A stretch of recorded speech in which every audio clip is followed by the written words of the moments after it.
from kids up to grown men. Walk through the gates of the coal miner's daughter to make a point clearer than the creek water. Who's the best? Who's it gonna be?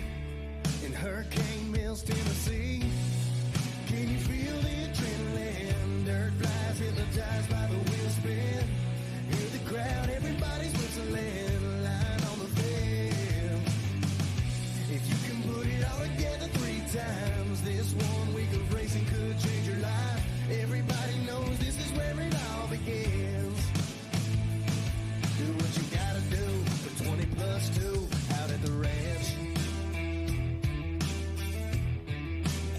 And a good morning, and we want to welcome everybody out there watching at home on RacerTV.com. The 43rd annual Loretta Lynn's, the Monster Energy Loretta Lynn's here, presented by AMSOIL. Mikey Wayne's here alongside Megawatt Matt Watson. We got Kevin Windham in the booth. Hey, he's having a Monster Energy. He said, "Give me a second. Let me sort myself out."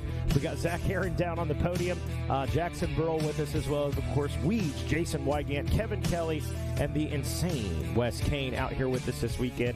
And again, about to jump into race number 2, 450B, in a beautiful, beautiful morning. Look at that view of Loretta Lynn's Megawatt Matt Watson. Holy cow. Postcard for Tennessee right there. That's it. There it is. That make you want to take a vacation? Yes, it does. Come on, man. Yes, it does. So if you're like me back in the day, you weren't here at the ranch, you're probably in the shop or at the office. For me, I was sitting in the cubicle, and I'd have the boss button ready. So if the boss came by, I could switch it to an Excel sheet real quick. But I can bet you I was listening to Racer TV all week long here at Loretta's. Yeah, my so crew. No shame. Exactly, dude. My crew at the dealership, they've got it on about three big screen TVs. But my crew at the mattress store, they got it underneath the counter. Yeah, so they don't get caught. Yeah, it's the same. Yeah, my buddies up there at Spike's KTM in Lafayette, I guarantee you they got it on YouTube behind them. You know it. Or on RacerTV.com watching. We'll want to highlight these riders as they make their way down to the starting gate. We just wrapped up with that Vet 30 Plus. If you're following along online, Brandon Haas, mercy sakes alive. What a ride by him. Congratulations to him. Great start to the week. But right now, race number 2, 450B, Logan Edwards, Gavin Templin, as well as the 15, Brody Baumeister, William Runyon, Kane Wood, Kyle Paleologos, A.J. Green, Devin Ruth, Mason Nettleton,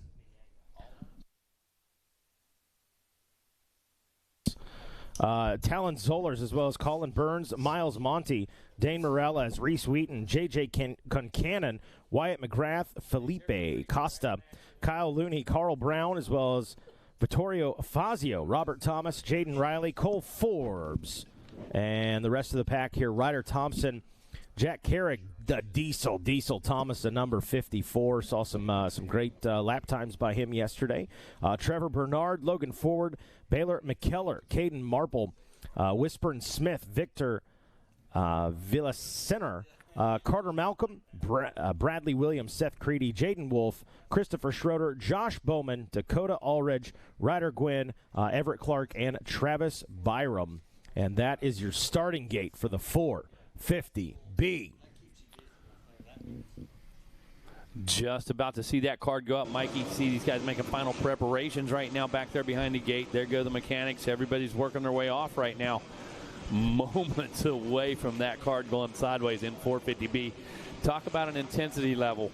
These guys are 110% right now. This is one of our premier classes. Yep. These guys on the break. These guys are going to go A. These guys are going to make the move up next season, maybe this fall. These guys are at the peak of this 450 riding career that they have right now in this B class. They are just on that edge, and here we go. Revs are up.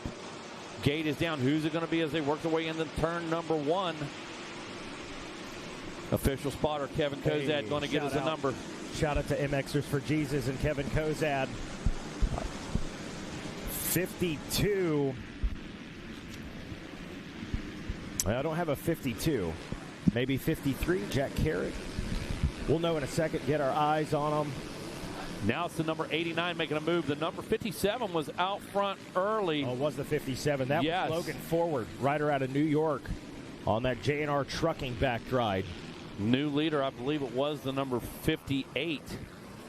Maybe 59.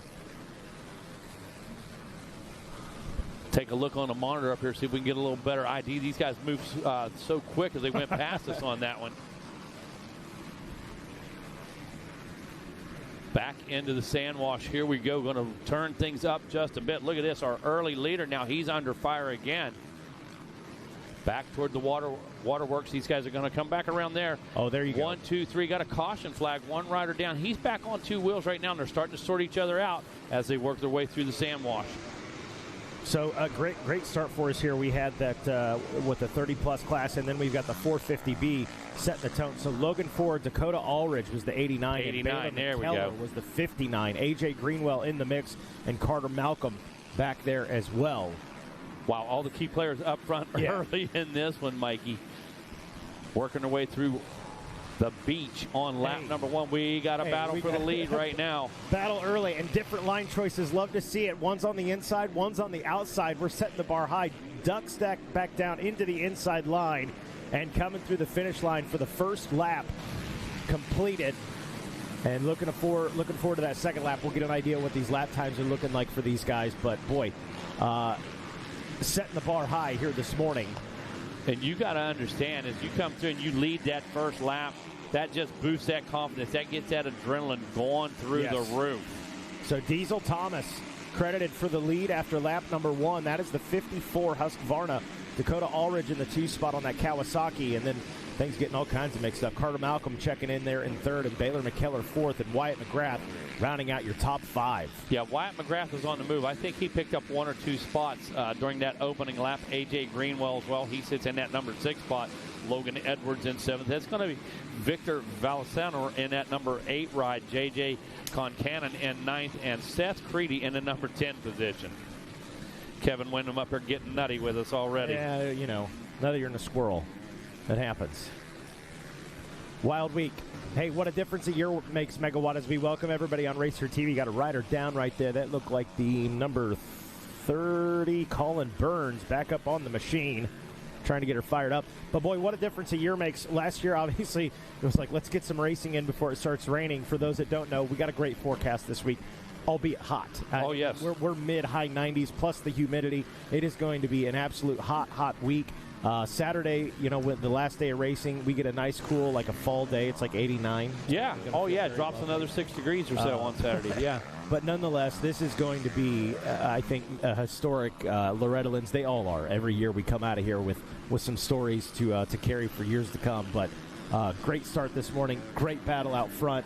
Trying to put a little bit of a gap out there. We'll get an idea of lap times when they come through. But Diesel Thomas, the 54, doing all the right things early.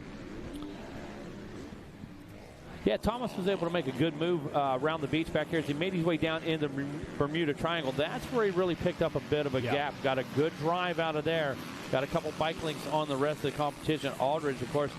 Now, was there a big mistake? Is that correct? Well, no. Look at that. Diesel Thomas, 159. Aldridge, 205. So what was actually the problem was that first abbreviated lap is what the problem was. There we go. Carter Malcolm rides his way into that number 3 position, 203.1. Baylor McKellar, 207.8. Wyatt McGrath, 207.7. Yeah, so that battle we're watching, that's Dakota Aldridge and Carter Malcolm going back and forth, battling for that 2 spot. Little cat and mouse game going on right there, Megawatt. Like it.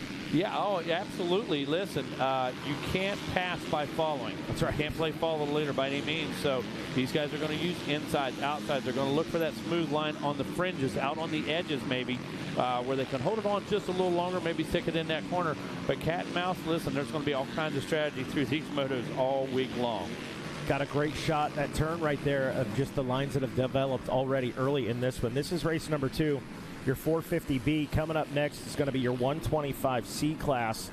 And then race number 4 is your 85cc 10 to 12. Race number 5, 65cc 7 to 9 limited. You guys can catch all of this. Check out the website, Loretta Lynn's Amateur Motocross National. Check out racertv.com to stay in tune throughout the week. If you're out here at the track, by the way, 88.9. Looks like Kyle Paleologos back in that number 16 spot. He picked up a couple positions last time around. He's running about a 2:10 as well as Schroeder. A little bit quicker than some of the riders ahead of him. But if we get up there to Reese Wheaton in that number 10 spot, he's starting at 2:07. He's a bit quicker than Edwards last time around. So looking to get himself inside of that top 10.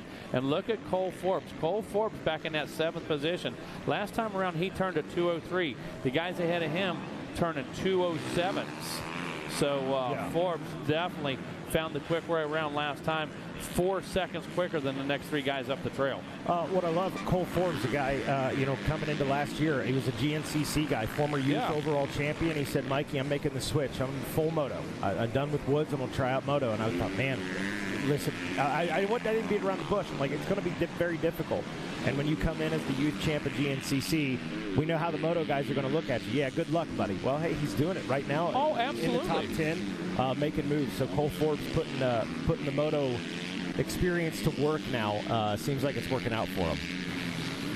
Reese Wheaton making some moves. JJ Concannon falls back to 9th. Logan Edwards in 10th. And we are 3 laps into it. 450B, race number 2.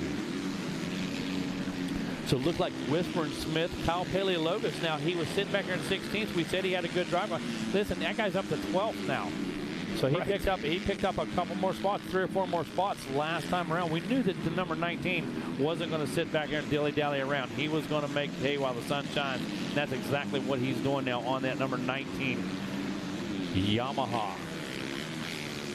Yeah, Paleologos, very familiar name with us. Making some moves. 2:06, good lap time for him. Yeah, absolutely. And I think he brought Whispering Smith with him. I believe he picked up a spot as well last time around. Watching Diesel Thomas, our leader, out in front. Boy, very reminiscent of race number 1 with Haas. Get out in front early. You don't have to worry about being in a battle. You got the clean air. Just be methodical as you get around your lap traffic. And you can see him, hey, he's up on the foot pegs, eyes forward. Left-hand turn, man, looking real good early. Little dab right there, but we're not going to pick on him. It's good. Well, exactly. Not going to pick on him, but, we're going to mention it. Want to remind everybody, there's to be 1 drone and 1 drone only in the air. I think I saw another drone. Do we have 2? I have no idea. Okay. I know we have 1. I saw a drone in our drone shot. Okay, very good. All right, very good. Awesome. So just want to remind everybody, appreciate your cooperation with that.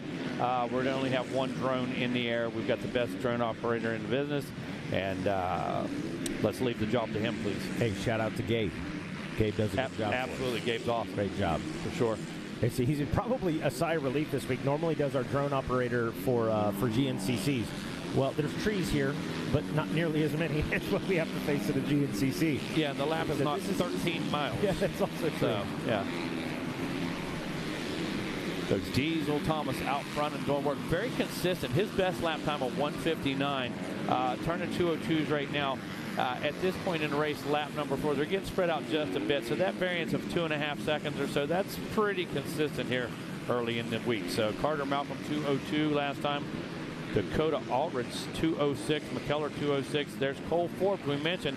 He's turning 2:03s. He's 3 to 4 seconds faster than the guys ahead of him on lap number 4. He's definitely trying to put that number 50 KTM up on the box. Yeah, I didn't see it happen. Maybe he went down early in this one too, because no visor for Cole Forbes. Yeah, I didn't notice that. We didn't happen to catch that one. As we look a little further back, there's Reese Wheaton. No, Reese Wheaton. He's now in the 7th spot. I believe he was 8th last time around. Again, he's turned to 2:05. Guys ahead of him just a bit slower. So Thomas, Malcolm, Aldridge, McKellar, Forbes, Wyatt McGrath, Reese Wheaton, A.J. Green, Logan Edwards, and Jaden Riley rounding out your top 10 here this morning for your 450B.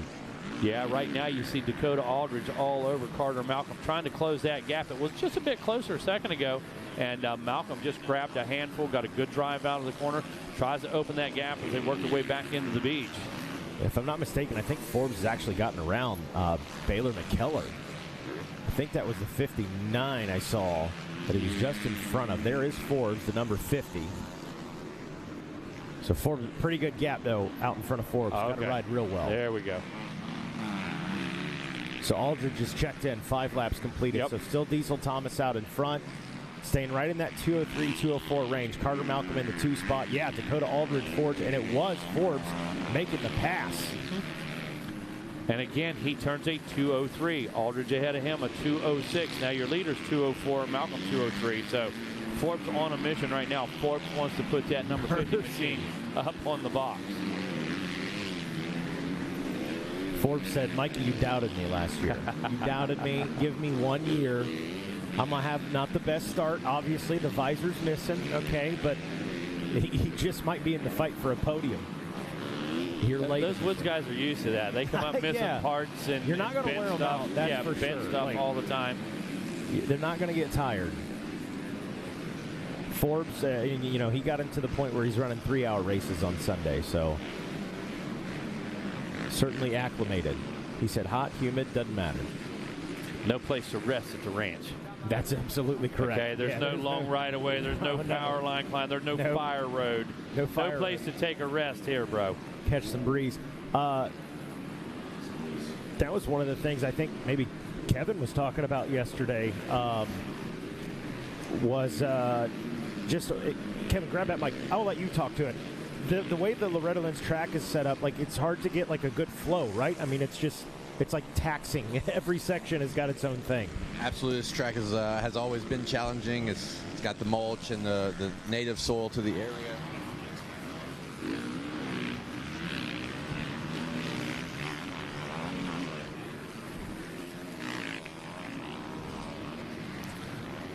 So Diesel Thomas last time around 202 just checks in on lap number 6.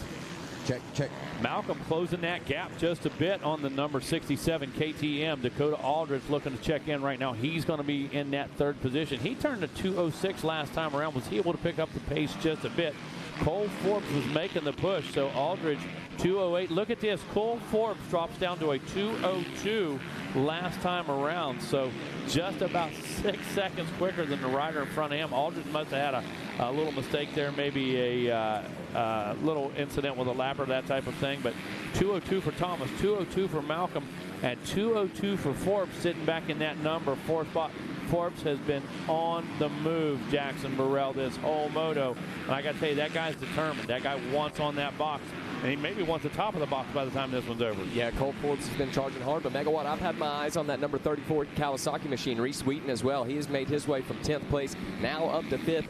Every lap he's clicked off at least one person. Exactly, and when you mention that, now he finally caught up to the guys running his pace. You know, he's worked his way through the pace. Last time around, Wheaton a 205. Now all of a sudden he's caught that 40 retard, the 50 we're talking about, Cole Forbes. Forbes turned to 202. Aldridge right now in the hot seat. Aldridge needs to find some speed right now.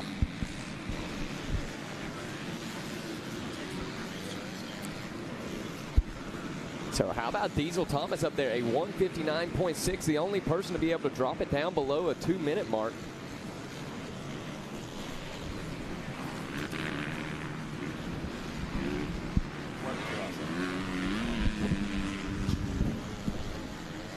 So 6 laps in the book.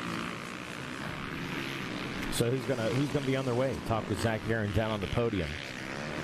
Diesel Thomas. I tell you, doing all the right things. Yeah, he absolutely is. And Carter Malcolm has been right there, applied steady pressure. 7 laps now as your leader checks in. Look at it, another 202.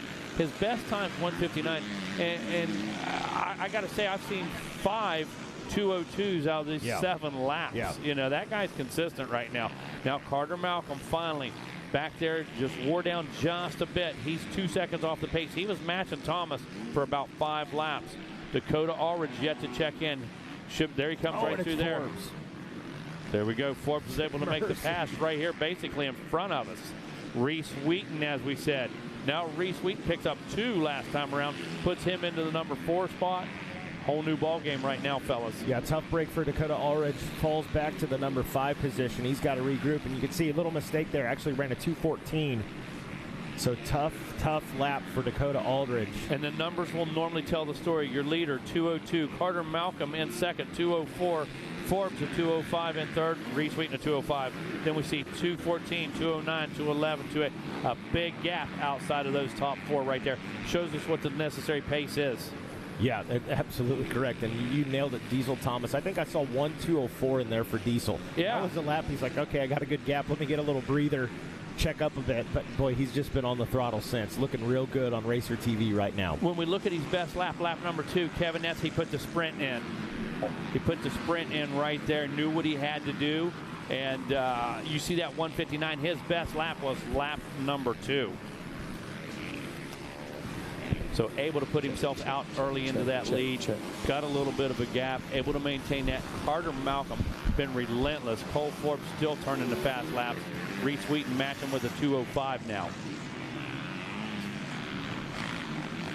Taking a look just a little further back, we were talking about some of those battles. A.J. Greenwell in that 11th spot. Devin Roots in 12th. Paleologos having some trouble. He'd worked himself up. Now he's back into the 13th spot. J.J. Concannon rides 14th. Whisper and Smith kind of riding around back there in the 15th position. He's been locked in a battle. He's running good laps at 2:09, but man, had his work cut out for him. Josh Bowman 16th. Logan Forward 17th. Jaden Wolf in that 18th position. Ryder Thompson in 19th. And Victor Velasener in that number 20 ride. That's going to be your top 20 rundown by AMSOIL, the first in synthetics. Well, we welcome to the booth Kevin Wyndham. We take 2, right? Hey, that's how it is. It's all good. So we were talking early, man. Hey, you've had a chance to watch it. Kevin, give us your professional perspective on this. Well, the track's shaping up really nicely this morning. Already a little bit rough. I was excited as an older guy to watch the first moto this morning. Track was amazing, but already seeing some pretty nice lines establishing, and probably about as optimal as it's going to get unless you're right behind a maintenance today. So some great racing already this morning. Started out with some heavy hitting classes, and love watching Diesel Thomas put it down right now. I mean, he looks great. Like you said, Megawatts super consistent. Threw down a heater early, but backed it up lap after lap after lap as he needed to. Exactly. You know, a lot of times I mentioned, you see you have to make that move and your body doesn't react. Yeah. You know it's critical. Oh, there's a gap. There's a this. And he did exactly what he needed to do early in this one. In that first race, Haas, man, he just saved it, got himself out front early, and much like Diesel Thomas in this one, the number 54 was able to really put in that good lap, and so far Carter Malcolm, Forbes, Wheaton been chasing. We were talking a second ago about just how you don't, there's obviously Moto, you get no breaks, right? But there's something about this, some tracks flow, right? Loretta Lynn's is so technical, so tough that like once you get out of one section, you get that quick breath and then you're right into something very, very complicated. Absolutely, this track is very complicated, and most of the riders, talking to a lot of West Coast guys this week, California guys, not a lot of ruts. So you say there's different sections of track, right? But sometimes there's a rut going all the way from one section to another, and of course you got the 10 Commandments, which are it's a lot of commandments not to break there, right? We saw a lot of guys going down yesterday, and some sections with sawdust and some sections with sand, and very, very challenging race course, of course, with the pressure of the week and trying to do your best with the world's best, the world's fastest 42, all showing up here at the ranch to compete. Challenges are all over the place this week, right? You can have them every which way you look, but this is definitely a challenging race course and brings out the best in the riders, and hopefully sometimes the worst, but yes, you can navigate those challenges. Hopefully see you under that tent or maybe top of the box. So Diesel Thomas last time around turned to 2:04. He's been 2:02 the whole time with a fast lap of 1:59, but consequently look behind him. Malcolm, Forbes, Reese Wheaton was turning those 2:04s, now 2:08. Malcolm and Forbes 2:06s. McGrath 2:10. Yeah. So this guy has done exactly what he did. This guy has managed the race.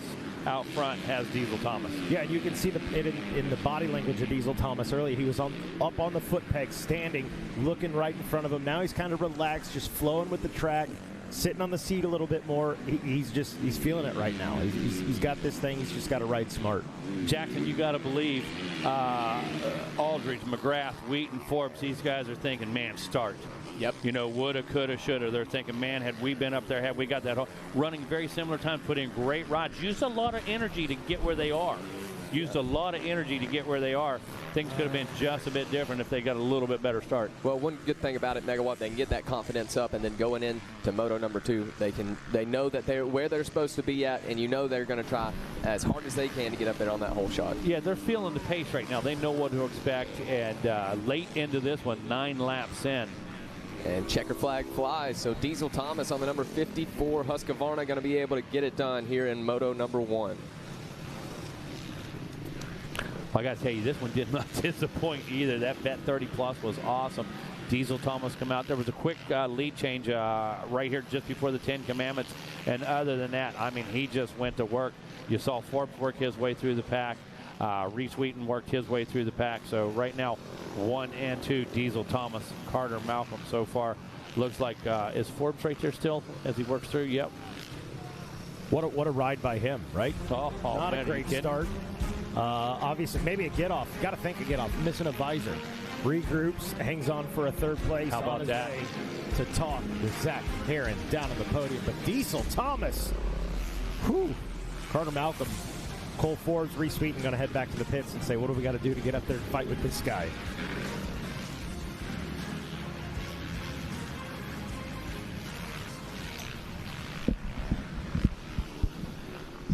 So as we wait to get the podium set up here in just a moment with Zach Herron. There's Zach Herron. You guys used to seeing him, GNCC's, our podium man. Got podium duties this weekend here at Loretta Lynn's. We'll have Jason Wygant down there later. He's got the SMX Insider he's doing with JT, Jason Thomas out here. Those guys out and about this morning. We'll also be joined by Kevin Kelly later today, as well as the insane Wes Kane. So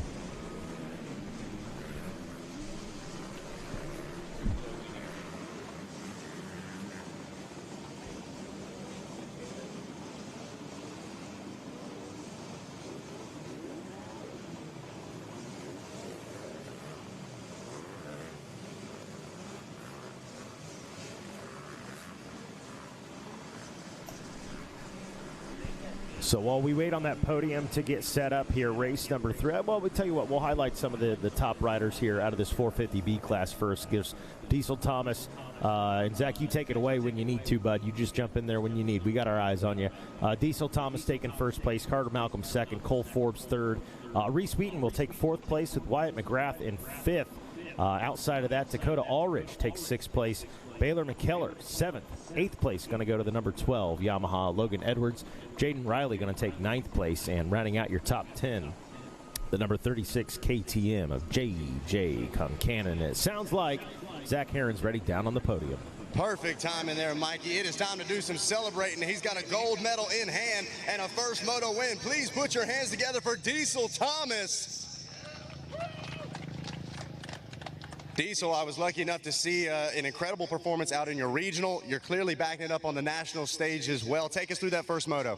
Oh, yeah, it was great. I mean, I pulled 42nd gate pick, so that kind of sucks. But we made the best of it. I was far inside gate, started about 5th, and then put down 3 sprint laps, got to the lead, and then just rode my own race. Yeah, we were talking about it up in the tower. It really seemed like once you moved into that number 1 spot, you were able to kind of manage the race from the rest of there. Did you leave a little left in the tank, get saved up for the 2nd and 3rd motos? Oh, yes, sir, absolutely.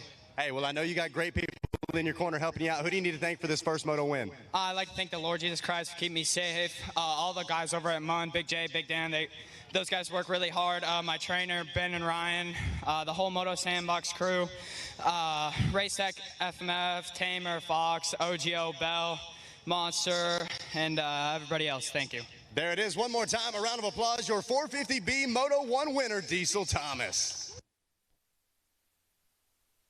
And we're going to have Carter Malcolm coming up next, 2nd in class, going to be grabbing the silver medal, making his way over right now. And we got to post some pictures of these medals. These are some of my favorite medals to date. One more time, ladies and gentlemen, put your hands together. Carter Malcolm, 2nd on the day.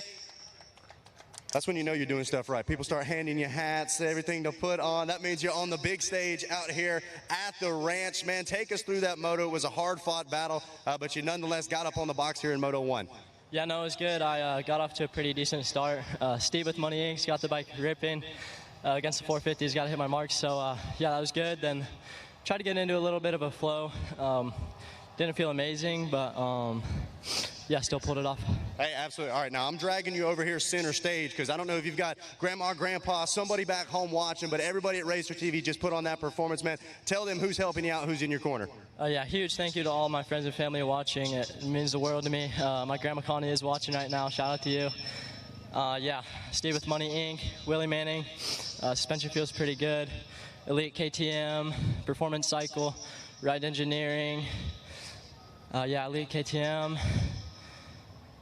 Fast House 60, Ryan Fetzer, Owen Fitzsimon, and Gavin Graysick with Next Level. We've been putting in a lot of hard work, and yeah, I'm feeling good. Hey, absolutely, guys. One more time, a round of applause. Second here in Moto 1 of 450B, Carter Malcolm. All right, and next up to the podium, got it done, visor or not. Put your hands together. Cole Forbes, third on the day here in Moto 1. Cole, so let's talk about it. We didn't catch the mishap. I don't know whether it was a rock that took the visor off. Did you go down, explain exactly what happened and how you wound up here on the podium? Yeah, so basically third lap just tipped over. Easy mistake, but it was super deep out there. At the end, it got pretty decently fast, but yeah, pushed through. I think I was like 17th on some lap or something. And then I went up to third place. Hey, I was about to say 17th on whatever lap, but third place on the lap that counts, man. You worked your way and fought your way into this title hunt. Got to be feeling good about that. Yes, sir. Yep. It was super hot out there. Pushed through and can't wait for 250B. Hey, absolutely, man. Well, who's helping you out? Who do you need to thank? Yeah, just my mom, my dad, and my sister just for supporting me for everything. And then south of the border, just my trainer, Matt, over there, always hooking me up and stuff. My boy. And then just 100% Dunlop and Moose Gear. There it is. One more time, guys. Last on the podium, getting the job done. Cole Forbes here in 450B. And we've also got that Stasic Hole Shot Award to give away. Logan Forward, the first around the first turn, didn't have to pull a tear off. Had clean vision after that. So, Logan, if you're here in the impound area, I've got a Stasic Hole Shot Award with your name on it. We're going to chat it up for all the folks on Racer TV. And I'm going to maybe have to go hunt down Logan. So if I get him, I'll jump back in. But until then, I'm going to send it back to you guys up in the tower.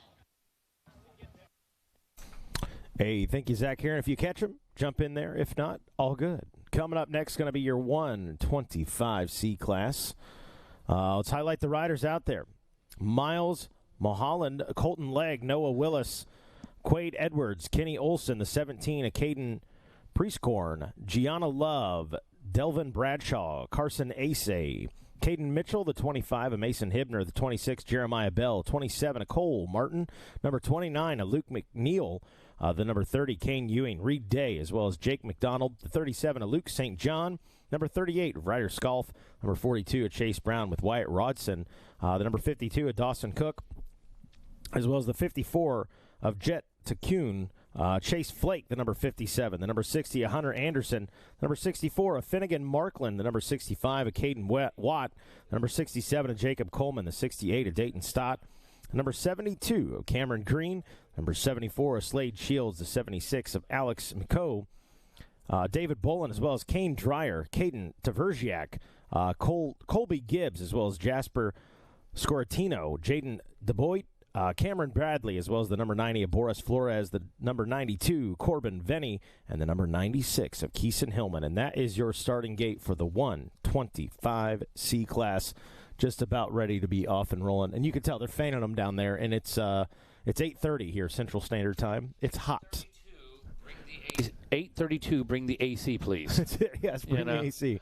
Yeah. Mercy. Well, I'm excited for this 125C. A lot of kids, that might be their first trip to the ranch. A lot of kids getting ready to make that jump to the B class. Might be their final C ride, that type of thing. So going to see a little variance in some lap times here, but what you're going to see is action from the drop of the gate to the checkered flag in this 125C.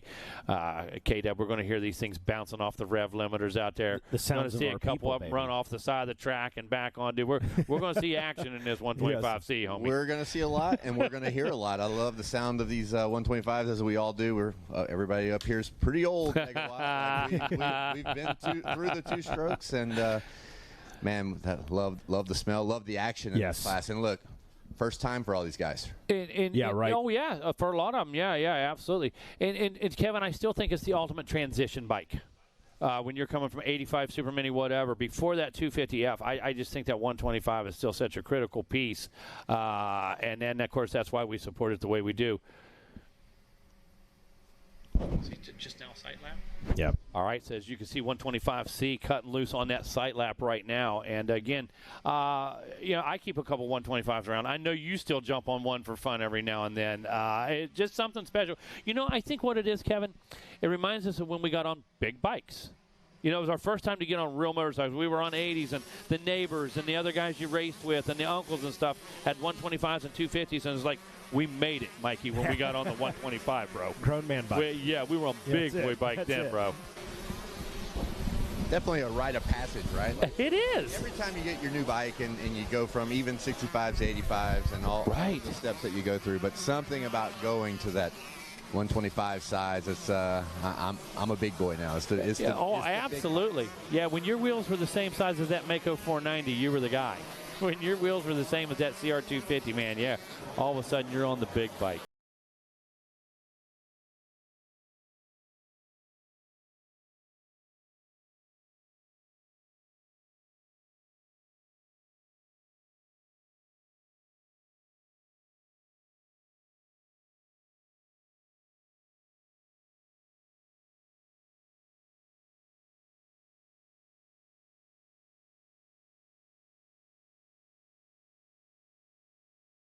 At home, maybe they didn't hear it. We had opening ceremonies. So for those that don't know, Grand Marshal this week, very cool. But you made such a really great point down there at opening ceremonies about. Let me give you guys some advice. When I was a kid, I'd start in third gear, and I was backstage. I'm like, where the hell's Kevin going? Who's he trying to sabotage? There was a reason for that. I didn't always start in third gear, but it was to the point of. Just the nerves that come with this race and not being prepared and to deal with that part of the challenge, right? I mean, all these guys have been prepping and riding so long to get ready for this race, months and months, in all the areas and regionals that they did to get here. And you get here and like, you can't, the pressure's here. So we got to find a way to deal with it. And ultimately I did. And I think the lesson is that, now, like you said, going into the Hall of Fame, that's such an honor to me. And I'm so excited about that accomplishment and achievement. Yes. I mean, it's huge. It's definitely a cake topper for my career, and kind of leaves you going, man, what's next? But think about where I started. I could not race to win if I knew there was a post-race interview or any of those kinds of things. I was so fearful to talk. And look, how many people, back in my day, I don't think it was broadcasted over it. Right. Yeah. I don't think there was, Racer TV in the 80s, right? But I was so scared. There might have been 5-10 people on the fence line listening to the announcer and I talk, and it scared the crap out of me. That's wild. And the stories that are so valuable, and I'm not going to throw another stone today, but we talked about Dungey. I'm still mind blown about an alternate. Yeah, guys, look at his career. What Dungey's done, and I haven't done what Dungey did, but I've done a lot. You've done, yes, you have. And to start with these humble beginnings where you couldn't even bring your best game because of some fear, and that's the beauty of the sport that has helped me and so many others, transition through whatever fear you have. And that plays off into whether you become a professional racer, go into normal life, or work in this industry, because there's so many opportunities for racers and people who love this sport. The apprentice program here, the announcers up here, the track crews, the training facilities, suspension techs. I mean, look, what do you want to do? Follow your passion. It can be a sport, and even if it's not, the value of what you learn in this environment pays off tenfold in real life. Yeah, absolutely. Let me drop a warning on you. It's still a job. Oh, it's absolutely. Still work. It's still a commitment. And just like your riding career, you have to be at the top of your game. You have to have that work ethic. And if that's in place, let me tell you something. There's a place here for you. There's a place in the industry for you, because we are looking for those type of people at all times. You definitely have to work hard, because, look, you can tell when a rider's not prepared on the track. The next day they may have blisters, or, maybe something's worn out on the body. You guys, y'all kill it. I announced one day, we helped y'all yesterday a little bit in and out. I have a sore voice. I'm having to pound some Monster Energies. Pickle juice. That's because he stayed on Ryan Dungey so hard. I mean, that's why he's got a sore throat today. Holy cow! Oh my goodness! and then hearing Mikey rattle off those names in this class. I only messed up 50% of them. It was good. Hey, Kevin was reading along with you. I was watching Kevin's eyes. He was reading along with you. Mercy. Yeah. That's how we get the apprentices broken in. All right. Card is up. Yep. We're ready, card baby. is up, man. Let's do this. See if I can get an eye on who gets the whole shot here, Mikey. See if we can get you some numbers. Buzz. Here we go, baby. Race number 3, 125C, off and rolling. Oh, look at that drive right there. Great start. Man, looked like a 5 something. How about an 81? That might have been Colby Gibbs.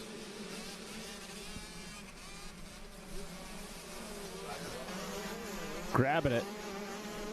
And I think it was. Let's go with it. The 81, a Colby Gibbs, rider out of Utah.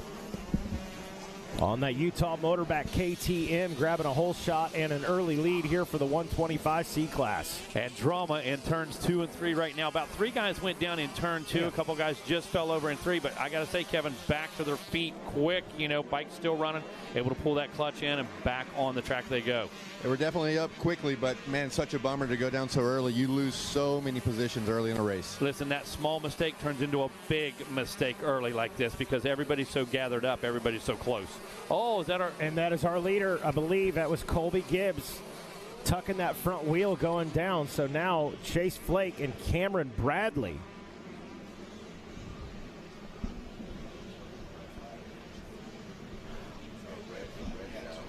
Oh, we got a red flag out. Okay. So we are red flagging. My mistake. Oh, that is just out of sight. Did not see that. Due to the banner right here. Sorry about that. Yeah, so red flag situation here. Big crash off the start. So red flag. What's our scenario here, Mega? Going to rack them. Going to re-rack them. Going to put them back in the gate less than a third, I believe, through. So. Well, good catch. I just saw that just on the backside, the red flag. Yeah, absolutely. Yeah, Zach Heron saw solid red back there. As those guys were launching that triple for Storyland, we did see your early race leader go down on the backside of the track, but then we had one of our fantastic track and flagging crews. Got to give props to them. I've seen them do Johnny on the spot with riders going down. And looked like everybody in that 125C class did a good job of checking up immediately. Obviously, the second you see the red flag, you got to cease racing. I believe we do have mandatory 5 minutes, regardless of what happens, 5 minutes before we restart. I believe, I'm not being official on that, but I believe we have to wait a minimum of 5. But the most important thing here, of course, is the safety of our athletes.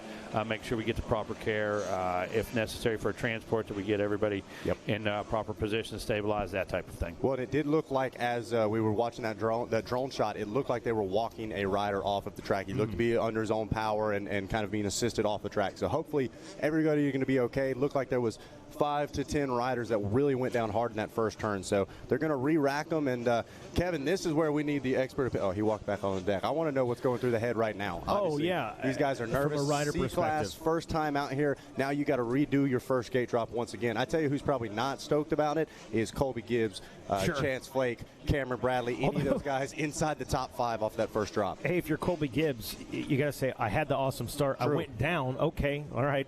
Regroup. Gather your breath. Go back out there, do it again, and don't tuck that front wheel this time. Hit the replay button. Baby. Yeah, just hit the replay button. Do it all again. Just gather your thoughts up here. Again, I think mandatory minimum 5 minutes here before we restart the Moto again. Guys are going back to their exact gates that they were in. Yep. Kevin, back in the booth with us. Zach brought it up. What's going through your mind right now as a rider in this situation, especially from the perspective of a 125C rider? Now, that's a little bit different of a challenge. Yes. I got to be honest. And, it's tough because you're looking at a fellow competitor. I mean, they all seem to be attentive. Some of them did not get off on their own power, but do seem to be attentive. I don't want to speak to what happened to them, but it's hard to process that as you re-rack the gate. And then if you got a great start, you're thinking, dang, I got to do it again. And if you got a terrible start, I got a second chance, baby. Yeah. Do not do what I did the first time. Yeah. So we'll get a restart here for your 125 C-Class race number 3. Just a reminder, coming up next going to be race number 4. That's your 85 cc 10 to 12, and race number 5, 65 cc 7 to 9 limited. Shout out to my buddy back home at Dreyer Motorsports, Jonathan Schaff. Sent me a message this morning. Says, hey, boys, we're watching the race in the shop. Speaking of which, hope you're doing well. I had the boys from Rocky Mountain ATV&C hit me up yesterday. They said, we didn't get the printout sheet available to you as quick enough, but they've got some great stuff going on throughout the week. They've got rider gifts. You bring the RM ATV slip from your registration bag, and they've got a straw hat and a swag bag waiting for you. That's just for all of our racers. You don't even have to do anything. You got it in registration. They've also got the number plate scavenger hunt from 9 to 11 every day. They're hiding 3 mini plates throughout Vendors Row. Anywhere between the Monster Tower and FMF. So anywhere in there, they're going to hide 3 mini plates between 9 and 11. And if they are found, you get to bring it back. You get another awesome prize there for the boys. And then they do have that happy hour and free raffle going on throughout the afternoon. They come get a free drink and a raffle ticket from 12 to 1. The raffle drawing is at 3 o'clock. 5 people will spin the Wheel of Prizes. He said, use crazy voice for that one. And then 5 will play the Race to the Podium. So last ticket will win the grand prize. They've got cornhole boards, $200 gift cards to give away, and they're also fully stocked there for tire changing. So Taylor and Ryan over there, they're the same guys that are with us at GNCC. They're at all of our major events. They do a great job and really represent Rocky Mountain well. Oh, heck yeah. So now we've got every kid over there looking for mini number plates. Yes, and that's every day. They're hiding 3. Every single day. Every single day you've got a chance to win. There's going to be that one kid I'll be right every day. back. I need to go see a guy about a horse. Yes. I want to win some cornhole boards. Let's go. A couple $200 gift cards on Rocky Mountain. That goes a long way. That's a lot of socks.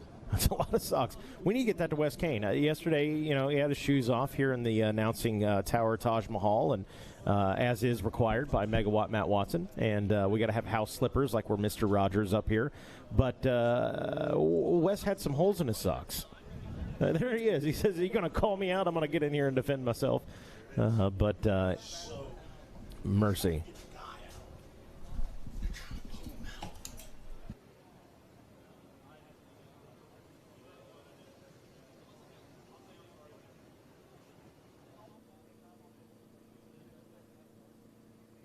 So once again, we did have a red flag situation come out there on lap 1 of race 3, 125C. Obviously, safety the top priority here of our racers. So taking just a few moments, we do have the class re-racked on that Monster Energy launching pad. Going to get the gate dropped here in just a little bit, but we want to make sure that rider and their machine are totally clear, especially considering that that accident was there in turn number 1. So everybody's sitting there right now. I tell you what, I know all the dads are stressing already. This is as if it wasn't nerve-wracking enough, this is one of our C classes. These have got a lot of young kids, and it's all of their first times out here at the ranch. I mean, Kevin, you were talking about feeling the pressure of the situation, knowing how big of a deal it was to be out here at Loretta Lynn.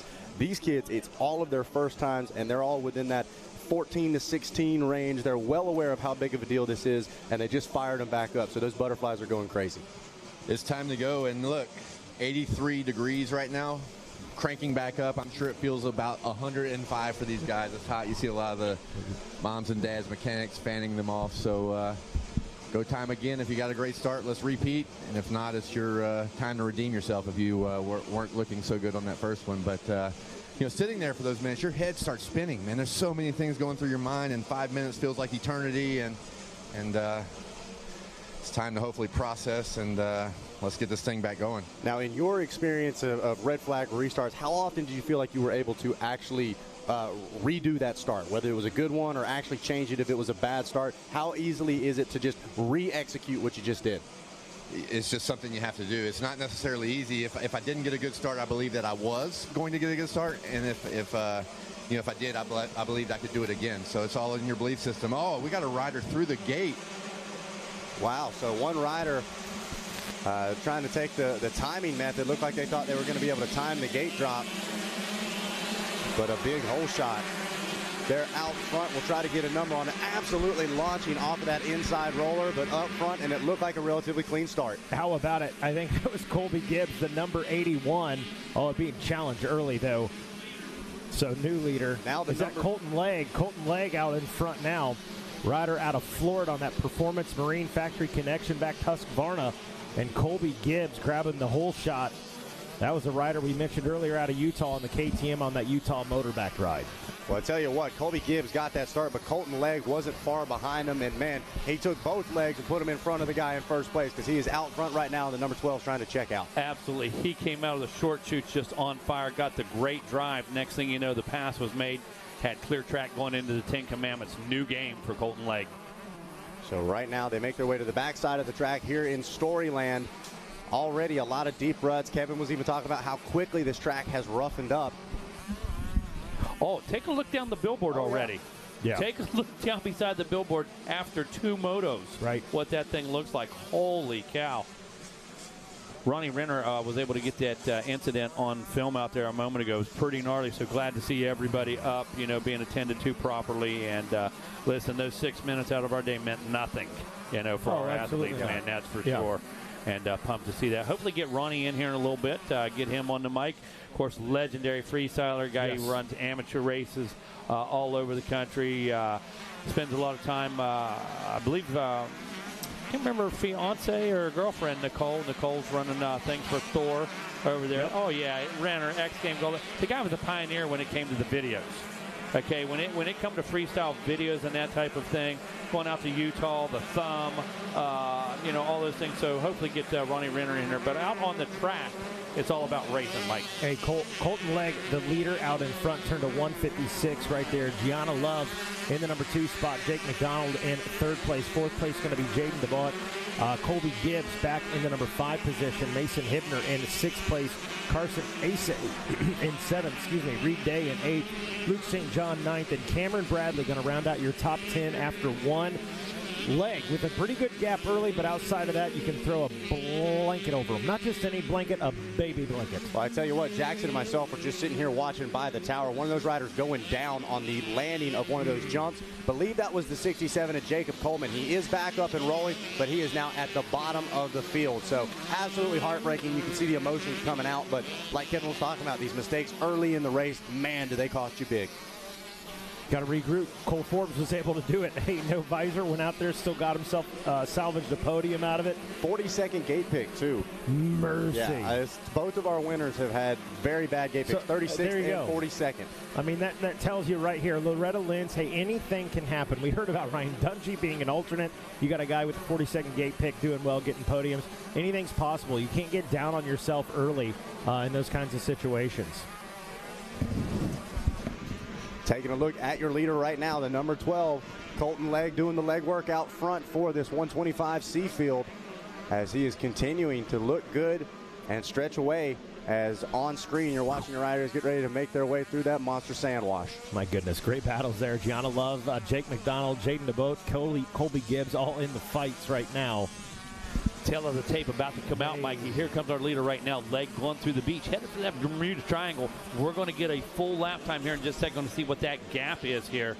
And I got to tell you, Legg doing exactly what he needs to do early in this one, taking advantage of that track position, putting some real estate between him, Gianni Love, and the rest of the field. That's what you have to do in these first 3 to 4 laps there at Loretta. When I tell you what, Mega, I would like to see where Colton Legg was on that first gate drop, because I don't think we said his name the first time they came out. And he took Kevin Whittam's advice. He made the most of it, believed he could change it, and got out front. Hey, G-Love having a good ride back there in that number 2 spot.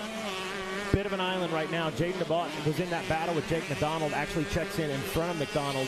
Carson Asa up into 1st place. Colby Gibbs drops back to 6th. Reed Day up into the number 7 spot. Bradley in 8th. 9th place Ryder Skull. And Finnegan Markland now rounding out your top 10. Lots of position changes there on lap 2.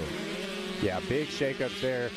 And that's kind of what we've come to expect in the C-Class. Some riders go down, they have bad laps, they have good laps, Mega. It's kind of, the C does not stand for consistency. Absolutely, no question. I love that. I'm going to borrow that one. I'm going to get some mileage out of that one. Hey, I was a C racer here at Loretta, so I can say it, okay? And, you know, there's a little idea of what happened here. You know, a little follow the leader. These guys so intense. They were focused on that line, focused on each other. They got a little jam up. And there we see the same thing. Could have been avoided if we were in a different line. Wow. Look at this. We broke the 4th commandment. Thou shalt not drop the front end. That's exactly what happened. That's the one that gets them. Both riders back up on their machines. on their trusty steeds and ready to get back in the fight. That was a gnarly one. You got to be really cautious up there at commandment number 7, thou shalt not lift. No, so yes. you got to be careful when you get to the 7th commandment, believe thou it. Shalt not lift. I said thou shalt not commit a false will tap. Yeah. Exactly. Watching Colton Legg on RacerTV.com. Again, want to welcome everybody back home. Watching from home, maybe from the office. Secretly, under the desk. That was me. Dad, I'm talking to you. 100%. That was me back in the day. This is where you wish you worked in a shop, right? Yeah, everybody's that's what it says, you know. On the big screen. Back at RG, shout out to those guys, RG Motorsports, my guys in Bridgeport, West Virginia. Hey, listen, they've got us on 3 big screens right now. I guarantee it. I'm going to be blowing up here in a minute with critical comments. And the guys at the mattress store, on the other hand, well, they've got it underneath the desk right now. Yeah. They're a little low-key, but you know they're going to watch all 50 hours. So shout out to those guys at Mattress Central, West Virginia as well. Love it. Love it. Colton Legg, last time around, 2:10.5. Gianni Love, just a bit quicker, almost, over a full second. Almost a full second quicker was Gianni Love with a 2:09.7. Yeah, having a good ride. Little bit faster than the man out. Oh, and down goes Legg. Oh. Let's see. Oh, no. Mistake for Legg. Legg got to slow it down, regroup. You're going to be okay. That might have been it. G-Love may have been able to make the pass. Mental mistake right there. Yeah. He just put the cart ahead of the horse, was trying to jump on that bike, Jackson, before he was stable. Stepped in a rut and then was underneath of the bike. Yeah, he's got to get that sense of panic gone, get his head back in the right space, and get back on it. G-Love out in front now. The number 19, Gas. Full send right there. Oh, nice move. Great move. Love was there. Absolutely. Took advantage. Slowly applying some pressure, and just, one mistake like that by Legg. Now you're out in front. Mikey, that was a lesson to the rest of the class right there. That's how you ride this race, man. You race hard, make sure you've got room, you race to the checkered flag, and you let this thing develop and unfold. And you got to, no shade to Legg. That's a panic situation. Absolutely. Oh, no, I went down. I got to get back on the machine. I got to go. But if you don't take that 1 second, okay, I'm all right, let's go, then another mistake. Yeah, big lesson learned for Legg right there. Absolutely. Right. Yeah. Trust me. Gianni Love. I come that close. Gianni Love, man, he knows that was the leader that went down, and he has really pushed hard, trying to get himself out into some clear ground, put as much time between them as he can here as he makes his way to the finish for another lap complete. A shout out next moto. I think we're going to get Wes Kane in here. I put a post out. He had holes in his socks yesterday. Oh yeah, next thing you know, we got to unleash the beast. And he comes in with some freshies this morning. So the GoFundMe was a success. We got Wes Kane some new socks. He'll be driving around with these dually shoe polish on the back window with these account numbers. He said I threw them away. Yeah. What are you going to do? Wash the holes in your old socks? Wait, I got clean holes. Seriously? They work as leg warmers at that point. He can just pull them all the way up past the ankles. He's no longer a holy man. It is going to be a long week. Gosh. Gianni Love out in front, taking advantage, hitting his marks. And Colton Legg, got to hand it to him, able to get back on the machine, still sitting in a podium position.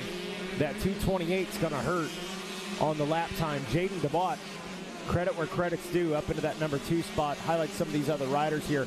Carson Asay in 4th, Reed Day in 5th, Mason Hibner 6th place, Finnegan Markland in the number 7 spot with Colby Gibbs 8th, 9th Jasper Scortino, and Ryder Sculf rounding out your top 10 in your 125C race number 3. Take a look just a little further back, Mikey's going to be Cameron Bradley in the 11th spot. That's going to be Corbin Denny in the 12th position. Alex Miko rides in 13th, while the 60th Hunter Anderson is in 14th. Luke McNeil in the top 15 here right now, and it's Caden Priestcorn in the number 16 ride. Quade Edwards in 17th. Caden Mitchell in 18th. Going to be Kane Ewing in the 19th position. Rounding out the top 20, Boris Flores on the number 90 Husqvarna. Love that. Love highlighting. Hey, we're going to try and get that top 20 in for you every single moto for these guys, because at the end of the day, only a few know I've got a shot at winning this thing. That's right. Maybe the goal was a top 10, a top 20. Maybe the goal was just to race it. So we want to make sure we're showing some love to those guys as well. And many times, the best race on the track is for 14th place. Absolutely. The best battle, the two guys working the hardest might not be the leader in second place. They're out there on lock-on cruise control, but you got 12th and 13th banging bars and trading plastic. When you have guys like Kevin Windham yesterday saying some of the best races I ever had was, I was back there in 4th or 5th. I felt like I was flowing. The ride of his life. Perfect. And he said, from an outside perspective, no one was watching me. I felt like I was doing great, but it is what it is. Obviously, show some love to the guys out in front, like Gianni leading it. Show me the love out front right now. Carson Asay up into the number 3 spot, getting around Colton Legg. So Colton trying to find himself out there again and regroup. That is Asay right there, the number 23 KTM on Racer TV. Moving up into that number 3 spot, making the pass. Little dab right there. Ooh, little small mistake. See if Legg can get back on that rear wheel here up the inside. Reed Day back there in that number 5 position. Reed on the number 32 KTM. Just been looking, searching, trying to make something happen. Keep watching him in the camera shots. That guy's putting the heat on, putting in good laps right now. He's going to be in this thing in the end of it. So watching Colton Legg go around the outside. Picking that up on Carson Asay. So Legg regains that number 3 spot right there.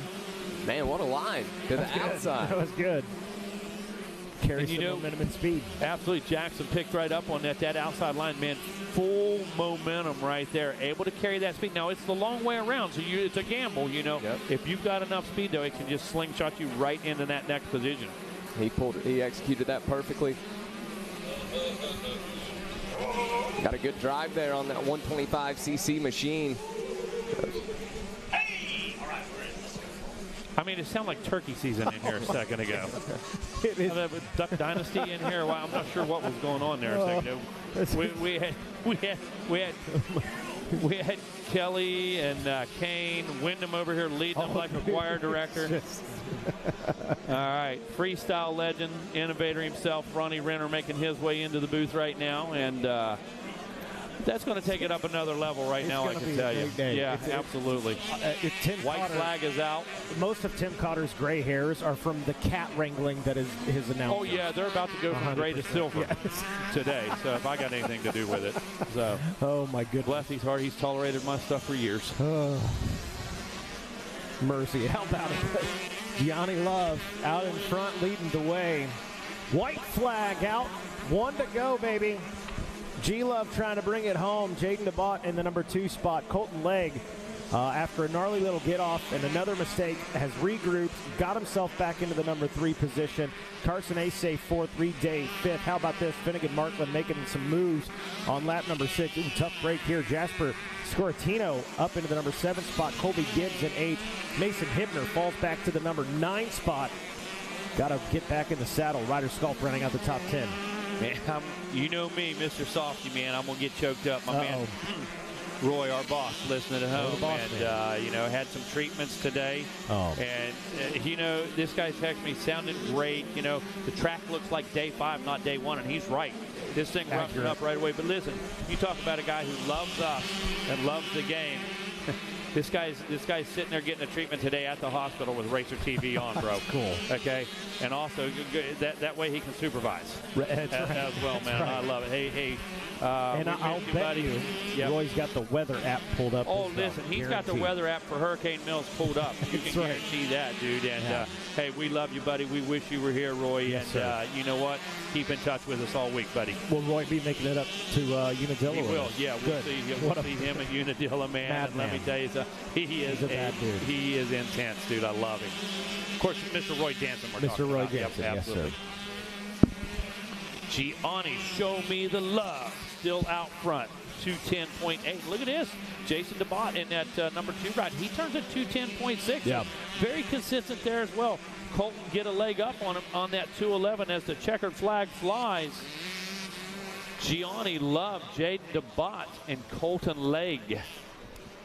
1, 2, 3, bringing it through. So Gianni Love, Jaden DeBott on their way to talk with Zach Herron down on the podium. And Colton Legg, there is the number 12 coming in. The head was down, and he hangs on for a third place. You got to feel good about that, though. I know leading a 1 would have been amazing, right? But Colton Legg had a mistake, followed it up with a mistake, still able to hang on for the podium. And, hey, 3-moto format, baby. We're okay. No doubt about it. Absolutely. He's still in it. He knows he's capable. So those guys on their way down to talk with Zach Herron down on the podium. And in the meantime, Megawatt, take it away. Special guest in the studio. Absolutely. I love this guy. We've talked and chatted over the years, but the last couple years having a little more conversation. Ronnie Renner, you're a legend, bro. I got to tell you, from the early days of video, freestyle, the whole deal, you were one of the guys that could connect with us. You were one of us, it seemed like. You were just everyday guy that loved these dirt bikes, and we're going to push it for all it was worth. Thanks. Appreciate it. Well, big fan of yourself, man. I've been on the couch in hospital beds the last few years. Until last year, finally got a race again. It was a long road to get here, and listening to you guys ham it up definitely makes me miss the ranch. So appreciate you guys as well up here. Watching the 125C class right now, and this is where I'm kind of scouting for the future, because that's where I was here one time. That's right. Squidding out through these 10 commandments. The book of Revelation, thou shalt not go straight. Absolutely. Thou shalt not go straight. I love it. When you say that, that shows your passion. You look back, you reflect, you look to the future right now. And, just wanted to take a minute and bring you in and get your thoughts on how it's grown and what you think of the ranch these days. That's phenomenal. When I came here in 1986 on a P-dub, this was a dream that you couldn't even dream. Right, for sure. Come over that hill and motocross heaven, right? Absolutely. Creek, it's pulling you one way, the track's pulling you one way, the whoop-de-doos on a P-dub not pulling you, they're flipping you. Exactly. A lot of stories, a lot of memories to make here, and it's like gravity. It just brings you back every year. And been traveling with Nicole. She's running the show with Thor the last couple of years, doing a fantastic job over there. That's right. So she's probably got free labor out of you right now, right? Yeah, well, this weekend I'm not Ronnie Renner, the freestyle rider. I'm Ronnie Renner, who is Nicole Brewer's boyfriend. I love it. Cracking the whip on me, man. I love it. I noticed that, and I had to mention boxes, pushing bikes around.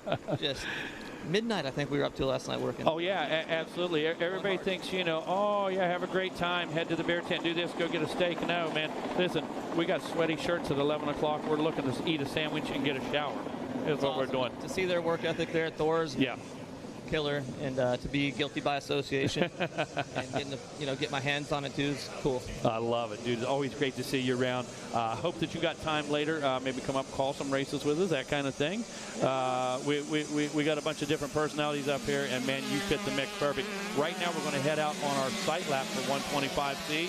And wait for our man Zach down on the podium. So, Ronnie, I'm waiting on you, Megawatt. What are you talking about? Oh, Zach's waiting on us. So, hey, we're going to sign off with Ronnie Renner. Zach, we're going to send it down to you, buddy. No, absolutely. I love hearing from Ronnie, and a big fan of the new Thor stuff, by the way. 34 pant, extra large jersey. Just going to throw that out there. But right now, we got some celebrating to do. He's coming away with a first moto win. Make some noise for Gianni Love, your first moto winner in 125C.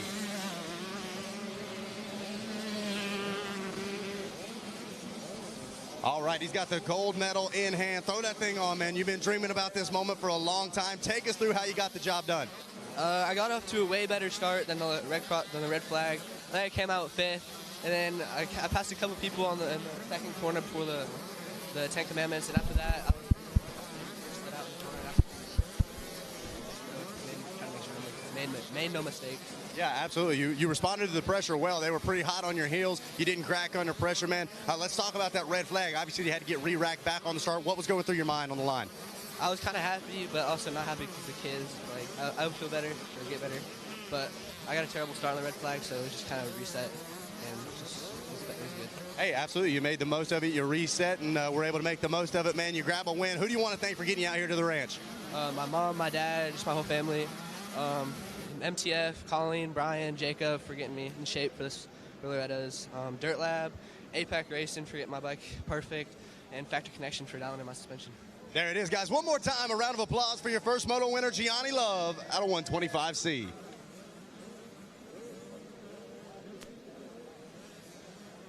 Oh, yeah, he's biting that medal. That is a reel right there. These are, like I said, one of my favorite medals we've had to date. Coming up next, grabbing second in class, Jaden DeBott getting the job done. He was hot on the heels of Love coming to the finish line. This one's going to be a fun battle to watch, but right now he's got a silver medal. Give him a round of applause. Jaden, what a ride it was, man. Like we said, kind of had the chaos, the first or the early red flag. You get back, you get a good start, and you're fighting for a win all the way to the checkers. How's it feel? Oh, it feels amazing. Like, I'm happy that it was a restart, but then again, I feel bad for the kids who went down. But I was like dead last off that first start, and then the next start, I came out like 6th or 7th, so I felt pretty good and made my way to the front, and yeah, it was good. Hey, man, it's hot, it's humid, and that track looks rough out there. How did you feel fitness-wise? Clearly, you were pushing all the way to the finish. Yeah, I felt good. I wanted to go. Like, I wanted to get that win, but, you know, we'll get them next time. Hey, absolutely. You're fired up and ready for Moto 2, but right now, who do you want to thank for getting you out here on the podium? I'd like to thank my dad, New Power Electric, No Limits, Acres Racing, FXR, 6D, and Guts Racing, and everybody else. Thank you so much. There it is, guys. One more time, finishing second here in Moto 1, Jaden DeBott getting up on the podium here in 125C. There you go, shooting a thumbs up to everybody back home watching on Racer TV. A great job there from Jaden. Coming up next, rounding out the podium, Carson Asay going to grab the final spot on the box, and he's got a bronze medal to go along with it. Give him a round of applause. Carson, man, you had to fight hard to be able to get up on the box. You had the restart, you had an extremely rough track and some hot weather, but you got the job done, man. How you feeling? I'm feeling good. I fell off a little bit towards the end. I had an all right start in the first one and then tangled up with another kid in the second turn, so I was kind of grateful for the red flag, but pushed all the way through, managed to get up here. Wasn't sure where I was, but stoked to go on. Hey, absolutely, man. I can already tell you're looking forward to Moto 2. Who do you want to thank right now for getting you on the box? I want to thank my mom and dad, Motorsport Hillsboro, the Clinic MX, Teapot, Dunlop, everybody that's helped me out. Thank you. Awesome job, man. A huge congratulations. And before we wrap up, we got a Stasic Hole Shot Award to give away. Colby Gibbs getting both hole shots, folks, in 125C. The guy clearly knows how to time a start. Get up here, man, and tell us how you got the job done. Colby Gibbs, man, it's one thing to get one hole shot award, but to get 2 hole shots back to back, man, what's the secret? Dude, I don't know. I pulled a great start, and then they red flagged. I'm like, oh, right back at it. Let's do it again. Hey, man, that's the right mindset, and you got the job done. A huge congratulations. Who do you want to thank? My mom, my dad, Jesus Christ for keeping me safe, 405 Mods, Gay Moto, Greg, my trainer, ASV Levers, and everyone else who helps me. Thank you. There it is, guys. That's the 125C podium. We'll send it back to you up in the tower. All right, we're going to clock in Wes Kane. Kevin Kelly going to take it on down to, I don't know, race number 4, 85-10-12. You got something you want to say? You're poised and ready. Absolutely, man. Just got a text from David Eller there at the Phoenix Honda headquarters listening right now. Said, sounding good. Go Heath Harrison. And keep up the good work of Racer TV. All right. Kevin, who's on the docket? Yeah, 85-10-12. We will call the whole shot here in just a moment, but we do want to give everyone their due and run down the race class here. The number 6 is Nolan Ford. Number 11, Wyatt Tack. 12 is Dylan Graham. 14 is going to be Camden Skog and Braxton Meese on the 14. Jackson Aarons, number 17. Sawyer Geek, 18. Gage Brown, 19. Luke Roche on the 20. Jackson Lang on the 21, Alex Campili on the 22, Samuel Hawk on the 23, Aiden Steinbrecher on the 24, Cash Norman West Kane, number 26, Brayton Harden, number 27, Jackson McCarthy, number 28, Easton Graves on the 31, Max Lasco on the 33, Colt Whitaker will be on the 34 machine, and Carson Whitman on that 35 machine. With number 38 on the side of his bike, Hayden Dupas, there's the 44, Braxton Baldock. Jeffrey Drysdale, the number 45. Colt Martin, he's making some ice cream over there, the number 47. Maddox Timmerman, the number 50. 52 ride is Trip Glasgow. 53 is Elliot Bowser. 55, Ryder DeRigo. 80 in golf. 57, Jackson Vick. Number 70. Number 71, Max Daniels. 74, Tego Gross. Number 79, Uriah Messersmith. Number 80 ride of Easton Kirby. 81, there he is, the brawler from down South Florida, Tace Morgan. The 87, Travis Schneider. The 84, Tyler Sinek. There's the 85, Cole Mesa. The 86, Tusher Choate. I hear him revving up down there. The 89, Wyland Bollinger. 90, Tinley McCoy, the only girl out on the track. And the 99, Braxton Zettner. Bring him in, Kelly. Going to be the 24 of Aiden Steinbrecher with a great start. Fires out of there. See if he can hold on to it, man. That is so key to grab that early race lead. Put all that mud behind you, let those guys sort it out. We watched Steinbrecher yesterday, had a little issue in practice, didn't get a full practice in one of his classes, so we had to roll this thing off. But redemption right now as he heads into 10 Commandments, and he's got one going on. It says, thou shalt lead one out at the end. Look out, the number 80 about to slip past him there, and that would be Easton Kirby out of West Virginia. There's always a new name that kind of pops into the fray here and challenges one of our big guns, and Steinbrecher is one of those, and so is Kirby. And now you see another rider peeking in there, Wes Kane. Yeah, the number 26 might be able to get up in there. That's Cash Kane, right? Dorigo, Choate, Dupas. But we'll watch him when he come down through the stripe. This is lap number 1, so a lot of shuffling of the deck going on, a lot of jousting as here they come down there. Watch them now as they head out of Storyland. Yeah, new leader. Nolan Ford on the number 6 flashes past Steinbrecher. Steinbrecher takes the long way around, and they end up in the same place at the same time. Ford got that 6.7 diesel. Oh, wow. Power stroke, struggling, getting her down through there. 2000, early 2000s. Here he goes. He's got it going on, a 7.3. Make it happen. So there is Ford now taking his shot, our second leader of the early moto here. It's race number 4. Race 5 moves to the gate, and they are right beside us here. They give us a salute. How's it going, boys? Buzzing the tower, Kevin Kelly watching 4-5 as they head down through the rough sand right there. They made it down 20 miles of bad road. Now they got to head through that sand sweeper. And there's your still leader out there. Leader. Come around there. He's going to get that green flag. And that means we are racing here in the 85, 10-12. Yes, so Ford will be credited with leading the first official lap in the class. And let's see if he kind of adapts to the racetrack. He had a sight lap, and let's see if he moves around and finds, kind of strings together the good parts of the racetrack. Track really fast right now. We saw yesterday with adverse wet conditions, a 1.58. They're going to get better. Kevin Windham said, yeah, we'll probably see a low 50 when the pros get out there, and they're going to take the track at noon, so it's going to be one to reckon with there. There's Steinbrecher. We'll make sure it's nice and rough, too. Sawyer Geek out there in 3rd. Easton Kirby 4th. Dupas 5th. Ballinger checks in 6th. Travis Snyder 7th. Cash Kane, there he is. Wow. He's no credit there. Strictly Cash. Back in you paid 8th. I know.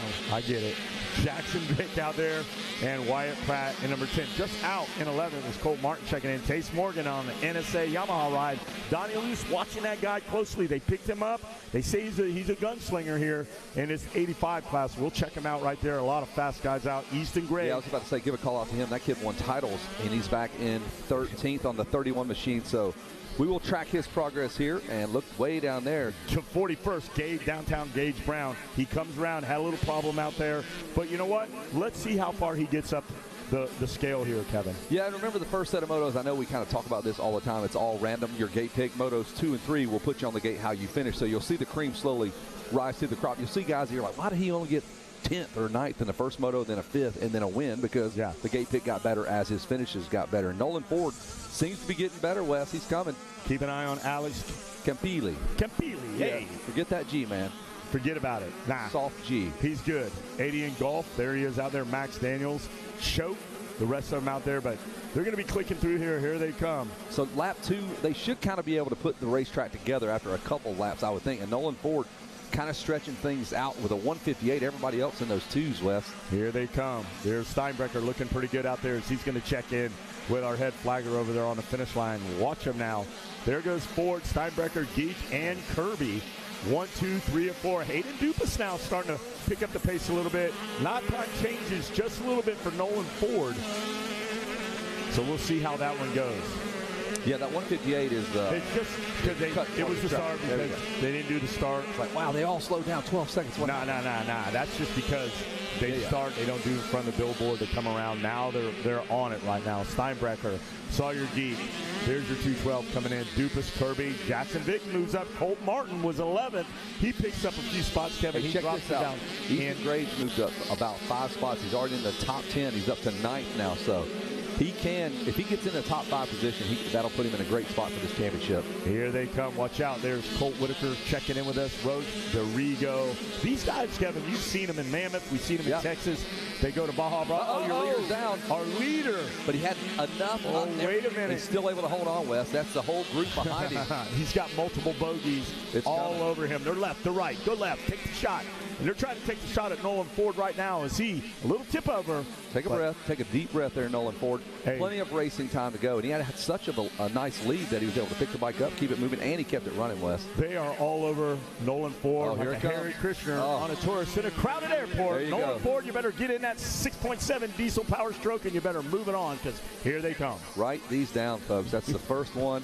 It's like sticking your finger in a light socket. they're all We're going coming. to use that one down. It's coming. Okay. I'm just keeping Squared octagon. Yes, the square octagon. You've been on the eucalyptus bike training. I got that one. Here comes the riders through that beach sand there. Steinbrecher trying to fight off Sawyer Geek, and they better hurry because I'm seeing Easton Graves. He's already pushing up in towards a top 5, so see what he can do. He did a 2:10 in traffic. Graves just came back on Team USA and the Junior USA team. They went over to the Netherlands with Jeff Cernick, and so he's got a little bit of rough track training under his belt just a few weeks ago, and now he's putting it to work out there. Keep your eyes peeled on some of these late bloomers that didn't get the jump. There's Bam Bam, Braxton Mez back there in 28. Look for him to start climbing up the ladder, Kevin. Yeah, these are some household names. About the time they get on these 65s, we've been seeing them do some winning for a few years now. As your leader heads over to the billboards, he looks over across the starting line. He'll be on an 85 soon enough. Oh, wait, check that. This is an 85. Yeah. Get my math right. Well, look at him. He's probably on the Super Mini. Playing around with it back home. Look how rough that is right in front of the mechanics area. Look at Steinbrecher now still. Hey, he's posting a 2:13. A little 2/10 faster, 2:13.5, 2:13.3. Let me ask you this. Yes, he sir. just crashed during that lap, and he still turned a 2:10. Like, what would he have turned had he not crashed? A couple, 3 seconds probably. No, he's on it. Here comes Jackson Vick. Colt Martin starting to climb up there. Chase Morgan drops back to 7. Easton Graves, Kevin, now up in the top 9. Wow, he's moving. Moving on up. There's the 38 going through the 10 Commandments. Dupuis. Then he has Graves just behind him and Baldock. I mean, pick your line. Pick whatever horrible deep rut you want to ride. I'm terrible at ruts. I would just get in the grass. Those are where your best lines are. Tough break for Gage Brown, Canvas, Scroggin. Didn't look like they were able to complete a lap, so they might have a mechanic out there. Tilly McCoy, the only girl out there, running 36 right now with a 2.25. That's good. Respectable. Got to finish up in there. Good job out there, running 36 out there. Tilly McCoy doing a great job out there. Every time they show the racetrack, it's just a sea of ruts, bumps, rollers. There's just no reprieve. There's no break. No chance to kind of gather yourself up. Like whenever I was racing Supercross, winning Supercross, I could jump those triples and like, you know what I'm talking about, Kevin Windham? He knows. That's where you kind of gather yourself back up. When you do the transfers from one section to the other, and you don't even know. Like, I think he only missed one. I think one came really close. Is that when you called it off? Like, I'm good on the transfers. I missed one a little bit. I missed one huge. It was late in the transfer days, and had a little come to Jesus meeting. I think that's what it was. Well, luckily, the only damage when you did that was in your Ithaca drawers, so everything was good. You changed him, you got ready for the main. It was all good to go. How much more stress did that bring? Like, the race was probably a breeze. That transfer, I'd be sweating that, dude. It was dark. He came out of dark to a little bit of light, back to dark, and it was nuts. He's like, hey, Kevin Windham. Talking to Kevin Windham, by the way. Oh, we got one down out there. Wasn't our leader, though. That was Nolan Ford. He's looking good. Steinbrecher still in the number 2 spot. But talking about transfers, Kevin, if you don't even know what that is, like, it's been so long. Like, there are kids that, what is he talking about? He used to jump weird stuff on a Supercross track in opening ceremony. Got to go to YouTube to see the transfers because no other riders are, I would say, dumb enough to do it, right? It wasn't the smartest move I ever made, but had a lot of fun with it and having a lot of fun being here with you guys tonight. I know you guys have been, or today, this whole week, you guys have been talking a lot about Easton Graves, fellow native Louisiana. I like it. I was watching for him on the start. Dead last, guys. He's having a good moto. See what he can do as this race gets into almost the halfway point. Somebody down right here in front of us. The 38 goes down. That's Hayden Dupuis. Oh, keeps the bike running. On the first commandment. Hey, the first one. We even had K-Dub show up at a few arena crosses at Feld and do a couple transfers, and there wasn't enough room for any error. He was transferring from a hot dog stand to the bleachers. Like, what? I thought he did go up in the front row at one point. Well, there's Mez. Mez now working it in there. Bam Bam up in 15th. Travis Snyder, Ballinger, Joff. Those guys just hovering around 17th, 18th, and 20th. Kelly McCoy moves up to 35th, but right now Nolan Ford is the man with a plan. Yeah, even with a crash, Nolan was able to get himself back together and extend the lead right back out to, what's he got? Where does it show the actual gap? We're not seeing that. Probably 4 or 5 seconds at least. Yeah, but right now you got a beehive of activity behind him. Here he comes right there. Ford buzzes the tower. Yeah, this race for second is absolutely on there. They're coming into view here. And Steinbrecher. Yep. Geek, Martin, Morgan. I'm really, really impressed with Cole Martin right there. Well out of the top 10 and now bringing himself. Like Morgan just made the pass on that Yamaha. Woo! Just drops out of view. He's like below sea level in that rut right there. He's underwater. There he comes. He's a tough guy. I kind of taken a liking to that guy. He's just a little, he's all business. You see him like, hey, you got a smile? And he's like, no, get away from me. I'm here to win. Yeah, that's why Danny Lewis went and got that guy. Found him at the sound docks and said, you're the guy. Hey, we need Braden Young to the MX Sports office, please. Braden Young. We need to see you at the MX Sports office, please. That was a good shot of the 24. Steinbrecher, who was credited with that whole shot. But Nolan Ford, look at that nice, comfortable, lazy boy on the Sunday blowout football lead. That's how comfortable he is. He pulled the feet back, falling asleep, head bobbing a little bit. He's got such a comfortable lead. Tace Morgan out there, you're watching in second right now. Look how many guys he's got around him. There's no era for Morgan right now. And look at him. He's just barely peeking over that crossbar pad. He's looking under and through the crossbar pad. That's how he gets us. But he better not do a checkup from the neck up, because if he looks behind him, they're coming. They've got Steinbrecher, Martin, Big, Geek, Kirby. He made the pass through. He went through them dudes, so he's moving forward. No reason to look behind you when you just turned a 209 for Tace. I mean, that was a great lap for him. Dealing with the pressure, we saw him make a killer pass in the sand and holding the tempo here on that on the lap after. So he's got a good race going right now. Hey, we're only like 7 minutes into this thing, so plenty of time to do some racing. Plenty of time to.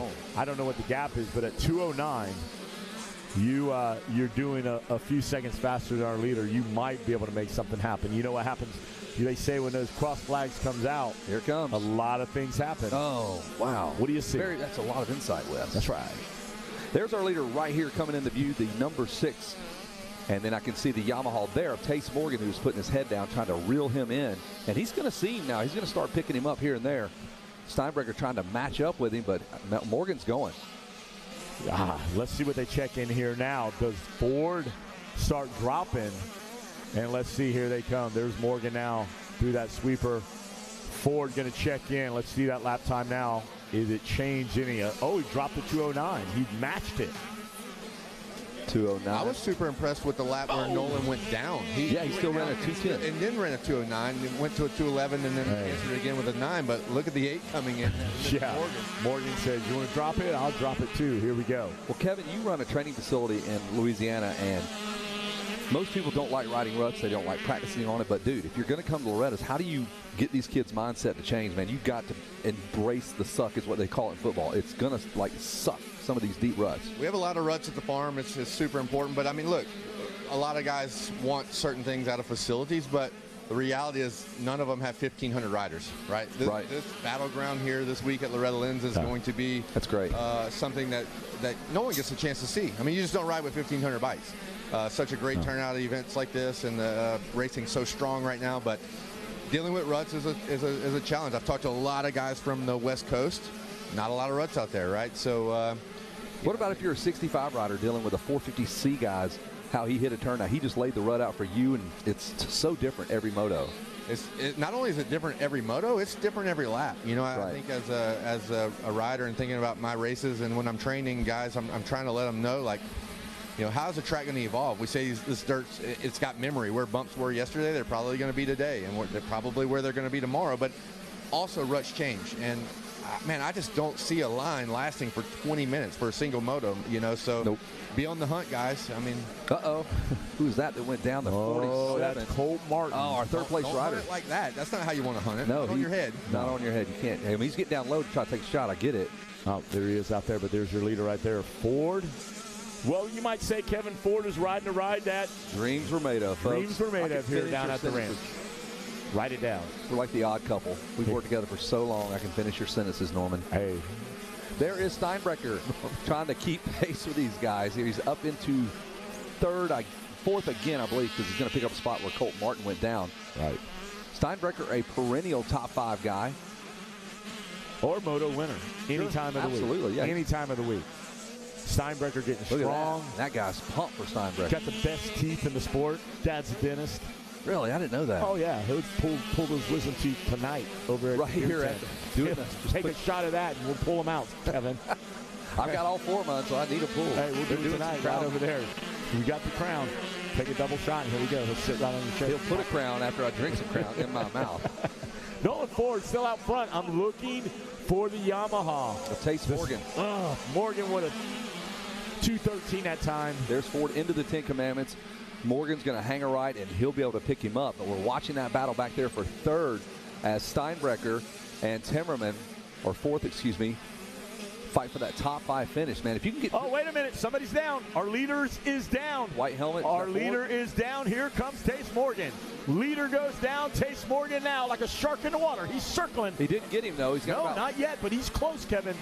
You know what happens now when he can see him. That's 2 crashes for Nolan Ford, and he is still leading this. Like, if you somehow pull this win off, I mean, that's incredible to pull that off with 2 crashes. I was watching the last lap times turned in. Ford with an 11, Morgan with a 13. I'm thinking, like, maybe they're starting to settle. We got 3 minutes left of this race. Oh, here we go. Early in the week, maybe we settle. But with that fall from Nolan Ford, there's no settling now. This changed the whole game. Right here. Right now, it's go time for Ford. His guy's going to be boarding him. You need to drop the hammer because Taste Morgan sees what you do. He's ready to capitalize on any mistake you made. Morgan, the adrenaline's going to kick in. He's going to say, I see him now. A little bit of break. Watch him, Kevin. Yeah, I can see him. I'm picking him up right here. Through the twisties. They're on the screen. He goes wide. Morgan is not afraid to go inside. He's done that a bunch on this racetrack. He's not afraid to run it on the inside. That's how he made his pass at the finish line. So we'll see if that plays in here as they work their way towards the finish line. Morgan is on him. Look at him like white on rice. There he is right there. Morgan through the sand section. Watch him now. What line is he going to take? Oh, Morgan goes inside. Oh, Morgan makes the pass. No, the door gets shut. Here they come down to that white flag. A sense of urgency now for Ford. He's got to watch the back markers. I call those the landmines. You never know what's going to happen. He got caught up over there. Now the grip. He's got him in his grasp, Kevin. He's got the tourniquet on, and now he's applying pressure. Yep, right by the billboard into the left-hander. Less than a lap to go, about a minute and 40 seconds worth of work. You don't want to throw the whole thing away and go down, but if you're Taste Morgan, you get an opportunity. You got to make this pass. Here goes Morgan by the mechanics there. Watch him, Kevin. Look at that head. He just keeps it focused right there over the bars. Kevin Wyndham, what do you see over there? I see them getting some opening in space, man. They had a lot of lappers as I was going by billboard. I was watching blue flags fly and settle down, Wes. Look at this protection here. Man, they are battling so strong. I love the way that Morgan's fighting for this thing and not following. He is on a different part of the racetrack because he is Morgan is right on his tail. Ooh, he's on him. Look at this. Got the lasso out right there, Kevin. That's right. Oh no, Morgan goes down. Taste Morgan tucks the front in there, keeps the bike running. He might not lose a spot here, but I think the rest of the gang might come past. Vic's pretty close. He was pretty tight. He's taking Morgan a second to get going. Wait a minute, somebody else went down. I don't know if that's if that would have been Vic. I think Vic, Steinbrecher, somebody else went down over there, but we're going to let it shake down when they come through that checker. Wow, last lap, white flag, things start to happen.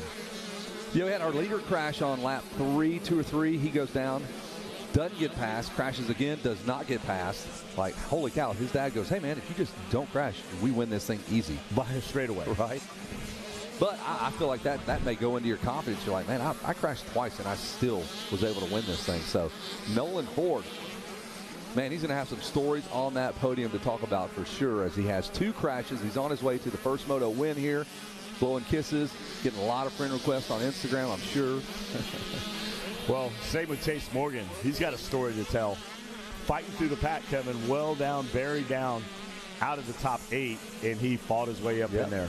One more turn to go here. The number 6 of Nolan Ford looks up, checks it out, sees that checker flag, and he is on his way to a Moto win. Nolan Ford is your winner in the 85 10-12. That was a hard-fought one. Great moves there by the flag. Barely got out of the way. Let me get over there. There we go. All right, let's check in with the rest of the gang here. See if Taste Morgan was able to hold on. Was he? That's such a comfortable lead. They're still waiting on our second-place rider, Jackson Vick. Vick makes the spot. Let's see if Morgan can still. Steinbrecher. Morgan's going to get on a podium. He's going to be able to tell a story. Timmerman 4th. Looking for Steinbrecher to come through. Should be momentarily. I think that's him coming through. Steinbrecher going to finish 5th, Kevin, and Sawyer Geek 6th. Great race, man. A lot of action there. Kevin Windham, you were dazzling on the microphone.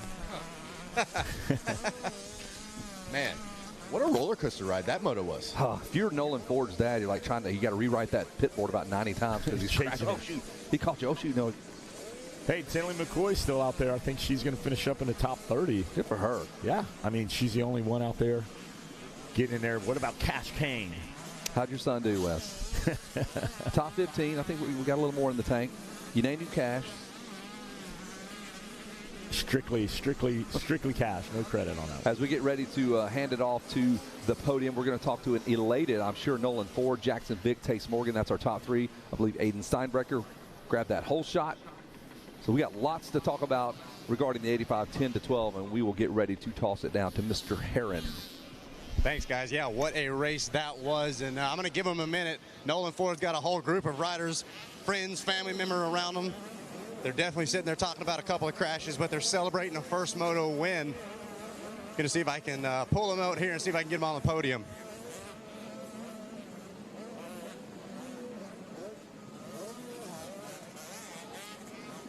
All right, so Nolan's dumping some water all over his face. It's only a nice, cool 100 degrees, it feels like, out here. And he just was in an all-out battle. We all know how much your heart rate spikes when you hit the ground. Try doing it twice, all while leading your first moto.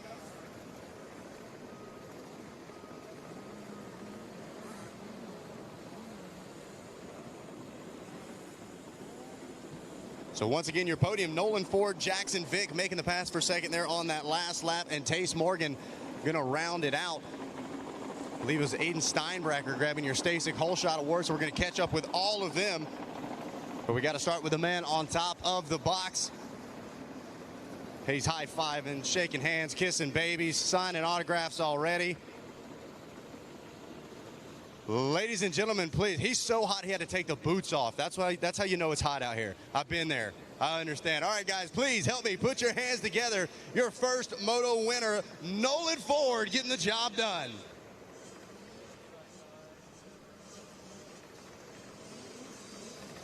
Throwing that Fly Racing jersey back on, going to show off all the sponsors. It's hard putting a jersey on once you're all sweaty, isn't it? All right, Nolan Ford up here on the box. First and foremost, that is yours. You've worked hard for it. Give him a round of applause. He's got the gold medal in hand.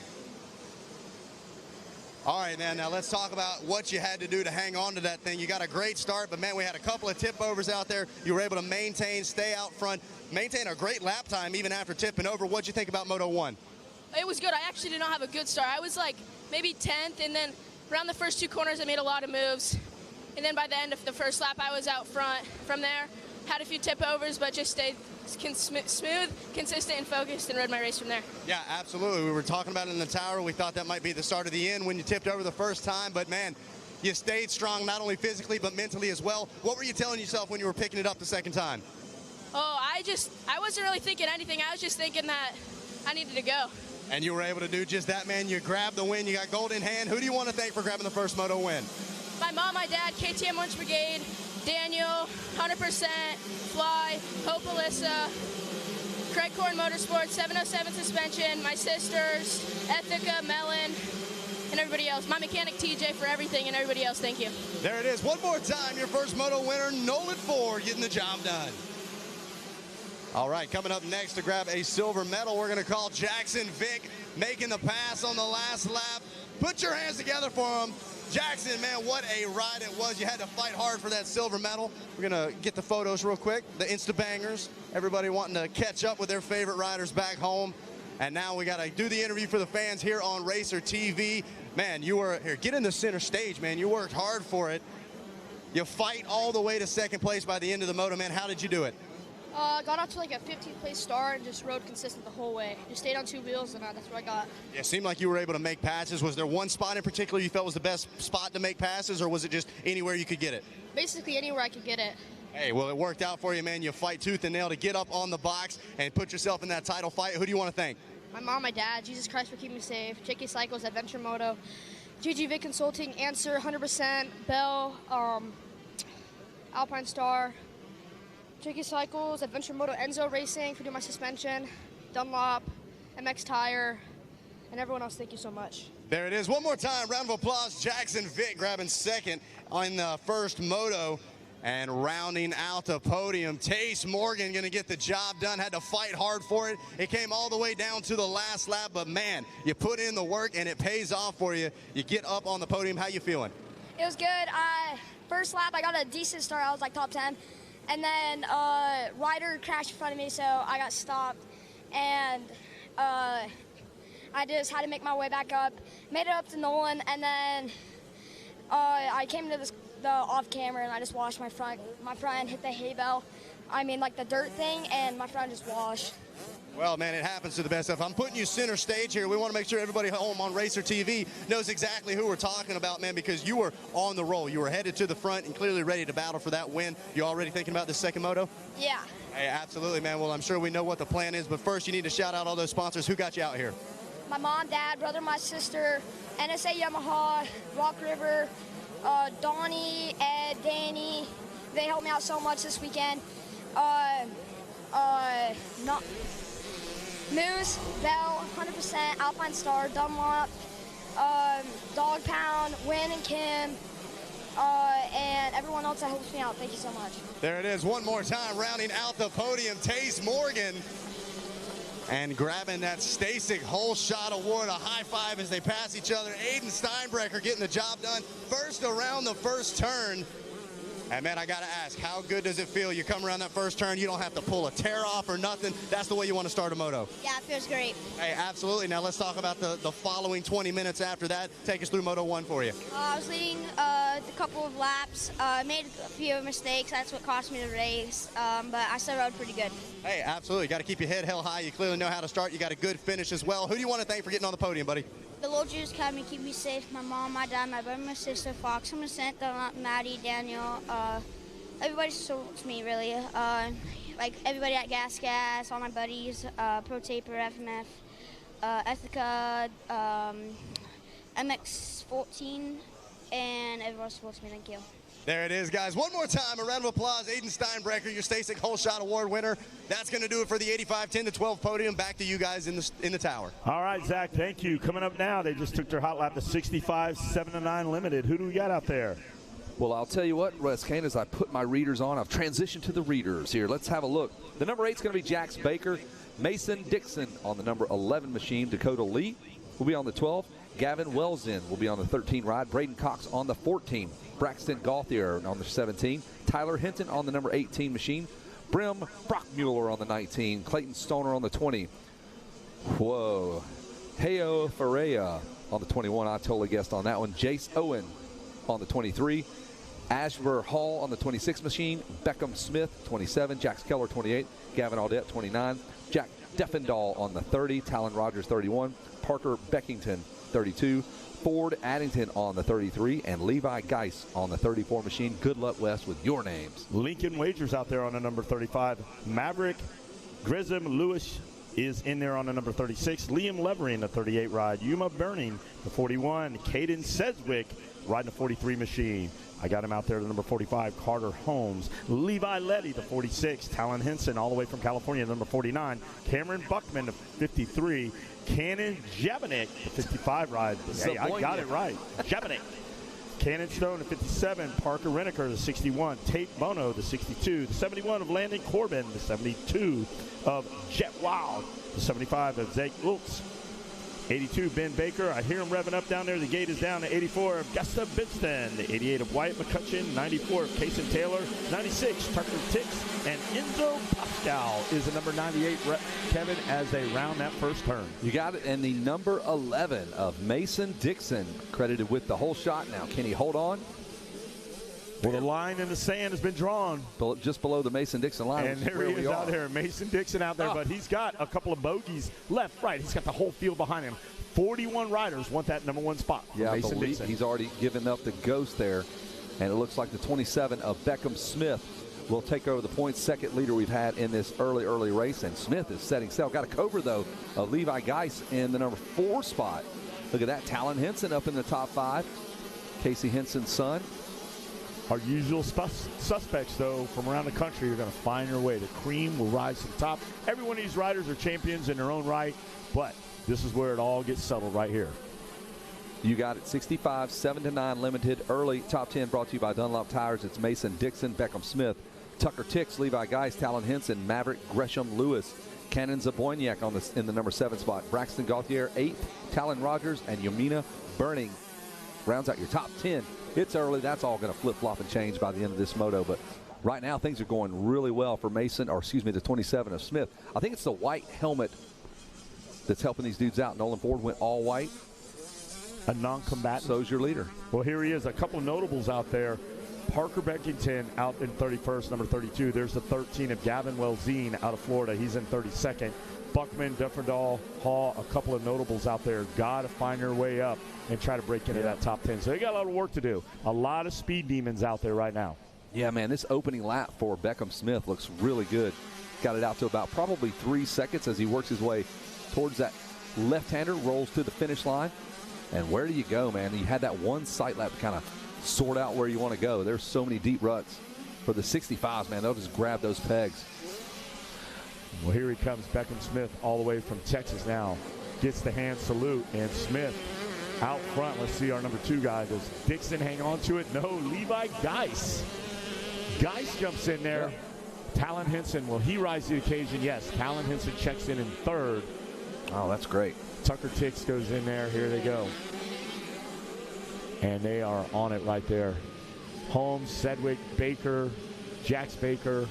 We added this section a few years back. You remember, Wes, we used to park where they're all riding right now. The track didn't quite go that deep into the woods. Nope, kind of changed that up. Took it a section back. They used to just come in there and swing on this side of the tree. So right there where the first turn goes over, that used to be the tree line right there. That's right. And they'd go down and hook it and still come back around up in here. We were talking last night when we got to run the track backwards that one year. Right. He took up on the start and went down toward the center field and ran the track. Look, in amazement, he's looking at me like, are you serious? Yeah, for sure. Well, hey, if you stick around long enough, you'll see something. All right. We're going to teach you about this stuff over here. Jackie Legs will be taking over for us soon enough when Wes goes into hospice later on this year. He's looking at me like, they ran this track backwards? Sure did. Oh, yeah. When you took the start, you went down to the field and came around, and then bada boom, bada bing. Asper King. He remembers. He was here. Ran the track backwards one year. Well, you were probably working on some Cobras back then. Hey, big shout out. Cobra Sean listening from AMA Kicker Arena Cross. He checks in. He says, hey, get it done. So we're excited about our new schedule coming out, and it's going to be a good one, guys. Got to get Cody Groves and the boys out there and JP. But right now, Beckham Smith out front.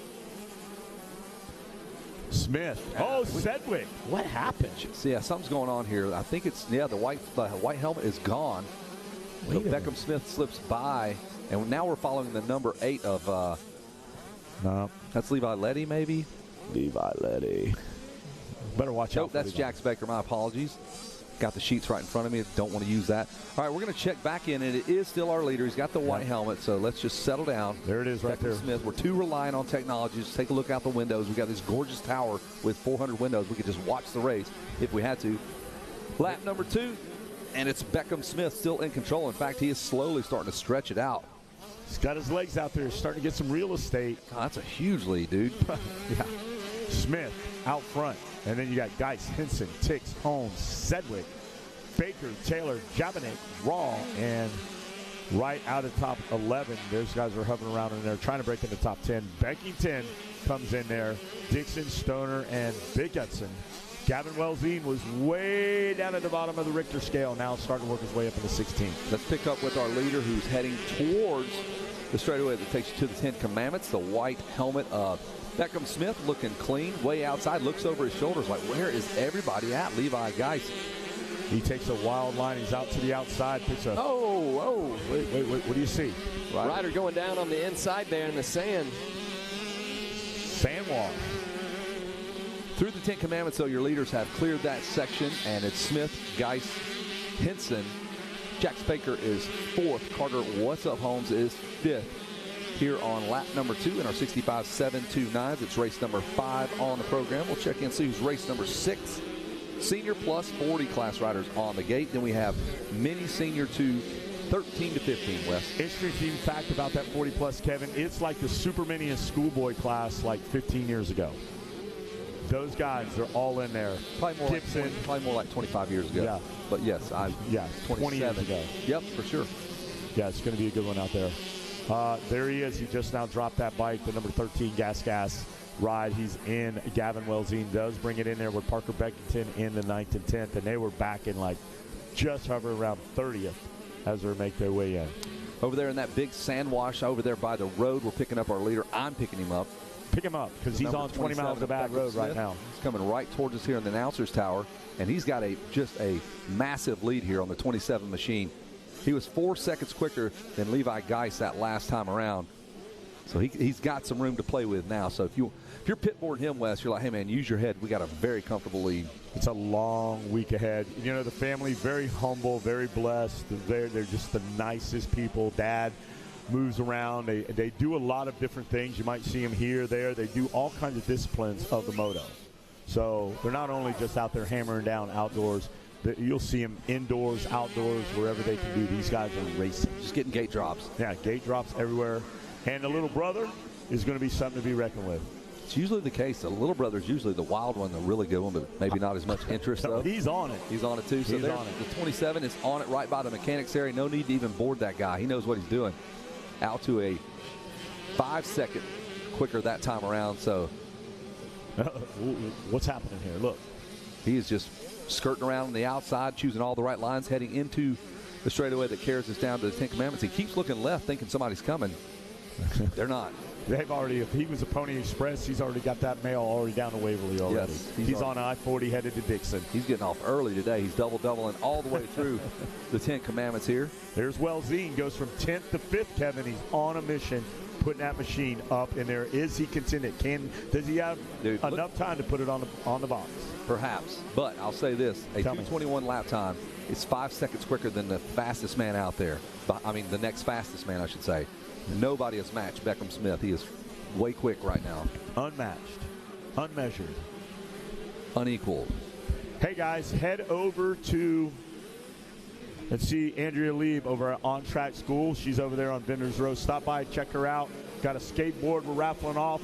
Proceeds going to Matt Byton, good friend of yours, I know, Kevin Byton, and we're going to give a little bit of we're giving proceeds to On Track School. So stop by over there, see Andrea Lieb, and get some of those raffle tickets for that skateboard that we are raffling off to help our good friend Matt Byton. Yeah, he got injured getting ready to get qualified. Yeah, he would have been here this week. For sure. Our good friend Dr. Ed Perry is up here as well. He was qualified up, ready to go. Blew his patella out on a mountain bike. So Ed said he could do it at 65. He's going to do it at 66. Just another year, man. You'll be super. Yes, he's special ed for sure. You're 29 forever. You're going to make it. Right now, Beckham Smith out front. There he is. Geis, Baker, Welzine, Jabanik, Beckington, Taylor, Begston, Wall, all in the top 10. Now, Wes, have you confirmed that name, Jabanik? Jabanik. This is a Boynik. There's a Z. Jabonik. It's a silent J. It's a soft J. So Jabanik. Z means J in that. That's right. Zabanik. All right. Hey, we're going with it. You just made that up. It's what we're doing here. This is a Boynik. Would you go with that? Yeah. Jabanik. You call it what you want, but it starts with a Z. It's a silent Z. But you're making it not silent. You're saying other stuff. You're just replacing it. Here we go. Mason Dixon out there. He's going to be on the podium with his discussion of his whole shot from Stasic. He's got a musket he's going to fire up north just below the Mason Dixon line. That's right. And the line in the sand will be drawn. But Beckham Smith out there. There he is right there. Look at the screen. Follow him right here. You're turning into Rodney Tomlin. All right, there he is outside. Takes him. Hey, that's the long short shoot. Yes, as it is. He comes around in the 10 Commandments. Makes no sense, but we've always called it that. We already do it. Weege calls it. Why is it the long short shoot? It's this muddy, dry, flat, hard pack, loamy. It's hilly, gnarly. It's gnarly. Gnarly, easy, technical. It's a short shoot, but it could be long because it's almost like 20 miles of bad road on the other side of the track, so it can get gnarly there. Makes sense of that, folks. Those of you at home keeping score. There's a look at our second place rider, Levi Geis, rolling through. He's actually doubling through. Hang on, Levi. Keep it in between the lines here. Whoop. Yeah, check it up. He's still solid, though. He's way out front of the next guy. Third place rider. We're looking at him right now, Talon Henson. Just finished top 3 or 5, man.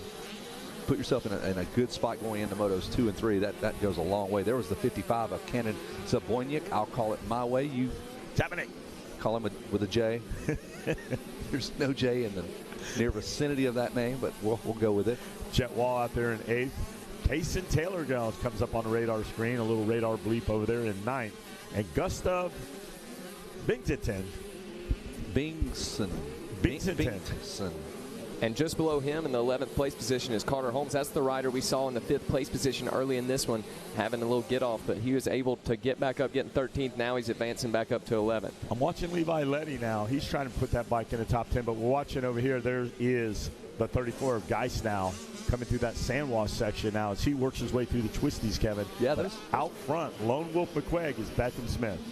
And yeah, as we watch the Cobra, it's just cool to see those bikes and how far they've come along from just a 1 to 50 and then working their way up and making these bikes. Those are great looking motorcycles now.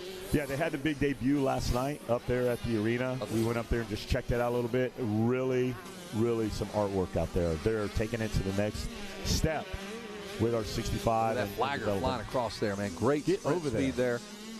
We test our flaggers. We make them run a 40 to make sure they can meet that minimum time to flash across the racetrack like that. They have just like NASCAR training with a pit crew. They start working these guys all year. You come here at 5 in the morning, they're doing sprints. All of our flaggers full on. There's no rest for the weary. No, can't pull a hammy out there. Following along with the 34, that's our second place rider, Levi Geist. Right by the billboards, looks over at and sees probably Kevin Windham's face. Kevin, are you on that billboard, or did they clip you? You were at one point. No, I actually made the cut. I was so scared for the new version of the billboard. I'm like, am I going to make it? Am I going to make it? And I got here and saw it. I still made it. Kevin. Wow. How many more years do you think you got for there's like you're out? At some point, you got to get clipped, right? Kevin Windham, I don't believe I hear the words out of your mouth scared about anything. He was nervous. Nothing. He gets to the ranch. First thing he does is go down to that wall of fame there, the billboard. It's huge to be on the billboard. How many guys are on it? Can you name them? I used to could name them, but some got clipped and new guys come on. I made the next cut, so happy about that. Hey, got a news flash for all the riders. Let's hear it. Just left the tower with you guys. Went sweating for a while. It's super hot outside. But I was talking to a few guys that made the top 10 there in that 85 race. They were talking about bad lines and being down on ground level as I walked over there. Look, this track's super wide here. It's 10 o'clock in the morning. It's starting to develop, but there's still good lines out there to hunt. So news flash to the riders, hunt. You got to ride from tough block to tough block or bale to bale, banner, track marker to track marker. There's some good opportunities out there. Track developing really nice this morning. Hey, and guess what? It's on YouTube. You can actually watch this, man. You can see all the good lines develop and get a leg up on your competition. Yeah, and a tire is only 4 inches wide. There is room for that tire to go somewhere that somebody doesn't have a rut. 6 minutes into this one, and Beckham Smith is your leader. We're following along. Kevin Windham joins us in the booth here. Kevin, back from sweating out there, just walked out to do a little sweating. Now he's back in here to cool off. And he says there are great lines, and this track will change, and use it. Look around. Cody Cam checking in with us. Oh, well. You didn't catch anything on fire earlier? Got bit by some ants. I'm on fire. Me and Wes at Lake Whitney one time, we're driving past, and Cody Cam's RV's on fire, basically the pits. And his dad's out there, Cliff, stomping on the ground with his big size 14s, trying to put it out, so we helped him put his fire out, and we went on to have dinner. Well, he's getting bit by ants, so he threw gas, and somehow it all caught on fire. Okay, that was the scoop. Got it. Well, here's the scoop gearing down. The 27 flies right past the number 57, and that would be Cannon Stone. He gets past, and he's working his way towards the 10 Commandments. Man, how do you even train for this heat, Kevin? Like, you don't put hoodies on like we used to. That's kind of dumb. It kind of shortens your. Did you ever put hoodies on in like a wrestling suit to try to? I tried to spend as much time as I could up here with guys like you in this nice AC booth, as long as I could. It's hot, guys, and there's nothing you can really do other than just try to acclimate. And look, a lot of these guys have been down here for 15 days already. Yeah. You start parking for Loretta Lynn so early, so that I guess that's kind of your training for the heat and humidity. But it will be spent July 4th at Loretta's. Well, they hit me up. They're like, "Hey, you want to go do some podiums?" Because we roll down there. Me and Kevin are like, "Nah, we're gonna stay up here. I'll sit here. Y'all go, Zach. You got all you want. Handle it. We like the AC. It's really feeling good up here." Feeling good right now is Beckham Smith, who consistently is 4 to 5 seconds faster than anyone on the racetrack. Zabojnik turning a 2:26 though in the number 4 spot, so he might be a force to be reckoned with as the race wears on. Oh, little guy off the track there gets back on. But Levi Letty working it out there in the 13th spot. There's Brock Mueller. Talon Rogers trains over there with Albertson and those boys over in Oklahoma. Very surprised seeing him back in 18th. Don't know what kind of issues he's having, but definitely one to be reckoned with. There's Lincoln Wagers out there, Cannon Stone, Burning, Posca, McCutcheon, Dakota Lee out there. And just got word Sean Smith coming in tomorrow. So we'll be looking for him. Get some words with old Sean Smith coming in. 65 7 to 9-year-olds, limited. Stockified, as we call it. That's what Buddy says.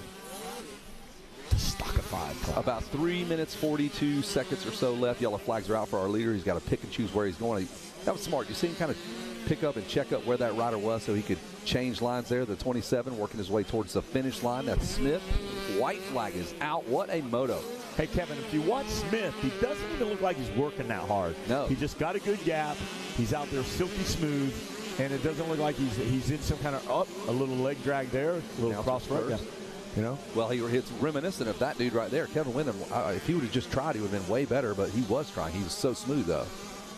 I tell you what, it's a testament to the maturity in a 7 to 9 class of Beckham Smith, because this is the ultimate race management. Like, he knows what he's got. He's got a comfortable lead, and tiptoe through some lappers and down riders. I mean, the last lap you were 4 seconds, now 3 seconds faster than your second place rider, as opposed to 2:25 and 2:28 respectively. So, man, great race management by Beckham. You ever get him down there? I think he might be at Renard's. I'm not sure. Smith or up there with Alberts and stuff. You ever get him down there? Because I know they like to travel a lot, hit different places. Have not had Beckham at the farm, but maybe I'll go send him a little business card or something.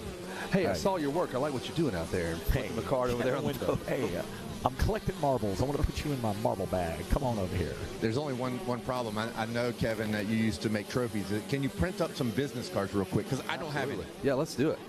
Yeah, get you a QR code and bam. Give a firm handshake, Kevin, and say, Look me in the eye. I'll see you at the farm. Hey, I think it's cool when guys do kind of bounce around and kind of take a little bit from you or Albertson or the guys at MTF. It's not a bad thing to kind of bounce around and see what everybody's got going on and different techniques. Well, it's pretty cool when we go out there with Harold Martin has that Camp Boom Diggity. We bring in different trainers. Want to get KW? You ought to come in one year. We got, all the guys. Renard comes in. Brian Johnson comes in from MTF. Then you've got Josh Woods from GPF. So all these kids get to travel these different stations and meet these different trainers from around. So pretty cool camp out there that he puts on right at the beginning of July and gives these riders a chance to meet some of these trainers out there. Rob Fox comes in with Dunlop, does a media center and stuff. So pretty cool. But right now, Beckham Smith out there. Right beside us, he's going to look over right now. He's in the air. Beckham Smith is on his way to, man, it's a yawner, and that's exactly the way he would have scripted it for sure. The 27 of Beckham Smith just, I think, a top 3 off the gate, made a few passes, and it was over. Quick work out there. There's your guy back there in third, Kevin. Yeah, Zaboniak. That's what we're going with. We're going to get it. We're going to ask Kevin. I got it. You don't have it. I got it. Well, there it is, the checker flag. He's got it. Beckham Smith is the winner. And Levi Geis and Cannon Zaboniak. We'll let Zach figure that one out. Yeah, we're gonna get it. Zach, you're down there. We want to know. Ask the quick pronunciation Jabanek of our third place rider as the largest head in amateur motocross. Mike Burkeen rolls in here from the AMA as the checker flag continues to fly, and we'll get ready to wrap it up. Toss it down all the way to Zach, who's got it under control.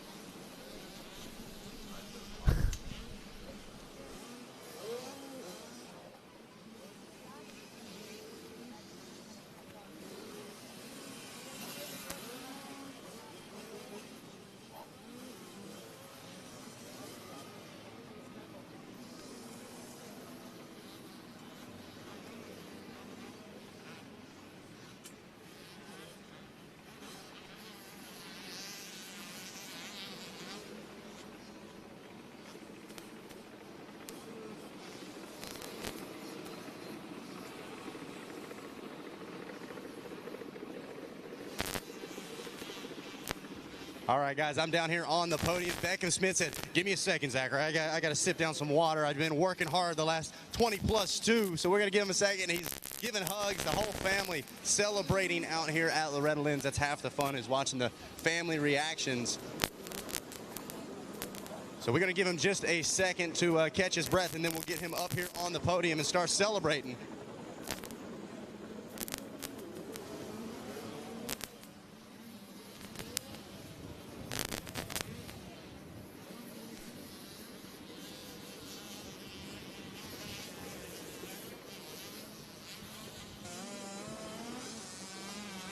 All right, he's hot, he's sweaty, he just handled business. Now it's time to do some celebrating. We're going to call him up to the podium. Ladies and gentlemen, your first moto winner, Beckham Smith, getting the job done. Give him a round of applause.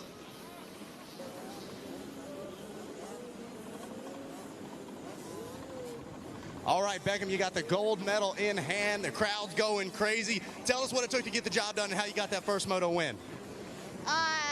It's all about the start. You have to get a good jump out the start to get out the gate and just hold it wide open till the first turn.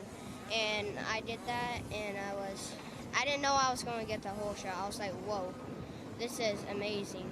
Then I just try to ride my own race till the checkered flag waved. Hey, absolutely, man. You never give up till you see that checkered flag, and it pays off for you. Got to feel good to get that gold medal around your neck, right? Yes, it's awesome for the first moto. Hey, absolutely, man. You're in the best spot to be for the title chase. Who do you want to thank for getting you out to Loretta's and getting you up on the box? My mom, my dad, my brother, Jesus Christ for my talents and protection, KTM, Orange Brigade, Maddie, Daniel, Robert Pierce, Team Dunlop-Lee, Rob Box, Game Moto, Bees Moto Lab, Twisted, Link, Twisted, Box, Mika Metals, EVS, T-Rex Throttles, and everybody else. Thank you. There it is, folks. One more time. Put your hands together for your first moto winner, Beckham Smith, getting the job done. All right, coming up next, grabbing a silver medal here to start the week, Levi Geist with an incredible ride. Well, we're going to get Levi out here. He's pushing the fans out of the way, signing autographs.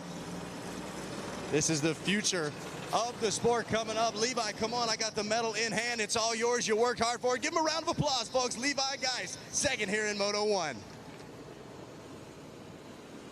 Oh, yeah, throws the medal on. He is pumped up, smiling for the photos. Now we got to chat it up for everybody watching on RacerTV.com. Levi, man, that was a great ride. You fought hard all the way to the finish. Tell us about Moto 1. Yeah, didn't have a good gate pick, 40th. Track was good, rough. 10 Commandments are weird. I would like to thank my mom, my dad, Cobra Elite, Cobra Motorcycles, Brett Bell, Plainview, Roost, Skull Candy, Doji Shades, and that's it. Thank you, everybody else. There it is, guys. One more time, put your hands together. Levi Geist doing a great job. He said, I didn't like that first Moto gate pick. I'm going to improve it. He's got a second gate pick coming into Moto number 2. And last but certainly not least, up on the podium, Cannon Zabanik, for you guys listening up in the tower. I did check with him. Zabanik getting the job done. Cannon, come on up, man. I got your medal in hand. These guys are worn out. All right, so we're going to double-check scoring. It sounds like we've got some changes here. Give me just 1 second, guys. I'll let you know.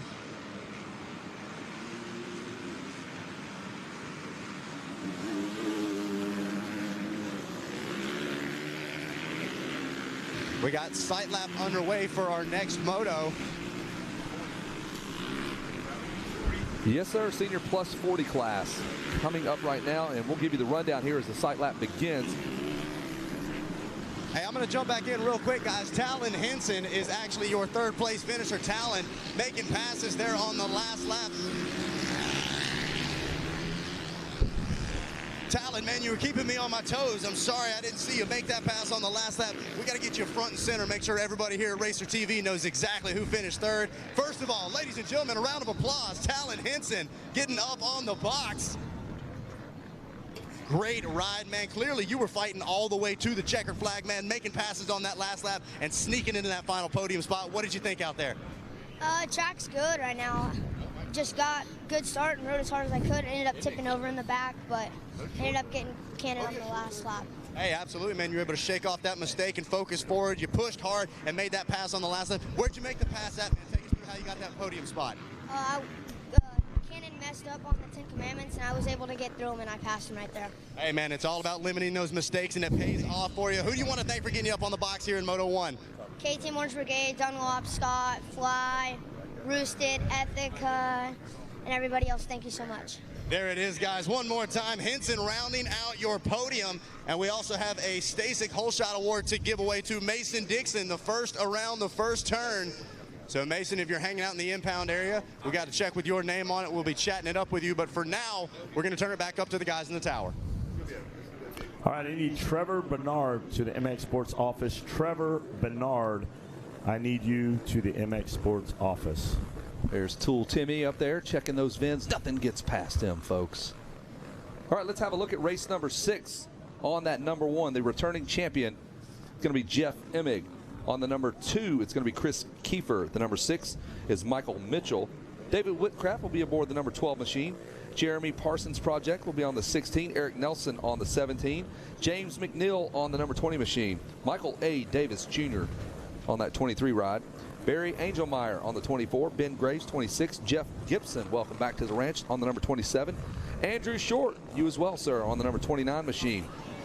Michael Sigmund on the number 30, Rick Smith on the 31, Scott Darling 32, Michael Brown on the number 33, Barry Carson on the 34, Jeremy Ball 36, Doug Earls on the number 40, and Nick Galpin on the 41. All right, I need Tracy Cloy to the MX Sports office. Tracy Cloy to the MX Sports office. Also, the number 42 of Samuel Forster, the 43 of Blake Keaton, the 48 John Boy Monk out of Alabama, the 50, you know him, Scott Netz, 54 Jerry McClough, 55 Matt Miller, 56 David Nichols, 58 Adam Osborne, 66 Adrian Spiker, 67 Tim Zebo, 68 James Singer. Tim Zebo's here? Tim Zebo is here, not Tim Tebow, Oh. Zebo. Get the Z, it's not a silent Z. 75 John Boroff, you know that guy. I do. Boroff. Mega Series. When you go to Muddy Creek, you had to race that guy. 76 William Wright, 76 Isaiah Johnson. Another one. Out of Albuquerque, Area 51 rider. 81 Matt Bloom, 82 Matthew Doran, 84 Ryan Inman, 88 Schaefer Keller, 91 Henry Wiles, 92 Chris Innick, 94 Dan Petrie, and the 96 of Adam Johnson make up the field of the 40 plus. This year is going to be a monumental race here. Yeah, and Kevin Windham, you called it. You said that Mike Brown threw a little extra sauce on that practice on that lap time to let everybody know he's the alpha dog. It was interesting to watch the dynamics of practice unfold. You know, Short had a great regional at Colorado when he was up there, and I was thinking, man, he was going to be good, but you never underestimate Brown at Loretta Lynn. He's got this track down, and a little bit different conditions in the Colorado round. Interested to see how Short plays this, or if he can play it anyway. You know, he might not have that ability. We'll see. Well, what about a dark horse, Kevin? You got Brown, you got Short. Is there a dark horse? Somebody that's putting a little extra. I mean, there's Emig. the number Come on, one right Emig. there. Don't take anything from Emig. I'm not. He's got a number 1 plate. Absolutely. So Look how good that number 1's looking right now. Everything about him looks perfect right now. So Emig's form's dialed in. The Look bike at looks him. good. He's feeling good. Jeff Emig, you feeling good right now? Yes, I know you're feeling good. He's all He business. saw you, Kevin. He gave you the nod. Going to be a good one there. There's a good shot of the gate, 40 plus. What do you think, Kevin? Well, last night we had a lot of the lady apprentices that were picking their favorite classes. Of course, they picked several of the the no-brainers, the Open Pro Sports and things like that. But they had that connection to the women's classes. I have a connection to this class. As you we should. have a connection. We're all in that plus 40 category. So we're excited to see some of the names we've been racing and seeing for quite a while because we're the old guys, fellas. We're the elder statesmen, you might say, the fabric of the sport, right? The crafty veteran. That was much better worded than the old guys. Thank you. Yes. Yeah, crafty veterans. All right, mechanics kind of pulling back now. Get back, guys. Not much you can really tell Jeff Emig or Mike You're not going to tell Mike Brown. Mike Brown's like, just get away from me. I got this. Yeah. We got gas in the mic. Beat it, nerd. I got this from here. Yeah. All right, let's have a look at this starting gate. We will zero in. The revs will go up. These guys are in full attack mode right now. And we are off and running. All right, here they come. Emig with a good jump. Where's he at? Oh, got a Yamaha with a great jump out. Who's it going to be, Kevin? Let's pick him up. Who we got? Number 2. Chris Kiefer. with a fat hole shot. He's got a Kawasaki locked in right there with him. So Kiefer, this is what you asked for. You're getting it right now. Getting all you want right now. The big number 2, the number 12 right there behind him of David Whitcraft, followed by Adam Johnson. Jeremy Parsons. Brownie is in the number 5 spot on the 33. Just make it through these 10 commandments early on. A lot of chaos right now, Wes. Yeah, a lot of things are going to shake down. There's Whitcraft. You saw him through that number plate. Been through before. But look at these guys. To and fro as they come there. Look at him at 34th place is what we're going through. He's got him clocked at 34th. He has got a ton of work. You cannot spot these guys that much. No, Gibson out there, the number 27, back in 16th. There's Boroff. But here he goes. He's already dogging him right now. Chris Kiefer looks over, sees the double threes, and Mike Brown's about to launch right past him here in just a moment. Might have already done it. It's got control of the inside line. Look at the triple jump there. Wow. From low lunar orbit on the KTM. He's got his Chuck Norris action pants on as he springs into action. Might be. He just launched it in there. So believe that is Brownie out front. And there he is. And I believe it might be Shorty on that 29, just airing everything out. He's just going to jump past you. There it is. I don't know. Here we go. Shorty, Brownie. Let's get it. I'm so pumped. This is exactly what we wanted. Timmy did not get the start that he needed, which where was that when I was racing him in Supercross? He was always getting started. So good. Buried in the pack now, but man, with Short and Brown up front, this is one to be watching. I like the 77 and Isaiah Johnson coming out of there. Andrew Short, Mike Brown out front. The deck is shoveling. John Boy Monk, Boroff, Darling, Mitchell. Keep your eye on Emig. Emig comes around the first lap in 34th. Kevin, he's going to be watched. Let's see how far he can get. He's got plenty of time. He knows how to manage these races. But let's watch the rear and the front of the pack. Cannot let Mike Brown get away from him. He's already doing it to Andrew Short on the 29, but you got to go right now. You cannot let him distance you. I was watching Andrew in the billboard turn, made a little bit of a bobble in the rut, didn't line up perfectly on the exit, lost a little bit of time to Brown. Brown is locking in on what could arguably be his home track after competing on it this many times. I would call it. Yeah, he's from Tennessee. Muddy Creek is about as similar to this dirt as you can get. So, if there's a home track advantage, this is it. You need something delivered. Who are you going to call? You're going to call downtown Mike Brown. Yeah. Take this mail. I need it down to Dixon in like 15 seconds. What has Brown done for you? He is winning right now. He's doubling. Done a lot for Mitch. Done a lot for Mitch. There was a time where he was not happy with Mitch. There's Emig. He's already come through the 10 commandments. He's probably past 15, 20 guys. So we'll keep tabs on the big number 1, the champ. Already up in 20th, so he's passed about 14 guys already on lap number 1. Ball, Singer, Monk, Boroff in there. Michael Mitchell back in 26th. He's following Emig right now. He's his fullback. He's cut through, and Mitchell's following right behind him as Shorty is trying to follow this guy. He's on a Triumph, not a KTM. Don't let the results board fool you there. Mikey is on that Triumph, making it work. Yeah, good job out there, Jersey Joe, over there with Triumph. So big shout out to those guys. Triumph coming in here, supporting some of our amateur riders out there, making a little statement here. Good Lord. As our Triumph riders soldier on. So Brown out front, Short, Kiefer, Keller, Whitcraft, Sigmund.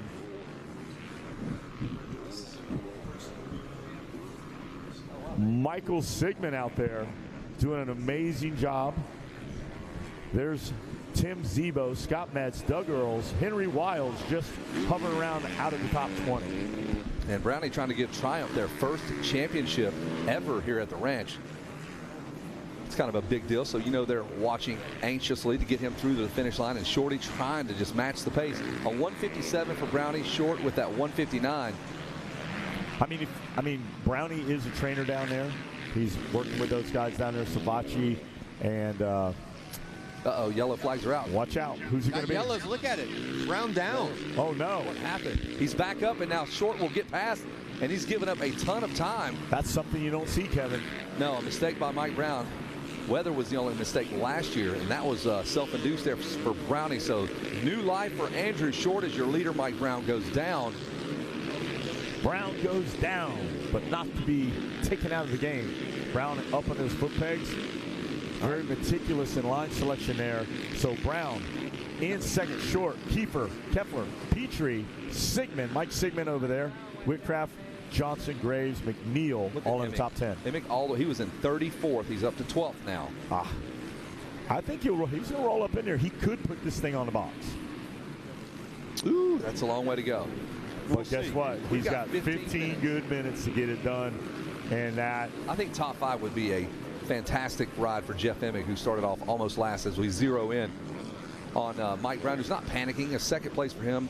It's like the end of the world. He knows what's up. He's just going to whittle away. Short, you might get this one from me. I know it's a 3-moto format. I know what's at stake here. Shorty flies right past us here into the sand. You see that? I did.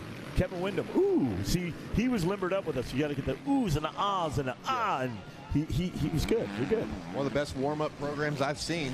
Yeah. Here at the ranch. Vocal calisthenics. That's what me and Wes have to do now at our age to get ready for 3 hours of announcing. All right, so it's going to be Short, Brown, Kiefer, Kepler, Petrie, and we're letting our apprentices see that. They have to warm up. They have to get ready. Pickle juice by Thursday to keep those. That's right. Keep us going. All right, so it's going to be Shorty, Brown, Kiefer, Keller, Petrie, Sigmund, Whitcraft, Isaiah Johnson, and Ben Graves. Down into the trees, a nice drone shot there. We'll pick back up our leader. Another white helmet leading, guys. We're seeing a trend, I'm telling you. White helmets translate to race wins. There is the 29 into the 10 Commandments. 1 lap ago, he was handed the lead when Brownie went down. He triples in. Brownie trying to roll back in, though. Great shot there with a drone. Looks like Batman flying overhead, and the Batmobile getting a little look at Andrew Short. I think Brownie's kind of slowly catching him, too.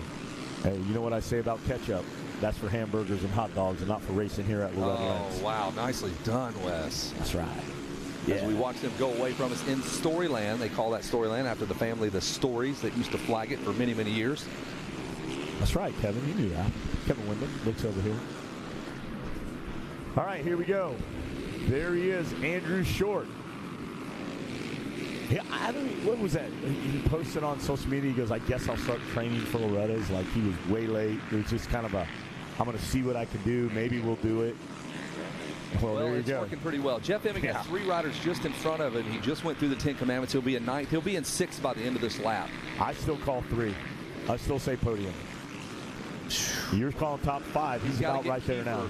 Got to get Kiefer, who's coming around the sand here. That is roughly 2,000 linear feet of racetrack he's going to have to make up. I mean, who knows? We'll see. You know how he's going to do it? Cut the track? He's going to pull out that Peel Pocket Fisherman that he got last night in an infomercial, and he's going to slowly reel him in. He's going to pull him in. He's going to pull him in. He's going to hook him in the wheel. He's going to reel him in. This guy needs no help at all. The 29 of Andrew Short comes across with 12 minutes to go. Nice line selection there. Cross those ruts right over. And Brownie matching their time. He's about 6/100s Kevin. 6/100s quicker. He could get him. Yeah. Short, though, out front.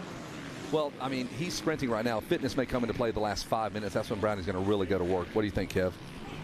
I'm liking what I'm seeing from Andrew. He's small adjustments in his line, settled in. He went 59, 59, and now he's into a 58. So settling in pretty well. How long did it take you to kind of string a racetrack together? A couple laps? Couple laps, yeah. I mean, look, it's an art to looking at the line you're in and kind of surveying lines next to you at the same time. Look, Andrew already in lappers. Yellow flags everywhere. You're right. This is comes another stalled bike for Andrew Short, navigated by him quite well.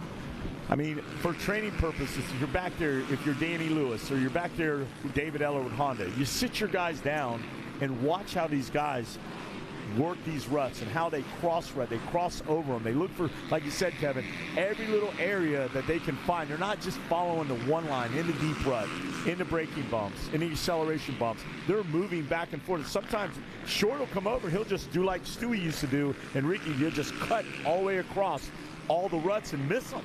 There's a look at the number 1, Jeff Emig, your returning champ. Bad start for him. He's jumped all the way up to the number 6 spot, just like I said, because I'm a genius as he works his way through the 10 Commandments. Absolutely. Now, top 3, again, that is a long way to go. Jeff turning a 2:06.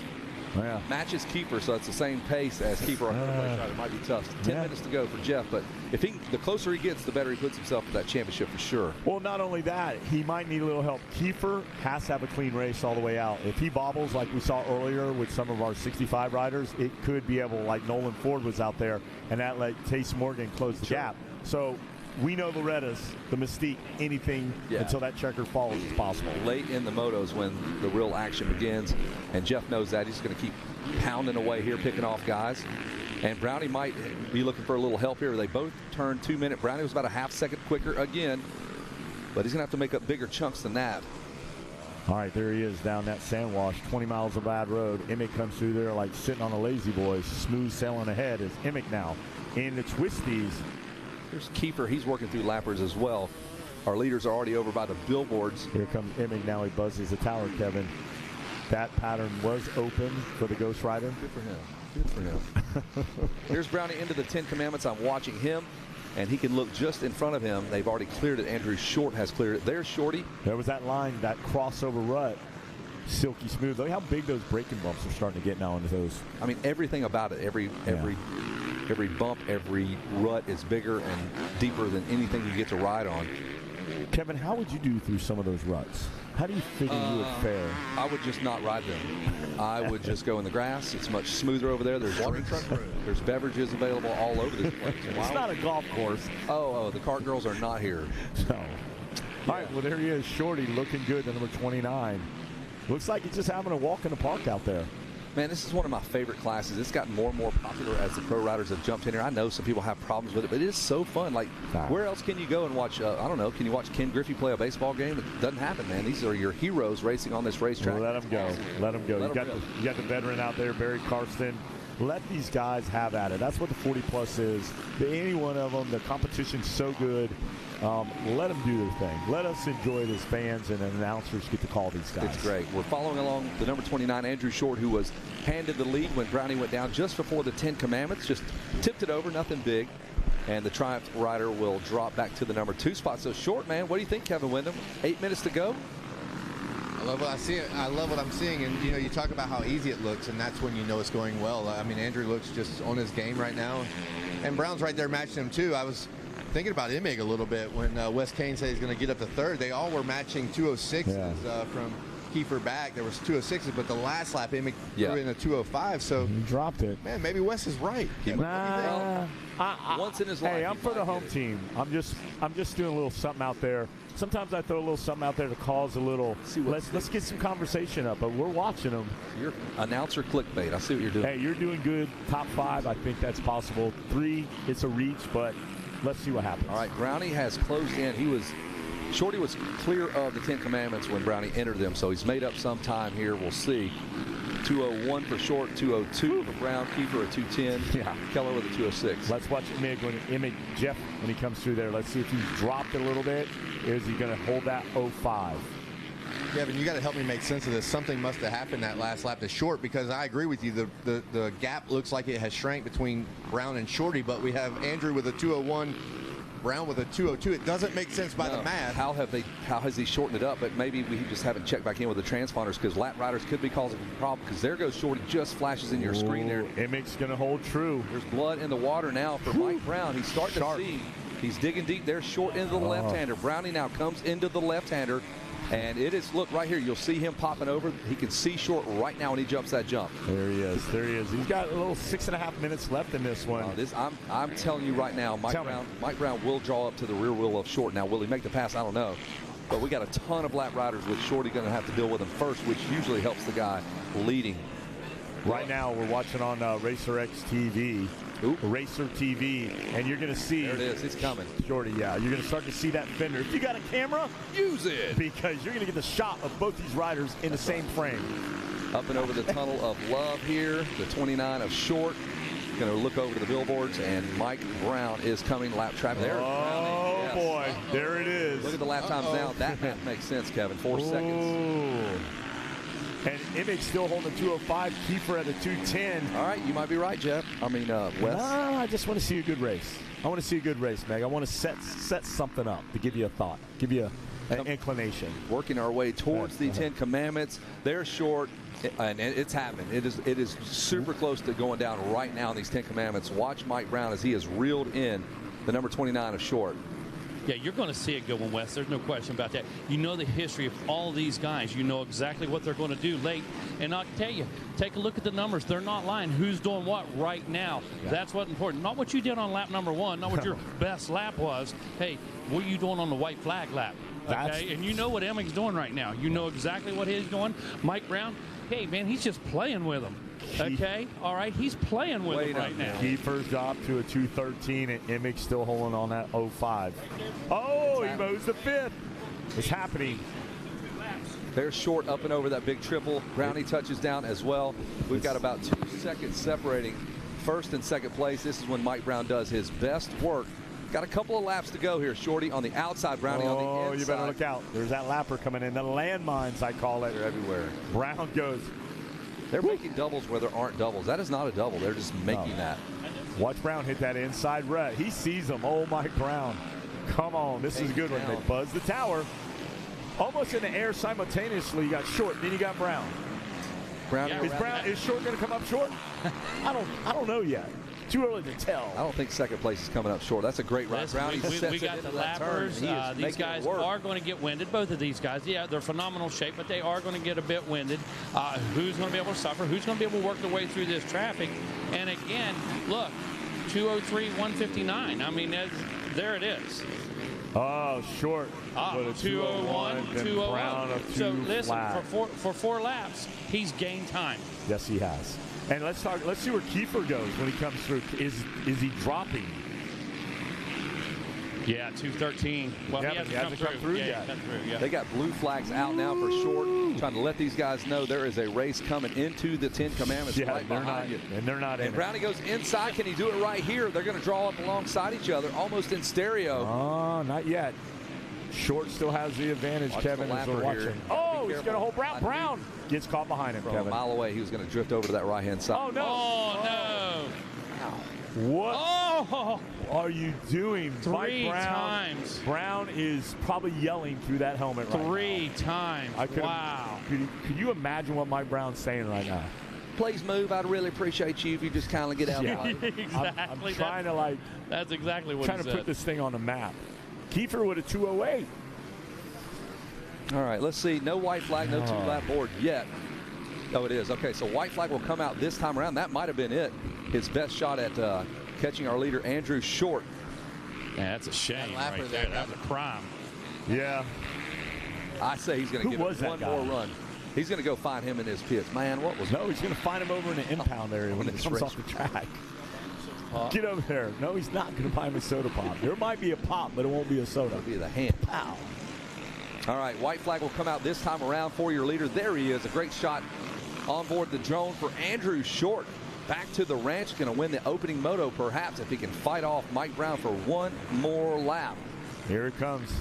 Short. What do we got? We got. How tired, Kevin, you know, if you've trained all summer, how tired is Andrew Short right now, being as old as you are? Well, even with the guys with experience, man, the pressure of Loretta's it's different in the roughness of the track and the challenging part of this track. But I think Andrew's in a great spot right now. Brown with that unfortunate incident with the lapper, because Andrew was in a spot where he had to look ahead to get through lappers, but he was starting to have to be defensive because Brown was right on him. We were less than a second.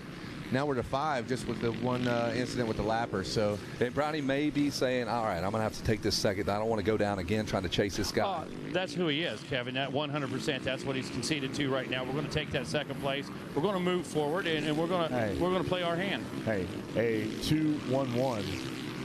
All day. All day long. All day. All day long. You bet. Are they lapping number 6, Michael Mitchell, who is in 10th? Michael Mitchell just got lapped, and he is in 10th place. He's national returning number 6. That's the pace these guys were bringing. A 159 on lap number 9. That is deep into the moto to be churning one out like Andrew Short. Hey, mad respect out there for Kiefer, Keller, and Emig, Petrie, McNeil, Gibson, Sigmund, Mitchell. Those guys out there making it happen. Definitely a good ride for Jeff Emig. And I thought that you were going to have the mic drop. Wait a minute. Keller drops one. If Emig would have got all the way to 3rd like you predicted, Wes, that was going to be your mic drop. You could have quit. We're just going to go on to the next one. One thing about Emig, though, man, his best lap of 205, and on the white flag, he's running a 209. Yeah. A lot to be said for that, dude. Well, a lot to be said. He passed a lot of dudes, put a hard charge on, so that's a pretty good ride. A lot to be said if he gets 5th, and he could possibly go 1-1. It's going to be a good one.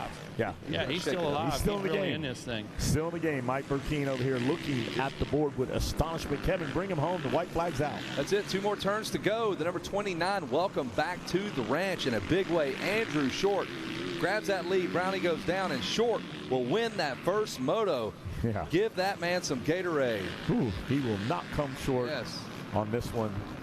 And we're looking for Mike Brown on that 33 to come across the stripe as well.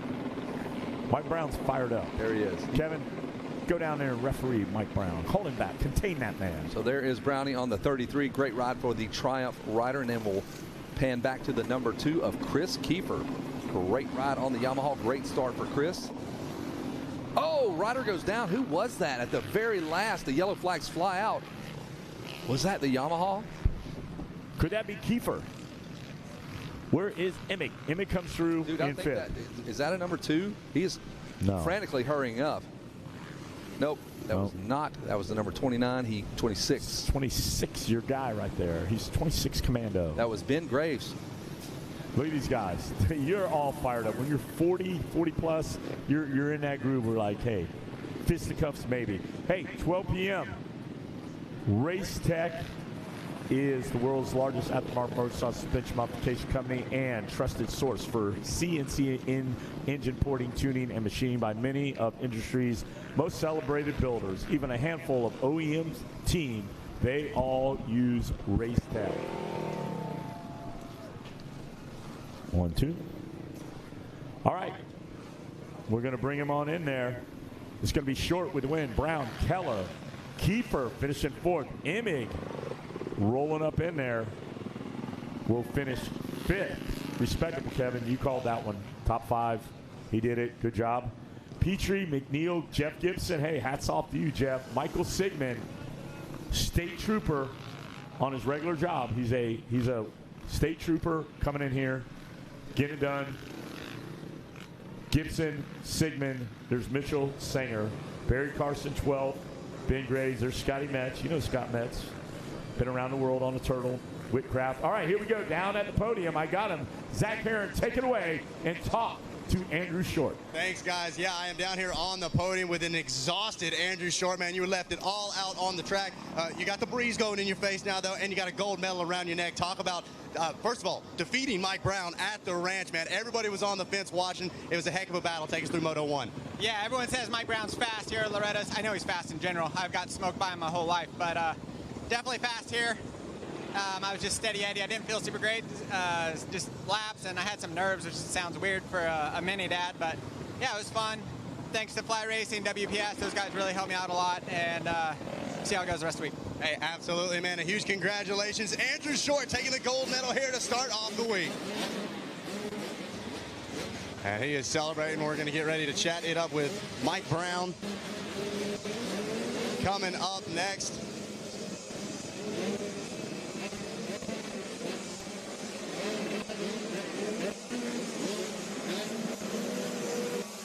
So as our next group gets ready to take off on the sight lap, we're going to try to get them up here.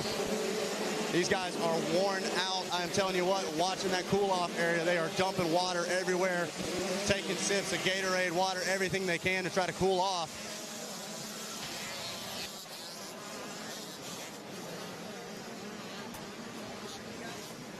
Going to go track down our second-place finisher here.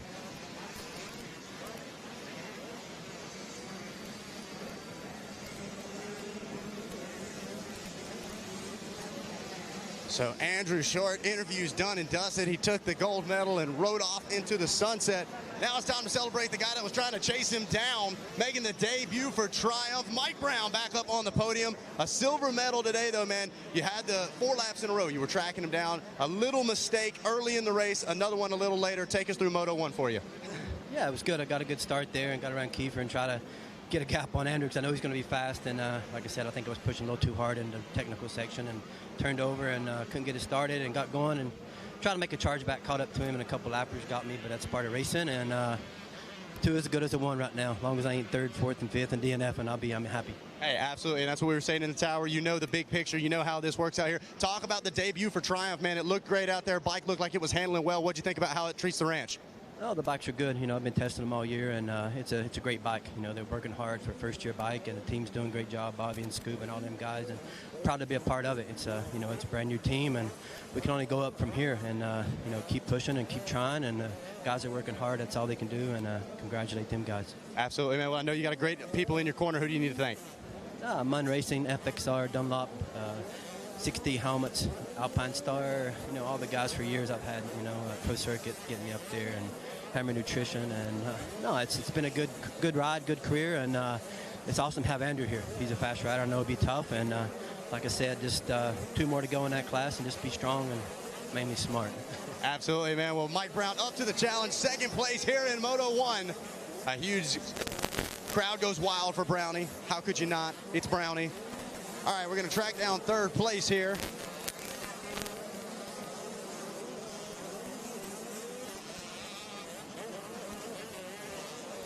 All right, up to the box. He's got a bronze medal with his name on it. Shane, man, what a ride it was. Certainly didn't come easy. It is hot. It is humid out there. The crowd's going crazy. You got the fans going wild. Take us through how you got up on the box here in Moto 1.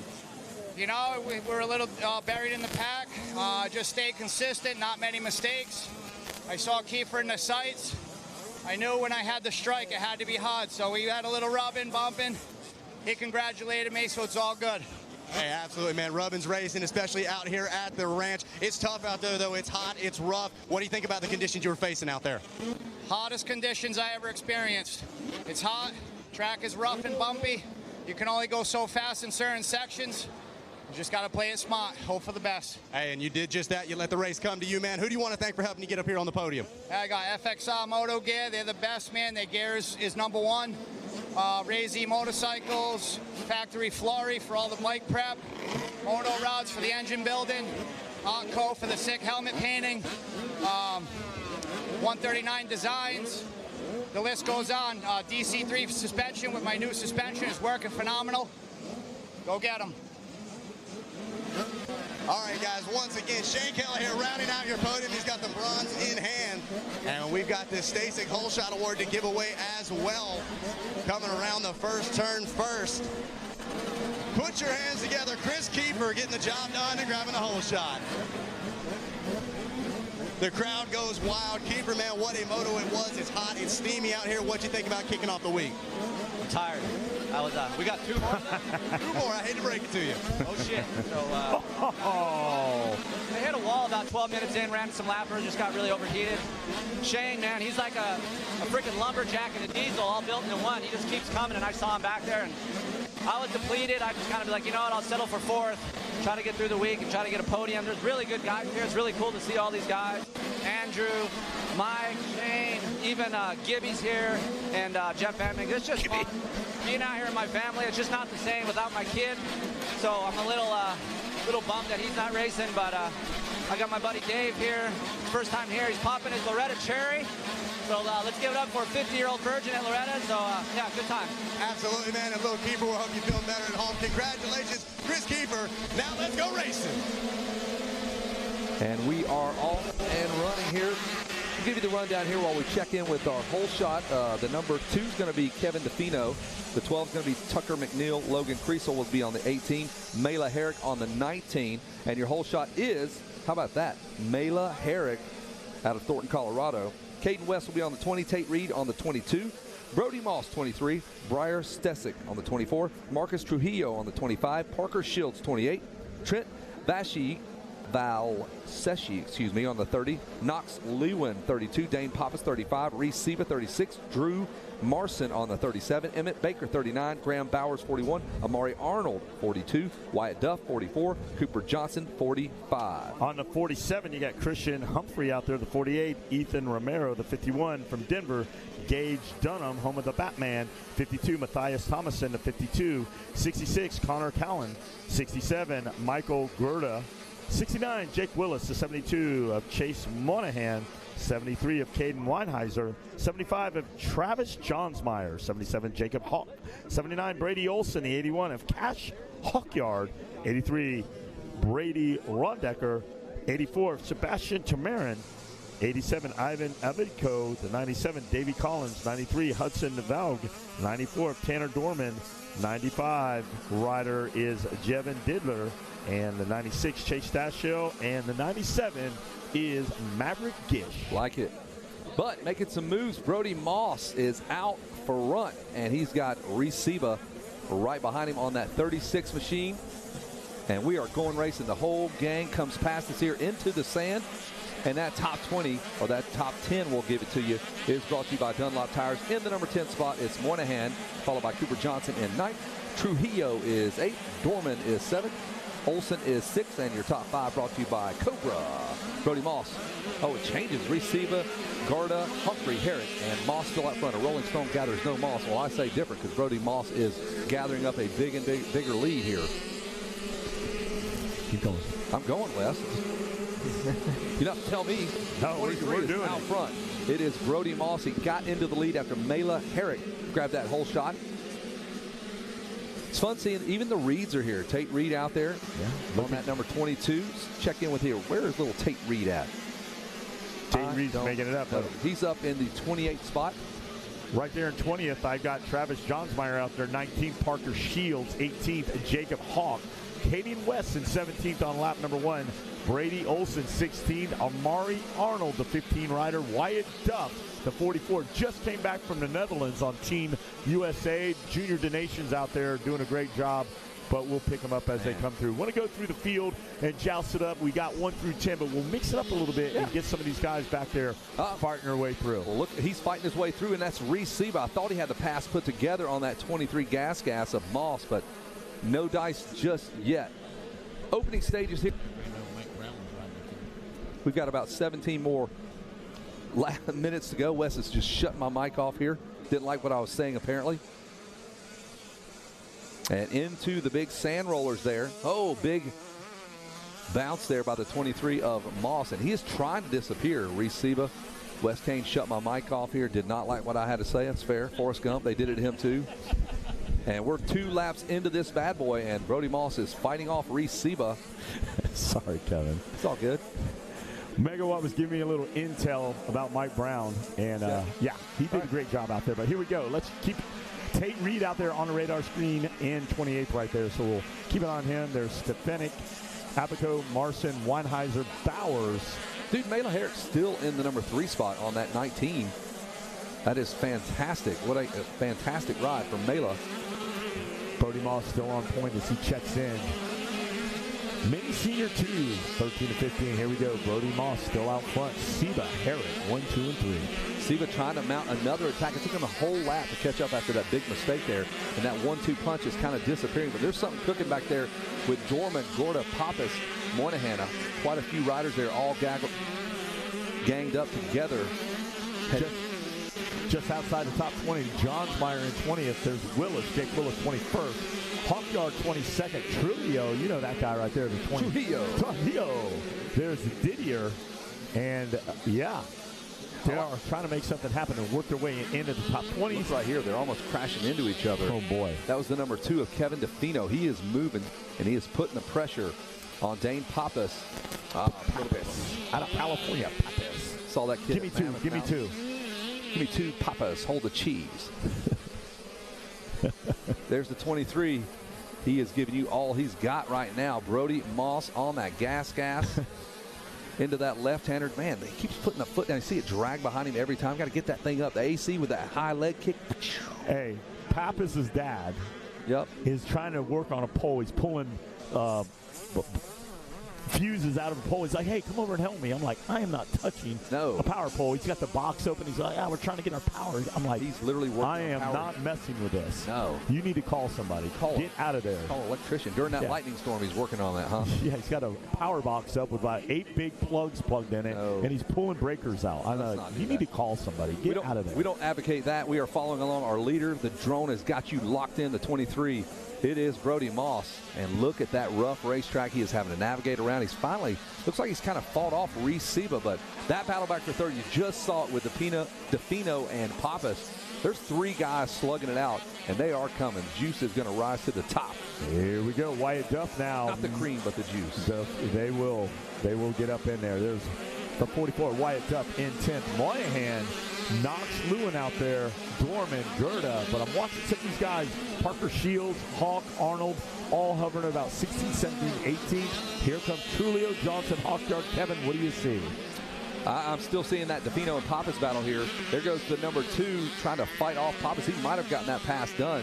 They're side by side into the left-hander, and I believe the 2 has gotten around and into third. Here they come into the 10 Commandments of battle. The fisticuffs are erupting here. Man, there's a huge little bump there in those 10 commandments right as you start into them, and it's almost throwing the riders off. You got to move over to the left-hand side. That first commandment, skip that one. Yeah. Go all the way to the left. Just all right. Don't mess with that one. I'm watching Mela Herrick now in 6, working her way through those 10 commandments. She is out there like, hey, let's do this. I got the sleeves rolled off. We're doing this. She's a dirt bike rider. That's just all there is to it.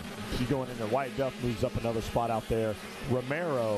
Chase Romero, you remember that guy from way back when he walked up and he goes, hey, you remember me? I'm Chase Romero. My son's racing. There's Tate Reed, just picked up the 22, launching into the 10 commandments, his first trip to Loretta Lynn. Hey, it will be the first of many to come out there. I'm watching my guy out there, Gage Dunham. He is from Denver, and he's on the 51 ride. Not used to seeing him back in 22nd. Must have some issues on the start. But Gage Dunham, a past Loretta Lynn champion here, he can get it done. Well, I'll tell you what, Reese Seba has gathered himself up, and he's remounted an attack on Brody Moss. We're watching it on screen here. What a fantastic race here in this Mini Senior 2, 13 to 15. And Reese Seba is going to work it around the outside, see if that line works out. Carries a ton of speed, a lot of work to go that far outside. And it's still Moss, but Seba now applying the pressure. And look at that, Defino, the big number 2 on the inside. He'll make the pass just like that, like a slot car. He flew right past Brody Moss. That caught him off guard, and me too. He just dropped it right in there. So, all right, let's see what kind of fight Moss has now, as Seba's just going to try to put one on him here. Right into the mechanics area. So a new leader, Dad had to scrub that off, change the message now. Let's go. All right, front of the billboard they go by the mechanics area. Your leader, Seba, Moss, Delfino, Dorman, Pappas. Wyatt Duff moves up 2 more spots, brings that machine up in the top 7. Mela Herrick drops back to 12. Gage Dunham picks up a couple spots. He's in 22nd. Willis, Cressel, Darnhan. But the battle out front, Kevin, you got it set up, Seba and Moss. Yeah, they go into those 10 commandments. That's that commandment I was telling you about. The first 5 ruts are really rough. You need to go outside of that, and Defino is doing it. He is slowly making up time on these guys just in front of him. Dorman trying to roll along with him. And then you have the 44 of Duff just behind him there. So you can see it all happen. Top 6 guys are on the same straightaway. Maverick Gish now, not the start he wanted, but he's still working that machine. Brady Olson as well. Humphreys, West, Johnsmeyer now starting to make the push to the top 10. Oh, the leader goes down. Tips over. Tipped over left. He tipped over right. And that just hands it right back to Brody Moss. That cost him 5 or 6 positions there.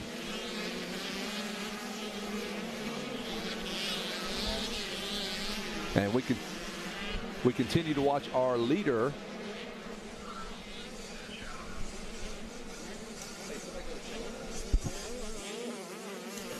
And we are watching our leader now, Brody Moss, like nothing ever happened. He got past and here we go. That lead off for a minute to Reese Seba. Our leader out there it looked like Chuck Norris done a backflip. He was on one side of the bike and it flipped over on the other side and just tossed him over. Wow. It's like he was wrestling his motorcycle. It tossed him to the left. He tried to pin him. Got 2 points for the takedown. There's the number 2 of Defino. The crowd loves that guy. He's coming. I think Defino's got something for him here late in the moto. He's been just slowly and methodically working his way up. Defino out of New Jersey.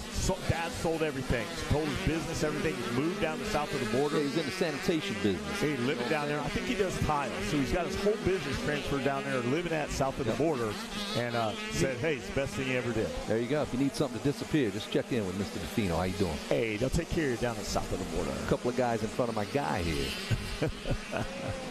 Great family. Brody Moss. Now it's going to be a 3-way battle here in about a lap. There's Moss, and just behind him is Defino and Dorman. Here they come, Kevin. There's 5 guys right here. This race is slowly tightened up. The first to enter, Brody Moss, into those 10 commandments. Look at that, standing up in those ruts there. That was cool. Didn't take his feet off the pegs. That was Dorman. And he is working on Defino. That may help out Moss as they battle it out. The push is on right there. Different lines there. I like that from Dorman. Just kind of following along, and look back there and forth. Dane Pappas. Give me 2, Pappas. Give me 2, give me 5. They're all right there together. Wyatt Duff looks good out there, still bringing it in 7. Gish, Humphrey, West. Johnsmeyer, 15, Kevin. Dorman almost ran into the back of him. He's choosing some different lines, and all the while, Pappas, Seba, Moynihan, Duff, trying to close in and get in on the fun. We've got about 8 minutes to go, so we're just about halfway home here. These dudes getting tired. Moss now down 20 miles of bad road, down that sandwash you call it, the number 23 ride out front. But look behind him, Kevin. You're watching on Racer TV. They are like a gaggle of geese chasing him down. Yeah, the push is coming from DeFino and Dorman. DeFino on the number 2, Dorman on that 94. There is DeFino. He's got the big number 2. That means he's returning. He finished second last year in this class. He's looking to make it at a 1. Peel that 2 off right over there on the podium. And he's got to go do it again in the schoolboy class next year. Look on the inside. The 94, though, says, I'm getting in the frame here. Dorman about to kick the door down. Oh. And that dude is just so pumped for that race. Every time he's going to need Tommy John after that arm waggle he's got going on there. DeFino better look out. I think the pass was made, Kevin. Dorman slammed the door, and there he is. Dorman moves into second. The deck shuffles. DeFino moves to third. He's not done, Wes. He's going right after our leader, Moss. Where did he come from? Ooh, I love that outside line there. Look at that. Don't have to mess with that rut on the inside.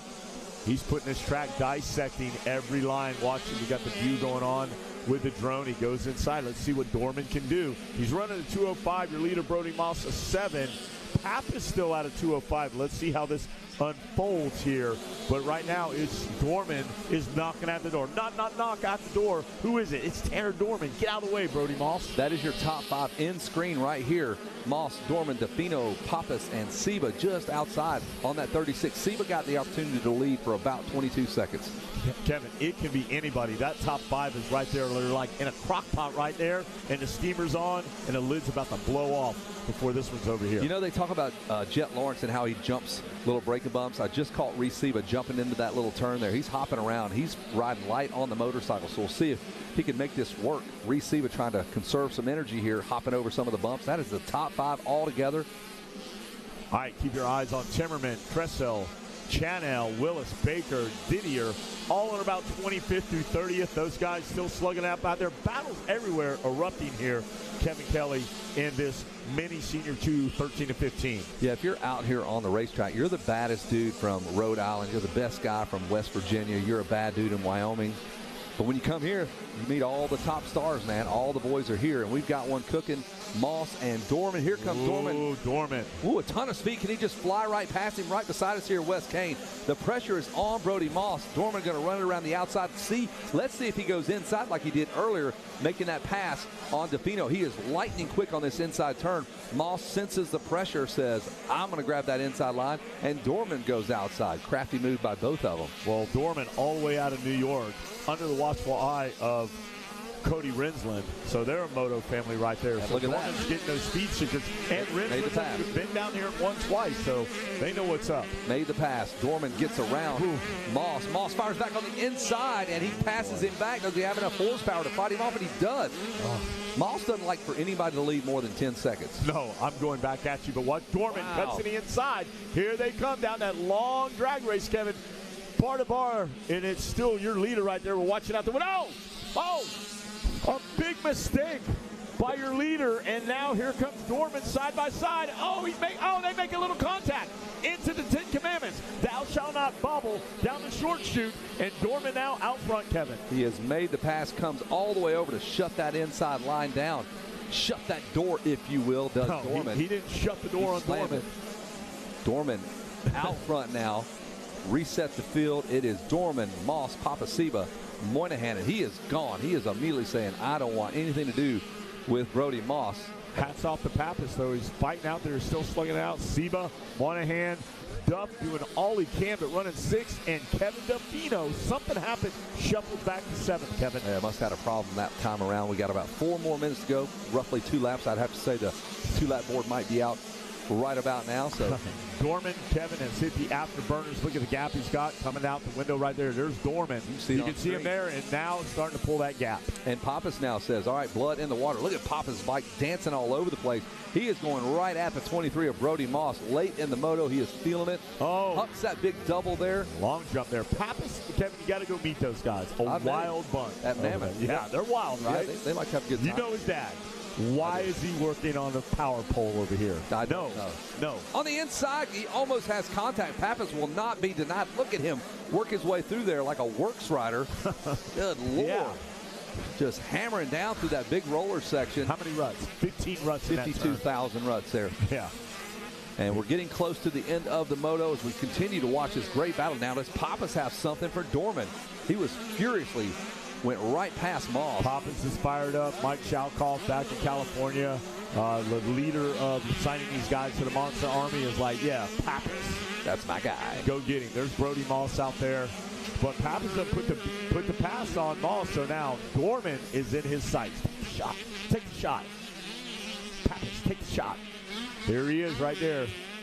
Dorman, and where is Pappas? Give me 2.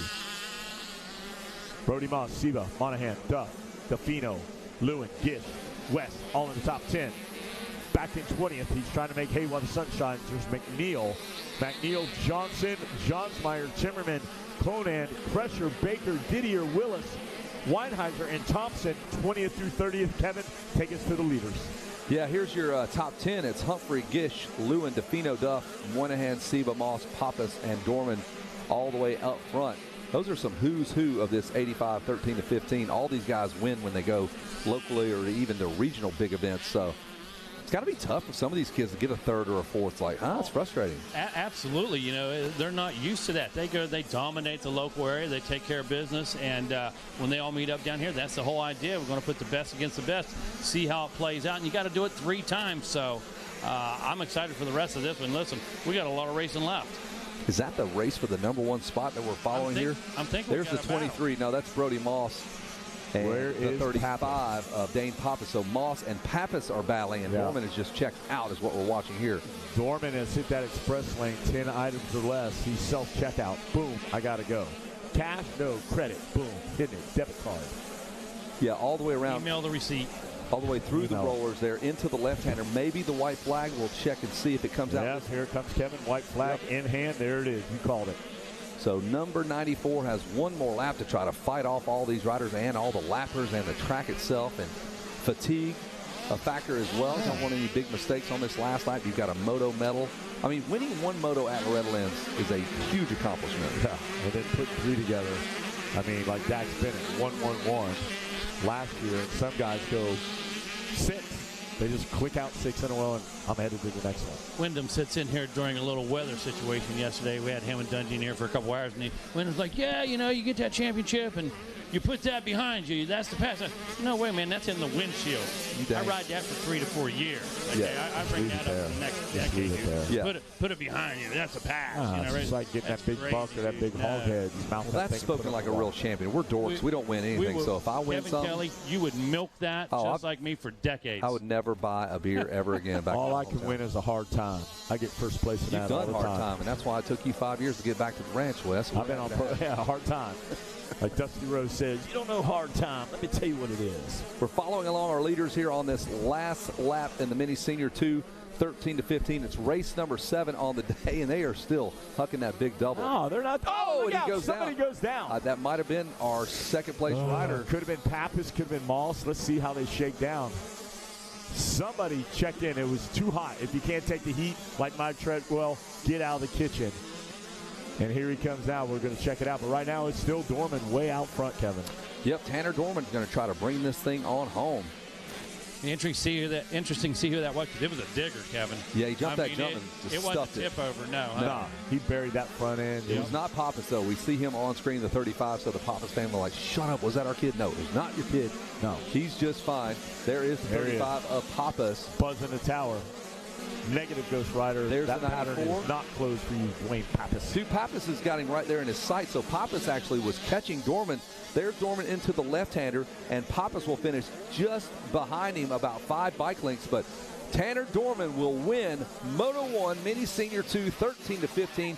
Heck of a ride by Dane Pappas. Feel good about that one, my man. Yeah, it's a great ride from Pappas. Hey, right now we need Forrest McPherson to the MX Sports office, please. Forrest McPherson to the MX Sports office. And it looks like your top 3 is going to finish out like this. It's Dorman, Pappas, and Moss. That is your top 3. And Wyatt Duff climbs all the way up to the number 4 spot. Reese Siebel will hang tough for 5th. He led for about 30 seconds till he went down. And looking for our 6th place rider to come through on his 10th lap. And it's going to be Chase Moynihan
We got a couple of guys out there, Riley, Cook, Edlatowicz, Harrington, Fields.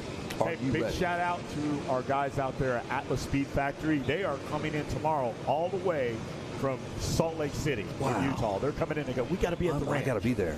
Got to be there. See Brian and the boys coming in from Atlas Speed Factory to check in with us. And listening to everything we got going here. They're pumped. I know Bobby White's here from the AZ Open. I know Pat Grzybinski is here from the Baja Bras coming up later on in Labor Day weekend. Big races coming up. Those are the next few races you should hit. Josh Woods is probably going to be here to that Cash for Class race in November down in South Georgia. You got Ponca City. Harold Martin. We're going to New York, up there to Syracuse, and see Dominic and the boys. He's got a big one up there this month. All right, it's business time, Wes. Here we are ready to go. 250B limited gate drop, and we are racing. Where does the whole shot come from? Oh, I see. It looks like a Honda. Oh, curtains for some riders. Oh, I just hope they get up. All right, here we go. Nathan Hummel with the whole shot, the number 28 machine. Harris, Seth Dennis is third. There's Townsend in fourth. Townsend now all the way up to second. Dennis trying to fight him off. You called it. You called it. Nathan Hummel with the early hole shot. There's Seth Dennis. Matt Shane buried way in the back of the pack. Got to go to work. Where is the number? Townsend jumps up to the number 2 spot.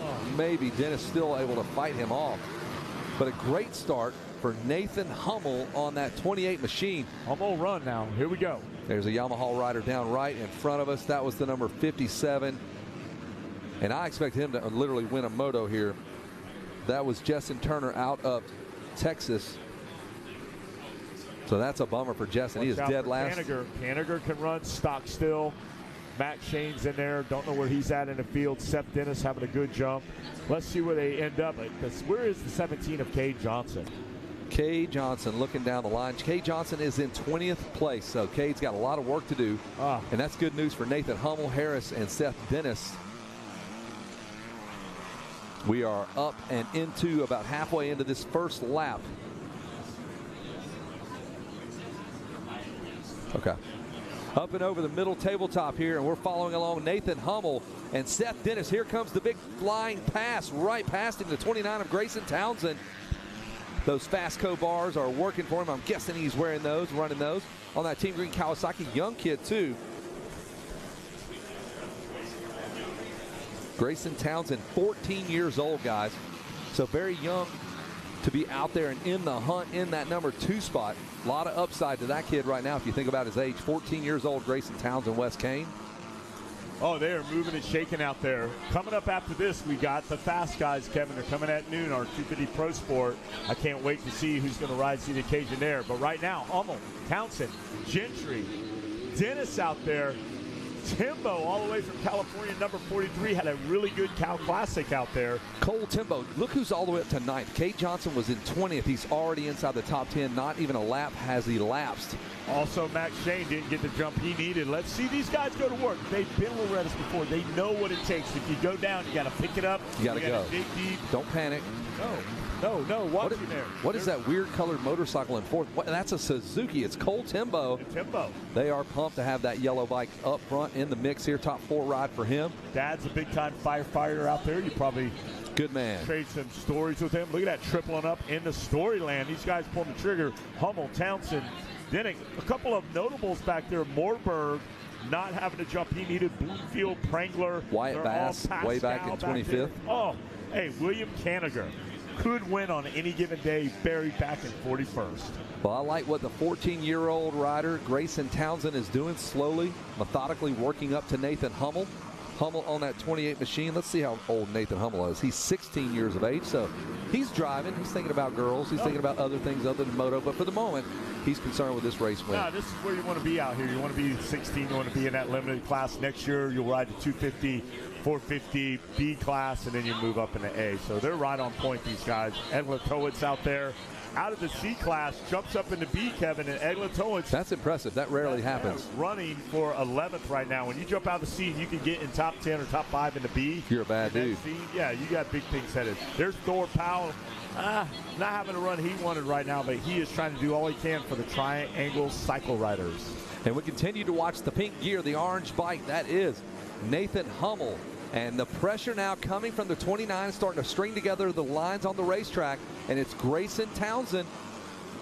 If you're Ryan Holiday, you're watching Townsend now, and you're kind of like, okay, here we go. I'm watching him. He's trying to put the pass together right now, Wes. You are right. Dabbing at him right there. Oh, he changes lines. He's got Hummel in radar sight. Oh, there he goes, line for line. If Hummel makes a mistake, he's ready to pounce as they head into 10 Commandments. He's putting the pressure, just showing him that green fender every opportunity he gets. That first commandment is so chewed up and so choppy. It's throwing everybody for a loop.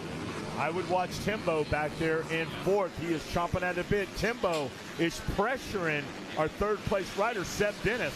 He makes left. He's right. Where's he at? He's out of sight. He's using that mirror. But watch him as they head back into Storyland. Yeah, it's two great battles right now. We're watching the KTM rider fight off Cole Townsend. Townsend on that green Kawasaki. A little bit of a dab there, and there's Townsend. He draws up right beside him again. The pressure now slowly getting applied. Again, he's on the inside. Hummel is taking all the outside lines, giving Grayson like carte blanche to make the pass. I think he might have put it together here. He's going to huck over that big step up, and new leader for the moment, Grayson Townsend, 14 years old. Here comes that battle for the 3 spot as well with Dennis and Timbo. So this thing is definitely not over. We've got 15 more minutes of racing. I'm looking for Timbo, the California rider, to rise. Yeah, he's third.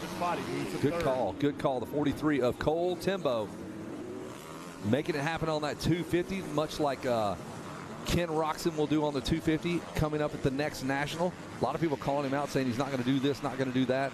Ken Roxon is highly motivated to go out there and show everybody he knows how to ride a 250. I am so looking forward to that. Mixing things up. Stop still, Mortberg, McCure still back there in 24th, 25th. Flynn Flats in 30th. Kanigher now moves up a couple spots, but our leader now is Townsend, Kevin. Yeah, there's Townsend going into the billboard turn now, and Cole Timbo, you're right, he's now putting the pressure on Hummel.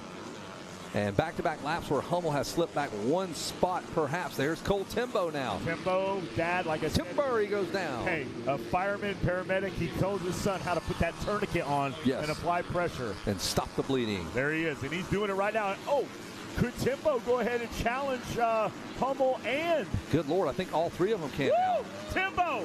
He's going to go right past him here. He's got to get over, though. He's got to get all the way over to the right-hand side of the racetrack. Hummel racing for that inside lead or pass, and it's done. Timbo, feet on the pegs there. I like it. Hey, no dabs. It's Timbo Slice.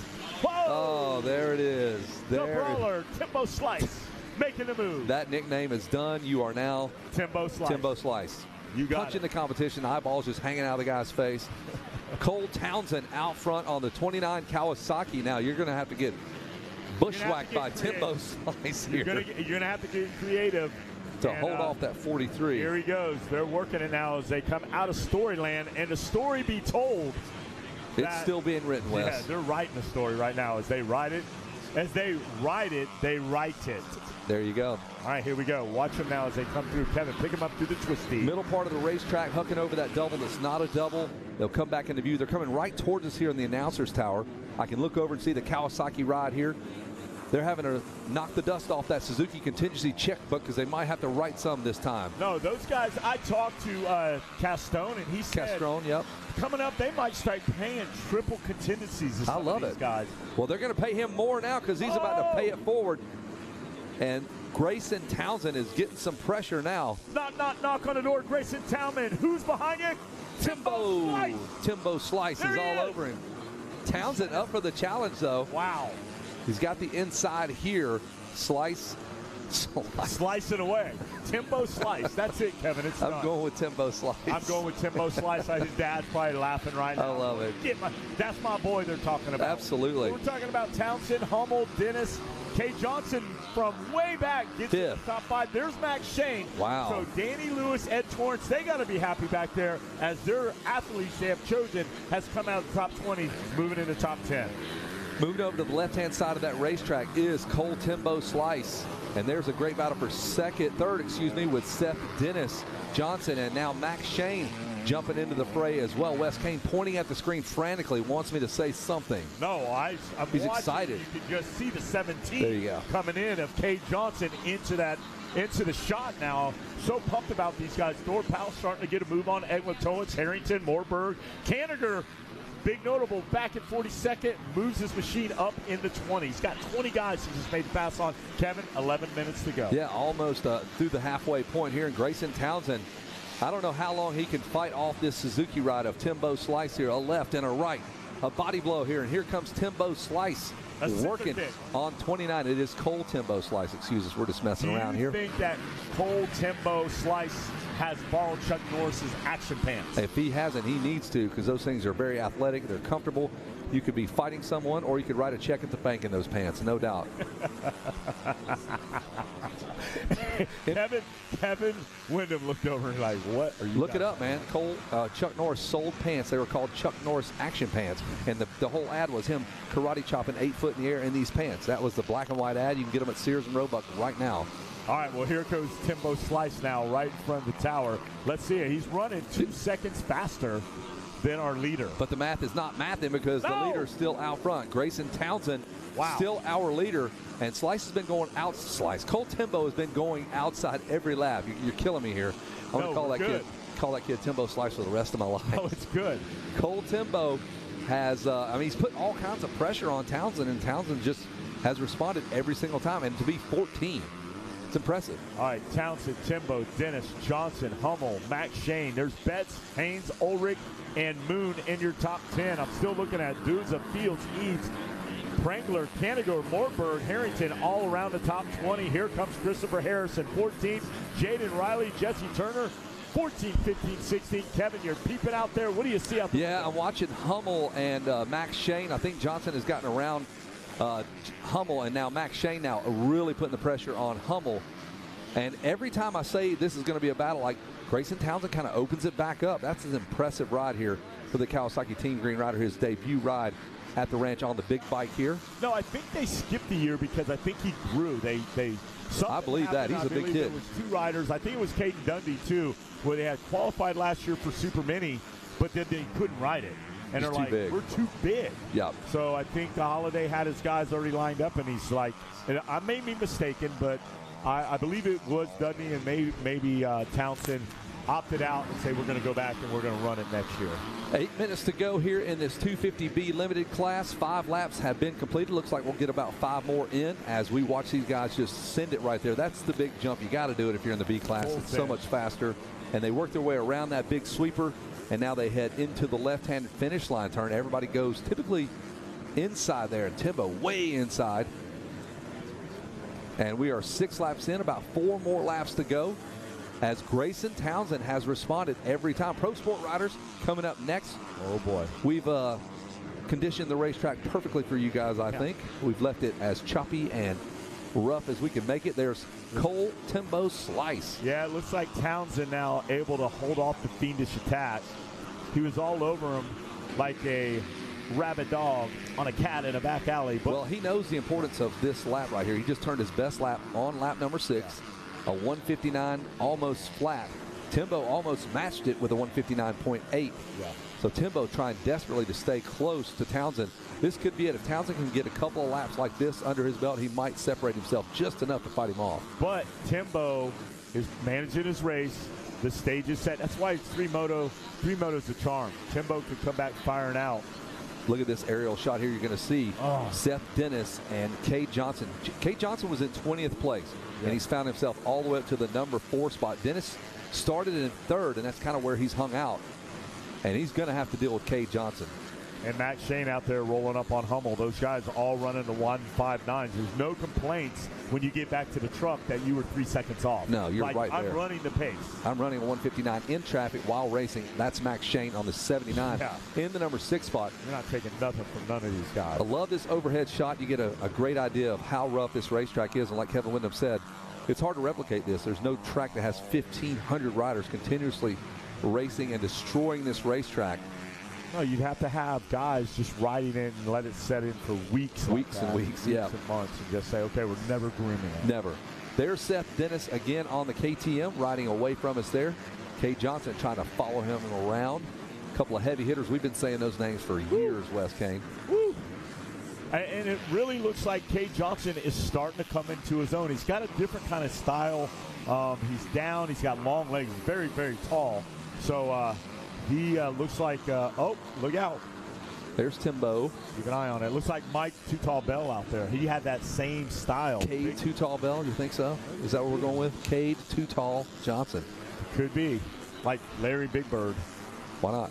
Yeah. Well, he's a tall kid. Very tall. Well, Grayson Townsend does it again. He has a little bit quicker lap, so now he's opened it up to 2.85 seconds now. Almost 3 seconds the deficit for Timbo and Townsend.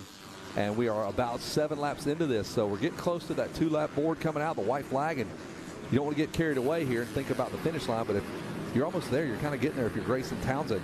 But then you get caught up with a lapper, and anything can change in just a blink of an eye. That's the irony and the mystique of Loretta Lynn's. You know? The 3-moto format. Like Tim Cotter would say back in the day, it's the dog days of summer has risen up and pulled the dreams of a championship down. But right now, everybody's good. They're good right now. That double, you jump and you literally just land in a rut and you just go. Like they are jumping in the air, looking at the rut they're trying to land in. Uh-oh, a little bit of a bobble there by Townsend, but I don't think it's going to upset him too much. And here comes Timbo. Timbo is still on him. Cole Timbo. He's close. California maybe has saved himself a little bit. I mean, boarding and these guys conditioning, it could be now it's go time. It is definitely go time. Timbo is going, and Seth Dennis trying to run off Cade Johnson. I believe he has. There's Dennis. He is shaking Cade Johnson. He's not there in the frame. Something must have happened on that lap. Yeah. And there's Townsend. It was about 2 seconds. Timbo had closed it in from 2.5 to about 2 seconds, but I think Grayson has responded yet again. There's Grayson Townsend. 2-lap board probably going to come out here as we finish up with lap number 8. There it is. The 2-lap board is out. So 2 more laps now for Grayson Townsend. Let's have a look at your Dunlop top 10. In the number 10 spot, it's Thor Powell, followed by Kai Gentry, Makai Ulrich, Gavin Betts in 7th, Mac Shane still 6th.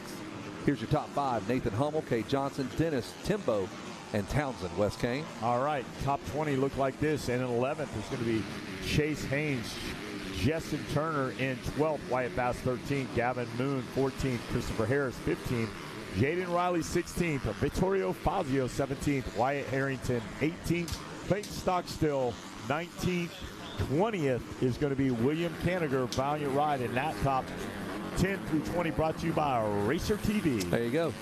Off the racetrack we go. Hey, shout out to the number 11 spot. Well, he's moved up again. Justin Turner is 12th. He was about 34th on that first lap I had him.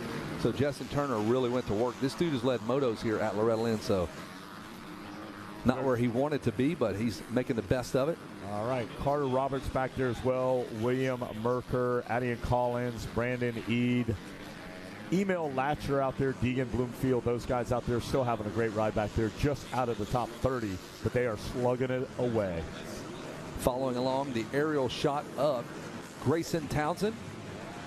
I think he's out from around Arizona way. So proving everybody wrong about West Coast riders not being able to handle this stuff. He is handling business right now. Townsend started off about 3rd or so, worked his way into the number 1 spot. And he's going to see the white flag here in about 30 seconds. Looks over his shoulder, and he finally has broke free from Cole Timbo Slice. There's our announcer's tower, that beautiful work of art. 3 stories of AC, beverages, all the hot dogs you can eat. Sets it into that middle rut, up and over here. James Stewart tripled that back in the day when the jumps were a little bit different. And we'll jump over the Tunnel of Love here. The white flag is out for the 29 on his way to a moto win. Cole Townsend, folks. 14 years old. He could come back, perhaps maybe in the B class. I mean, would you move up at 14 if you win the B class? No, they could do like they did with Levi Kitchen. He'll ride the limited now and then come back tomorrow next year in the B class. And then... Yeah, will not be in a hurry to jump in that pro class, even though he'll definitely do just fine there. I mean, he's 14 years old, leading this B class comfortably. He's got Timbo, Dennis, Hummel, Johnson. That's your top 5. And Ryan Holiday believes in development. Let's develop these guys. Let's get him through. There's Timbo. So Grayson Townsend is your leader. I'm sure I called him Cole, which I'm mixing up, I believe, his dad.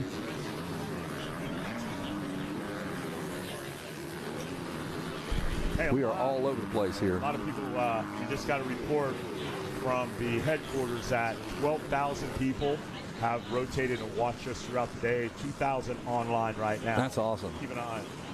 Yeah, I know people, 12,000 currently watching, 12,000 of you on your phones driving down the road. Pull over. Just pull over and watch this action. Grayson Townsend, we don't want you driving down the road. You might be listening to it through your Bluetooth. You're working, got your laptop pulled up. It's so cool, though. It goes by the minute. So if there's a class you want to watch, you can literally flip on YouTube and watch it at that exact moment and know it's going to be within a minute or so of the actual start times. Everything's posted up. Grayson Townsend is about to post up on the top of that podium here in just a moment. What a fantastic ride, a methodical march to the front of the field. He was calm, took the pressure of Timbo, had no issues, Wes Kane. Calm, cool, and collected. Yep. Just like, hey, you want some? Come get some. So he's handled the wrath of Timbo Slice. And he is about to knock his opponent out with a first moto victory. Folks, Grayson Townsend on the 29 Kawasaki is your winner. That one feels good. Ryan Holiday, the Team Green boys are going to be stoked with that young man. Tim Castrone is excited to see the 43 roll up to the number 2 spot, and Seth Dennis should finish up in the number 3 spot. There he is. And the checker flag flies as the boys make their way. There's Ryan Holiday, the best lips in the business. There's Seth Dennis. Bob's walking around with his chest out. Those are all his guys over there. Hummel, Kay Johnson was able to finish up. It looks like he's going to come around in the top 5. We'll peek at him. Yep, respectable ride. And there's your top 10. Yeah. Townsend, Timbo, Dennis, Hummel, Johnson, Shane, Betts, Gentry, Powell, and Ulrich. We're done here in the announcer's tower. We'll get ready to toss it down to the podium. The happy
Club MX out there doing great. The number 12, Papani. Papani, we haven't seen much of him in the last year or so. Good to see him back in the mix here in 4th. Chase Aldred out there coming in. Sangelo drops back. He had a good start. Let's watch Liam Olaf out there. And here comes the youngster out of New Zealand through the 10 Commandments.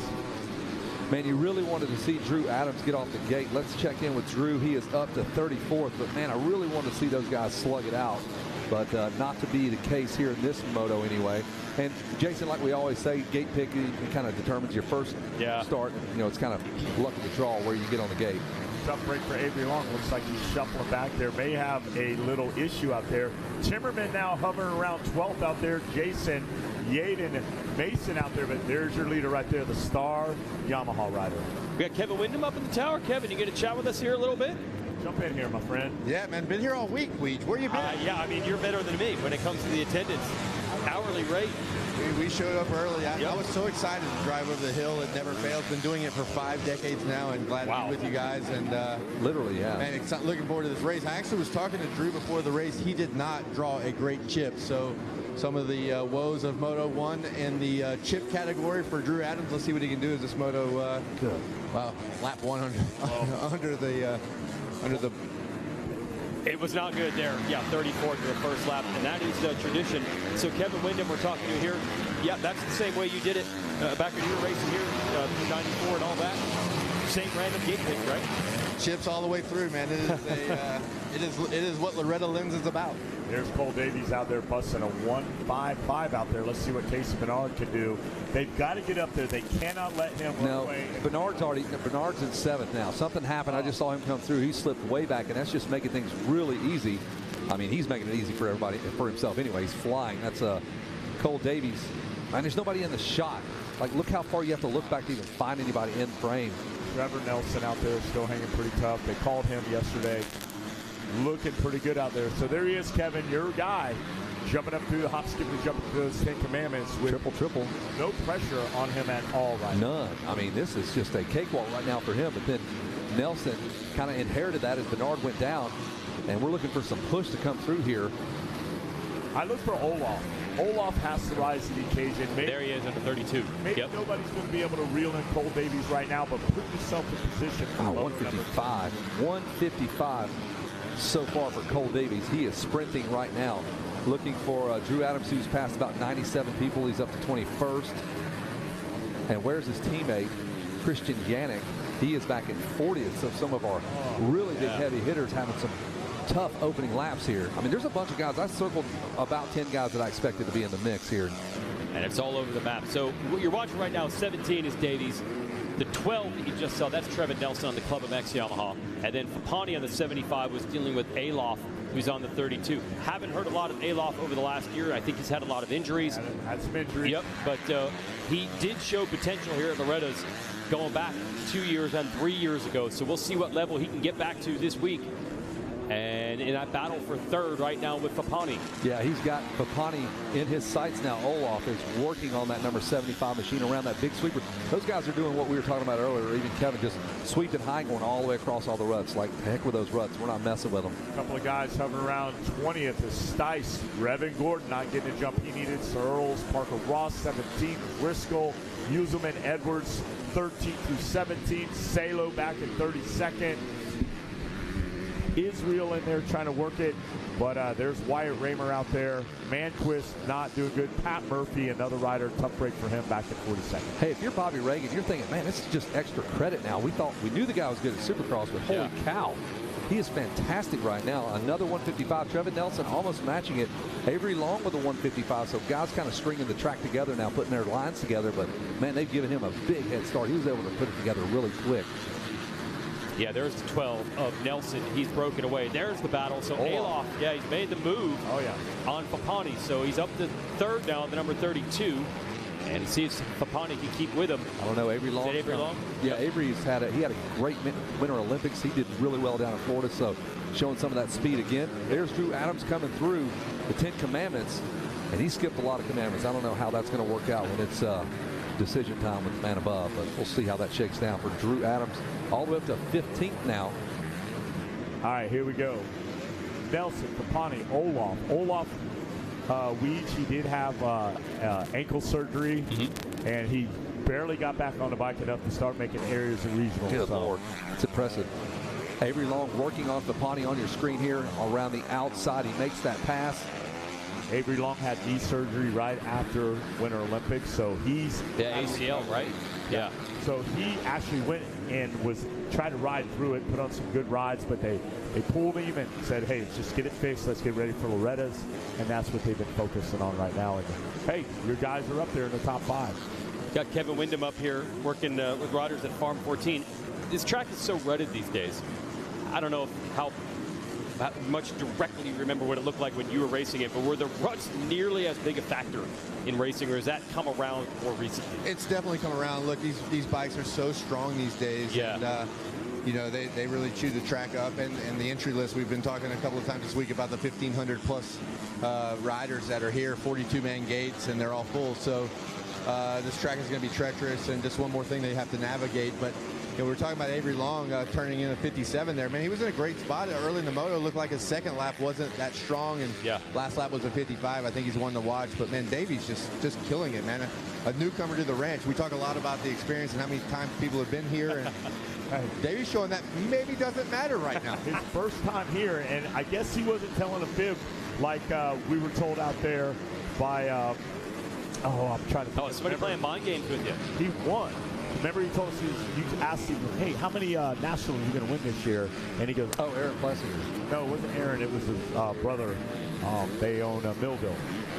Oh, Martins. I thought it was Aaron said he was going to win. It was that Cal Classic. Cal Classic. Yep. It was Jeremy Martin. Kevin goes, hey, how you think you're going to do at the Nationals? You're going to be here next week for the season opener. He goes, I'm going to win it.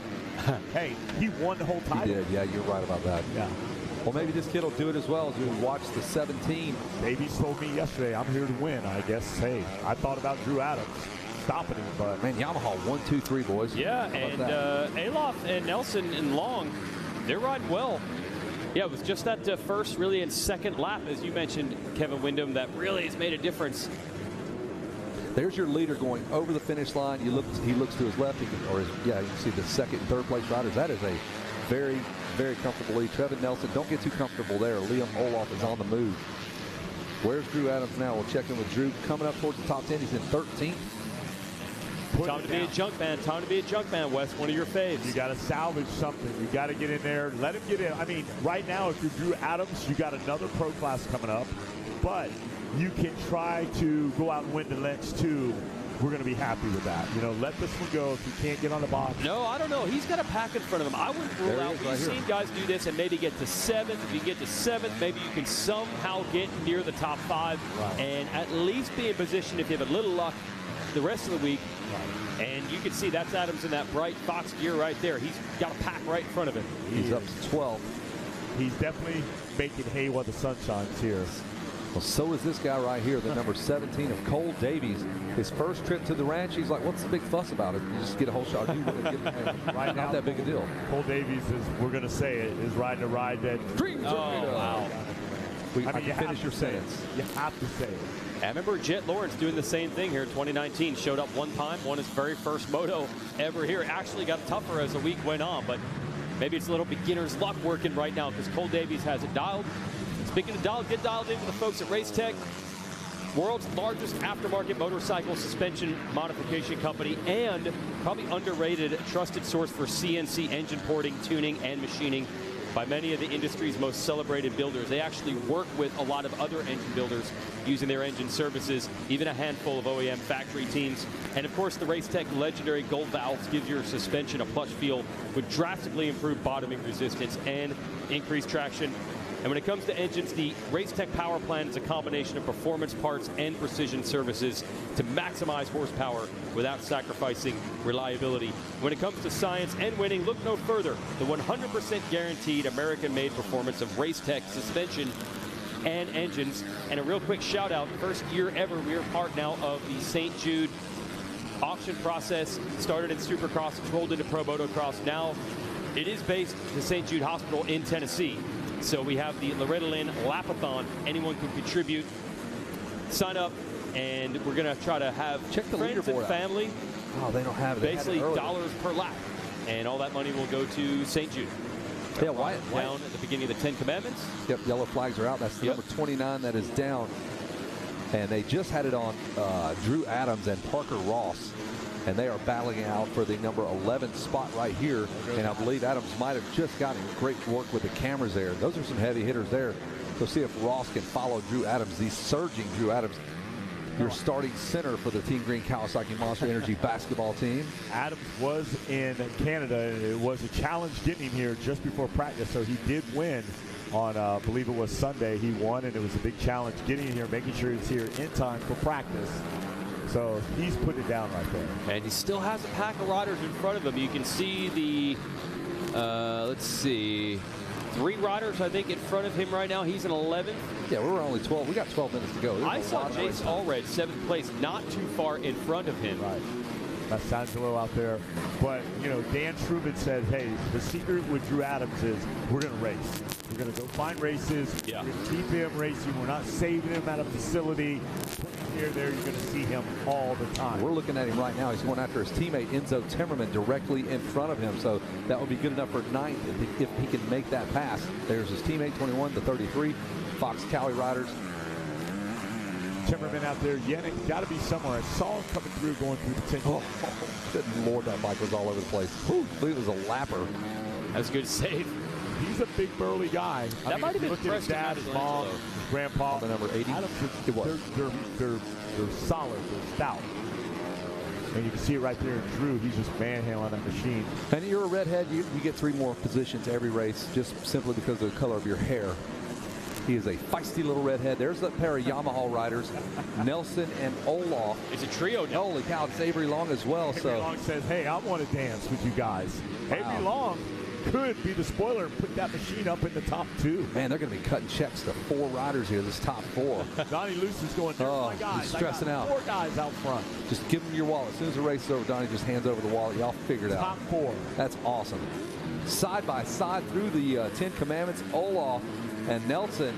And Avery Long, you're right, man. He could be the spoiler here. Yeah, he looks like he's picked it up. I don't know. He had some issues out there, but he has dropped it down to 156. So he is hammering down. 13 seconds your gap between Cole Davies, Trevin Nelson, and this battle you're watching on screen. Best race on the track for sure. And there goes Drew Adams fighting with his teammate just through the 10 Commandments. And I think it's Alof. He's moved up to second. He got Nelson in those 10 Commandments. What are you seeing here, Kevin, with him? This is pretty good racing, at least for second on back. Yeah, this is great racing right now. And, you know, I think the Yamaha guys are probably losing their mind going, hey, let's work together and go to the front. Don't mess each other up. We're sitting in 4 of the top 5 positions. But team orders. It's interesting to see Davies. He turned a 2. That's 5 seconds, a 2 flat. That's 5 seconds off of his best. And I think he's just doing race management as we're probably at the halfway mark. But let's see if these 2, 3, and 4 can make some ground up on Davies. That is a bloodbath right there. That is, they're cannibalizing each other here. Yeah, is it possible, Kevin, that they're going to slow each other down? The battle's starting to string out just a little bit here. But when they're battling like that, does that slow them down or speed them up? They can work together to try to close the gap, but man, when you got to start playing defense, I mean, having your teammates out there, I think you don't have to probably worry about getting cleaned out. I mean, it's a 3-moto format, so you know, guys like Drew that are back right now, but certainly these 4 guys up here in the front. I mean, you want to work together at this point. It's early in the week. You don't want bad blood. You don't want to take out a teammate. So hopefully they can work together to move towards the front. Here comes Long. I'm telling you, Long is on the hunt right now. Like you said, Kevin, K-Dub, you got a hunt out there right now. He's going for it right now. Look at Long changing his line. He's going to the inside. He has set Liam Olaf up for a pass. So, like you said, Davies still has to do, like you said, like iPhone. Good at the beginning of the week. How's it going to be at the end? Right. Davies could win this one. Those are the early model iPhones. They're very reliable now. They're reliable now, but I look for Avery Long to say, hey, I've won here before. I can get this guy. How much ibuprofen and ice do those kids need? They're post-surgery guys. No. Saved Nelson. Saved it. Was able to ride it out, but those 2 kids fresh off of no, he didn't save it. Second 30's up. Oh, so that's Nelson down. Nelson out of Club MX. He's going to check out like Treadwell. If you can't take the heat, get out of the kitchen. He's out of the kitchen. Somebody else moving in. And we keep an eye on Drew Adams, who is now in 9th. But I see Allred and hasn't gotten Temmerman yet. And they're headed in the Storyland in the back. really got to try to get somewhere around top 5, I think, to have any shot at the title. As you watch the red gear, that is Long, and he has moved to the front of that battle. Oh, yeah. Long has says he's going to win this thing, too. So Long's a big, lanky guy. They've got him dialed in over there. Ed Torrance and Danny Lewis and team over there has really groomed him up after that injury to come here and win this thing at Loretta's. All right, guys, I got to go shoot. We're going to put some 65 coverage into our SMX Insider Show. One of the cool things, the SMX races will have a 65 World All-Star event in Charlotte. Top 5 riders in the next moto coming up will get to race SMX like they did last year, jumping the Jaden Smart jumping the Supercross triple. Big hit. We'll have a super mini race at the second event at Texas Motor Speedway, and the 250 World All-Stars at the World Championship in Las Vegas. So they're scouting for the SMX races as well. Take us to the finish, boys. Hey, there you go. 7 more minutes to go here. 9 laps complete in the 250 Pro Sport class. It is all Cole Davies, 16 seconds out front of Avery Long, who's jumped into the number 2 spot, got his way around Olaf. Trevin Nelson hanging tough in 4th. Yamaha going to fork out about 40 grand in contingency here. Papani solid in 5th. Enzo Timmerman 6th. Casey Bernard is 7th. Drew Adams is 8th. Parker Ross 9th. Jace Allred is 10th. That top 10 brought to you by Moto Playground. In 11th is Preston Massangelo, Colin Allen in 12th, Hannum Hudson in 13th, Hayes Edwards 14th, Jackson Bresco in 15th, Evan Stice 16th, Jordan Miller 17th, 18th, Jaden Searles, 19th, TJ Olseman, and Christian Yannick. Welcome to the top 20. Had some bad luck on the start. Yannick's going to round out the top 20. Something happened. He's not been able to work his way through the field nearly as quick as Adams. That brought to you by Racer TV. A couple notables out there. Salo, Caldell out there, Little, Hernandez, Henry, Manquest, all trying to steal Patrick Murphy. Revin Gordon way back in 25th. Oh, not good. Wow. Not good. Well, they're on lap 9. He's on 7, so I think he might. Something definitely happened there. Off a little bit. Pull that thing down. There's Avery Long, had to claw his way into the number 2 spot. That's a great championship spot to be in going into the 2nd and 3rd moto. If you can get out front, get a start, win out a couple of motos. Avery Long on the 36 on that freshly rehabbed knee. Yeah. Along with Olaf on that ankle. So he got the bionic. He got a bionic knee. Olaf got the bionic ankle. Cole Davies is a bionic man because he's never even been here before, and he's leading by some 16 seconds. That's impressive. Bobby said, give him that bike. That one right there. Give him that one. The good one. Take that one down there. Go ahead. Super important to run down the top 20 there, Wes, like you did, because look, when I think about my 10 favorites in this class, it's hard for me to build my top 3, right? Like fighting for that podium, there's so many guys out there that can do it, and man, some unfortunate things happening with some of our favorites in this moto, but long week. I mean, this is just like the first pitch in a game, Kevin. It's not over. Every good quarterback throws an interception. Who right now, it was Drew Adams out there in Yannick that kind of got the raw deal, and you thought Adams was the favorite. I'll tell you, Enzo Timmerman has matched Drew Adams. In fact, he's pulled a few spots on him. Timmerman up to a top 5 finish. Adams was right behind him, and Timmerman just wasted no time making passes. There's a look at the 21, I think, and there is Adams on the 33 just coming through. So, it's how do you pass? Can you race through traffic? Because, man, it is chock full of riders. There's Timmerman going through the 10 Commandments now. There's Adams right behind him. Papani still holding pretty good. The number 75 right on KTM. He's running at 206. He's solid. There he is. You're looking at him right there on the 75 just behind. Yeah, Parker Ross back there, the 41. I'm watching. He's getting a back marker there. But, yeah, hey, there's Drew Adams. Oh, no. So is Drew Adams going to get one more guy here? Somebody went down there. Here comes Drew Adams into Storyland, hucking the big triple, ruts everywhere, and Adams slowly, methodical, like Darcy Lane's, just working his way through the pack. I don't want to make no contact. I want to pass you clean and get moving. Don't want to make any enemies this early in the week. No. 3 minutes or so to go. Should see the 2-lap board out this time around for our leader, Cole Davies. Man, you almost forget he is so far out front there. 77. Casey Bernard was doing well early in the moto. 18 seconds out front. That's unbelievable. 18. When's the last time we saw an 18-second lead here in a pro class or a B class? It's been a minute. It's been a minute for sure. I mean, Ricky, K-Dub might have had a few. I had one where I led about that far.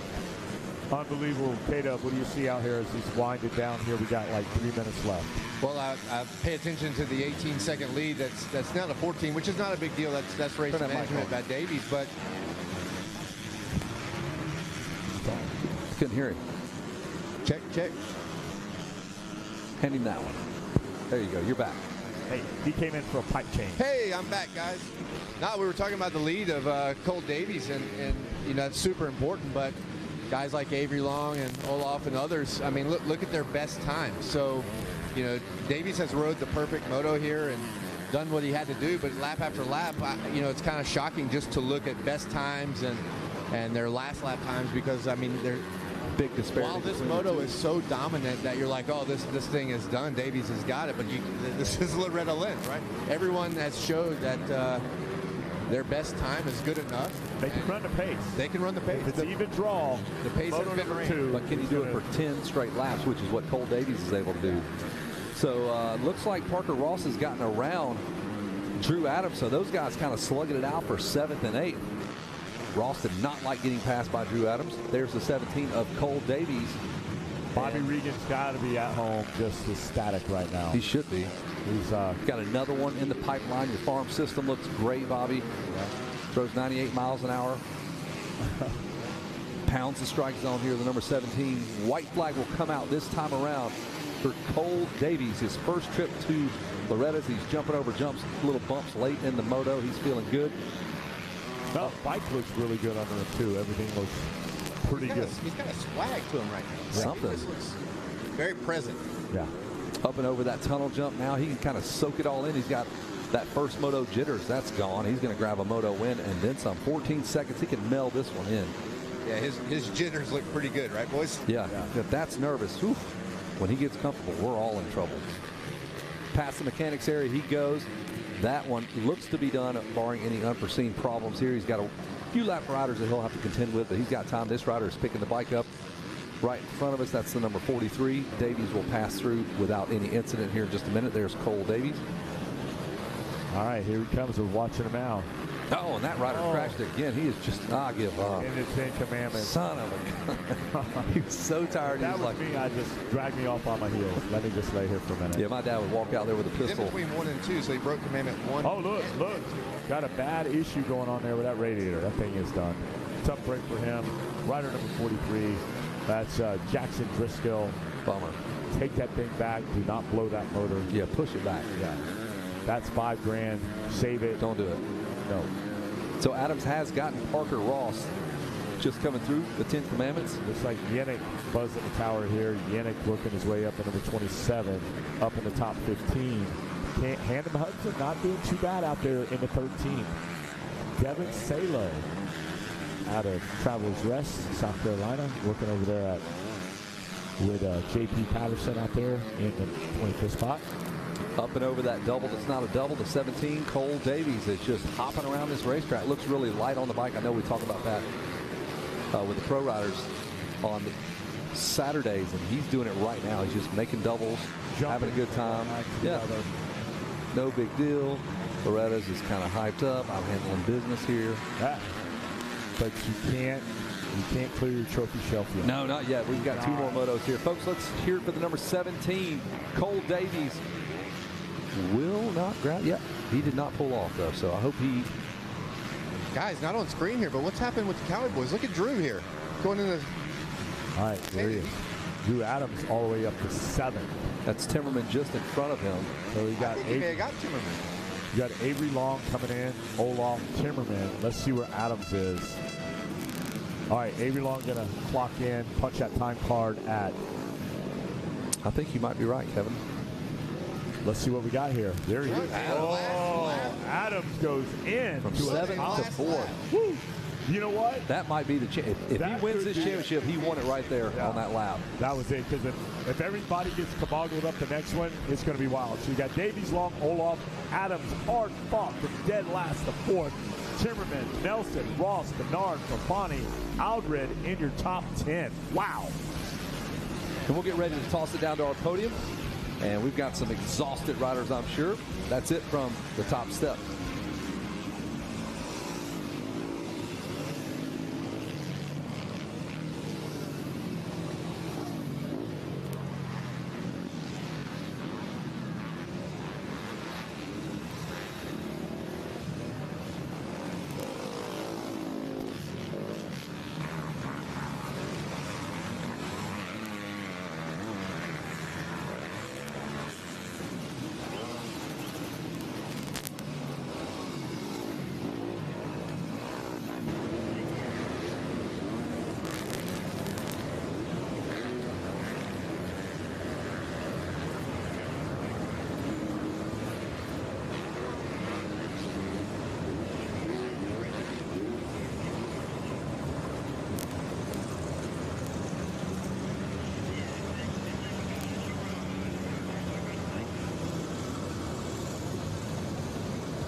All right, folks, here we are down here from the podium, letting our top 3 finishers get cooled off after 25-plus minutes of battle. Coming all the way down the line, Cole Davies not only grabbing the win, grabbing that Stasic Hole Shot Award as well. Avery Long and Liam Olaf going to round out your podium. Going to try to get a word with your Moto winner, Davies, here in just a second. These guys are spent. They were working hard, dumping water all over the head. Survival of the fittest out here, but Davies proves he's the man to beat. Starts things off leading the way and finishes up in that #1 spot as well. So we'll try to get Cole up here, chat it up for all you folks on Racer TV, tell you how he did it.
All right, ladies and gentlemen, here he comes. The man knows how to start. He knows how to finish as well. Cole Davies, picture perfect race. Guys, put your hands together. He's your Stasic Hole Shot Award winner, and he's got a gold medal here in 250 Pro Sport Moto #1.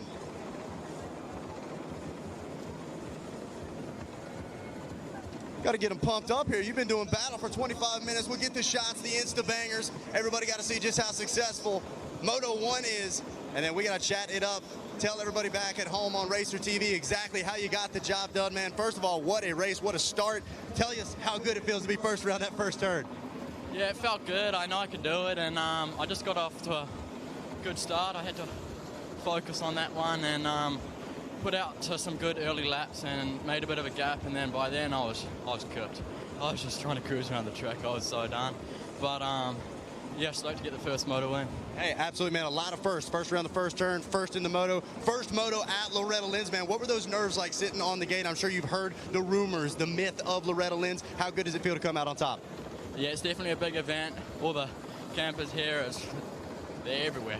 And yeah, it feels good. It's a big race, so cool to put my name out there again. Bit of the underdog, so yeah. Hey, yeah, and you got the chip on the shoulder, and you proved a point right there. I know you're not by yourself, though. Who do you need to thank? Yeah, I just like to thank the whole Monster Energy Star Racing Yamaha, Jensen, Bobby, Brad, Lockie, Swanee, and probably forgetting someone. But yeah, thank you. Mom and Dad, Mom and Dad, Mom and Dad. Can't forget Mom and Dad. There it is, your first Moto winner, Cole Davies, getting the job done and starting his title fight off right. Coming up next, a silver medal going to be going to Avery Long. And here he comes, ladies and gentlemen, put your hands together. Avery Long going to come across second here in Moto 1. Definitely still in this title fight.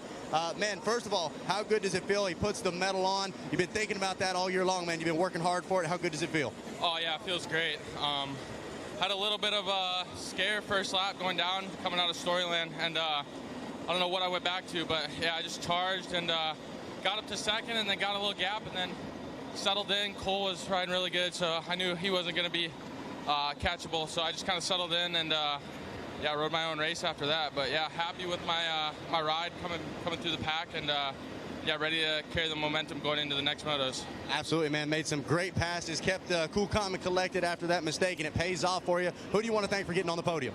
Oh yeah, my mom and dad for everything they do. The whole NSA Yamaha team, Ed, Danny, Jake, my mechanic Hayden, Donnie for everything he does for me, and yeah, Monster Army, 100%, Bell Helmets, Moose Racing, Alpine Stars, Parts Unlimited, Dunlop, the McGinley Clinic, just everybody in my corner. Thank you so much. My little brothers for actually, they've been incredible this week. They've helped me out so much, running back and forth for me so I can stay low key and save energy. So just everybody in my corner, Bihas for helping me on the line, Swanee and Jeannie for all the help they do for me in the week, and yeah, ready to keep the ball rolling. Hey, absolutely, man. It takes a village. Congratulations one more time. Put your hands together for Avery Long. And last but certainly not least, rounding out the podium with a bronze medal. He's on his way up here. He's got the boots off. He worked hard for it. Please put your hands together. Liam Olaf rounding out your podium here in 250 Pro Sport. There's your medal, man. Take us through that first moto, what it took to get the job done. Obviously, you were fighting hard there, still in the mix and still in this title fight as well. Yeah, no, I got to a pretty good start, and then, I don't know, I just struggled mentally. Not mentally, but I just struggled with the track a little bit, and it ate me alive. So we're going to regroup for the rest of the week, and yeah, we'll be better. Hey, absolutely, man. And if this needs improvement, there's only 2 more spots better than this. So you're in a good spot. You're in the title fight. Any big changes you're expecting to make before Moto 2? No, just do the same and be rested and recovered for the whole week. Absolutely, man. We can't wait to watch it. Who do you want to thank for helping get you up here? I'd like to thank my mom, dad, my sisters for helping me a lot. My whole family, uncle helping me, aunt, grandpa, grandma, everyone in my family, thank you. Donnie, Danny, Ed, Jake, all the mechanics there, everyone at the shop back home in Georgia. Yeah, and then Yamaha, Moose, Monster, Alpine Stars, Bell, Monster, Dunlop, Twin Air, VP, everyone else, thank you so much. There it is, guys. One more time, a round of applause. Liam Olaf rounding out your podium here in 250 Pro Sport Moto number 1. Guys, I'm going to send it back to you in the tower. Hey, thanks a lot for that. Zach Herron down on the podium as we reset the deck. And we have got race number 10 coming up next. That's going to be your 65cc 10 to 11 limited. Got the umbrellas down there, pumping them, trying to keep those riders cool and ready to roll here in just a moment. Well, let's highlight some of the riders we've got. We've actually got on-track school. They've got the apprentice program. We've pulled in a couple of our ladies for that, so they're going to help us on this race call. So no pressure. Today we're just on Racer TV, and there's like, what, 12,000 active people watching online. So no pressure, Savannah. Here we go. Check. Yeah, you're good. You're hot. So let's give a rider rundown real quick, and then we'll get into the meat and potatoes of it. I think we got a little bit of track maintenance going on right now.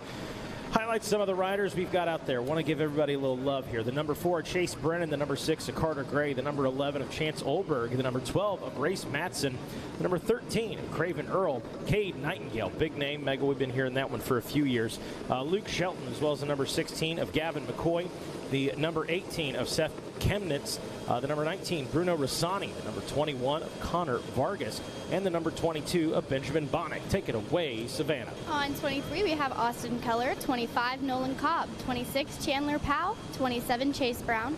On the 28, we got Stephen Green Jr., 29, Aiden McKitty, 30, Mason Murdy, 31, Easton Croft.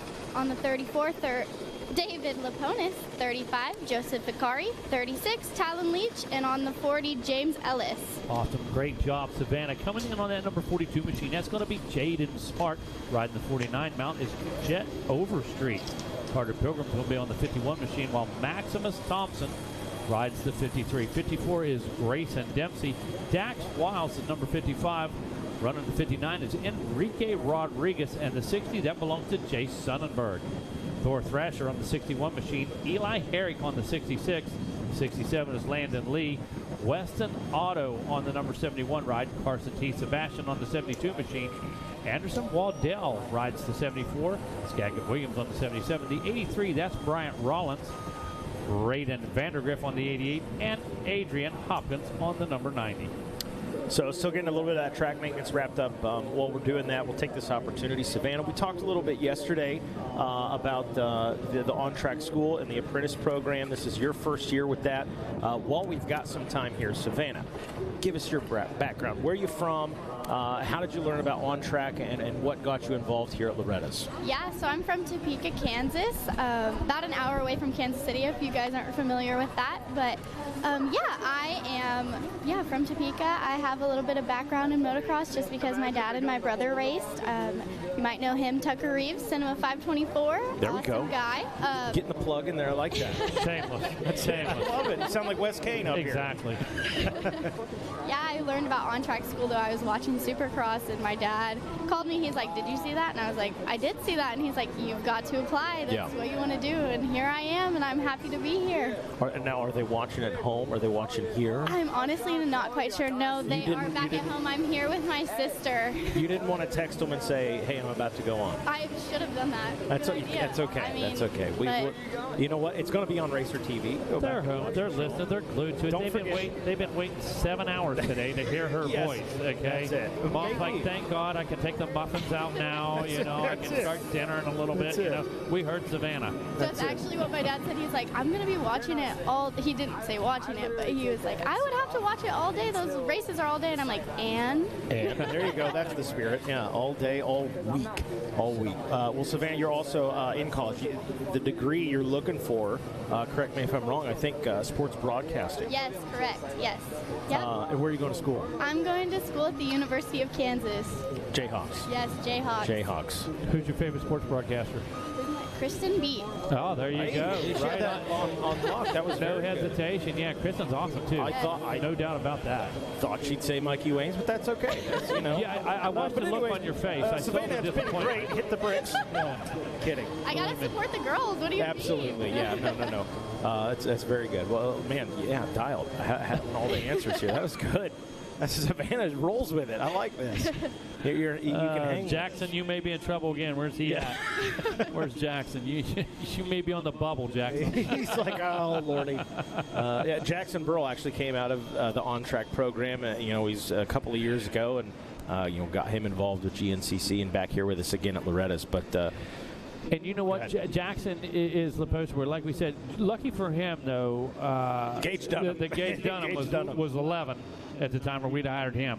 But Jackson, man, he has developed. He is full-time with us right now, and his game has been elevated each and every week. Whether he's doing your GNCCs with you guys, whether he's doing our regionals, areas, pro stuff with us. I mean, Jackson, he's a product of what we do. Yeah, absolutely. It's something we're always learning from each other. For those out there watching on Racer TV, if you listen to us all week, you know that we definitely have a little fun. We poke some fun at each other. Sure. And you know what? We mess up a time or two. We're going to mess up a name. We're going to get a name mixed up. But it's all about bringing you guys the action. Guys have done a great job here today of highlighting at least the top 20. You bet. Getting those names out there because at the end of the day, yeah, we highlight the guys out front. Absolutely. They're getting a lot of the recognition. But, Megawatt, we talk about it. Maybe you showed up to Loretta's and you're just stoked to be here. You ought to get some love on the PA system, on the mic. Maybe you were shooting for a top 20 and you ended up somehow a top 10. You bet. So we want to make sure we get that story out to you guys. But that's what it's all about. Savannah, how's your week gone so far? What does it look like? What's the rest of the week look like for you with On Track? Well, tomorrow I'm going to be with Lindsay doing some social media stuff. I might swing by and come say hi again, though. And then on Thursday, I'm with Dan on production. And there you go. Oh, that's the crew. You bet. To pick who I get to go with, and I want to be back up in the booth or out with Lindsay again. So we'll see how it goes. Oh, very nice. Yeah, absolutely. Great exposure. Hey, absolutely. Incredible. Over there with Dan and the guys in the booth, Adam and them, that'll be fantastic. Week in and week out, Racer TV, we're here. We're at the GNCCs. You get in that command center, if you will. Race control, I think, is what Zach Heron calls it. I like that. But there's a lot of moving parts, and you look, and everybody knows their job. Gabe's in here, our drone pilot, catching some some much-needed air conditioning. That's Gabe, right, man. By the way, great job to him. Gabe, one of the best in the business, bro. Yeah, you'll be in there with our director, our producer, and the man who does a little bit of everything, and Mega can vouch for that, Dan Reinhardt, from the start. The Rhino, man, absolutely. Listen, I watched half a dozen knuckleheads come through there, and Dan had to straighten all of them out. Dan had to adjust them all. You know, Gordon's in there, and I love that kid. He does a fantastic job. Much respect to Mad Gordon, or Mad Love for Adam Gordon. Mad Gordon, that might be the new that might be his new name, Mad Gordon. We actually called our producer. We're still waiting. We got some track maintenance. We got 65cc 10 to 11 limited coming up here in just a moment. But yeah, we kept saying our producer Adam Gordon, to the point that I think we have all actually changed his contact number in the phone to our producer. Adam Gordon. That's his full name now. That's right, dude. Like I said, them, their AC's down right now too. Yeah, heard that. Yeah. Heard the AC's not keeping up. Yeah. Cooking in the trailer right now. So I would love to say I feel sorry for him, but we announced GNCCs in that trailer where there is no AC. Absolutely. So now they can sympathize. Now we don't have to do it for this many days in a row. It's just for 2 or 3 hours. But the tarmac of Daytona in that trailer. Oh my goodness. Okay, gets a bit toasty in there. It's the surface of the sun in there in Daytona. Mercy. There's Adam with his little side gig there. Yeah, Adam Gordon, we used to love you. We used to love you. Give him some love. Too much love. But boy, racing has been sensational here this morning, or into this afternoon hour, I guess. But Cole Davies, megawatt, mercy sakes. Listen, we talked about that under the radar guy. We talked about that guy, not so much hype. You know me. The hype means nothing to me. Yep. You can blast whatever post you want out there. You can put whatever you want out there. You can make the expectation do all that. That's all well and good, but show me. Yeah. Okay, I'm that guy. I don't buy into any of the rest of it. I can care less. Okay, I've watched you since you were on 50 Drive Shaft. Yeah. Okay, I get your program and all this. Make the claims, do this and that, but, you know, bring it, don't sing it. It's exactly right. Kevin Windham made a really good point. He said, you look down through the top 20. He said, I'm glad you highlighted the top 20 because it's hard for me to even pick like my top 3 favorites in that 250 Pro Sport class. Just so many names, and it was like we had a practice the other day. I think it was a Super Mini 2 where we were talking about every guy in that top 10 believes he is taking away the #1 plate this weekend. 250 Pro Sport is no different. There is several names in there as you look down the list that think, hey, I'm the guy. I'm taking that #1 plate this weekend. Listen, the top 20 here is the top 5 anywhere else. Absolutely. Okay, when you look back and you see names like Masangelo and this and that a little deeper in the pack, we're not used to saying that 14, 15, 17. Yeah, right. And when we reference that top 20, listen, those guys are top 5, top 10 guys anywhere, any race across this country. And at this point in the week, at this point in the week, you know what? This first moto right now, you just got to be conservative, got to be consistent. You cannot win that championship. We preach this, but you can throw it away in one moto early in the week. So that's where we stand with this right now as we work our way into this 65 10 to 11 limited class. I say. So double checking out there right now as we see some of the equipment still on the track. Want to make sure exactly how long we're going to be out there. Looks like we have flipped. Oh, okay. Yeah, finding out on that. Pretty extensive track maintenance here, so just want to make sure. Don't want to jump the gun. I know on the schedule we had that after the 65s. They may have said, hey, big ruts out there. Yeah, big lines for the little guys. So let's go get a jump on that. That might be the situation. My tire wouldn't be fun. No. Yeah, exactly. There you go. And listen, when these decisions are made like this on the fly, it's for your child. It's for your athlete. It's for the competitors. It's not because, the dozer operator was already on the dozer or we had 2 minutes. No, it's because we see a need that needs addressed before a certain class. We need something that needs touched up before a certain class.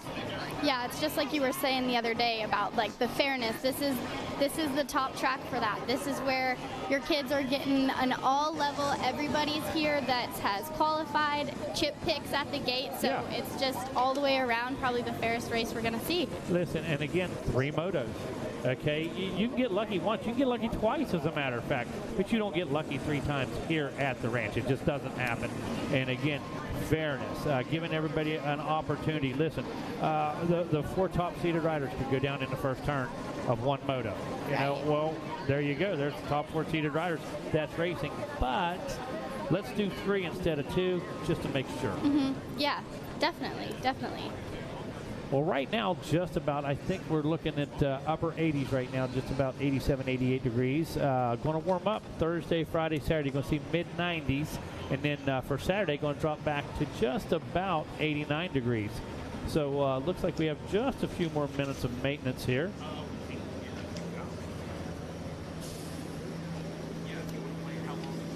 Yeah, what was it? Kevin was saying that he used to practice with hoodies on, or who was that up here? We were all talking about that. Yes. Yeah, some of the teams, absolutely. You get a guy like Keith Harrison. Listen, he's got the aluminum foil on. He's packing the heat in there. He's building as much as he can. Those guys go there, go train that way. They put a hoodie on, They put the thermals on, and they build as much heat as they possibly can. Yes. What are we looking at, Mikey? Well, we actually got confirmation. We did flip-flop that Intermission. Makes total sense to me. We had the 250 Pro Sport out there and 65cc 10 to 11 limited, so that's why we've had kind of some extended time. Well, we know, heard Weech talking about it a little earlier, partnered with St. Jude this year. With such an amazing organization. We see Supercross doing stuff with them, etc. As the sight lap starts, we do have a quick little feature we wanted to play on St. Jude coming into today's race. Running makes me feel incredible. It makes me feel as though I can do anything.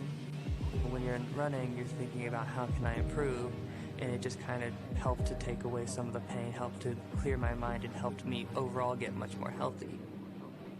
My name is Tyler. I have leukemia. I was 6 years old when I was diagnosed with acute lymphoblastic leukemia. When he was first diagnosed with cancer, you hear the word and you don't know what you're getting into. You don't know what the outcome is going to be. And we watched him struggle. We watched him battle up and down. It's just a miracle watching how far he's come. When Tyler came out of treatment, we had to focus on non-contact sports. He, all of a sudden was like, I think I'm going to take up running. It was a little bit of a hurdle because, his body was reacting differently and it would ache. So he takes those aches and pains and he keeps pushing himself to move forward. He specifically said, I am running a full marathon. I want to do it for St. Jude and I want to do it as a hero. St. Jude is a community and hope. Without it, I don't think I'd ever really discover what it means to be a true community and what it means to live in hope and what it means to give others hope. The supporters of St. Jude and the donors, everyone who's worked so hard to be able to fundraise for St. Jude, they're the reason how I can keep going because I see their love and support. I was once there and now I'm here, and I'm hoping that keeps on inspiring people.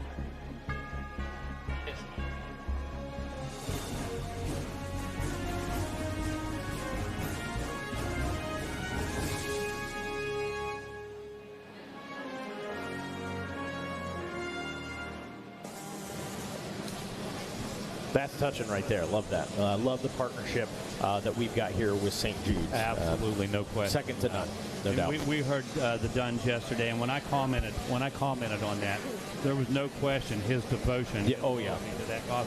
And I kid you not, right now we write just a yearly check instead of $9.99 Yeah. a month. We write the yearly check because when I look at Hannah running around here being a turd and acting like she does, I love my kid so much. And I feel for every one of those folks there, and I appreciate him so much. Right now, hey, my buddy Jeff Cernick, Jeff over there at MX Tire Racing. Listen, man, here we are again, okay? MX Tire, all kinds of great deals. Bell helmets, Dunlop tires, eyewear, sunbrellas, you name it, you got it, and it's all on sale. It's a great day in the neighborhood, and we are glad to be here. My first time at Loretta's here is 1985, so the streak is still going. And we at MX Tire and Dunlop are always glad to take care of all the riders for all the race day needs and services, whatever they need. If they need help, no matter what, we're there to help them. And, man, you know what? They are aware of that, and the commitment is awesome, dude. We've known each other 30-plus years. And from dealership level on out, I mean, you've just exploded this thing. You have carried the torch for what support should look like, man, from your original box truck on out. Well, you know what? It's passion. No question. It's passion and love. I mean, I love dealing with the kids. I love the sport of motocross, and dealing with the families and helping them from the pee-wees the whole way up to the pros. I've seen them. I tell people all the time, my team has changed probably every tire on that starting line at a Pro National. I believe from their mini racers up to their pro debuts. And it's something that we pride ourselves by, and we're here to help and here to service. No question, man. And we thank you for it, buddy. Just wanted to take a minute and holler at you for sure, man. Well, I want to welcome everyone here to Hurricane Mills. It's my weekend or my week vacation of work, but you know what? It's always good to come here to Tennessee to see everyone, and like I tell everyone all the time, I'm a blessed man, and we are. I love it. I love the sport, and I'm lucky to have a family that puts up with my carny lifestyle, and I feel heard right now. Exactly. And it's a true thing that we're all carnies. Yeah. But you know what? It's in a different lifestyle, and it's a passion, and it's a love, and I love the sport of motocross, and I love motorcycling. Doesn't matter if it's motocross or if it's riding an adventure bike across country. I love motorcycles. And we're on the countdown. Only 6 months till we get to make our pilgrimage into the desert, we're buddy. We're going back into the desert. We are going treasure hunting, bro. We are going treasure hunting. I love it. And but I appreciate you guys up here. I appreciate all you guys doing. Like I said, I'm up at Dunlop all the time. I got my girls and guys down at the MX Tire booth. If there's ever anything we can do for you, all you have to do is go and see us. Thank you so much, Jeff. Appreciate it. And with that being said, here we go, Mikey. Stop by MX Tire Racing and see our buddy Jeff. He's here for you. Carson Sebastian going to grab that Stasic Hole Shot Award right there. Austin Keller in the 2 spot. Carter Gray in 3rd. Chance Olberg 4th. 5th place Dax Wiles. Stephen Green Jr. 6th. 7th place Cavern Earl. Anderson Waddell in the number 8 spot with Seth Commence in 9th place, and Benjamin Bonnick rounding out the top 10 early, but forget it. They're like, we've thrown them in the Yahtzee shaker at this point. We shook it up and we've thrown them out there, and it is absolutely, how wide is it? Megawatt? I'm saying 7 wide through the commandments right now. We've got 7 lines. That's 14 hand grips on each commandment right now. If you want to go fast, go alone. If you want to go far, bring somebody with you. Oh, absolutely. Sending it right now. 65cc 10 to 11 limited. Race number 10. Coming up next is going to be race number 11. That is your mini senior 1, 12 to 14, and then that'll be followed by your race number 12 Masters 50 plus. As we've got our eyes on it, Savannah, what are you seeing out there? I'm seeing these kids are going crazy. Look at them go. I think it's awesome that these boys are out here this young, getting it started, boys and girls. I don't know if there's any girls in this one, but yeah, it's awesome to see them out here flying through. Carson Sebastian, he was our early leader. I see that Austin Keller, I think the 23, 23 right there in the fight, though. But again, Carson Sebastian, the 72 out of Shamokin, Pennsylvania, on that Blackheart MX backed Husqvarna, grabbing that Stasic Hole Shot Award early in this one. And we'll get our eyes on how it's sorting out after lap number 1. Good battles out in front. Here for your 65cc 10 to 11 limited. So, Mike, as we said, intermission just concluded, basically. Yeah, correct.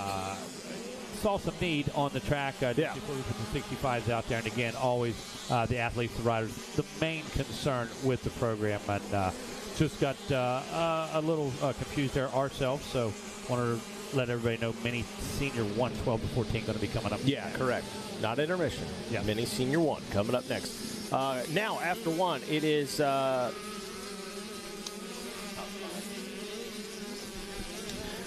top 5 right now. Carter Gray checking in first place. He's in a great battle with the number 23 of Austin Keller. That is what you're watching on Racer TV. In the number 3 spots, the number 25 of Nolan Cobb. And Jaden Smart, well, he was the VIP last night at the Cobra dinner. There's no doubt about that. Got to help with the unveiling a little bit. And Chase Brennan rounding out your top 5. Who we got 6 through 10? In 6th, we got Racy Matson. In 7th, Chase Olberg. In 8th, we got Anderson Waddell. In 9th, Craven Earl. In 10th, Carson Sebastian. Sorry about that. Nailing it. Absolutely. Great job, man. Yeah, you mentioned that dinner there the other night, the Cobra dinner. I thought they were going to kick me out. I asked for rattlesnake bites. And I thought the Cobra guys were just going to kick me out. No rattlesnake bites. No rattlesnake bites. I thought, what in the world? Just tasty and delicious BBQ. Hey, guys, we got our buddy from Tamer here.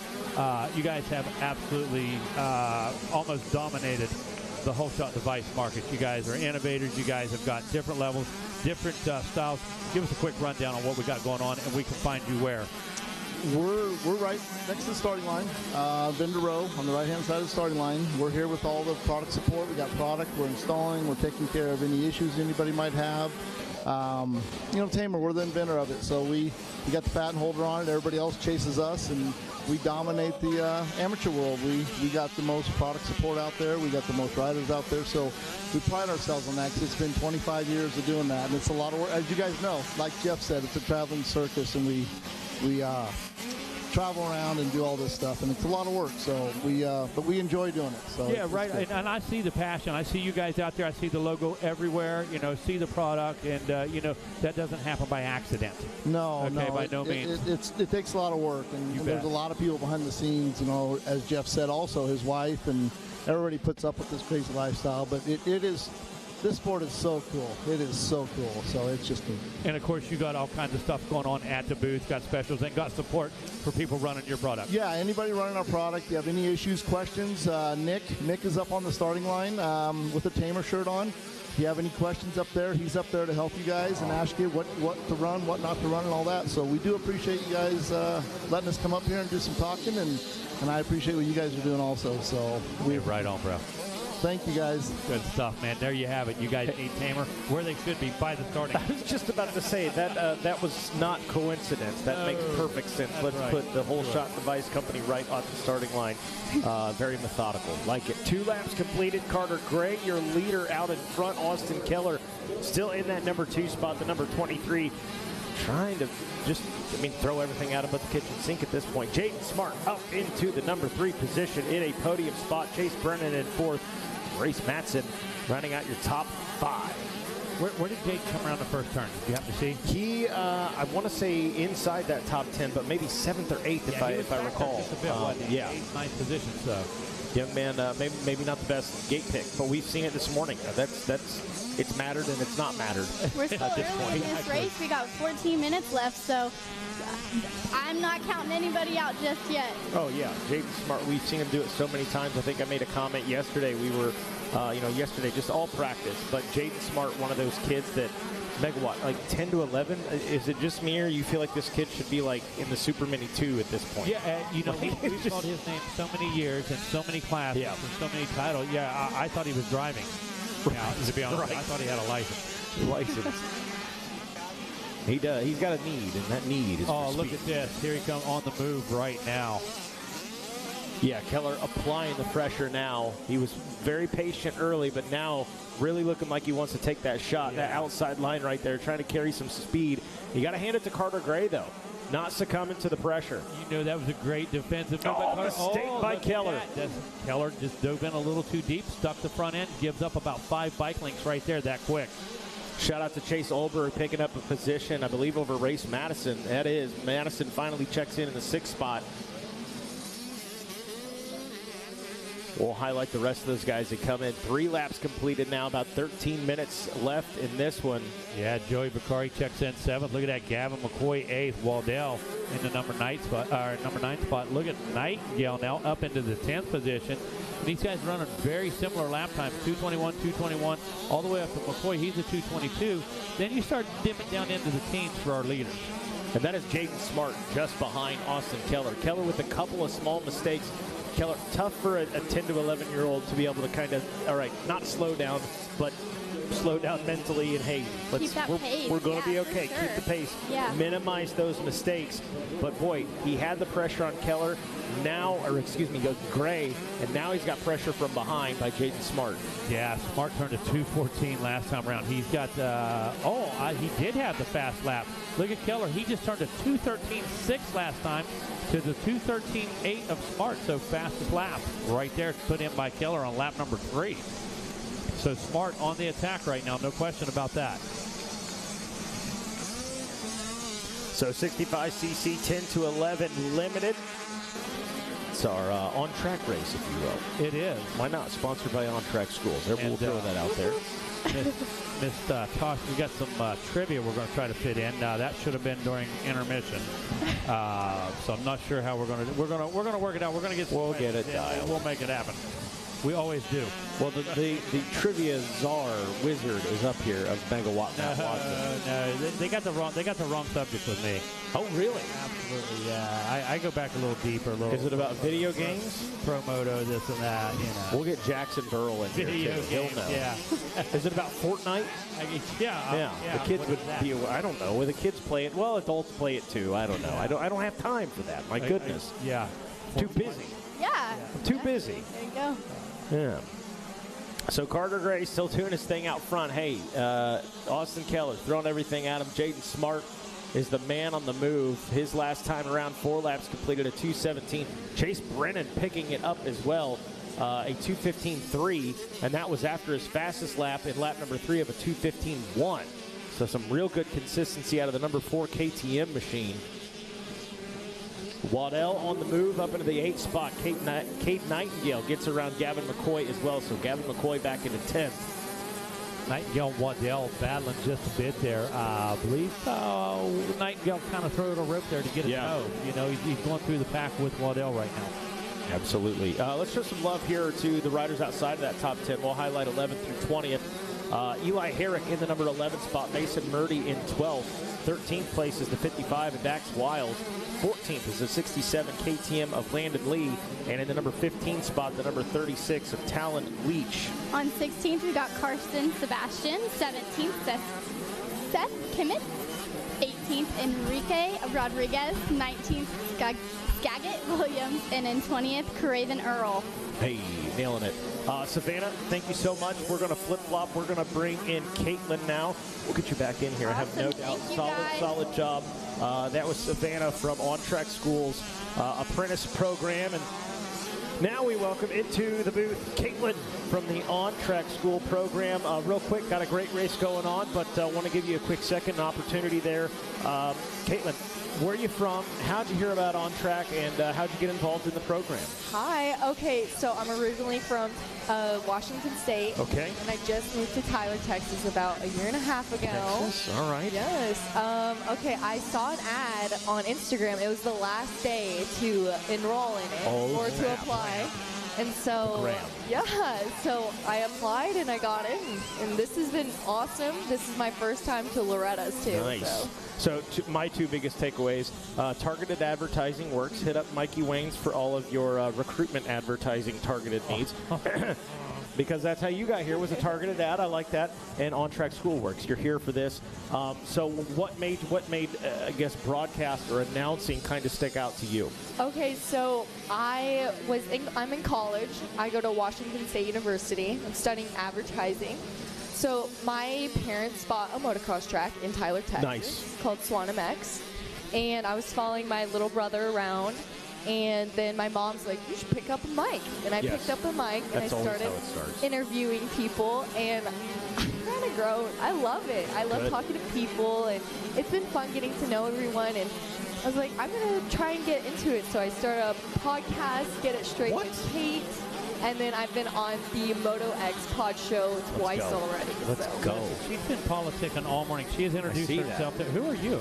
Yes, I know. She has met every single person that has walked through that door today. She's So doing a great job. if advertising and everything doesn't work out for you, I'll get you a job. You're fine. But if it doesn't, you could always we could probably use you as a federal politician at this point.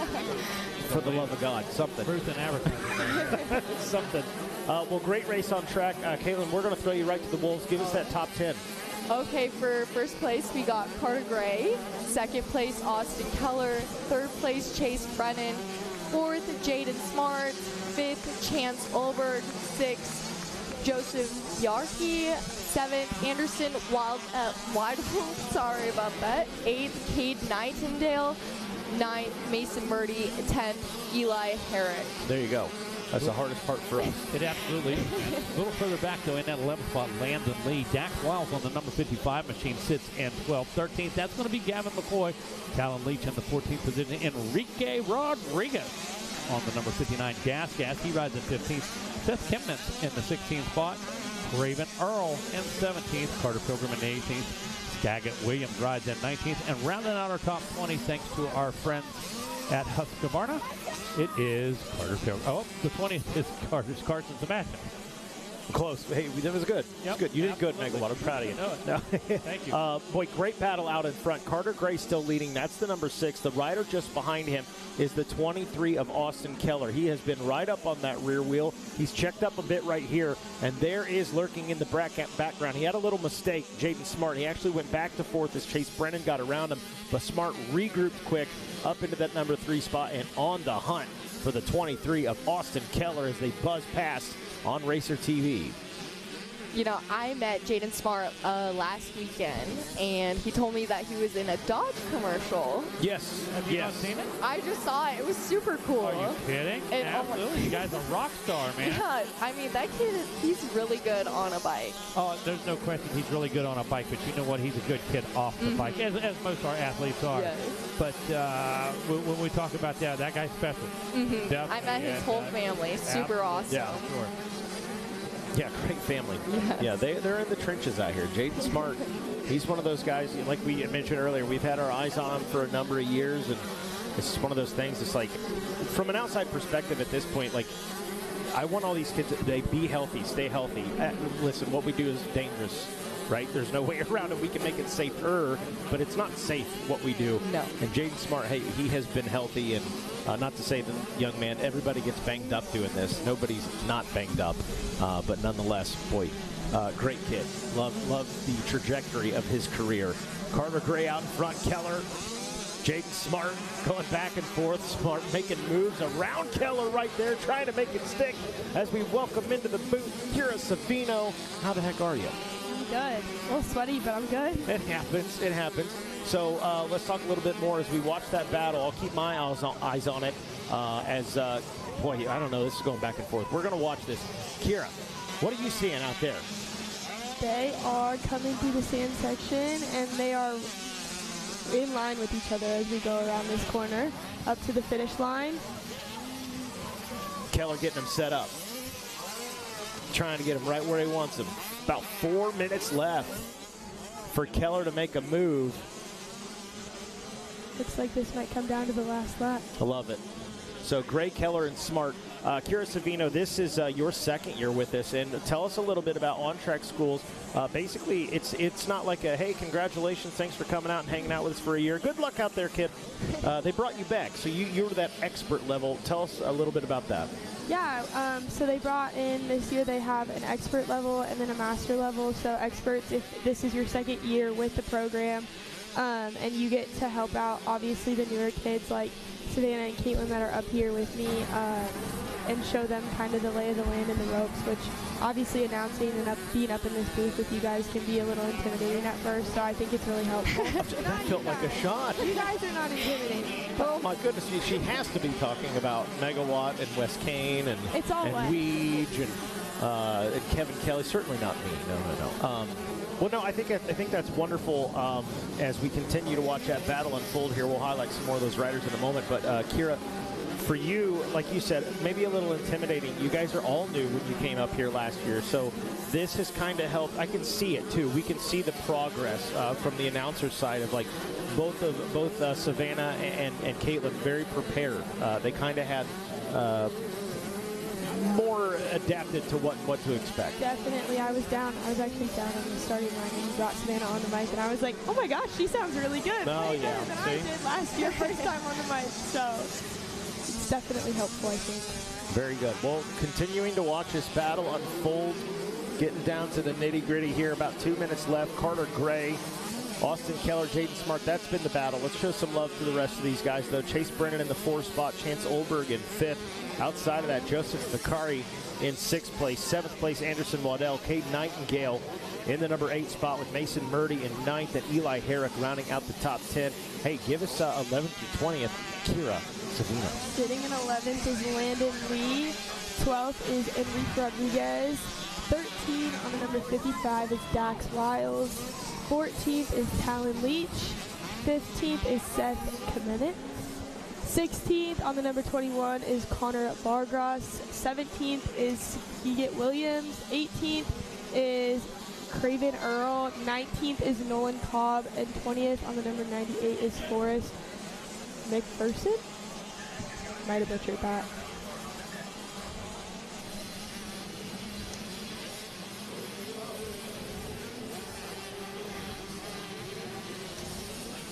All right.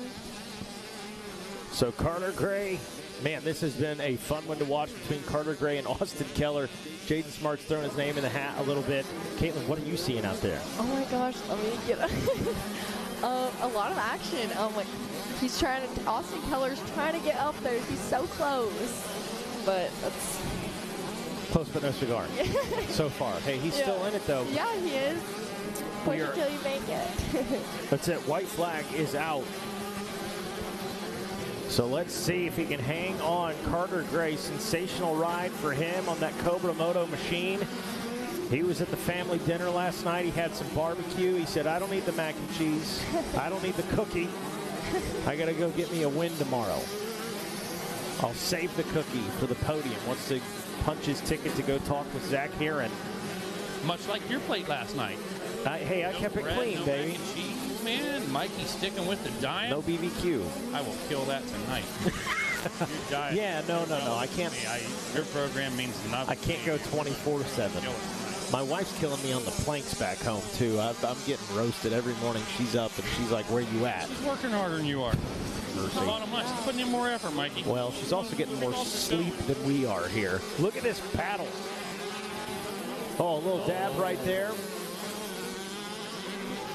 That lazy leg has caught a few guys today, man. Oh, Gotta absolutely. Keep that thing up out of the ruts, man. Has to be you know what? Above that front wheel. Also, good point to why we moved that intermission up. Great call by Jeff Russell and the crew. Hey, let's give these 65cc machines a good track that they can go out and race on. Yeah. Race each other rather than racing the track too much. Checker flag is out. That's going to do it. These guys on the way down to see Zach Aaron. Jackson Burrow helping down there. He's going to pull off some podiums for us coming up here over the next few motos. And, wow, that was a good one. That was good. Carter Gray, hats off to that young man. Was absolutely had the pressure applied to him by Austin Keller. Jaden Smart was in the mix. Smart just not really able to get up in there early with those guys and kind of settled into that third. But, hey, three-moto format. I guarantee you at this age, Jaden Smart knows that, too. He's going to come back out fighting. Great ride by all those guys. All right, looks like Miss Tosh has got some hired guns over here, like got us set up. Going to do some trivia over here. Looks like they've brought their guns. Come on over here, Tosh. Tell us what's going on. So, thank you guys for all the great... Oh, yeah, that's fine. Okay, so we're going to make it quick.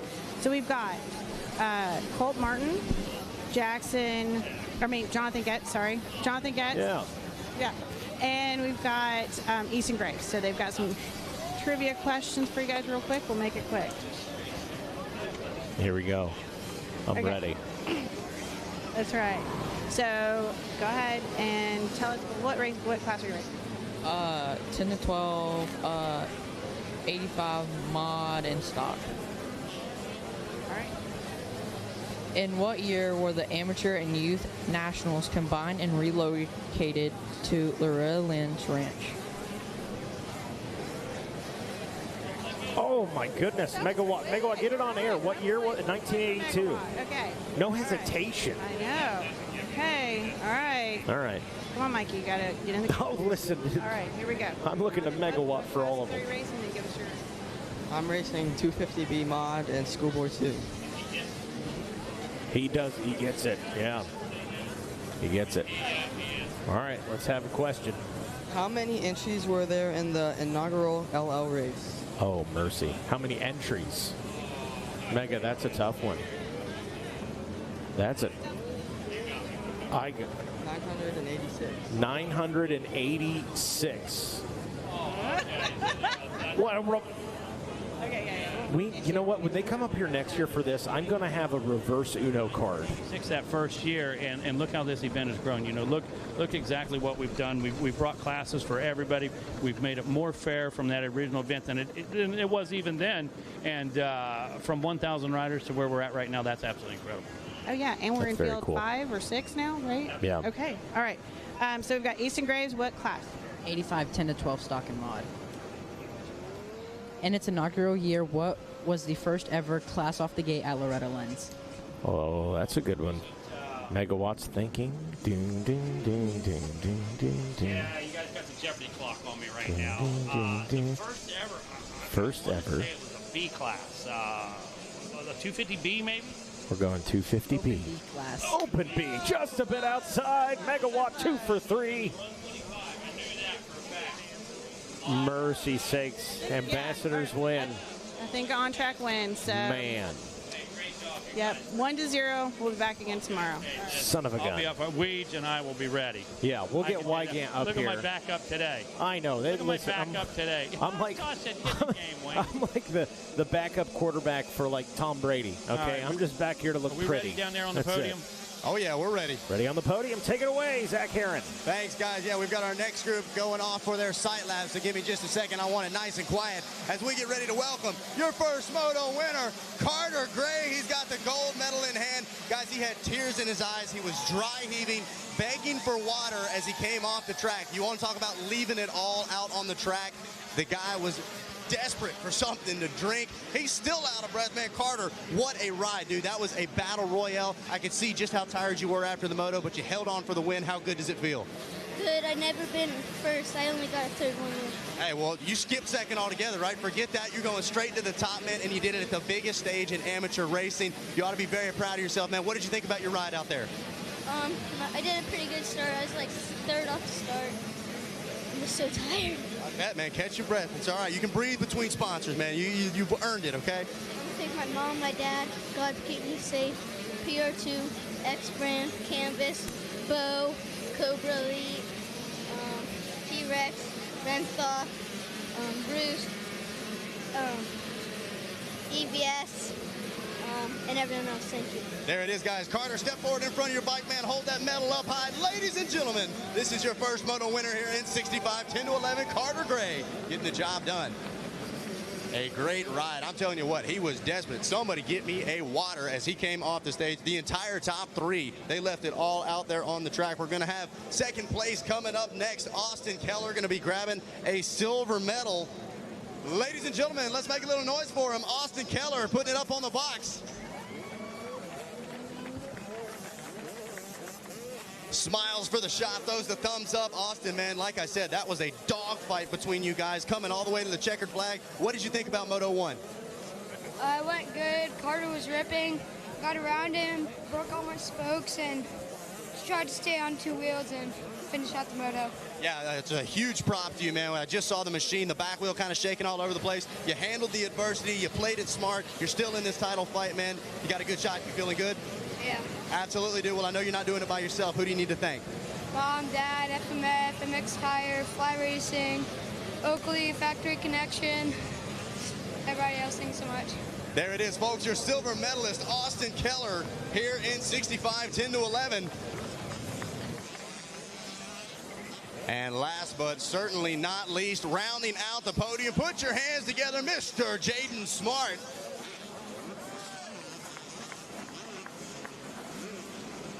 Jaden putting together an absolutely fantastic ride. Not quite as far as I'm sure you'd like to be up front off the start, but you made some quick passes, got into a podium spot. How was the rest of the moto in your opinion? It was good. Just try to hit smooth lines. Track was super nice, but there was a couple sketchy spots, and tried to hit those a little slow and just rode my race and tried not to fall and get a good position. Hey, absolutely, man. You're still in the title fight. You got a medal in hand. That's the way you want to start off the week. Who do you want to thank for getting you up here on the podium once again? My mom, my dad, Fox, Cobra Motorcycles, DRS Suspension, Tyson Engines, TX Throttles, Go Country Casino, CP Racing, Justin Costello from Safe Farm, Go Country, Ethica, EVS, AM King, and everybody else. Thank you. There it is, guys. Jaden Smart putting together a smart moto and rounding out your podium here in 65, 10 to 11. We do still have our Stasic Holeshot Award to give away. Carson Sebastian, the first around the first turn. Oh, man, he's got the fans out here. Carson, man, you got a check with your name on it. Step up front and hold that thing up high so everybody can see you. Dude, how good does it feel to come around that first turn? Clear vision, nobody in front of you. Real good. I bet so, man. Take us through the rest of your moto. How was it? I had a good couple first laps, but started getting tired at the halfway point and couldn't hold on. Hey, it's tough out here. It is super hot, but man, you are a rocket ship off the start. Who do you want to thank for getting you out here racing at Loretta's? Mom, Dad, Blackheart, Touchman MX, Fleet 427, Pop Doodle.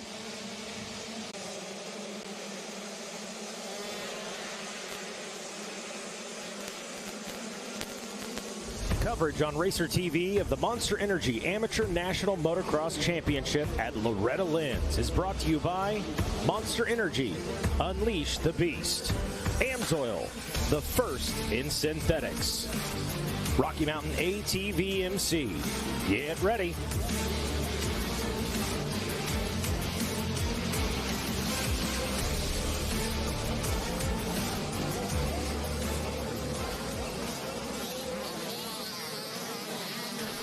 All right, so Mini Senior 1, 12-14. Maverick Gish grabbing that Stasek hole shot. Number 97, Husqvarna out of Oklahoma on that Rockin' G back drive. And O'Neill 60 helmets back to Husqvarna. Your man DC from D3 listening, Dominator up. Oh, yeah, he messaged Mikey me Wayne's yesterday. got the guns, pull the plank. Exactly what it says, so we know what that's all about. You've just been challenged by our man, Dominic Gunn. All right, Dom, I got you, buddy. I'll knock out the 150. I'm getting pressure from all over the country for it now. This is scary. Our devices are listening, because literally you and Kirsten are just up here talking about the plank. Oh, my gosh. Oh, the challenge is on now. And the thing is, like, I struggle to do a minute. My God, it's just going to be terrible. Exactly. She's just about double juice. So this is going to be. Shout out to her. I'm glad K-Dub showed up, because he will be perfect going commentary for off that. the rails. Yeah, he will be perfect commentary for that contest. You're going to commentate me and Kira Savino planking for 2 minutes.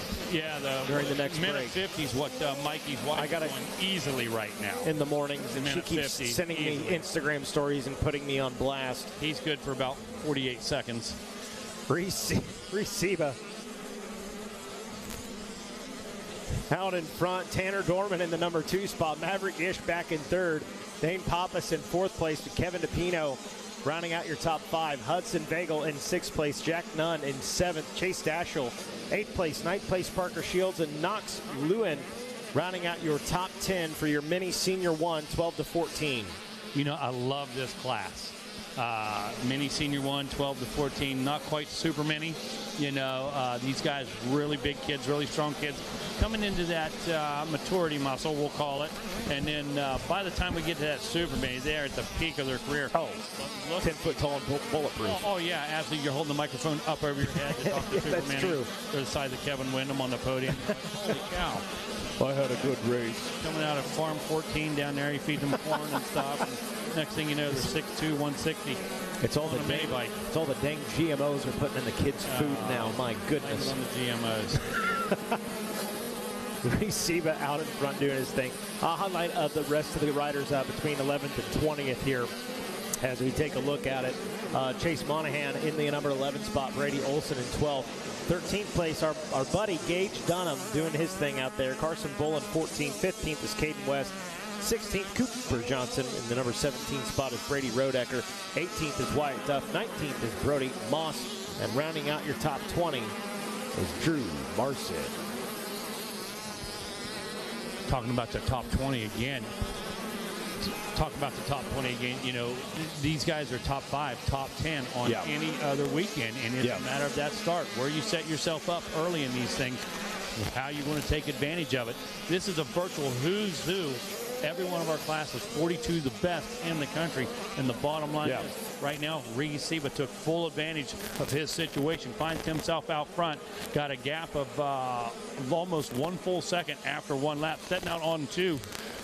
Look at Tanner Dorman, though. Tanner Dorman, he's turning a 2 flat. Let's go. Behind them, Hudson Bagel, 158 last time around, then a 159. Now, got to remember, those were abbreviated laps. on Correct. lap number 1. Correct. So that 2:02, that's an honest lap. That 2-minute flat by Tanner Dorman on a mini senior, getting ready to go sub 2 minutes. That's impressive. Mega, that is very impressive. That's impressive. Just absolutely scooting out there is Tanner Dorman. Look out, Reese Seba.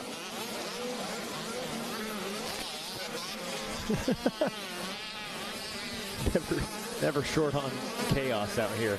Got one down in the 10 Commandments. See the red cross flag waving.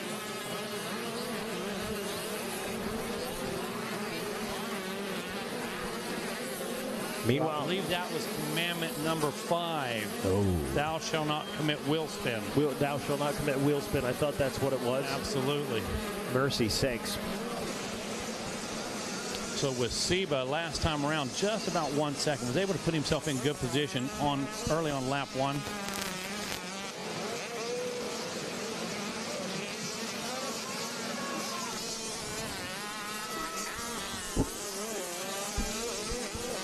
Reese Seba leading the way. Tanner Dorman in that number 2 spot. Dane Pappas third. Maverick Gish in the number 4 position. Kevin DePino running out that top 5. There's a 72. Chase Monahan on the move.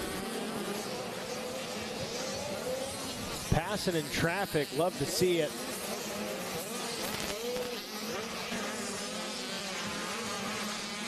As he resets right here. This is race number 11, your mini senior 1. Coming up next going to be race number 12, your Masters 50 plus. That'll be followed by race number 13, 125, junior 12 to 17.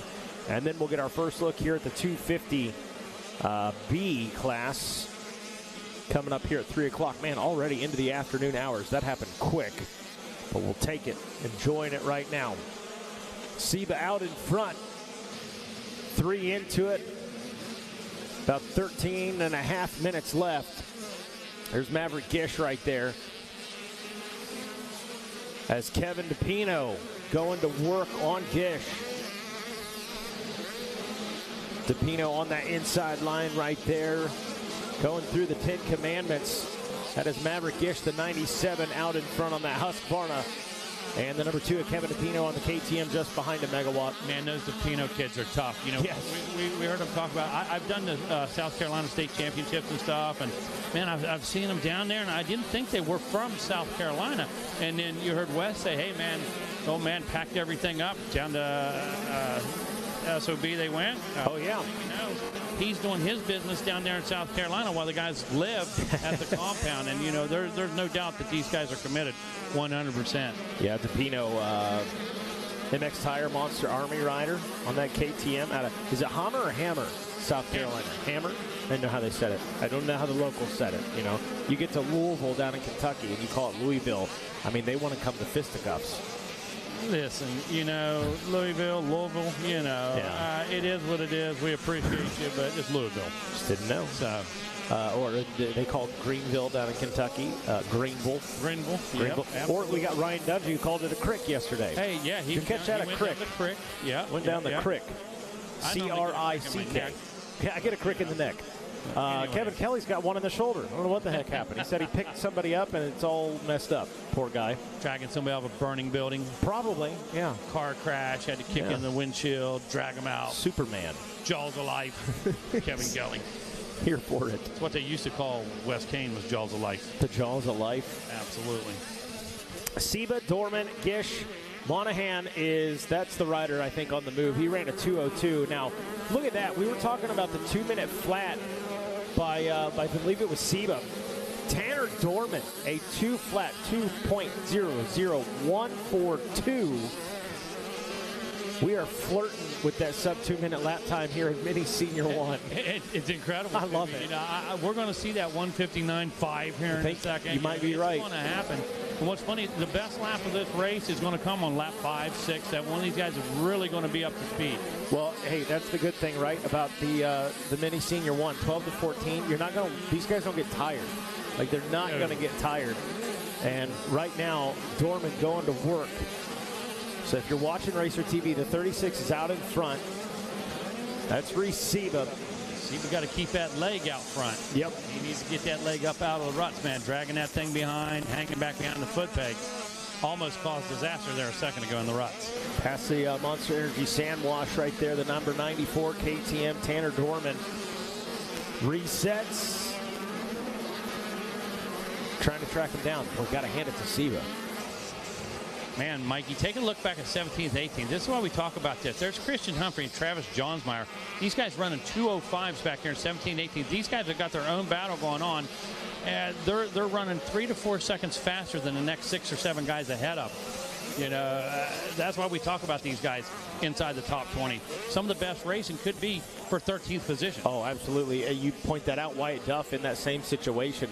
Rider that we're very familiar with right now back in the number 13 spot. He's running a 2:04.9, faster than 1, 2, 3, 4 guys in front of him. Brody Moss, another one, laying down a good lap. Just got to be able to connect and make a pass.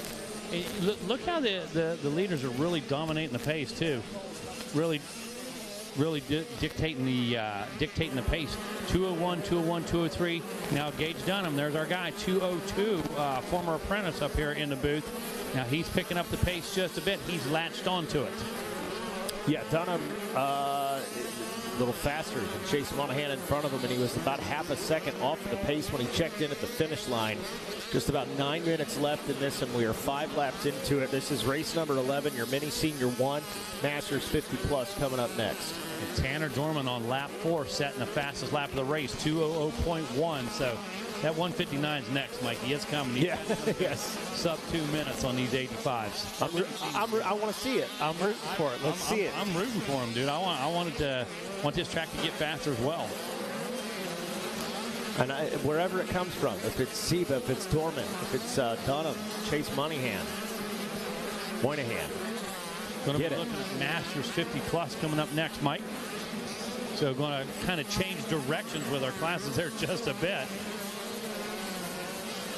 The heavy hitters what in that happened one. there? That's Chase Moynihan. Chase Moynihan got cross-rutted, went clear to the outside. Looks like he gives up the position right there to Dunham. Was Dunham able to make the move? Yes, Dunham. Can he make it stick? Just lose sight of him right there, and Dunham, I think, makes the pass. Man, Moynihan doesn't want to let go. Oh! Inside. Oh, and down goes Dunham. Yeah, contact. Moynihan just shoved it in there. And racing incident. Racing incident. Moynihan shoved it in there in a separate line. When they came out, the berm disappeared, and Dunham goes down. He may have said a few of the grown-up words right there, I have no doubt. He said, gosh darn it, you got me. 12 to 14, I'm sure that's what they're still saying. Exactly yeah, no doubt. Well, maybe they are. Continues to run down just about 7 minutes, about halfway through this one, Mike. Yeah, getting to the halfway point. So DePino and Hudson Vagel both around Gage Dunham. Let's see where Dunham checks in when he gets through that finish line. Oh, man. A 10th place right now for Gage Dunham. So Dunham really going to have to reset and try to get back in the fight here. Siva out in front. Dorman, Tanner Dorman in the number 2 spot. Chase Monahan, 3rd place, the number 2 KTM. That's who you're watching on Racer TV. That is Kevin DePino in 4th place. Maverick Gish on the Husqvarna in the number 5 spot. Hudson Vagel in 6th place. 7th place, the number 96 of Chase Dashiell. Knox Lewin in the number 8 spot with Brady Moss in 9th. And Gage Dunham, after a little get off right there, little racing incident, back in the number 10 spot with his work cut out for him. Yeah, we keep preaching all week long. We talk about consistency. We talk about these guys right there with those 2:01.7, 2:01.9, 2:03. These guys absolutely 5-6 laps. These guys have been within a second and a half of their best lap, Mikey. Yeah, second half of their best lap for 6 laps. That's exactly right. That yeah, means your slow lap was only a second off your best lap. That's pretty darn good. Not a bad you can't ask for much more out of that 12 to 14-year-old class. Watching Kevin DePino on the KTM, the number 2 machine, work his way around.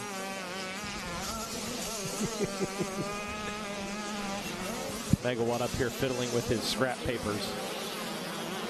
Oh, sorry, not yours. Wes's scrap papers. I like it. We're here for it.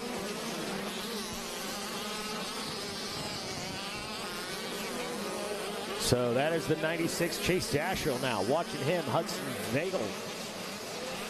Out in front of him, great battle back there for the number 6 position between those guys, a little back and forth. Yeah, we got a battle going on right there, no question. It's all about track position. These guys running very similar speeds, so going to have to set that pass up, Mikey. When opportunity arises, you have to be able to capitalize. Getting to the rear fender and making the pass are two different things. Especially when you got guys running this close to similar lap time. Oh, yeah. So tough break for the 97 of Maverick Gish. Just mentioned him a moment ago. Drops a couple of positions as Hudson Vagel gets around him, as does Chase Dashel. After 7 laps of racing, Wyatt Duff back there, or back up into the number 10 position, gets around Brody Moss. And another tough break. Megawatt, look at that. Gage Dunham dropping back. Now at least back into 18th place. Yeah. Still has not checked in. So maybe a get off here. Look around. Didn't see a yellow flag or anything. But still no Dunham. I got to believe the bike got a little bit bent, maybe tweaked that wrist or something. He got up pretty quick. Man. Didn't seem to be an injury. I certainly hope not. So, well, finally checks in, was a 24th place. Man, that is a heartbreaker for Gage Dunham. Yeah, for sure. A guy was in 3rd place, and a little bit of an incident there. Pure racing, and all of a sudden he ends up on the short end of the stick. Finds himself back in 24th. Well,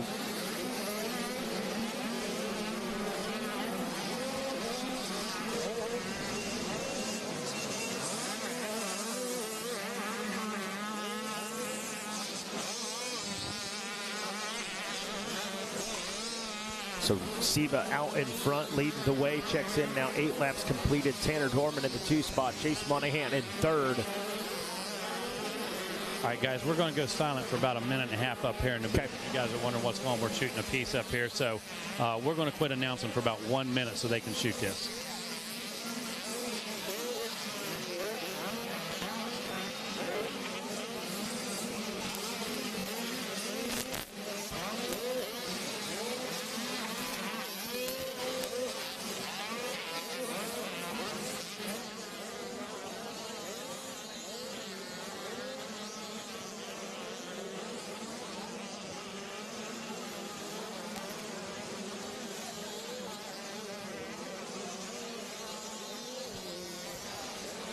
Awesome. Got our apprentices at work up here. Dan and Bondo and the team got the apprentices working up here, and I want to tell you something. We are impressed with these young ladies. We've got good structure to the program, and we believe in the program. Mikey, you and I and Wes, we embrace the program, because I got to tell you, I'm old. Okay, Well, I'm knocking on the door of it. Left in this mule. That's all I can tell you. Real quick announcement from race number 1, Tracy Cloy. Please report to the MX Sports office. Again, from race number 1, Tracy Cloy, please report to the MX Sports office. Thank you. Yeah. Receive up. The number 36 KTM doing work out there.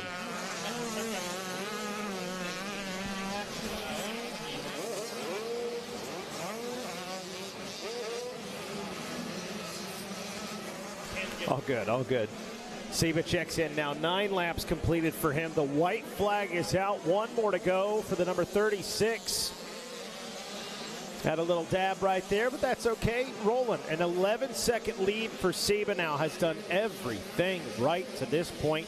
As Tanner Dorman in that number 2 spot. Chase Monahan waiting on him to check in. So the number 94 checks in the 2 position. Again, white flag out. 1 to go for these guys. There is Chase Monahan in the number 3 position. As we wait on Kevin DePino. There he is. Chase Dashel now checks in the number 5 position. And as tight as the racing was early in this one, Megawatt, things spreading out a little bit here late. Oh, for sure. Time running out quick and things sorting themselves out. When we take a look at Siva, had control of this race from almost the start. 9 laps in right now. Popping up into the booth right now, Dean Diaz. Dean, how's your week going, man? One of our coaches here, 2024. What's happening? Good, man. It's a great year this year. Obviously a little hot and humid. You guys need to stay hydrated out there. And I guess they're doing so, you know. Monster out there, giving everybody all those products. Man, can't be hooking these guys up enough. How's the week going for you so far? Hey, you know how we roll up here, you know, hot, sweaty, gritty, you know, that's how it gets done up here in the tower. Yeah, I heard you say that, Meg. All these people out here that think we got this 8C, you know, those fresh air, all these snacks and cookies. It's not like that up here. It's tough for these guys. Look at you, DS. You're glistening right now. You're sweating just sitting in the chair right now, son. I know, man. I'm coming from Florida. This is kind of what I'm used to. And what I do, I embrace the sweat because the sweat's what keeps me cool. No doubt about it. Now, you're cool beyond the sweat, Dean. No doubt about it. Hey, great race we got going on right here. We saw Dunham up there fighting it out. Unfortunately, had a little issue. Moynihan, let me tell you something. That guy established his position in this one. Marcus Trujillo up front right. Reese Seba. As this one comes to an end. I was going to say, where'd he come from? And that an 8-second lap. You'll see it click. Right. As the flag is flying over there, so it's the next guy coming through. Interesting. So Seba hangs on. A sensational ride by that young man, the number 36 KTM, on his way to talk with Jackson Burrell down on the podium as Tanner Dorman finishes in the number 2 spot. And Kevin DePino finishes 4th. Chase Dashel 5th. 6th place Hudson Bagel. 7th place Maverick Gish. 8th place Knox Lewin. 9th place going to be, oh no, still coming in, Wyatt Duff. How about that? Wyatt Duff checks in. He'll get 6th. Forgive us there on the ticker. Marcus Trujillo, not your winner. That was a transponder issue right there. He's still clicking off laps. Reese Seba is your winner. So Sebo's on his way. He took 1st place. Tanner Dorman took 2nd. And Chase Monahan rounds out your top 3 for the mini Senior 1 as they get down to the cool down zone, get a little refreshment, and we wait to set up that podium down there with Jackson Burrell. Yeah, Jackson Burrell down there handling podium duties right now. Usual task, does a great job all weekend long. That guy basically, he could put a tent on the podium. Right. You just stay there. That's hey, we've done it. Like 712 interviews, 916 classes. You talk. You know, it's absolutely ridiculous. You talk about putting someone through the ringer. Big Buck GNCC, we kind of have an alternate schedule because we have so many entries that we're running micro riders at the same time as our youth. So your micro races are finishing same time as your youth ATVs. And the very first race he had to do, Zach Heron, he was hired on too, but he said, man, I got a music gig that I was priorly committed to. That's fine. Go do that and take care of business. Yeah, that's it. So poor Jackson just up there, and it was, I mean, I'm not kidding you, for probably 2.5 hours of just interviewing youth to micro riders. We're talking 4 and 5 and 6-year-olds. And at the end of the day, I said, please don't quit. I promise you the rest of the season is not like that. It gets much easier after this. And then he said, yeah, no, that was a lot. but he was able to handle it. Take a look at our equipment out on the course right now. It's kind of straightening things out just a bit down there on the starting line. Want to keep things fair. Not track maintenance right now, just an adjustment down there on the starting line. So Dean Diaz working with a bunch of people. Got a lot of riders here this week. Well, what's the big focus? The hydration? Sounds like they might be ready down on the podium. Ready down there on the podium? Yes, sir, we sure are. We're going to bring up our gold medalist, Reese Seba. Come on up here, Reese. Here we go, buddy. There's a gold medal here from Moto number 1 of Loretta Lynn. Take us through it, man. How does it feel? Dude, I'm in shock right now, but yeah, it was super good. My hour-drive motor got me to a 6th start. I just held it on and just quick shifts, and yeah, we got the Moto dub. Big congratulations. How do you feel going into Moto number 2? I feel really good. I know I can win this thing. Been working really hard with my trainer Mike and my trainer Bub, man. So yeah, we're just working our asses off. All right, Reese, who would you like to thank? I want to thank RJR, my mom, my dad, my grandma, my grandpa, Steve, and Kathy, my grandpa Bob at home. I know you guys are watching this right now, so just huge shout out to you guys. Jack Surfboards, Mika Metals, D21 Filters, Joel from FMF really hooking it up. Dude, there's so many people. NLab Graphics for getting my Graphic 6, Scott, Triple J, John, Clover Hill for getting my suspension absolutely dialed in. Shelton Wireless Communications just giving me, making it till I can be here today. And yeah, OGO, my trainer Mike, Grizzly Cafe, Seven, Adam, Dennis, Dunlop, Rob Fox, Nackstar Wheels, WD Gott, Dean Safe, Kiefer Testing, and yeah, just thank you. All right, everybody, that is your gold medalist here in Moto number 1, Mini Senior 1, Reese Seba. All right, now we'll go ahead and get our silver medalist up here, Tanner Dorman. Make your way up here, man. Here we go. A big silver medal. Take us through your moto. Yeah, it was really good. I got a good start again. I picked a 3-chip, and I got a great start, better than the one before, and just held my race. But that was good. I feel like I'm doing good keeping it up here with the 1-2, so we'll be ready for Motos 2 and 3. Man, a big congratulations. Who would you like to thank for getting you up here on the Loretta Lynn's podium? My whole family, Dreamland MX, Cody Renson, Pro Circuit, Oakley, Parker MX, Cody Dar, and everybody else. Thank you. All right, everybody, that's your silver medalist, Tanner Dorman.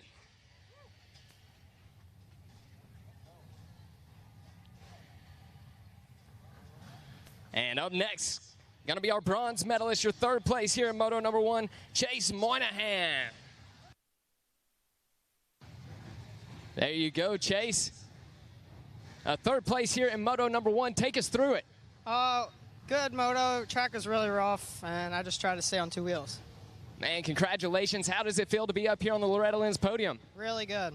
I guarantee it. Well, who would you like to thank? My mom, dad, Jesus Christ for keeping me safe, Scrub and Dirt, Club 57, WW Ranch, Nitro Lubricants, TZR, and everybody else I forgot. Thank you very much.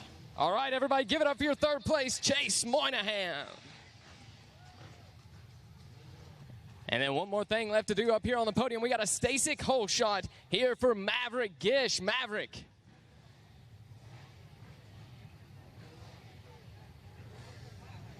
Once again, Maverick Gish, man, we have a Stasic hole shot award for you.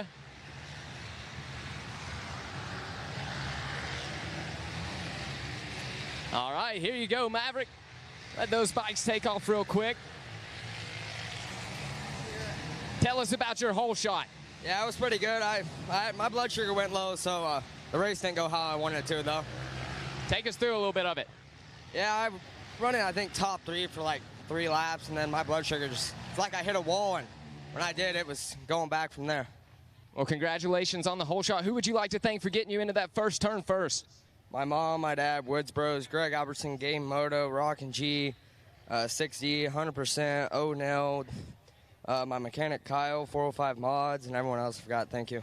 All right, guys, that's your hole shot artist, Maverick Gish. We'll turn things back up to you in the booth.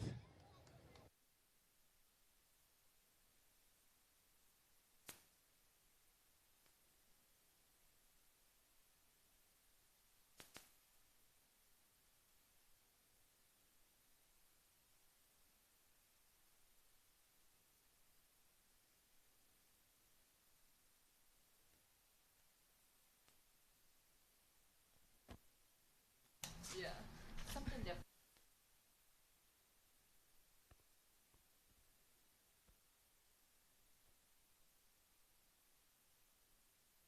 All right, guys, Masters 50 Plus coming up next. Of course, going to be looking at Jeff Emery, Greg Paymart, Barry Karsten, James Max, James Dobb on number 11 machine. Dave Brewer rides the number 12. Going to be Alan Harrison out there, as well as Jeff Morris, Michael Keating, Randy Richardson. Man, that guy right there, dude, the bottom line is he will go full Steve McQueen on you. Open face, lineman boots, denim. Fastest man in Piedmont. On Kubert's guy? Yeah, absolutely. Travis Pastrana down there packing the gate for Randy Richardson, okay? He told us earlier in the week, he goes, Meg, I got something special coming up, man. He goes, I got the ultimate team down here because I'm going to have TP packing my gate. And sure enough, look at that down there. Travis got that size. Listen, this guy had a size 12 foot when he was 11 years old. Pastrana wore a size 12 boot when he was 11 years old. There is no better boot to pack your starting gate right than Travis Pastrana's, I will promise you. There's more square footage there with one boot than you can get with like 3 average feet. Yeah, bad knees. They're not going to get a lot of force on that pack. Yeah, not going to get a lot of force on that pack, but still a lot of coverage area. So after Randy Richardson, looks like Richard Silvers, Michael Dokovich, Jason Clark, William Stallings, Rich Jarvis, Brian Graff, Mike Brown, Mark Ottenad, Mitchell Moore, Jeffrey Pape, Rodney Carrier, Frank Koenig, Mike Bottos, Kevin Kozad, Daryl J. Smith, Bill Lee, Robbie Taylor, Scott McGill, Chad Charlo, Troy Johnson, Troy Stanley, Michael Falk, Tressa Rao, Keith Goyette, David Martinez, David Harris, Earl May, Mike Martin, Christian Robinson, Michael Gage, Christopher Opplinger, and Scott Lindley. And I love seeing these guys that are, you know, the kids are racing, the grandkids are racing, they're out here plus 50. Put your hands together for plus 50, ladies and gentlemen, because they paid the bills for everything going on this week. They bought every 85, every 65, every mini bike out there. So thank all this Master 50 plus class because they're the guys helping foot the bill.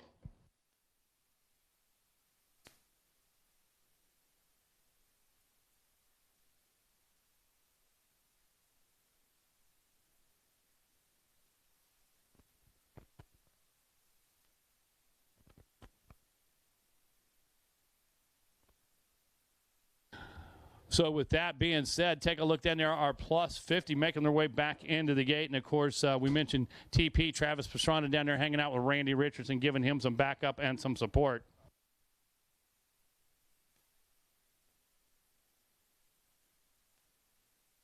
All right, Mikey, we're going to be just a couple moments away from getting this one going. And, again, good to see our good buddy Dean Diaz from down the Florida area. Dean, you do a lot of training down there. You grew up racing that area.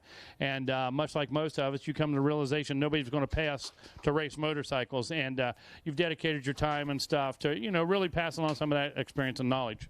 Yeah, definitely. Thank you, Megawatt. We also have a motocross track down there. And I do a little bit of announcing at the local races and stuff like that. Like you said, I've been training ever since I stopped riding. You know, I want to show these kids the way, the path to maybe turning pro one day. Right on, dude. And, you know, all the big events you're there. You know, you were in Texas, I believe, early this spring. You're in Florida in the fall all the time. That's your home. But, you know, week in and week out, you know, it's about the youth. It's about the kids' classes for you, isn't it?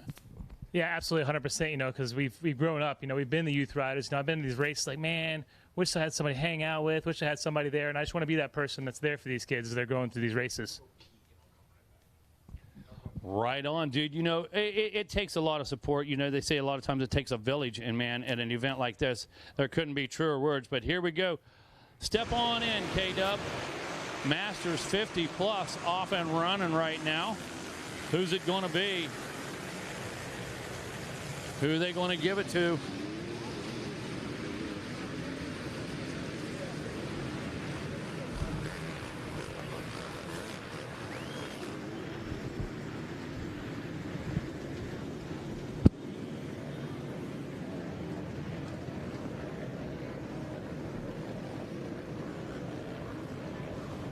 All right, Mike Brown out front leading the way. Greg Paymart on that number 2 machine.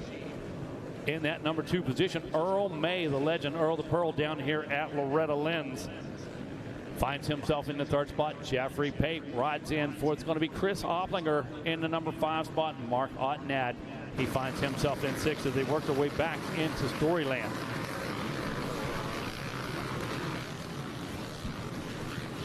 Back around the trees right now. Kevin, you start seeing the soil changing colors right now just a little bit. We've laid down a good bit of water this morning today, and right now as they work their way down through the sand wash, early leader Mike Brown, you're starting to see just a little bit of I don't want to say dust flopping up there, but you see it drying out just a bit.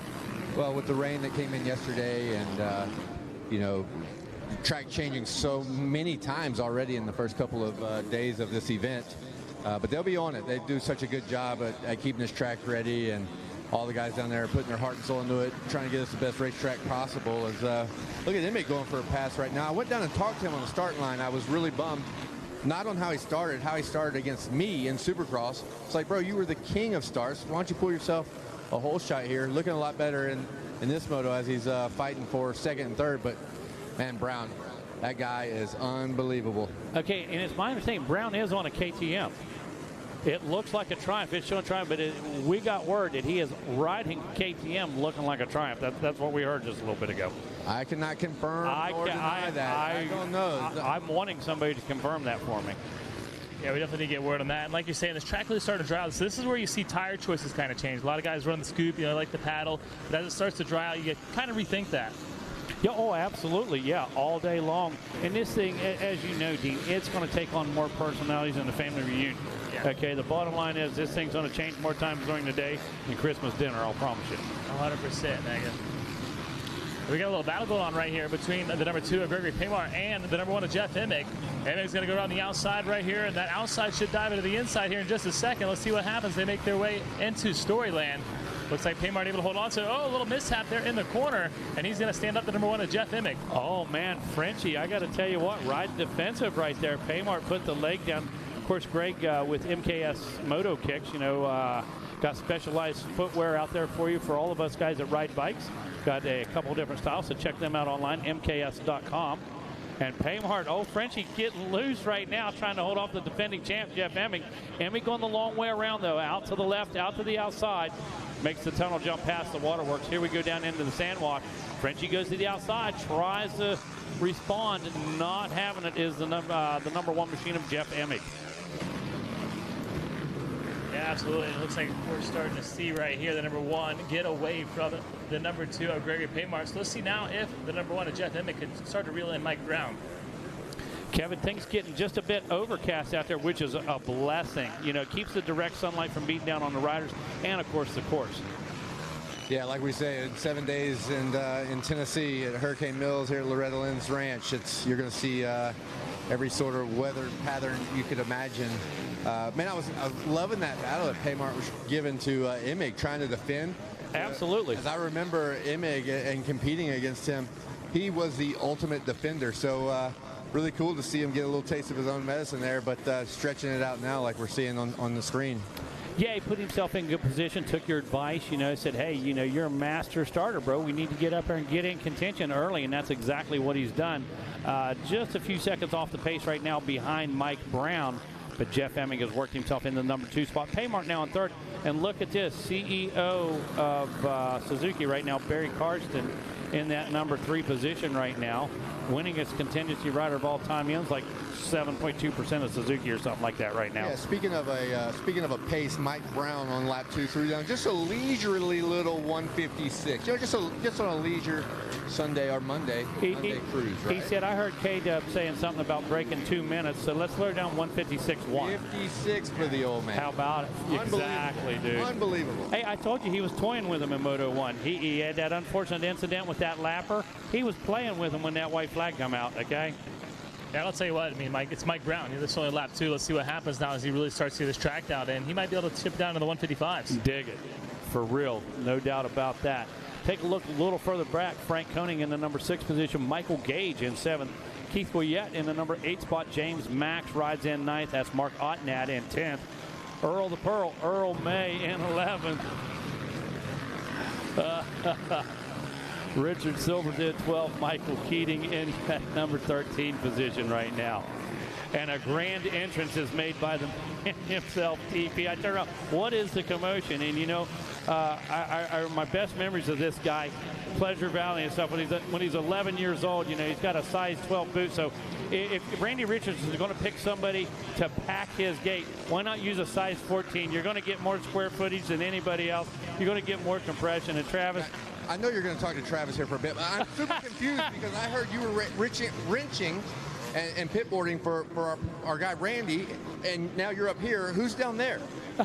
really, you know, if he needs me for any reasons in there, I don't know how to work on motorcycles, as it turns out. So I figure he's just as good yelling at another mechanic in the mechanics area. However, I mean, just look at these riders that are out front. I mean, you have Mike Brown, Jeff Emig, I mean, Barry Karsten. I feel like he was plus 40 when I was running amateurs, and he is still newsflash. He was.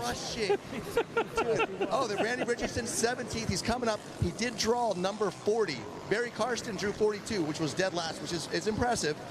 He wouldn't let me draw for him because he said I would probably do a bad job, but it'd be hard to do worse than that. Did you really have to talk Richardson into wearing a full face helmet and stuff? Was he wanting to go full Steve McQueen all week? He kind of did, because that's just Randy's style, but the fact that he didn't want his senior citizen ratio right for the halfway means that he's taking this very seriously. I love it. Good stuff. Hey, Travis, you know, this is a special place. The ranch is, you know, you got some great memories here. We all remember the shenanigans of your dad and stuff. And we could always count on him to, you know, to lighten the mood a bit.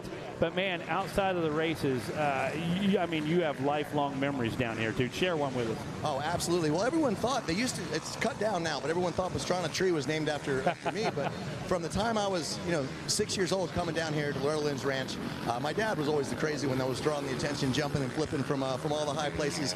Definitely the pit bikes were out of hand for a long time, and that was a great childhood memory for me personally. But no, it's cool to see how much this has grown, and to see that so many of the same you know, riders are coming back. I remember watching. My dad was like, "Hey, this guy's going to be great." And it was Kevin Windham, the man standing right next to me, and he was probably 3/4 a lap out in front in the 14-15 class. I don't know how. I feel like he was 6'2". He was 15 class. Yeah, he was absolutely dominating, and you know, obviously Carmichael, watching him come up through here, and James Stewart was, you know, a couple years younger than I was, but it's just been so much fun. I remember Loracco coming back down through here and blitzing the 10 Commandments, when for me just doubling through was such a huge deal. You know, running the 60cc at 7 years old, trying to get through that. I remember we built this exact thing, and my dad's like my family construction site at the house. We built the 10 Commandments at home to do some practice on before we came back when I was 8.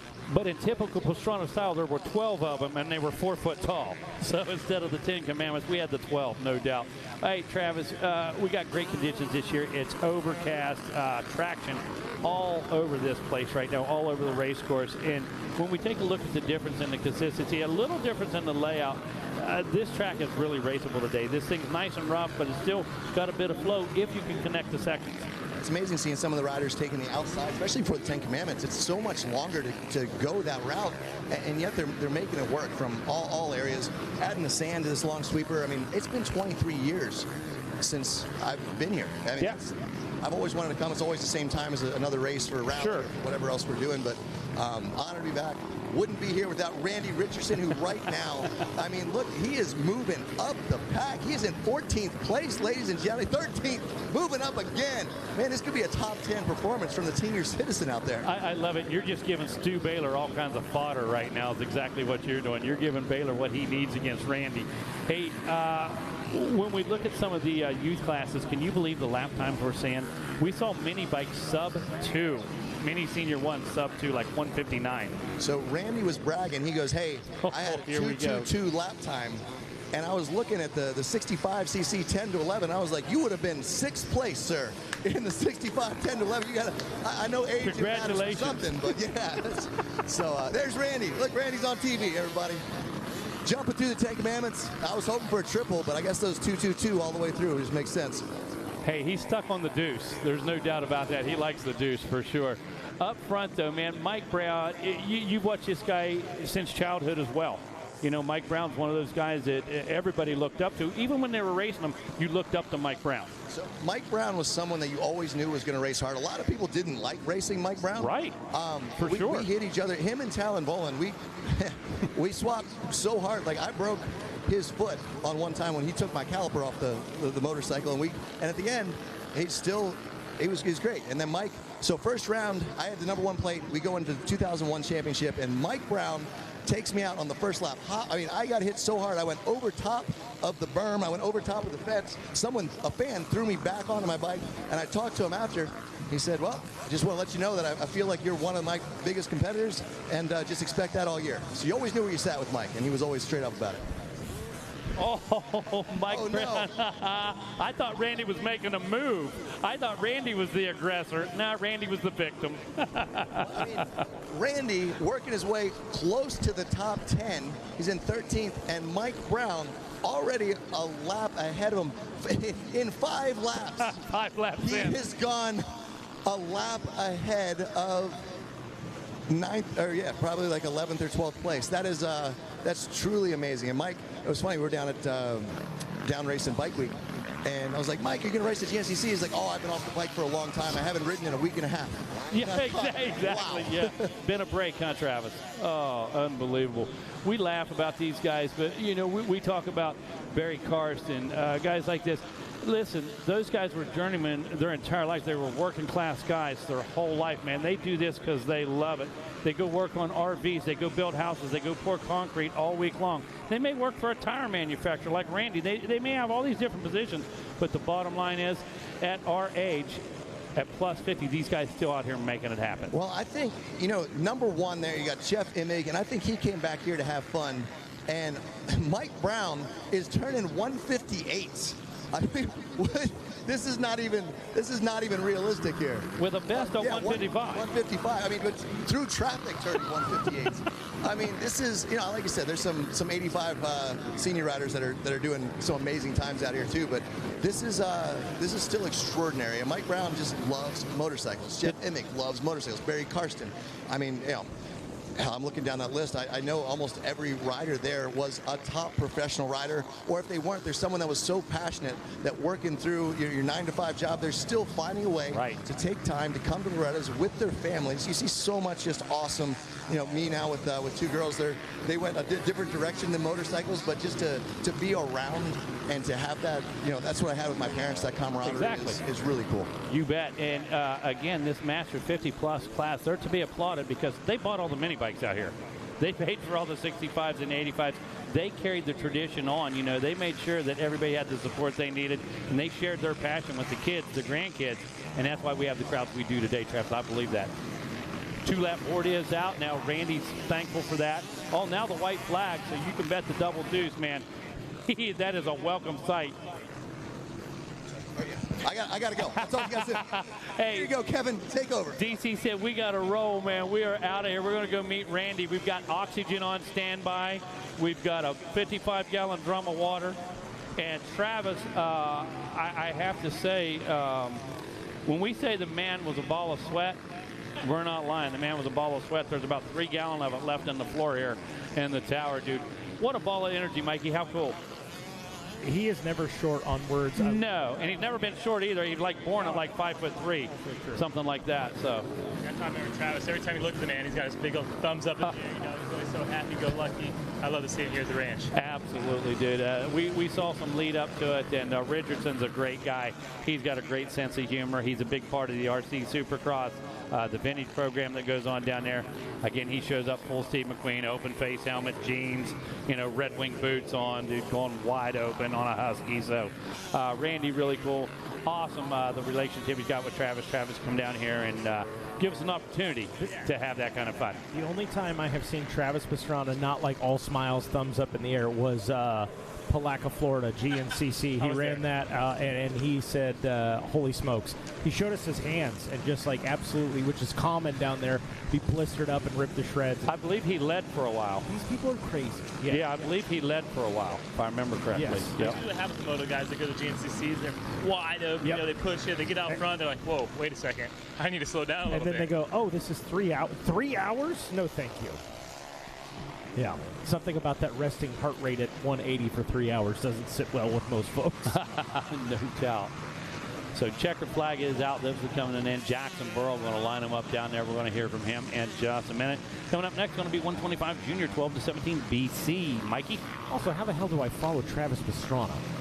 Are you kidding me? Dude, that's like asking Air Supply to open for Led Zeppelin. Oh, my goodness. You know what I mean? Gee. Just call me Mikey Air Supply. Yeah, exactly.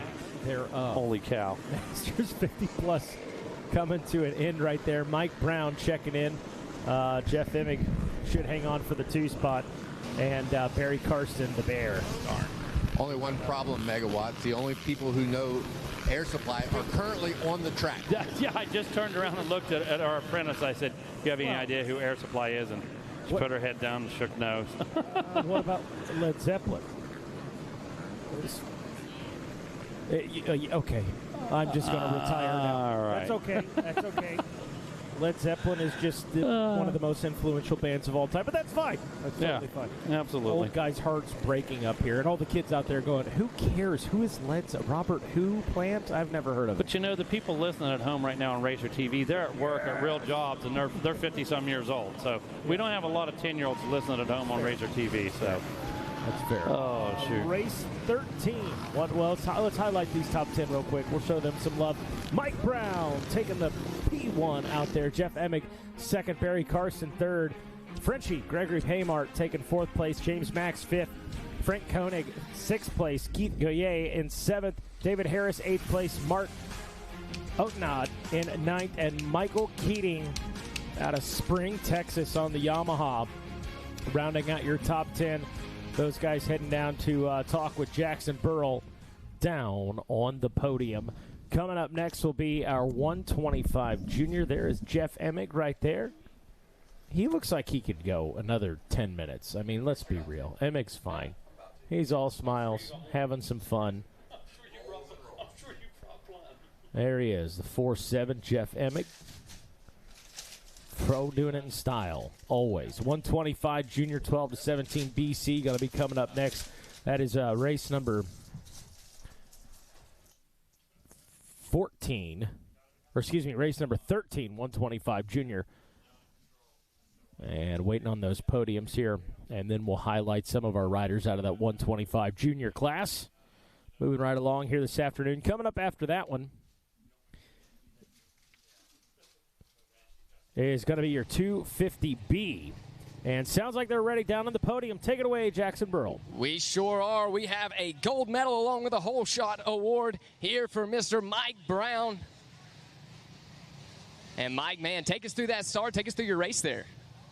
Yeah, I got the good start there, and I almost had a slip up on the first lap, where I almost I did it last time. But, no, I saved it and trying to just get a groove and flow on the track. The track's bumpy and bumpy in places you never think of, so I try to jump a few bumps, try to get to the insides and stuff, and makes it fun, technical, and, I had a good time, a good race, and thank Munn Racing, KTM, for getting me a bike here, and it's awesome. My Dunlop tires and FXR gear, and, it's good.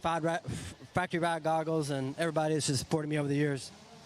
How you feel going into Moto number 2, Mike? Good.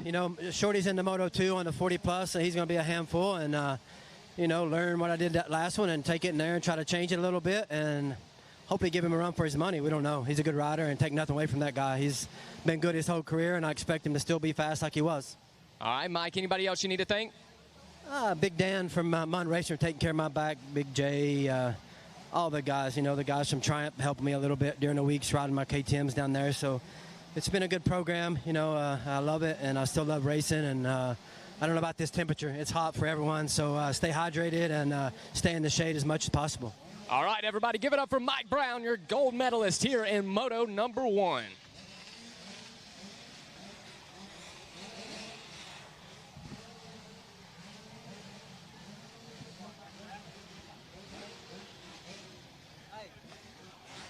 All right, up to the stage next, we have a silver medal for Mr. Jeff Emig.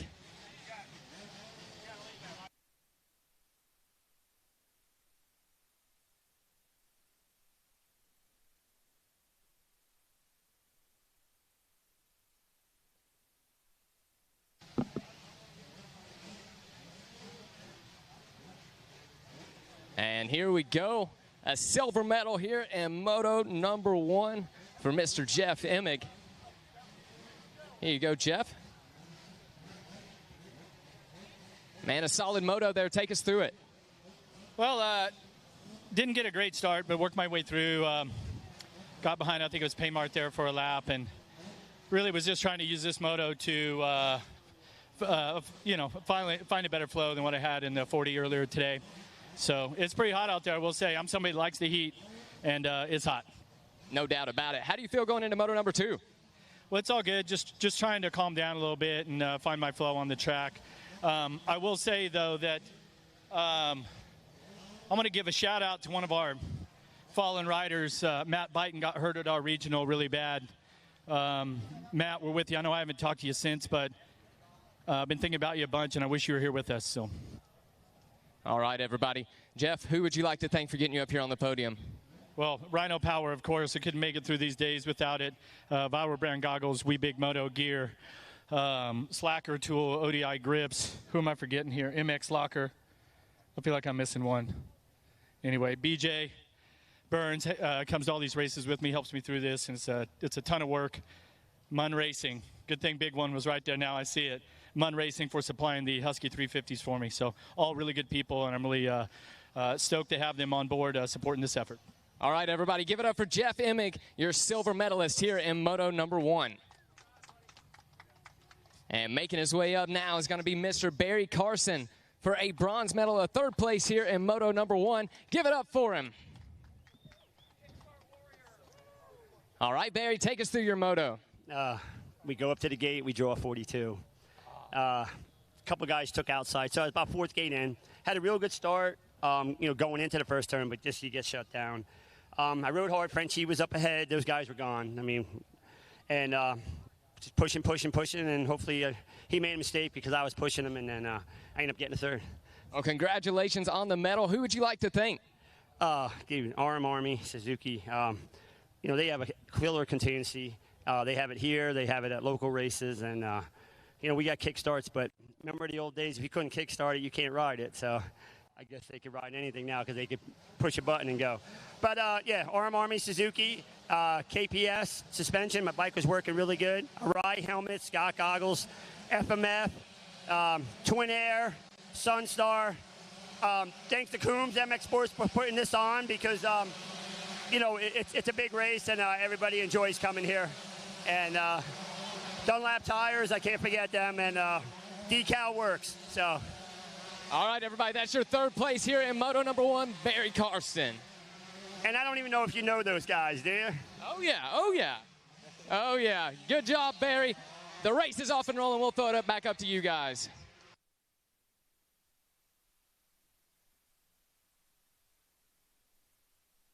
All right, well, there you go.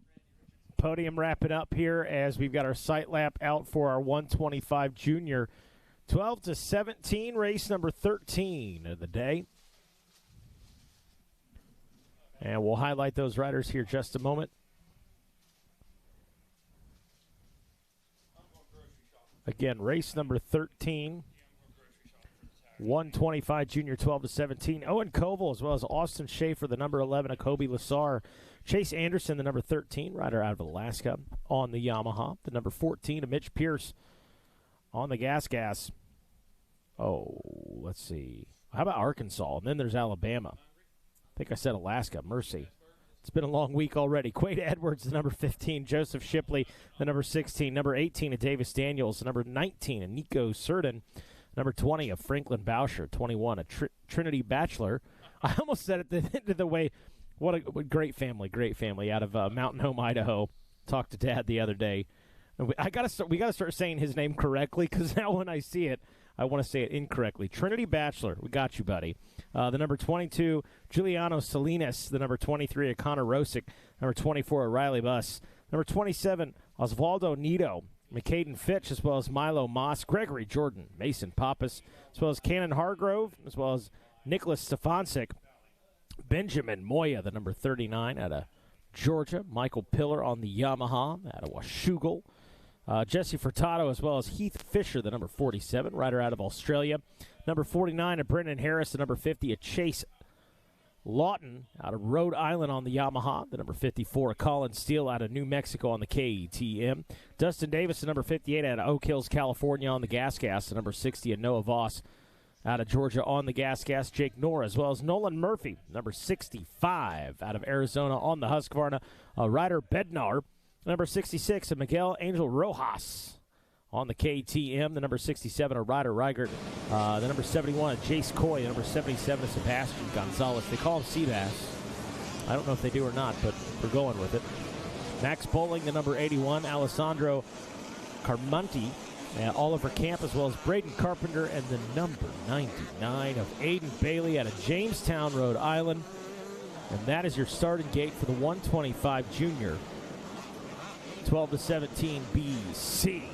125s singing the song of our people out there. Back down, getting locked and loaded. Getting locked and loaded down on the starting gate. Dean was trying to dip, and we said, Dean, hang out with us and call one more with us. Yeah. I mean, I'm not going to lie. When Travis Pastrana comes in, that's not a bad guy to get slided by. I mean, like, it's true. Yeah. Pastrana. If anybody. Dean, you couldn't get in. Why not? Well, Travis Pastrana walked in. Okay, that's fair. That's completely fair. Yeah, okay. That's pretty good. That's it. Yeah. I can't wait to tell everybody about it. Yeah. No, and Pastrana came in and said, give me a microphone. That's not true at all. He came in to hang out and put him like on three microphones went towards him. Please come in here. And we got to get a mop. The man sweat. I mean, my goodness. Look at the size of these footprints, though. Like a Newfoundland coming in out of a rainstorm. Shook off. And my goodness. Crazy. Hydrate, Travis Pastrana. My God. Lord help. Poor guy. Mikey, looks like we got them all lined up and ready to go here in the 125 junior 12-17 BC class. Yeah, race 13, 125 junior. Locked and loaded.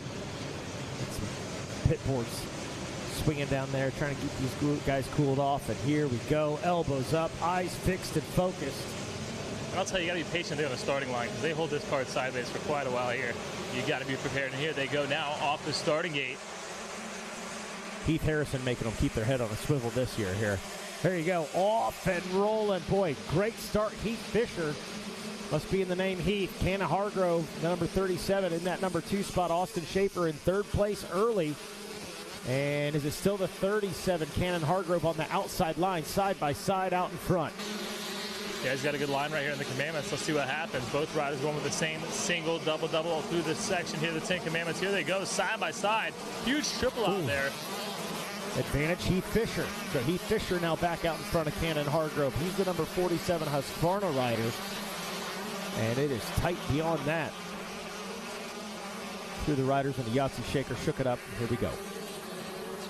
You know, we used to call this story lanes. Couldn't really see anything back there, but Racer TV doing a great job of getting us the footage here out on the racetrack. There we see Heath Fisher and a tear-off pole for Cannon Hargrove, so he's going to reset. We got a Yamaha rider going to the outside right there. Now we're even. Megawatt just dumped some popcorn. Now we're even. I spilled water. You spilled popcorn. Now we're even, buddy. Hargrove and Fisher. That is Fisher out in front trying to put a little bit of a gap. Boy, great battle there. That might be Schaefer and Knorr. We'll know for sure. They're going to be checking in with a lap completed here in just a moment. And Fisher's doing the best he can here to stretch out Hargrove, but Hargrove says, no way, not happening. I'm going to ride your tail this whole moto, and here they go around the beach. A couple different lines here shaping up. Got a good inside line there, the middle line, the outside line. As you see our leaders race around the outside. Oh, mistake there for Fisher. And to the inside, it's Cannon Hargrove side by side of the finish line. Looks like Fisher's going to hold on to it, Mikey. Yeah, so Fisher hanging on for that early lead. Hargrove right there, though. Love it. Back and forth. Let's go. 125 junior, 12-17 BC putting on a show. Little dab right there by Hargrove.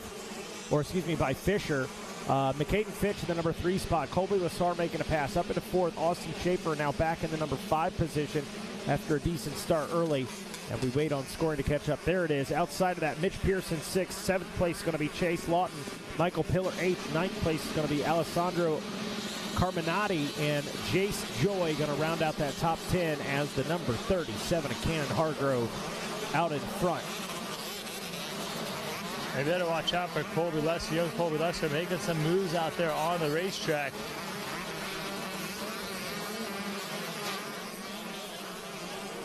Yeah, he's definitely got the high tag right now. He's making a push to the front of the pack.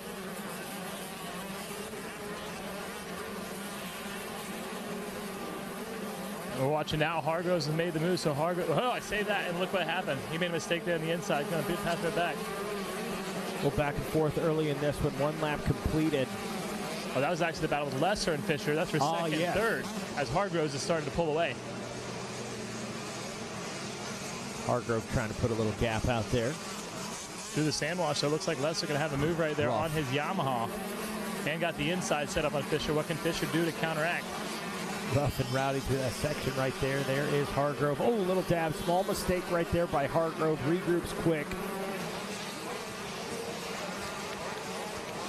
There's the big jump right there. That was beautiful. Right into the beach. You know, you go to the beach, you get those guys, you know, they hang back. He's right up front there as he launches into the beach.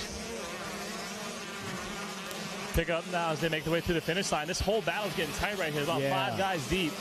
Yeah, Fitch really pushing the issue. As Cannon Hargrove, as we saw, made the pass, he is in the number 1 spot as McCaden Fitch in that number 2 spot now. McCaden Fitch doing some great work there through the sand wash. We've seen it. And through the mechanics area, we're going to watch Cannon Hargroves. And I think he's going to get pressure here from McCaden Fitch. I think so. Fitch turned a 1:59.6, so he's got that sub 2-minute lap time. And when he checked in, 0.8 seconds, but forget it. Throw it out the window. He's right there. He's within sights. He's in sights. I love this view right here. We're going to see a little bit of an option change here as we've seen the second place rider Fitch. He's going to go to the outside and double end. But it looks to me like Hargroves made it through there a little bit quicker with the inside. Yeah, Fisher looking good back there as well. Lassar 4th, 5th. Let me show some love to these guys outside of that top 10 now that they've checked in with 2 completed. 11th place, Gregory Jordan, Riley Buss in 12th. Brennan Harrison in 13th place. Jace Coy, 14th. 15th place, Mason Pappas. Owen Coble in the number 16 spot. Dustin Davis in 17th. Giuliano Salinas, 18th. And 19th place is going to be Benjamin Mora. And rounding out your top 20 is going to be Jesse Furtado, and that is your Cometic Gaskets top 20 rundown. And Mikey, thank you for that top 20 rundown, because there's a lot of heavy hitters there that are buried in the pack. Of course, Gregory Jordan, Riley Bussey, Brennan Harrison, Owen Coble. These guys can win this thing, and they're inside the top 20. Hey, welcome to Loretta's, right? Absolutely. Everybody envisioning themselves grabbing that number 1 plate, or at least a large majority of it. Fitch must have had some issues. Sorry to pick that up. Colby Lesser looks like he has made a move now on Fitch. These Yamahas are side by side right now through the sand. Yeah, Lesser letting it all hang out right now. Getting into the groove, feeling it on lap number 3. Coming in through the finish line we go. Hargrove still out in front, a 2-minute flat for him. Fisher and Lesser, 2 and 3. That's the battle we're watching. Fitch back in the number 4 spot right now. There's Schaefer checking in 5th place. And look at there on the map, like you said, back to Fitch, and 5th is Austin Schaefer. Trinity Bachelor making us move. Alessandro Carminati, he's also going to move up. And Brennan Harrison, that rider that I named outside the top 10, he has now made his way inside the top 10 in the 8th place position. 9th spot is Mitch Pierce, and rounding your top 10 is Owen Coble. So a great race here, 125 junior, 12 to 17. Coming up next, going to be that 250B class, and then that'll be followed by your junior 25 plus. Couple heavy hitter races right there, and then we'll get into 250C race number 15. Hydrate. See, that's what it's all about. Hydrating the little one over there.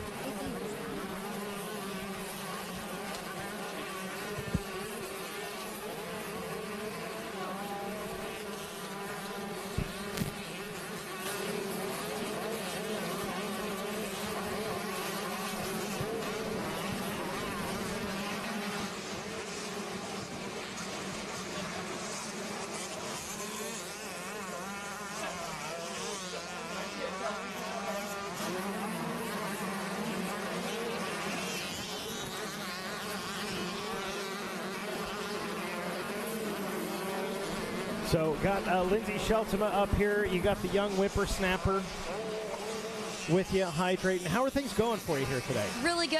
The week has been going strong. We have over 70 coaches here this week, and it just seems like every year the number grows, and the more recognition and the more legitimacy that we're bringing to the industry every year, it just grows and grows. And you know, it's been really exciting to watch all the coaches out here supporting their riders, and it seems like everything's been going really well this week for everybody. Well, Lindsay, we had a chance to talk with you a little bit yesterday during practice. You know, before we're on the broadcast, you made a very good point about the coaching aspect in other sports, whether it be stick and ball sports, motorsports.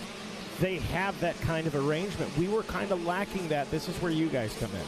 You're correct. We were very behind in that process. So every other sport in the United States has a coaching association, and we were really late to the game, but we've been around since 2016, and we've been working to set a standard to motorcycle coaching ever since. And, you know, we're not going to stop till it works for every track in America. We want to make sure that every track uses only USMCA coaches, and we have that policy set in place for everybody. Because at the end of the day, it'll help grow the sport by helping make sure that parents feel at ease, the riders feel at ease, and everybody's getting good quality coaching. I love that, because you look at our sport over the years, like we're like outlaws, right? We're like the degenerates of society, basically. But it has really gotten structured, really over the last couple of decades as well. And you guys are helping push that forward too, and it's good for everybody. I think back to like 2020, we talk about how we didn't know what was going to happen with the industry, right? And then suddenly people rediscovered motorcycling, or they got their kids into motorcycling. So we need something like you guys are providing. This is exactly what we want to offer. We want to make that safe place for people to get into and grow, and this is how we do it. We do it through getting involved and getting connected with a coach at the bottom level, because the barrier to entry is so intense with our industry. So it helps if you just get connected with a coach first, and that coach can help walk you through. Our coaches are mentors to help people grow in the sport and get the help they need and get the gear they need and the bikes they need and the help that goes with all that. So many different aspects, a lot of moving parts for it. You guys are out here at Loretta's this weekend. Tell us, where can folks find you? Where can they find information, etc.? Absolutely. So if you want to get connected with a coach in your area, go to motorcyclecoaching.org. If you want to come and visit us, we have our USMCA tower right behind the mechanics area in the first turn. Mark and myself are here all week, and we're here to answer questions. We're here to get connected and help make that next step in your coaching journey. Awesome. Lindsay, thank you so much. Thank you. Welcome anytime. Bring the youngsters. Thank you. Yeah, we've got plenty of snacks. Young Rippers. That's it. Yeah, little Rippers. We'll take it. All right, got a great one going on here in our 125 junior.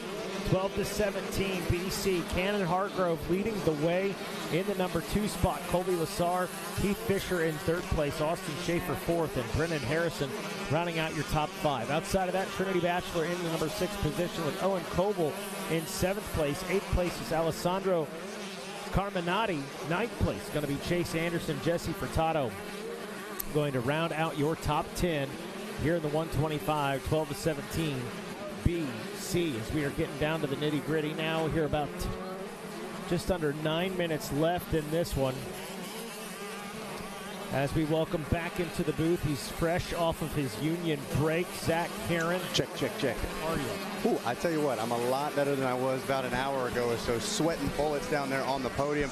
But that gives you maybe, what, 1% of what these guys are going through right now out on track?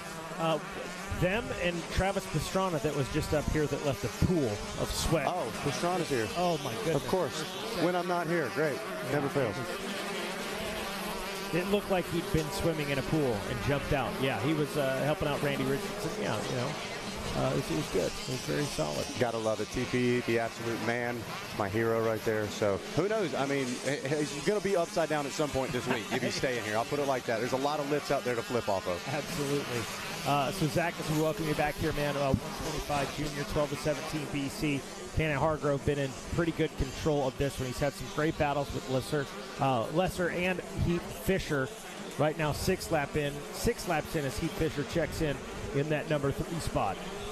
Yeah, it's been impressive to watch, and I tell you what I've noticed over there in the Monster Energy cool-off section there, the impound area post-race, Mikey, is these guys are spent. They have left absolutely everything on the track. We're accustomed to seeing that, by the time the third motos, the real championship fights go, you leave it all out on the track. But right now, even some of our winners, they're coming. They can barely stand up as they get off of the motorcycle. They're begging for water, out of breath, crying. And so now, granted, 125 junior 12-15, probably not going to be crying afterwards, but it just goes to show that right off the bat, it's absolutely brutal conditions, and these guys are putting it all out from the first gate drop. Yeah, I was going to ask you that. How are things looking down there? And I'm sure you've seen every side of the emotion, as well as like some guys really, really stoked on their finish, and other guys very upset about their finish. Absolutely. Well, and that's the beauty of the impound area, right? You've got first all the way back to 10th place, and as somebody that was just stoked to be under the impound, you see that, right? You see dads hugging kids, happy tears, but then you also see that kid in 9th place that was saying, I cannot take anything less than the 3rd place. You see those upset, the failure as much as the successes. So it's really the tale of both sides of Loretta Lynn's out there. We say the ride that dreams are made of. Well, nightmares are dreams too, right? And so some of those guys having a nightmare first moto, but if you find yourself under that impound, you have 2 more opportunities to put in good results. You could end up inside that top 5. So definitely had some guys that thought they were going to be in a title fight that have got a lot of work cut out for them. But then you have riders like Drew Adams, right, coming from dead last all the way back to that 4th place spot. And while we didn't get to chat with him on the podium, he had that fight in his eye. He was ready to go a whole nother 20+2 if needed. Guarantee it. That's one of those where you think to yourself, what could I have done with one more lap? Yep. That was one right there. Well, and I heard you guys say too, if he wins this championship, it's because of that moto right there. Kevin Kelly made that comment absolutely correct. Just a good example to whatever class you're out or you're in out there. You don't give up. I know we don't all have the talent that Drew Adams has. Oh, yeah, absolutely. It's definitely, well, and it's hard. It's more than talent, too, right? We know that as well. It's a lot of hard work. Obviously, he's got a great group of people around him, not only just his family, but his actual racing family and team as well. So similar to what we're seeing out of Cannon Hargrove right now. It seems like he's got all the pieces put together, consistently running around that 2:02 lap time, and right now looking solid out front. Yeah, he's been under fire quite a few times. Man, Colby's been able to reel him in, but he just kind of checks up, unable to make the pass on him. And there's nothing more frustrating than that, too, where every time you start to catch him, somehow or another, either you make a mistake or he finds a hot line and pulls back away. So right now, the number 11, Colby Lassar, really in a tough spot, but he's still within striking distance, and he's putting the pressure on Hargrove. Well, you can see it in Colby as well. Ooh, might have just missed a mistake right there by Colby, just off screen, maybe not. But the front number plate just coated in dirt and mud right there. That tells you how close he's been to Hargrove and just how many battles he's been in. Meanwhile, Hargrove, hey, bike is clean. Yep. He has been able to get out front and kind of control the tempo.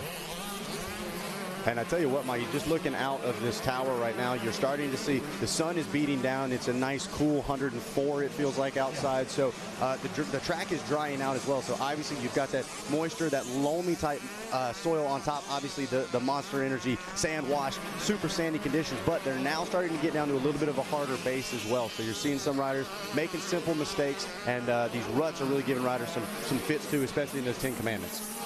There is Lassar right there on Racer TV, watching him in that number 2 spot. Trying to keep pace with Cannon Hargrove. Brendan Harrison still 3rd. Watch this, Mikey. He's trying to run that inside. That Thor sand sweeper. Look at that. Back down. Bermuda Triangle. Coming into the finish. Hey, this is going to be good. Colby's saving some for the end of this one. Looks like the 2-lap card is out now, so your leader is officially bringing out the card, and looks like that means it's go time as the number 11. Look at that. He shows a wheel up alongside your leader. They're getting ready. I'd love to see what the pit boards are saying right now for both of them, right? Remember the breath. Remember the breath. Go. I love the go faster, as if I wasn't aware of that, Dad. Thank you. Well, he knew you could go faster. Your money. Yeah, absolutely. Dad knew. Lester going to work right up the gut there. And I tell you what, sorry to cut you off there, Mikey. I just noticed Brendan Harrison has cut that gap between second and third in half. It was about 4.3 seconds, now 2.4. So be on the lookout for that gas rider as well. Try to shake things up here in the final 2 laps. There he is, right there. There he is. 1, 2, and 3. Throw a blanket over them. Not just any blanket, but a baby blanket. A newborn baby that's swaddled right now. It's a 2-foot by 2-foot. That's a big baby. 13 pounds, 5 ounces. That's a big baby. Hargrove, Lesser, Harrison putting on a show in the 125 junior class. They are 1, 2, and 3 as it stands right now. 2-lap card out for the moment, but about to take the white flag here shortly for the 37, 11, and 49. All in one camera shot. Love it. That's what we're ready for. Trying to take the long way around. Harrison trying to make the move. Look at that. He launches it. Is it going to pay off for him? He pulls up alongside Lassar. Leaves the throttle on that gas. Could he get a BOGO? Looking at a 2-for-1 there as they come by the tower, and we got a new leader. Brennan Harrison is taking over the lead. That is as good as it gets. They were 3 wide into that turn, and like you said, a 2-for-1. How about it for Brennan Harrison? We say it all the time. Megawatt's got a great. You can get a good start all day long. I want to see a good finish. He made the passes when it counts. Now he's leading the way around the white flag. Perfect timing right now for the 49. The white flag out in this one. 1 to go. New leader. That is the 49 gas of Brennan Harrison. And I tell you who's probably shaking their head right now is Cannon Hargrove. He went from first to third in that corner, getting passed by Colby and Brendan at the same time. So he's got to try to regroup, but he better do it quick because he's running out of time to get up in the middle of that podium, try to snag a silver medal, if not fight for the gold. Brennan Harrison putting that FXR Dunlop tires back gas ride to work here late in this one, grabbing that lead. And boy, let's see what he can do with that clean air. Man, he turned. Oh, watch out now. Could he throw it away? What a save. Great save. Great save. Well, for the moment, there is Lesser on the outside now. Will challenge him. Look at that. Shuts the door. Good defensive riding there from Harrison. Let's see if he's able to make it stick. Kind of faded out wide and took the line away from Lesser there on the number 11. Mikey, I didn't plan on saying slideways, but he was slideways coming off the face of that jump right there. Lesser rider on that. That's the second commandment. Thou shalt not cross run. That's the one. So now making their way through Storyland. Harrison actually able to respond pretty well. I guarantee you that spiked the heart rate. He's able to pull about 2 to 3 bike lanes over. Look at that, both feet off the pegs. These guys are wide open here on this final lap. Absolutely, both guys want it right now. There is no question they are leaving it all out on the track. Sensational ride by Brennan Harrison and Colby Lesser. Lesser in the 2 spot. I got to give Lesser some credit. I think he's got a little more speed. Seems like he's got a little more pace, but Harrison doing a great job of putting that gas everywhere that Lassar tries to go. They're getting ready to buzz the tower for the final time. Let's see how it shakes out here in the Thor Sand sweeper. Harrison going to hug that inside, try to take the short way around. First place on the line in their first moto for the 125 junior coming together. Side by side, how's it going to play out? Looks like Harrison got the power to the ground, and Brennan Harrison just barely by about half a bike length going to grab the win over Colby Lesser. Cannon Hargrove going to round out the podium here for 125 junior, 12 to 17. What a race. We're all here cheering in the tower right now. You know you're doing something right. That was. Look at this. More shakeups at the backside of the podium. Trinity Bachelor jumping up on that final lap and stealing away third place. A tough last lap for Hargrove. An obvious mistake out there for him. Ends up checking in the number 7 spot. Trinity Bachelor going to take third place. Oh, Zach Heron, if they could all be like that, my goodness. We would have the 180 heart rates up here in the tower. Loved it. I'm out of breath right now. I didn't train for this properly. So your top 10, Brennan Harrison and Colby Lesser putting on an absolute show. Trinity Bachelor making it happen on the last lap. Will take that final podium position. Owen Koval 4th. Heath Fisher 5th place. Austin Schaefer 6th. Cannon Hargrove, a tough break for that young man, will take a 7th place. Alessandro Carminati 8th. McCaden Fitch 9th. And Jesse Furtado will round out your top 10. And the 125 junior 12 to 17, race number 13. Coming up next is 250B. We'll take a short little baby break, and we'll be right back down on the podium. That's right. Okay. We'll take a short little break. Jackson Burrow will be down on the podium with our top 3 here in just a moment. And you guys are going to get to hear from our good buddy, Kevin Kelly, after that one.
All right, everybody, it looks like we are ready to go down here on the podium.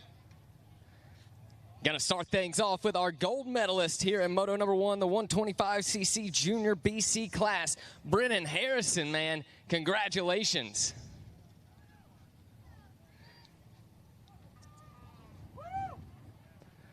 All right, Brennan, take us through your race here, man. Yeah, super fun. Got up to a really rough start, but was able to catch all the way up and get it done. Man, how does it feel to win a moto here at Loretta Lynn's? Feels really awesome. Couldn't be better, actually. How you feel going into moto number 2? Really good. Just need to go back and hydrate and get ready. All right, man. Well, who would you like to thank for getting you up here to the top step? Jesus for giving me say Club MX or Club 57, OGO, FXR, Gas, and anyone else. Thank you. All right, everybody, your gold medalist here in Moto number 1, Brennan Harrison. And up next, we're going to get our silver medalist, Colby Lesser.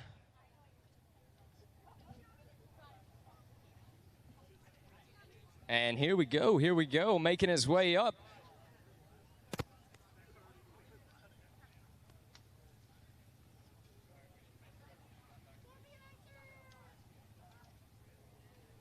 All right, everybody, once again, your silver medalist here in Moto number 1, Colby Lesser. Colby, take us through your race. Oh, it was good. I got a good start and then started off a little slow, just was like at a calm, comfortable pace. And then I kind of put it down when I saw everybody was catching us. And yeah, it was a good ride. Good job to Brendan. He was ripping and the track was gnarly. I really enjoyed it and I love it here.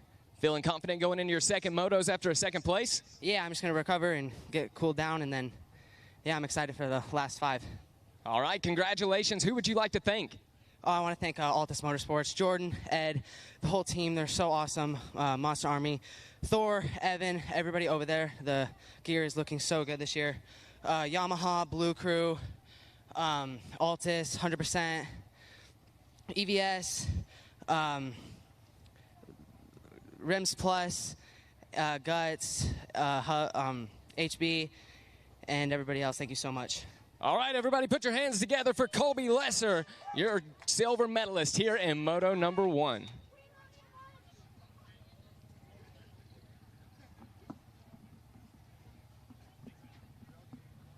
And up next, going to be your third place here in Moto number 1, Trinity Bachelor. Man, going up and getting it there on those last few laps. Take us through your race. Yeah, I got off to a not so great start and was able just to like slowly climb my way through the pack, and yeah, it was good. I mean, not really much you can ask for. Man, throw that medal on real quick. And who would you like to thank for getting you up here on the podium? My mom, my dad, Hunter Racing, Canada, Fly, Moto Sandbox, man, FMF, yeah, Sport Support, Alpha Dynamics, Factory Connection, if I haven't said that. Everybody else, thank you. All right, everybody, let's hear it for your third place, Trinity Bachelor. And we have one more thing left to do down here on the podium, and that is to give out a Stasic Hole Shot Award. Mr. Heath Fisher, if you could make your way up here to the podium. And here you go, Heath, man. Take us through that start. Yeah, I don't know, just ripped a good start, I guess. Thanks, Lynx Racing, Tamer Hole Shot, Get, and Dog Pound. Yeah, thank you. All right, everybody, that's Heath Fisher, your hole shot artist here in Moto number 1. Back to you guys. All right, thanks, Jackson. Great stuff there. We've got race 35 coming up next. That's going to be 250B. Hey, a couple of quick announcements here, folks. First of all, we got movie night coming up tonight at the Monster Energy Arena at 7 p.m. One chance to win VP Race Fuels movie night at the Monster Energy Arena at 7 p.m. You guys don't want to miss that. One chance to win, Kevin. That's like your favorite. That's all you need. That's mine. We changed it. Switched it around on you. I've never had a chance to win, so I'm going to go watch this. If there's a chance to win, I'm going to get in on that. This is my one chance to win. Hey, on the line right now, thankfully it's nice and cool out there for these 250B riders. Nice breezy 104. It is so hot, but hey, these guys are tough athletes. They are ready for it. They are built for it. They've trained for it. Let's give them the rundown. Number 11 is going to be Caden Meyer. The 12 is going to be Drew Embleton. Nathan Abbott on the 14. Brody Bowmister on the 15, Cutter Cross on the 16, Landon Gordon on the number 18, Christian Merman, number 19, A.J. Greenwell on the 20, Devin Ruth, 21, Jonathan Getz, 22, Landon Gibson on the number 24 machine, Alvin Hillian on the 24 machine, John Carver, 25, Logan Best, 26, Jack Brown, 27, Talon Zollers, 28, Colin Burns, number 30, Jeffrey Wrinkle, 32, Dane Morales, 33, 34 is Steven Henderson. You can finish it out. All right, and coming up on the number 40, that's Caden Dudney. Cole Timbo on the 43, Timbo Slice. Kobe Gilsdorf on the 45, the 50 of Cole Forbes. Trevor Bernard on the 55. Alexander Fedortsev on the number 60, the 61 of Caden Marple, the 63 of Nathan Jeffrey. Trevor Hazlett on the number 65, the 67 of Carter Malcolm. The number 70 going to be Hogan Mims. Eli Gross on the 71, Gavin Betts on the 72. Asher Brown going to be on the number 75. The 81 is Ryder Melanowski. Blake Thomas on the 83, Ryder Gwynn on the number 90. The 92 is Landon Hartz. Holland Russell on the 93, Deegan Bloomfield on the 94. The 95 is Jace Henrik, and Everett Clark going to round out the field on the number 96. Doing a little bit of track maintenance. I keep turning you off. It's going to be a problem. Well, don't turn me on. I will not turn you on. You don't have to worry about that. So water trucks running around out here, smoothing a few little spots up with the dozer. Going to keep it nice and rough. Don't you fret, little B riders. We're going to make sure it's nice and rough for you. We will take good care of you. Wes Kane going to jump in here in a little bit. I think he's on the 3:30 shift. He'll do the toss-off or the pass-off with you guys. Yeah, they're going to send me back out into the heat and chat up with the podium on Open Pro Sport. But for right now, man, we got some heavy hitters here in 250B. Kevin, I know you and myself, we both saw 24. Alvin Hillen, not Hillian. We made the correction by the end of the weekend out at World Mini. Yep. He's got some points to prove. Landon Gibson, he was really solid out at the Southeast Regional as well. So I'm excited. We've talked about it all week long so far. We've got so many riders that are lining up on that gate right now thinking they are the guy to beat. There's going to be a lot of them disappointed. Yeah, Cole Timbo's already proven he's got the juice. He finished second earlier in the day. Will that be a factor? Will it help him? Will it hurt him? Well, we're going to find out as conditions are going to test these riders. That's what it's supposed to do. It's not supposed to be 55 degrees and everybody's wearing hoodies. We do the training for this day, this rough racetrack, this heat.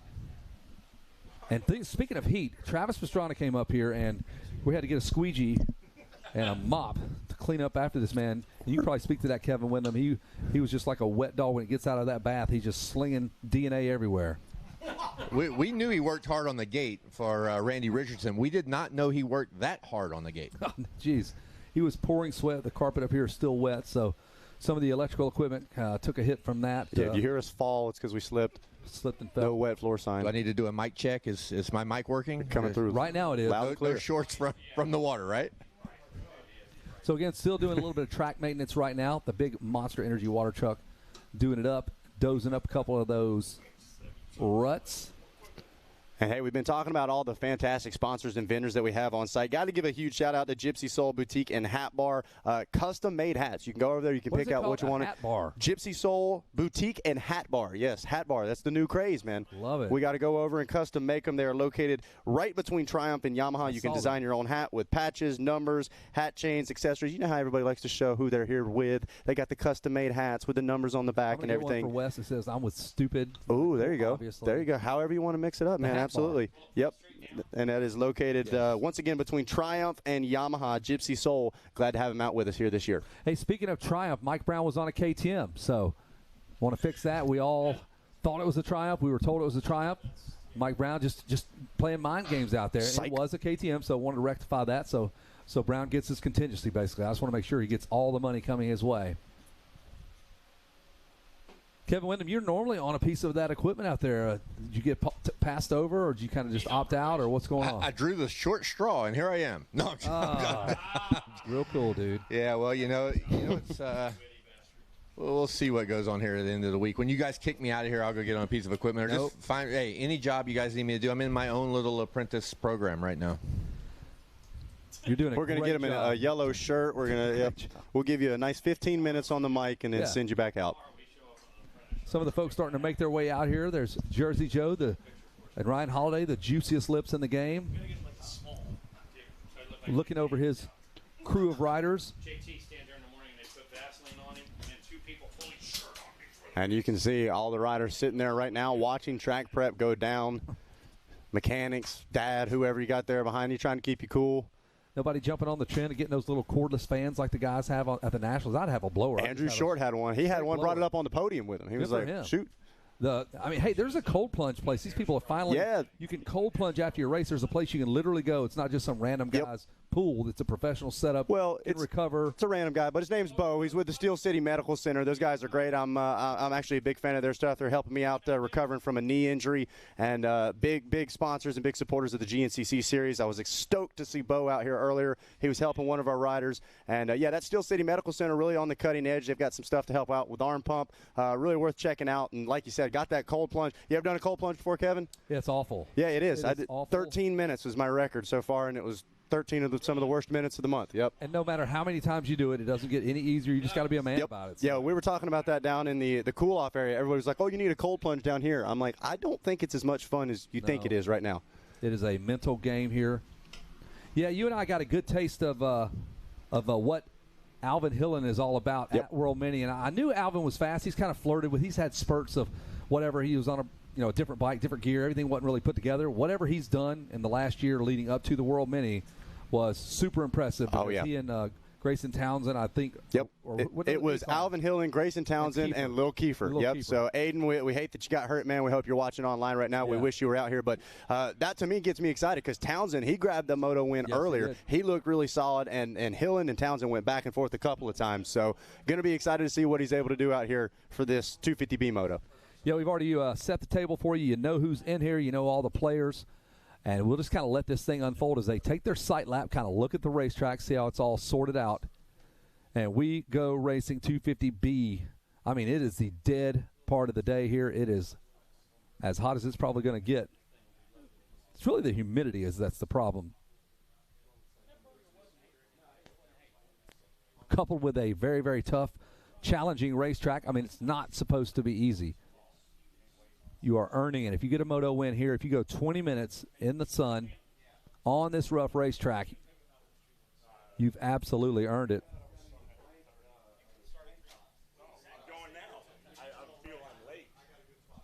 So Dad's out there packing in the gate now. Got the start blocks in there.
All right, here we go. Card is up. 250B class about to launch off of this starting gate.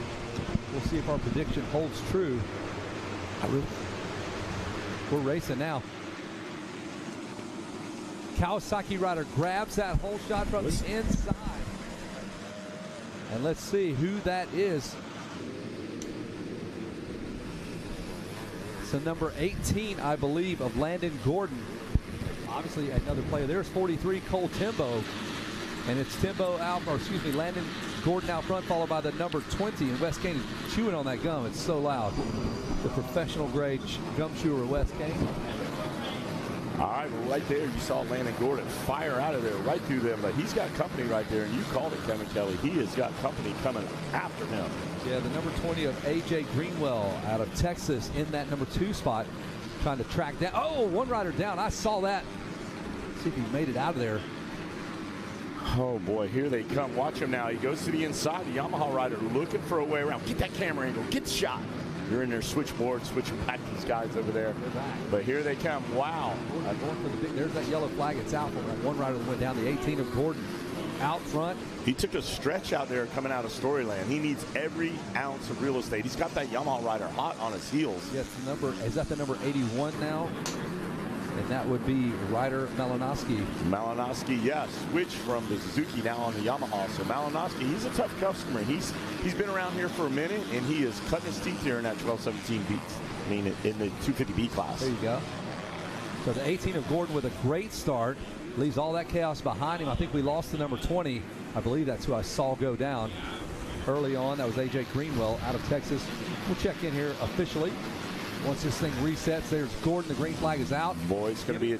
Giving chase, Wes. He's doing it. Yeah, 2-by breakaway. Hey, Gordon's like, hey, I'm out front, but guess what? I hear somebody back there barking, and they're starting to pull away from the rest of the field. That's a big gap for one lap, Wes. All right, we're going to refresh here. We'll give you the top 10, but he is barking all over the back fender. Gordon's like trying to run away and hide from him, but nothing doing on that one. Here they come. Down around that first turn as they work their way down in that quick little left-handed short shoot. The rest of the field now is starting to come out. They're starting to thread themselves out. We've got 72 in the number 2 spot. We don't have timing and scoring just right now, so we're going to have to go old school. I'll look out the window. Oh, look at third world problems here. 72 isn't the number 3 spot, and 23 in that number 4 spot. So the 72 is... Landon Gibson, the number 23 from Peachtree, Georgia. You got him in there. He's in the top 4. I look for him to start making some heavy strides, stretching those legs out and reeling those guys in. You know, a lot of guys get a good break right when they come out of the gate. I mean, we saw that this morning with Cole Davies. He was able to extend that lead and go ahead and run away high. But some of these guys here, I don't know if it's going to happen right now. Another rider down. You'll see a few riders down early in the race here as they're all trying to sort out this racetrack. And I'll tell you what, the rider in the number 2 spot is not going anywhere, Wes Kane. It's Malinowski. Then you have Betts, Quinn, Gibson, Greenwell, Gross. A lot of G's in a row, but how about that? Fedorstov, Burns, and Ruth. Let's watch some of these guys just out of the top 10. Henrich's out there, the number 95 ride. Landon Hart's out there in 12th. Wrinkle 13th. Jeffries in 14th. Jonathan Getz in the number 15 spot. Logan Best didn't get the jump. He didn't get the best jump, but he's up in there. He's got room to try to work it down in not 10. There's Alvin Hillen. You know that guy. There's Clark out of Utah, Bernard, and Timbo. Timbo Slice in the top 20. Saw he has speed, Kevin. See if he can try to work that machine out of 20 in the top 10. Yeah, actually, he should get inside the top 7 or 8 for sure. There's Timbo. He just comes past us on that Suzuki. One thing I do want to reiterate, we took a little break. It's extremely hot out there. I know we haven't really hit on this. You guys got to hydrate. Stay hydrated, double hydrate.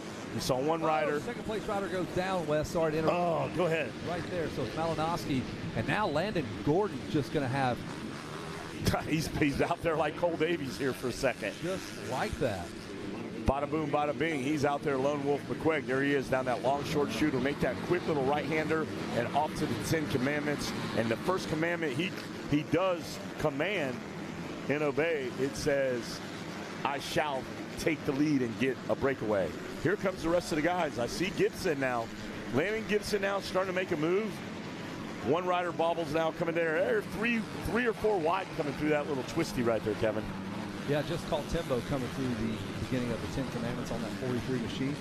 And again, a long way to go. So a great first moto earlier in the day. Now he finds himself in 20. So Oh, how the turntables have turned. Well, we can't say it enough. That's the magic and the irony of Loretta Lynn's here. Nobody's safe. Nothing's over until the third moto, and you get that checker. No, you go back to AC in the Super Mini class. He lost 2 motors and 2 motos, lost 2 championships his last year in the Super Mini class. Remember that? I don't know who that was. Yes, I remember that one. But Chisholm lost him too, I think. Wasn't there somebody that lost one right there? Was it Emig back in the day? Or maybe Kevin remembers coming down. One of the guys stalled the bike right there and was done back in the late 90s without a perfect week until that last corner. Well, we are watching our leaders flash past us here, and now we have a new second-place rider. It is Gibson on the 23. And then just behind him, you're going to have Betts and Fedortsov. Fedortsov, that's how you pronounce it. Fedortsov from Koslavia. Send that to the judges. Koslavia, is that a real country? That is a real country. There's a guy named Borat from there. Oh, very nice. All right, here we go. Very nice ride right now by Gordon out front. Gibson did work his way up there. Fortov, and then Betts, Hartz, Malinowski shuffles the deck, having some issues out there. Caden Dundee, expecting really, really big things from him. So he's Hillen up to 10th now, so he's climbing inside that top 10. Oh, that's Alvin Hillen. You know him. Yep. He is a mover and a shaker. He is now. After I saw him at World Mini, he was not the same rider I've ever seen. Lights out. He battled with Kiefer and Townsend every single moto, won about half of them. All right, well, here goes our leader right now. You can see him. I'm looking through. He's cleared the 10 Commandments, but it looks like Landon Gibson. I'm telling you, Gibson is on a rail right now. We're looking for lap times. He ain't got them up yet, but keep an eye on Landon Gibson now. He has got his oar in the water. He's starting to paddle and looking for a way to the front. Gibson, Fortov, Betts, Hartz. Kevin, did you even do the A-class? You did schoolboy, and that was it, right? Not just schoolboy in A-class. I did not do B. Okay, that's right. Hey, that was the really elite way to go. Super Mini, schoolboy. Yeah, I'm not messing with a B. Just go right to pro. Very fortunate to be able to move up at 16. It was a dream come true. It was a touch and go. We weren't sure how it was going to go, dude. Yeah, I wasn't sure. From a mile away, you're like, yeah, this guy, he's fine. He's going to be good. Yeah, let him go. He's won everything he touches. Well, there you go. Gordon out there. Gibson, let's watch him. There they are, Kevin. They're going to come to you. You can peek out there. He buzzes the tower. There's Landon Gordon. But before you blink your eye, like going through a one-stop-like town, there he is. Boom. It's 23, Landon Gibson looking at you. Here comes the meat and potatoes of the rest of the class when you get Betts, Hartz, Malinowski, bunch of Yamahas here. And then there's the number 40 of Dudney. And here comes Hillen coming into shot here on the Kawasaki. Woo! Is that Jonathan Getz that just fired by here? A little flip on the radar screen all the way to Nashville. So Getz is out there trying to find his way around. Logan Best, that was Logan Best, number 26, is doing his best right now, the best he can, as he fights his way through the fracas of talented, skilled riders. How many motos did you reel off in a row wins, Kevin? 18 moto wins. I'm pretty proud. That's a big one for me. That's one I don't forget. 18 straight. 18 straight. Bad chips, rain, all kind of stuff. 18 moto wins. 3 years. That's like a perfect motocross season almost. Yeah, you can just retire right there. Yeah, don't have one of those though. 18 moto wins, no perfect season. Hey, the bonuses were just amazing. What years were they? You remember, like you're on 685? It would have had to been 90, 92, 93, 94. Man, that's impressive. I was here for the last two that you got. I was here in 93, and I never missed it after that. That's ridiculous. All right, well, there's Gordon out there. Gibson. Anybody? I think unless he's got more titles, not more wins. I think Stewart might be right there with me, or maybe one more. Yeah, but they go consecutive all the way through. Yes. Straight moto wins. You've got to be one of the top two. Been showing Dudney on the screen a bunch. I hate to be biased, but I do get to work with him quite often. But, man, like the Cowies, they just drawing bad numbers today. Just followed in his teammate Drew Adams' footsteps and pulled a 30-something. Was about that in the first lap. But they've been showing him move up a lot, so a lot of time left in this moto. See how that works out for him. Well, there he is. Gordon Gibson out there, four-stop. Lennon Hartz, Betts. We're still watching. Logan Best moves up in the top 10. Burns, Ruth, Greenwell. We're watching this now. Malcolm, Carter Malcolm, and Clark now still hovering about 20th as they are working pretty hard out there. We're going to pick up our leader, number 18, Landon Gordon, as he is smooth sailing ahead, you might say, 3 sheets in the wind right now. Timbo has come through. He's coming past us here. He's already inside, I believe, the top 10. Keep missing Hillen. I don't know if he's on a different bike. I'm just not seeing it at all. All right, well, there you go right Timbo's 10th now, and Hillian's just in front of him, but I did not see him come by, so whatever. Malinowski dropped back, but it looks like he just picked another spot up, moved back up in the top 6, but here they come. Behind the billboard, these guys are getting after it right there. There's Dudney right there, the number 40 ride. And I believe he is one of the ones that missed last year because he got bigger than the Super Mini was. He had to miss because he just couldn't ride it. He's beast mode, really young kid, 14, just had his 15th birthday, so young up-and-comer in the sport, a lot of talent. So the age with the talent is really matching up right now. You know, that's the same thing with Kitchen did. Kitchen, they said, was a little older. They made him sit back, but it doesn't seem to slow him down because now the twist is different in the pro class. They're 28, 29 now, winning titles where the flip-flop around. So he's got time, plenty of time. And there is Dudney and Malinowski. I believe that's who we're watching there. Go away from us into Storyland. All right, here we go. Storyland is fired up. We're looking for our leader right there. And where is... There's another look at Dudney, so that's for 5th. Getz must have had an issue out there. He's dropped back into the top 20. So you got Getz in 20th, Burns in 19th, Jeffrey 18th, Forbes 17th, Malcolm. We've got a race here, boys. That is first, and second is closed down to about less than 2 seconds, Wes. There's our leader, Gordon, and you have Gibson directly behind him. So something going on there because Gibson's making up a ton of time. We saw that early on. We kind of, when they were back there before they got on lap number 2, we kind of pulled out Gibson a little bit out of the hat and said he could be the one to break away, and absolutely there he goes. It's Landon Gibson, and they're watching him real close. There they are in front of the billboard there. It's going to be Landon Gordon, and you can see, if you got a camera, use it. You're taking a picture of Gordon, and you can just see the nip of that white fender starting to creep into the photo. And Landon Gibson, here they are over here. They go around the first turn. Gordon, Gibson, like a shark in the water, any miscue by the leader, and Gibson is there ready to pounce. And those ruts are so deep, you can see the dirt fly off whenever they skim through there on their foot pegs.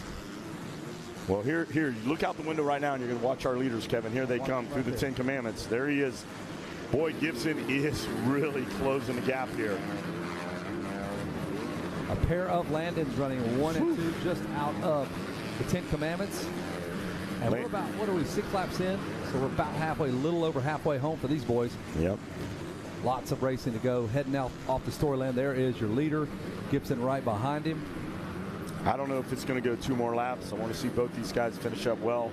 But the man that's really on a move right now, being real consistent, is Gibson now. Timbo has gotten around Hillen for 9th as he was way back. I think at 20th maybe to start. Yeah, he was back. Well, there you can see it. K-Dub, look out the window there. There's your leaders right there down 20 miles Baton Road in that sand wash. Looks like Gordon had something in the back of Storyland. He pulled a little bit of a gap, Kevin. You can see him coming through the window. It's interesting you say that as they come by the tower. Watch, we'll see Gordon fly by us.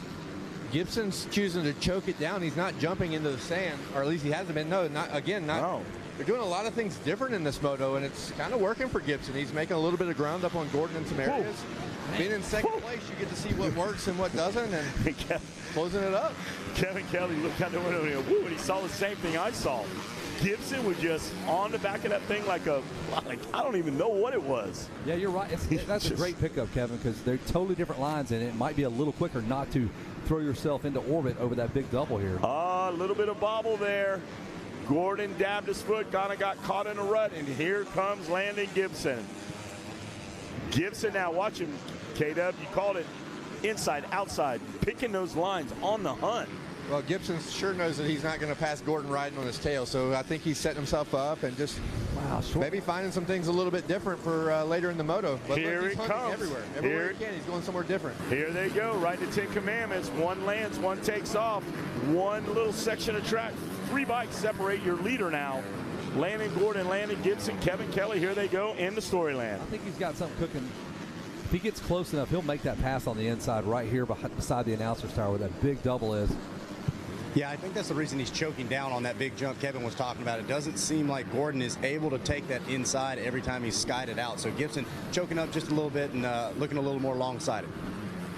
Well, they're coming down that right there through Storyland, and this is where Gordon kind of picks up a little bit of a, stretches it out just a little bit. Now we're back to where we were the lap before. Gibson has to try to close it up. Yeah, about 2 seconds separating our leader there on the Kawasaki, the number 18 of Landon Gordon. Landon Gibson bouncing his way right behind him, and this is where he picks up, man, he picks up a ton of time. So Kevin Wyndham's going to tell all his guys, he's texting everybody on the team, do not jump that.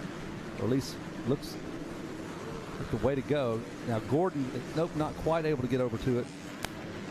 And this is where Gibson now, watch him through there. Look, wow. It was a second faster to do that. Whatever he is not doing is faster. He has closed them up. Watch him now. K-Dub looking out the window. Blue flags are flying. Here they come. 2-lap board. Woo! Yep, 2-lap board is out. 8 laps complete. It is business time now. He's close. Now, this is as close as we've seen Gibson this part of the racetrack. So if he can sync those lines up with Gordon and try to put something together on that last lap, you're right, another dab there for the number 18, Wes. He's back right here. He's close. He's closer than he was the last lap. So here they go. We're watching out the tower right now. Oh, Gibson with a wide slingshot. He just kept the momentum going. And on the move, Gibson now changing lines. Kevin, what do you see? He's just shortening up the racetrack. Oh! You all right? No, I'm good. Watch, side by side, going into 10 Commandments. Oh, a little bit sideways there. Gives up a little bit of time, so he's got about a lap and a half to try to figure this out. Oh, we got 3 lappers just in front of him, so play your cards right. Gibson really dabbing through there. You have to be methodical. Oh, Gibson with a bobble there. What do you call that, Kevin, when you're paddling like that? You're paddling like that. Both of you guys. One of you guys. I call it you didn't win the race or something. No. That's going to be tough to recover from. Flint stoning it out. I mean, he's getting held up by lappers too now, so that's helping Gibson. Yeah, that was rough. And Gordon, on the other hand, exploded out of that turn at the very same moment. He was having problems. Gibson was. Man, lappers everywhere. And that may have helped out Gordon tremendously, because Gibson is way back now. Just a little bit of breathing room now. You're still not safe. You're not safe at all, 1 iota. So we're going to watch him now, the 18 ride. Through those little twisties, buzzing the tower.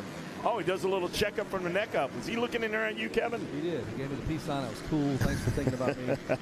Very nice of you to think of me. Very nice. All right. High 5.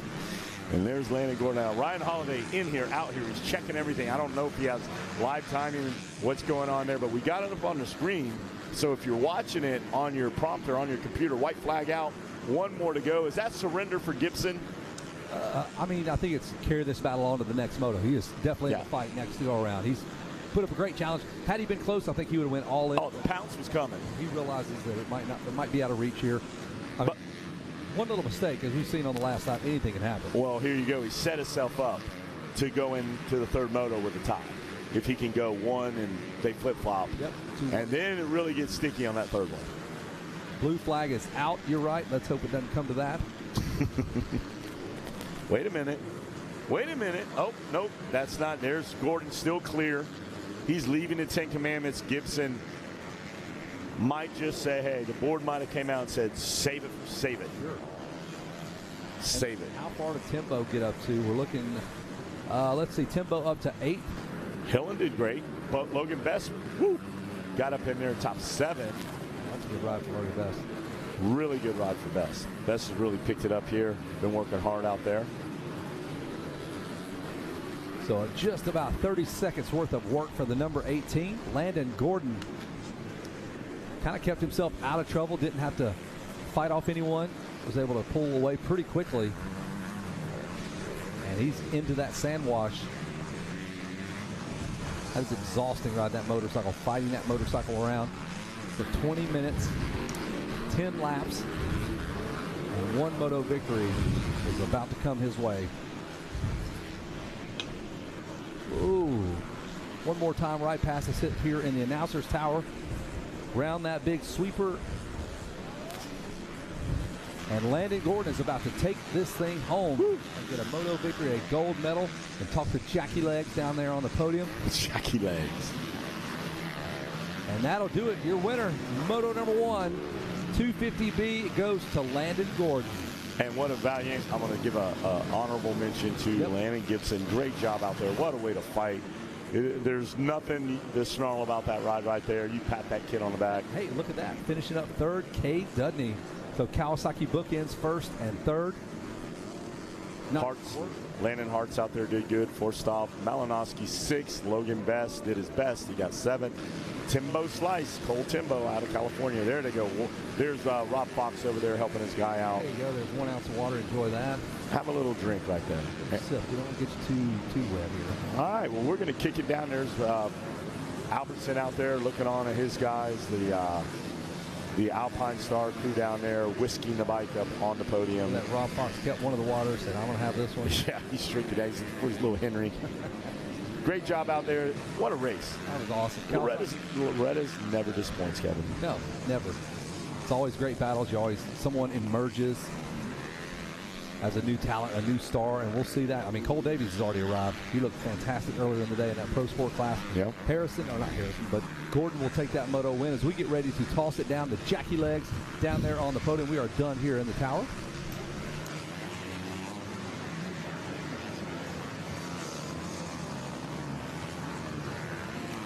All right, guys, we are just about ready to go. Of course, we're going to start things off with your Moto winner, Landon Gordon. Here in this one, give him just a second to get cooled off and make his way up here to the podium.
All right, everybody, here we go. Time to hand out some hardware here in the 250B class. Mr. Landon Gordon, here you go, my man. A gold medal here for Moto #1. And not only that, we have a whole shot award here from Stasic as well for you. So congratulations, Landon. Take us through that start. Take us through your Moto. Man, I got off to a great start. It's hot out there. Yeah, I got a little sketchy off the wall once. I don't know if you guys saw that, but that was scary. But yeah, I'm having fun. And it sure looks like it. How you feel going into Moto #2? Yeah, go back, maybe take an ice bath, but yeah, try to regroup. All right, well, who would you like to thank for getting you up here to a Moto win? I'd like to thank the Lord Jesus Christ, keep me safe, my whole family. Team Green Kawasaki, Ryan, Mario for coming out, Donnie, Derek, Alpine Star, 100%, Renthal, Carl Syndicate, Ethica, Toyota Redlands, everybody else, thank you so much. All right, everybody, let's hear it for Landon Gordon, your gold medalist here in the 250B class, Moto #1.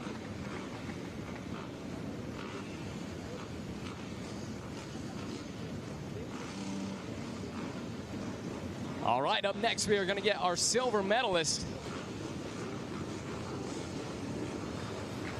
Mr. Gibson. When you are ready, we are ready for you over here on the podium.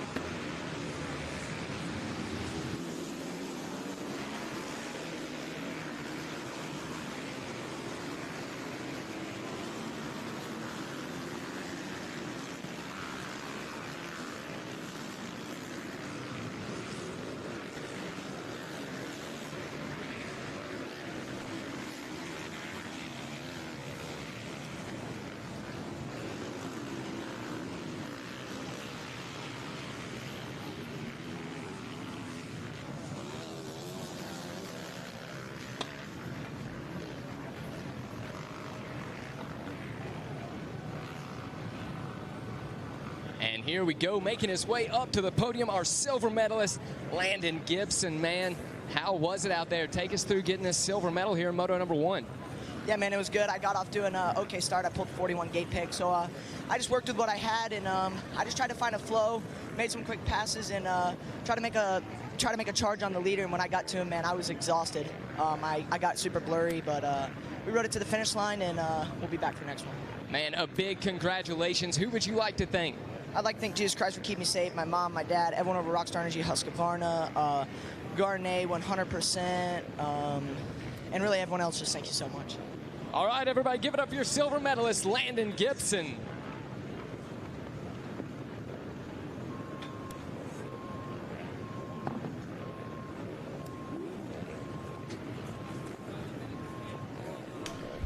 Isn't there a handler down there putting people on them? All right, making his way up now, our 3rd place here in Moto number 1. Here is your medal, Mr. Caden Dudney. Take us through it. I didn't get the best skate pick, but it's whatever. I just had to work with it, and I didn't get the best jump. I tried my best, but it didn't work. It's really hot out here, and I was fighting through it, and it was really hard, so I just tried my best, and the ruts are really deep, and it was a good ride. Who would you like to thank for getting you up here on the Loretta Lynn's podium? My mom, my dad, Monster Energy, Team Green, Kawasaki, Fox, Dunlop, Maxima. I can't even remember. I'm so tired right now. Yeah. Everybody that supports me, thank you. All right, everybody, let's hear it for Caden Dudney. That'll do us over here on the podium. Back up to you guys. All right, I got him right here. We got the Junior Plus 25 out there. They've got 4 AMA officials watching him on this skate drop right here. The number 1, Heath Harrison. The number 4, Ben Nielko. The number 7, Brock Peterson. And the number 11, Jonathan Underwood. 13, Daniel Jamilio. Jeremio. The number 14, Brandon Haas. We've seen him win one this morning right off the gate. 15, Knox Griffin. 16, Jorge Rubalcaba. And I know that. No, that's his name because he comes to Arena Cross. He gets in the mix. You're right. 17, Kyle Keese. 19, Bryce Kipple. 21, Kyle Gills. 23, Jake Lowry. 24, Travis Delanicki. 25, Austin Kianest. 26, Kenny Henry. 27, Jeff Gibson. There's Jeff Loop, the number 29. Kyle Swanson, the 31. Cole Martinez looks super fast in practice. Watch this guy. He's going to put you on your feet right here. 34, Cole Martinez. 35, Clay Prager. Yeah, the number 37, that's Jacob Rose. 38, Jason Lawrence. Michael Fowler, number 39. Riley Bruff on the number 40 machine. Tyler Skodras is on the 46. Billy Leah, 49. Jeremy Williamson, number 52. Matthew Hogan Togel, 54. Kyler Brabeck, 63. Chris Kiefer, 65. Philip Harris, 66. Sebastian Toth, 69. Giancarlo Klauser, number 71. Stephen Magis, number 73. Justin Wolf, 77. Skylar Adams, 81. Brad Smith, 85. Dakota Garner, 88. Jacob Hayes, number 90. Nicholas Nees, 92. Joshua Guppy, 98. And Corey Matthews, number 99. That is the field west game. We are about ready to go. The plus 25. They are ready to fire out of this gate. Kevin, let's talk about J-Law. Let's talk about J-Law coming back. Now, I mean, you gotta have a handler on him. Like, hey, you gotta go to the gate now. Like, there's no way. There's no handler. Kevin Wyndham said he's been training down to my place. He goes, you can't just let him be J-Law. The last time we saw him down here, he was unstoppable. He's Peacock. Peacock, you got to let him fly, right? You got to let him do his thing. He was actually working a deal with David Eller. He was supposed to show up at Arena Cross on Phoenix Honda, and it just got to where it did not work out. Well, I tell you what, he did show up to a GNCC on a Phoenix Honda. He tried that out. He was having a good time, blowing kisses, everything else to the fans, but yeah, ripping the green machine out here at the ranch. We're about to performance in his regional. Here we go, Mega. We're about to see what's about to happen right here. Mega is down on the gate. He's spotting J-Law, and he says, go ahead and go get him. But let's see what happens. I see Cole Martinez out there, and there's Heath Harrison. Looks like Heath Harrison. He's been cleared by Mike Burkeen. Looks like it was an all-fair start out there. Not anymore. It is Cole Martinez already getting around, and that's Jacob Hayes, folks. Jacob Hayes. Cole Martinez is on the Yamaha. Oh, you're right. He just changed from the SLR ride. You are right. He's about in the number 6 spot.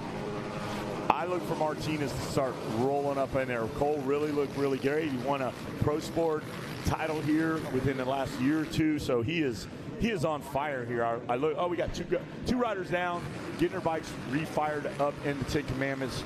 That one right there, they broke that 12th commandment. Thou shalt not hook handlebars on commandment 10, and they did, but they're back up and they're going again. These commandments have got to be listed out somewhere.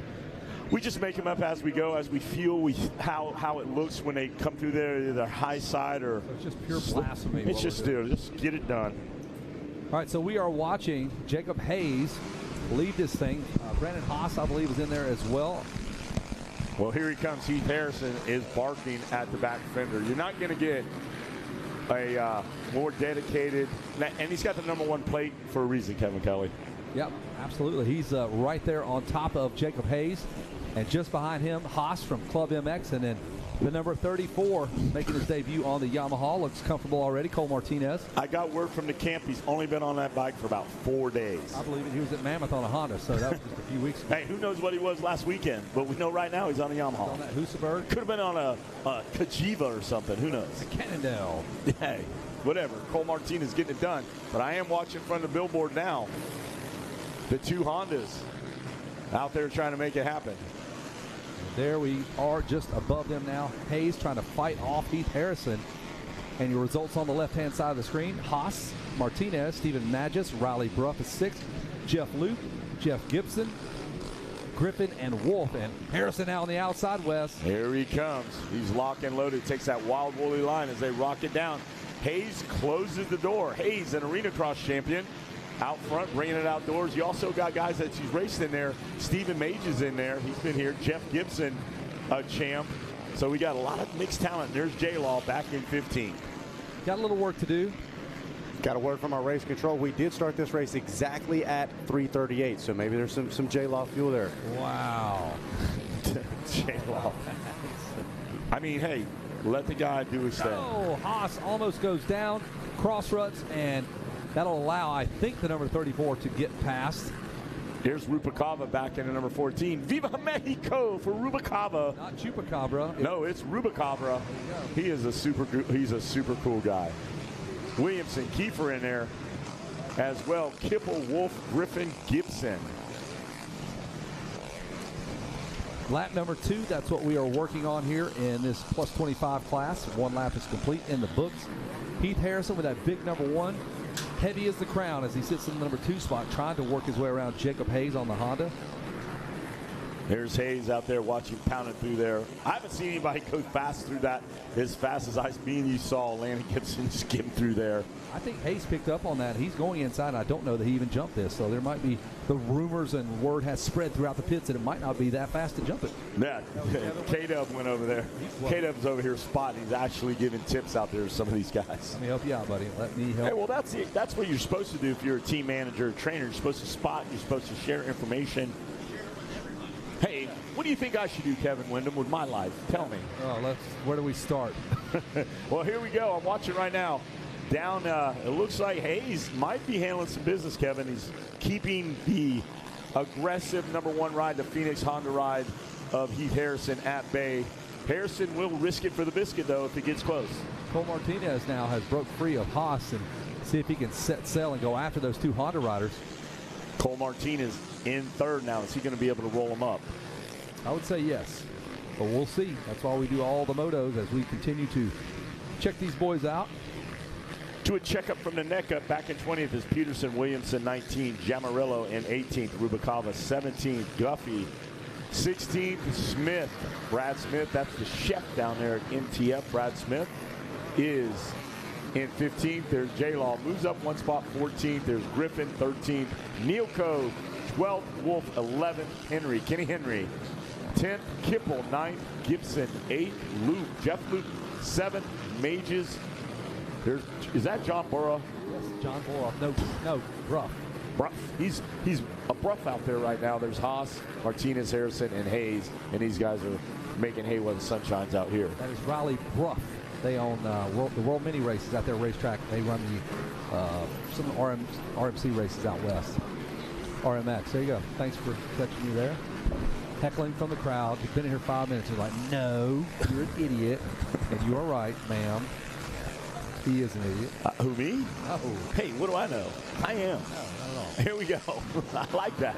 Yes, but no. No, for sure, not really, though. There's the 38 of J-Law, and J-Law's going to have some good posts tonight. I love, if he can get some internet, man, we'd have some great entertainment. If he could pump something out of here, it'll be good. He is. He is. He's getting a... If we don't get a chance to interview him, don't worry about it. He will interview himself. He will destroy himself, and I rode like crap. It's my fault, blah, blah, blah. Yeah. But wait till tomorrow. Very honest. Or I'm going to the beer tent. Yeah. If you're at the beer tent 2 days into the event, you know that's what Denny Stevenson did. He come here, he trained, he was all ready. I think he got like an 8th or something. He's disappointed in himself, so he just K-Law. K-Dub. He went just K-Law. He just K-Dub. He just went. He just went and did Denny Stevenson the way he does it, and he ended up, I think, won a moto the next day. There you go. I totally lost the story as soon as you called me K-Law. I mean, look, he's been at the farm a little bit, but not going with K-Law yet. Hey, it's J-Law, K-Law, whatever it is out there. We got Jacob Hayes out front, Harrison Martinez. Hey, as long as they don't get in the square octagon, we're going to be good. There you go. The square octagon. There is the number 4 of Nelco. As we continue to watch the number 1 and the number 90 go at it, Hayes, Harrison, and Martinez, attorneys at law. That's 1 and 2. There is that number 90, man, Jacob Hayes. He's handling some business. Hayes, they told me he's in shape, ready to go, helping a lot of amateur kids now, and Hayes is really showing you he's got some juice out there. All right, I got to be honest. Cole Martinez not looking the same as I'm used to. He is slipping back just a little bit in third, not to say these guys aren't flying out front. So look at that. Thanks a bunch here to the Junior Plus 25 class. We've got some scoring and timing now. Look at that, 155s for Hayes and Harrison. 1 and 2. Kevin, how does that compare to some of the pro times we've seen? That's pretty strong. 155, 155. Oh, we got them back up. There you go. Hey, they're back up. I don't know that we've seen anything faster than 55. I do not believe, but you called yesterday. We were going to low 50s, and we're right in the middle of 50s. The week's young. Glad to have week those is back young. up. That makes us way smarter. When we get scoring and timing, we sound way better. I can just tell you. We sound like we actually know what we're doing out there. But I'm telling you, Sebastian Toth out there in 28. There's Skylar Adams, Phillip Harris, Skadris out there, Huttogger, Griffin Swanson, Williamson, and Peterson all around 20th. Ubikov is trying to find his way out of 17th. Guffey, Joshua Guffey, Brad Smith, 14 and 15. But I'm telling you, Hayes and Harrison are putting on a clinic right now. The longest name I'm seeing out there is Matthew Hogan-Togler. Hogan-Togler. There you go. That is a heck of a name there on the number 54 machine. He is in 22nd place. Just want to give a shout out to whoever prints his jerseys. Giancarlo Klauser out there. Chris Kiefer, 65, Keast, Corey Matthews. But there you go. Swanson now jumps up in the 16th with Justin Wolf in 14th. And we're letting this one go. It looks like, hey, Jacob Hayes just might be the man with the plan on this one. Or is Harrison playing cat and mouse? I mean, he is absolutely close enough. Should anything happen, he might just have been sitting back for 4 laps to see if the fitness is there. And now it looks like he's ready to go. We're not even halfway through. Yeah, he pulled up on him real close. We're getting all the information in real time. Just cranking up the lap scoring and timing, which is great for us. But man, the way it looks right now, all 3 of the top 3 have turned their fastest lap time on lap 4. That's pretty impressive. All right, both the leaders not doing that big jump, that double. No, Harrison. I told them that. Told both of them. I know it. Along with the other 1,500 entries. Everybody over the P8. Well, watch them over there as they go through that finish line now. Harrison's starting to get, like you said, Kevin, Harrison might just be playing a little cat and mouse. Let you run out. Let you get that air. And then, yeah, he's ready. He's closing now. If you're Hayes, you start to hear him bark a little bit. You're starting to get settled in halfway through. Here they come. West, we have a couple of 54s now. Wow, they keep digging down. Top 3 riders all doing 154 as well. 155 and 2 154s. There's your line right there. Harrison takes that wild sweep. It's clean out there. It looks real smooth out there. It's about to be really clear when he makes this pass right here. And he sets himself up. There goes East Harrison to the outside. Hayes goes way out. Don't protect the inside. Hayes trying to fire back at him a little bit. You can see the intensity through the 10 Commandments, but it looks like Heath Harrison now halfway through. Got like 10 minutes to go, and Harrison says, you know what? Good night, Irene. It's time to shut the door on this one. We'll see. See if Hayes can remount, but I don't know, man. He's just got a lot of momentum. He just checked out immediately on Hayes, and Hayes might have to deal with Martinez here in a minute. There he is out there, number 1. David Eller had a big birthday last week, and this has got to be a great little present for him to see his star pupil out there. Hey, look at Jason Lawrence. He's up to 8th now. He's got plenty of time. 2:03 lap time. That was his best lap on lap number 5. 2:03. Get in there, son. Kevin, you got to go get him sitting down and say we need to find 8 seconds. One thing you don't do is sit down J-Law. Nope. If he's sitting down for more than 5 minutes, you got to check his pulse, make sure he's alive. You let him do his thing. There you go. And Heath Harrison is doing his thing for sure. Whoa. There's a little Brody right there. A little power slide. You see that? Good. Hey, he learned that from our good friends over there at KTM, the old man. Well, here we go. So one of our photographers caught Landon Gordon in that last moto. 12 o'clock in the air, feet off the pegs off this ginormous double. Barely held on with one hand on the throttle. Kept on doubling that afterwards. That might have been when Ryan Holloway popped in here to see what was going on, because that one right there, you kind of have to stop in your tracks. But I'm watching right there. There they come behind the billboards. Your leader, Heath Harrison, out there with the number 1 plate. Jacob Hayes, the number 90. Look at his lines. Harrison is getting some smooth lines.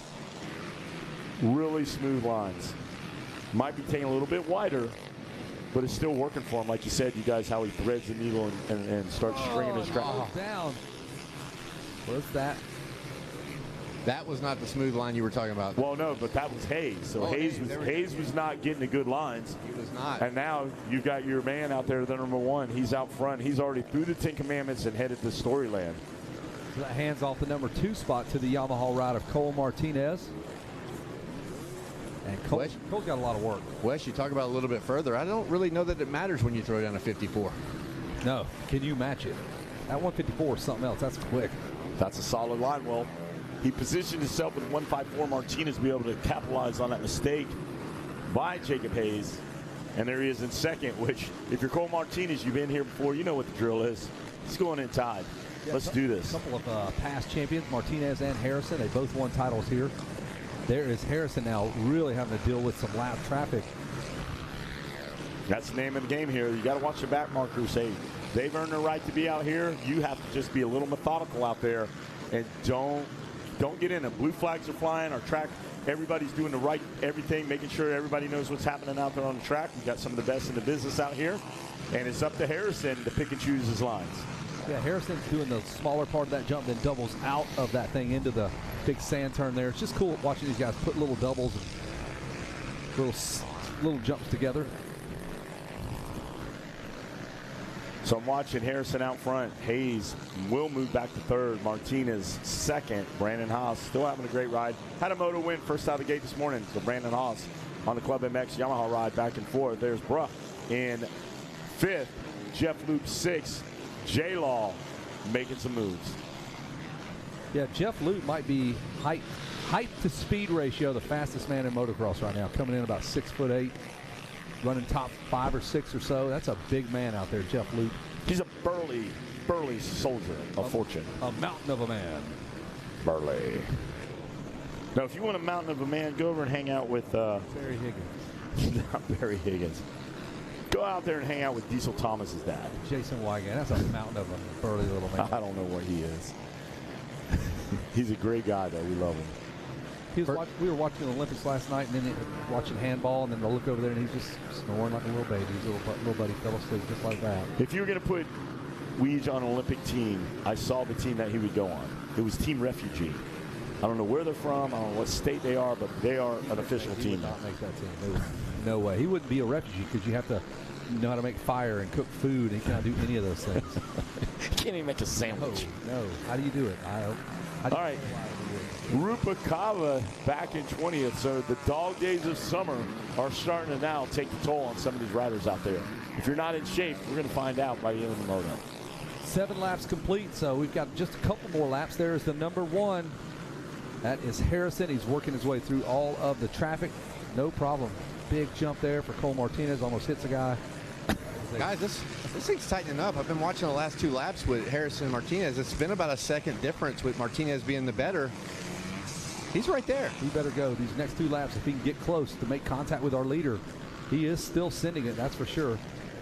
He was a second and some change quicker this go-around on that 34 Yamaha. Well, Martinez does all the works races out there. Like, he rides motorcycle for 6-7 hours at a time. Guys, look at that. 59 for Harrison, 56.2. He shaved him 3 seconds off. Down to 1.5. He's 1.5 behind, guys. That's nothing. We got time. He's right here. You can see it. There goes Harrison. And there's Martinez. So he has made contact with our leader, the number 1, Heath Harrison, going to have to deal with Cole Martinez. He started really slow, but he's there now. They go into the 10 Commandments. They're a bike link or a couple of bike links. There they go. Harrison now threads the needle between 2 riders. Here comes Martinez. Oh, a guy in the rut there. Watch it. Watch that. Kawasaki's going to hold him up. Here comes Martinez firing at him. They are 2 bike lengths separating them. Thank you for the pass off, Wes. They'll jump that triple into Storyland. And Heath Harrison, there has to be the 2-lap board. Is it out just yet? Maybe not. We might be going 12 like the pros. They were doing about 12 laps, so we might have a couple more laps. We threw down some 54, so they should be getting an extra lap in here with lap times like that. Hey, thanks for taking that handoff. I could not follow the pipes of Wes Kane like that. Man, you just got to get in there and just drop the intensity 90% because Wes brings it and then he just hands it off to you. And you're like, what am I supposed to do with that? It's like just bring it. Follow Richard Pryor. All right, next up. Good luck following me, you sucker. Here they go, Kevin. Look right there. I'm watching them. Right here. I know, but I'm used to watching and dissecting old school. I'm an old school guy. There he is right there, Heath Harrison, looking good. He's going to buzz the tower right there. Watch and this. It's on right here into the sand sweeper. Martinez does buzz the tower, literally. Look out. They've got 5 riders in front of him. Martinez around the outside. I don't think Harrison even knew he was there. Knocking at the door. Here he comes, 3 wide into that turn before the finish line. Blue flags are out. There's 2-lap board is out. There's Harrison. Martinez is drawn up right alongside him. They head over to the Tunnel of Love. This race has finally boiled over Wes Kane. This is happening. Here they go like a crock pot, full steam ahead. On the inside right here. Look out. It's fisticuffs erupting now behind the billboard at Loretta Lynn's. He made the pass. Harrison not over, guys. Right not over. Harrison now dives to the outside. Harrison now takes over that line. Good. 3 wide. Here they come as they line up toward the short chute. Where does Harrison go? He goes a little bit more inside than Martinez. Oh, look. Lord, you're so powerful on the mic, Wes. I want you to pay attention to what's happening here. Don't even blink an eye. And it's now Martinez firmly in control. In the 10 Commandments, here they go. Martinez. He was 5 seconds back 3 laps ago, Kevin. He's like a steam locomotive. He just keeps on, like Rodney Tomlin, all the way to the end. All the way to the finish line. And more. Well, as they head into Storyland, I mean, it's like he was supposed to be here. He looks, I'm supposed to be here. This is what I do. I am Cole Martinez. He just hung back there in third, just waited for the race to start to develop. Certain things happening. K-Dub's sitting here going, what did I just see these last 4 laps? I'm shocked. I mean, I love the lap times. I've been watching it happen kind of slowly, but man. Man, he just uncorked that 55. 3 seconds, I think, 2 laps ago? Yep. Unreal. Hey, that's the same thing they used to say about you when Herb Braun was up there calling your races and Tim Cotter. They're just looking, going, what did I just see? Now you know how they felt. That's 18 straight motos. Wow. Well, from Ithaca, New York, I'm going to try to. My good friend Scotty Carpenter. Paulie Carpenter. And there comes Martinez. Continues. Martinez just sending it, dude. He knows one way, and that's just all gas, baby. He is like Clay Guida. He's the carpenter. He's got the hammer. He's got the nail. He's pounding them 16-penny belt duplex nails in there and wants to take this one to the end. There's a white flag out now. Is Martinez going to hold up? Man, he is. He's not holding up. I mean, he turned to 58, a 57 last lap, 58 this time around. Nobody's going to do that on lap 10. 202, he's 4 seconds. Harrison. Well, you know, we said do not buzz the tower, choke it down, go to the inside. Let's amend that. If you can do it like Cole Martinez, then you send it. Yes. You send it. He's a big, burly, strong guy. He's built like UKW. He's big, he's burly, he's lanky. He's got a lot of muscle on him, and he's all smiles too. It's funny. Happy as dude. Well, yeah, because he's in first. Of course, he's smiling. It's good to be the king. I was talking to them. I know they, you get into it when Cole lines up in the pro class against some of these younger riders, and they kind of, each of them don't know who they are. He's up there doing his thing. And then they end up making friends. His wife will tell you, say, we don't like altercation. We're lovers. We like to have fun. We don't want no problems out here. And you can see Martinez puts on that helmet. He goes to work, and he is having fun. There he is, Harrison out there. Hayes, Haas, Bro, Lawrence. J-Law moves up to 6th, Kevin Kelly. Not a bad showing for J-Law. No. I'm good with that. Especially where he started. He started a ways back. Way back. And we've seen this guy win Loretta's by a straightaway. You mean on the starting line way back or like a couple of months ago? Or both? Yes, he started behind, so he had to play catch-up also. He started way behind the schedule. Like, he started like a couple of days before the regional. I think I'm going to do it. Yeah, let's go. What are you doing this morning? Well, they're having a race over here. You won't mind taking me over there in that pickup truck? Your bike? Your bike. Got a cooler? Hey, next door. He goes, hey, can I borrow some gas? Got this bike here. You got a wallet on you, don't you? Hey, so we've got one more turn to go. The checker flag will fly for Cole Martinez on the number 34 Yamaha. Woo. Takes that moto win to the plus 25. He salutes the crowd. He says, where you at, Heath Harrison? Hey, take that. Take that, Heath Harrison. That's what Deegan told Ryan Holiday when he did a burnout. He goes, take that, Kawasaki. Right in Holiday's face. Burnout, smoke, wood, chips. Well, let's give a top 5 rundown. It's Cole Martinez. Heath Harrison is 2nd. Jacob Hayes, your race leader for about half of the race, finished 3rd. Brandon Haas had a little tip over. He still finishes 4th. Yeah. Riley Bruff, a very solid 5th. Jason Lawrence comes from about 15th to 6th. Jeff Luke is tall. He finished 7th. Ben Nelko is 8th. Kenny Henry, 9th. Kyle Swanson rounds out your top 10 as that checker flag, that flag that says it's over. You can go to the creek in about 3 minutes. Where is J-Law going? There he is, the happiest man on earth. Look at him. Cole Martinez. There he is. Happy times.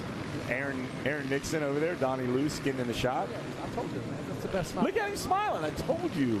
He's happy. Having a great time. I told you. You told me. I did tell you. Hey, how's it going, man? How about All right. Hey, I can't wait to get in the creek.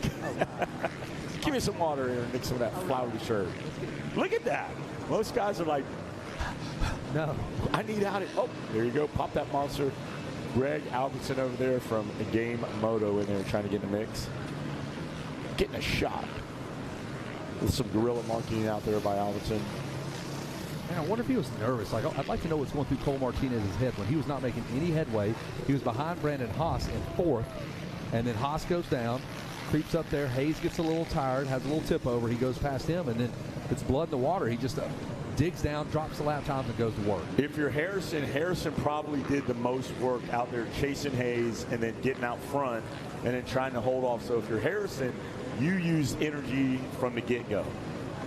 Nice work. There's Hayes over there coming by to high-five him. The new addition to the Fast House family, there is old Cole Martinez. The boys back in California stoked to see their guy take a moto win. A lot of activity here. You got like 19 handlers. You got a gear guy. Everybody comes over there. A boot guy, a wet towel guy, a drink guy. There's Jacob Hayes. Nobody over there. Just one person patting him down. Great work. He's all right. He's good. Hayes up. Dan Truman in there. Dapping him up there. Hey, here's what you got to do. Dan Truman. If you got Dan Truman anywhere in your corner, you got somebody. You are good. He said, look at this guy, Heath Harrison. Happy Heath Harrison. Look at Hey, I did good. What do you think, David Eller? Thanks, Dad. So we're checking him out. He's going to go get that hair transplant from in, lined up as soon as he leaves here. He's so happy about that. And there's Jeff Russell going to work out there. All right, Kevin, we got 250C coming up next. A lot of good things. What do you got for me, Mr. Legs? Anything? Mr. Jackie Legs.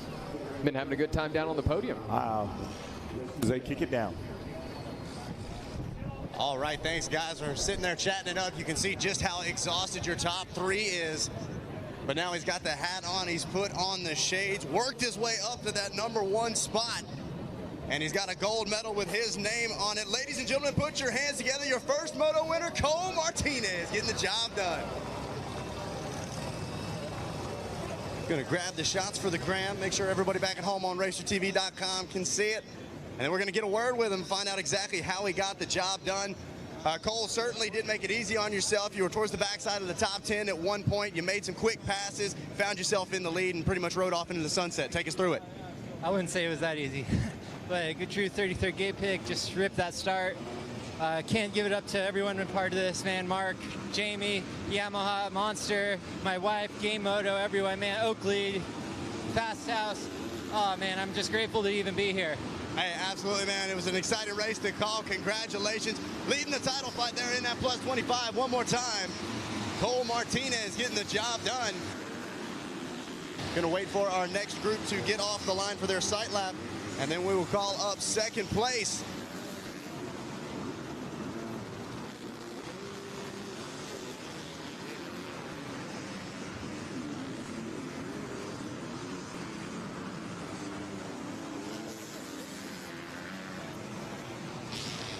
All right, so we're going to try to get our hands on the number 1 of Heath Harrison. He's over here shaking hands and kissing babies, doing all the things that go along with running the number 1.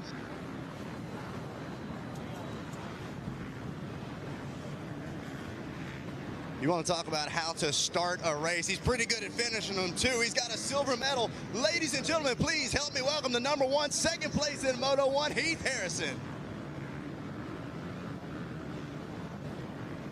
Heath, man, a solid ride. They told us already we had like 12 AMA officials making sure nothing crazy went off the start. Doesn't matter. Still came out in front, man. You and the other local boy, Jacob Hayes, battling at the front of the field. He kept it up inside the top 3. What'd you think about this moto?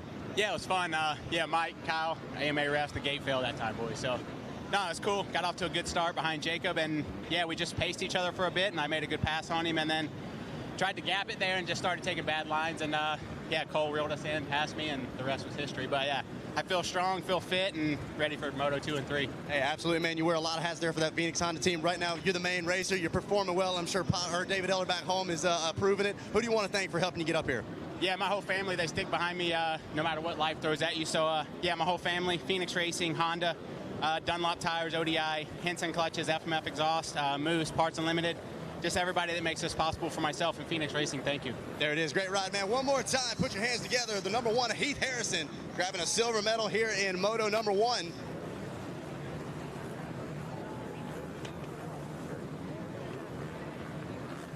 And last but certainly not least, going to try to grab the number 90 of Jacob Hayes, rounding out your podium.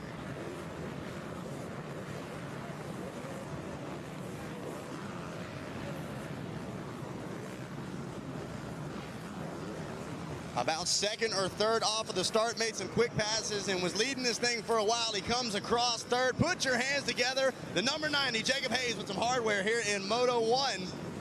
Putting himself in a great spot to be in this title fight all week long. Jacob, it was you and Heath. No strangers. You guys are accustomed to riding with one another. You know how each other are. All clean racing at the front of the field. But, man, it was a battle royale. It's hot. It's rough out there. What'd you think about Moto 1? It's Loretta Lynn's 2024. Men from the boys. I was a boy. Dang it. Hey, you had the position, man. Like you said, fell off the pace just a little bit, but still able to maintain damage control. You keep it on the podium. You keep your title hopes alive. What's the mindset going into Moto 2? Just execute, man. Put myself in a good position like I did right there and ride my laps. I made a mental mistake, hit false neutral, and that's on me. Let's go in Moto 2. He's already looking forward, man. I know you got great people helping you out. Who do you need to thank? Thor. This kid's sick. 100% Dave Janalfi. Honda. Lars, the Lawrences, Chance Hymas, Chris Hymas, thank you. Dunlop, Throttle Jockey, my family, thank you. There it is. One more time, put your hands together. The number 90 of Jacob Hayes, keeping those title fight hopes alive. And don't forget, guys, we got Stephen Mages grabbing the Stasic Holeshot Award. So, Stephen, if you're over there, I got to check with your name on it. We want to chat about how you got the job done and what it was like coming around that first turn with clear vision. I'll jump in if he walks up. We're going to chat it up with him. But until then, we're going to send it back to you guys up in the tower.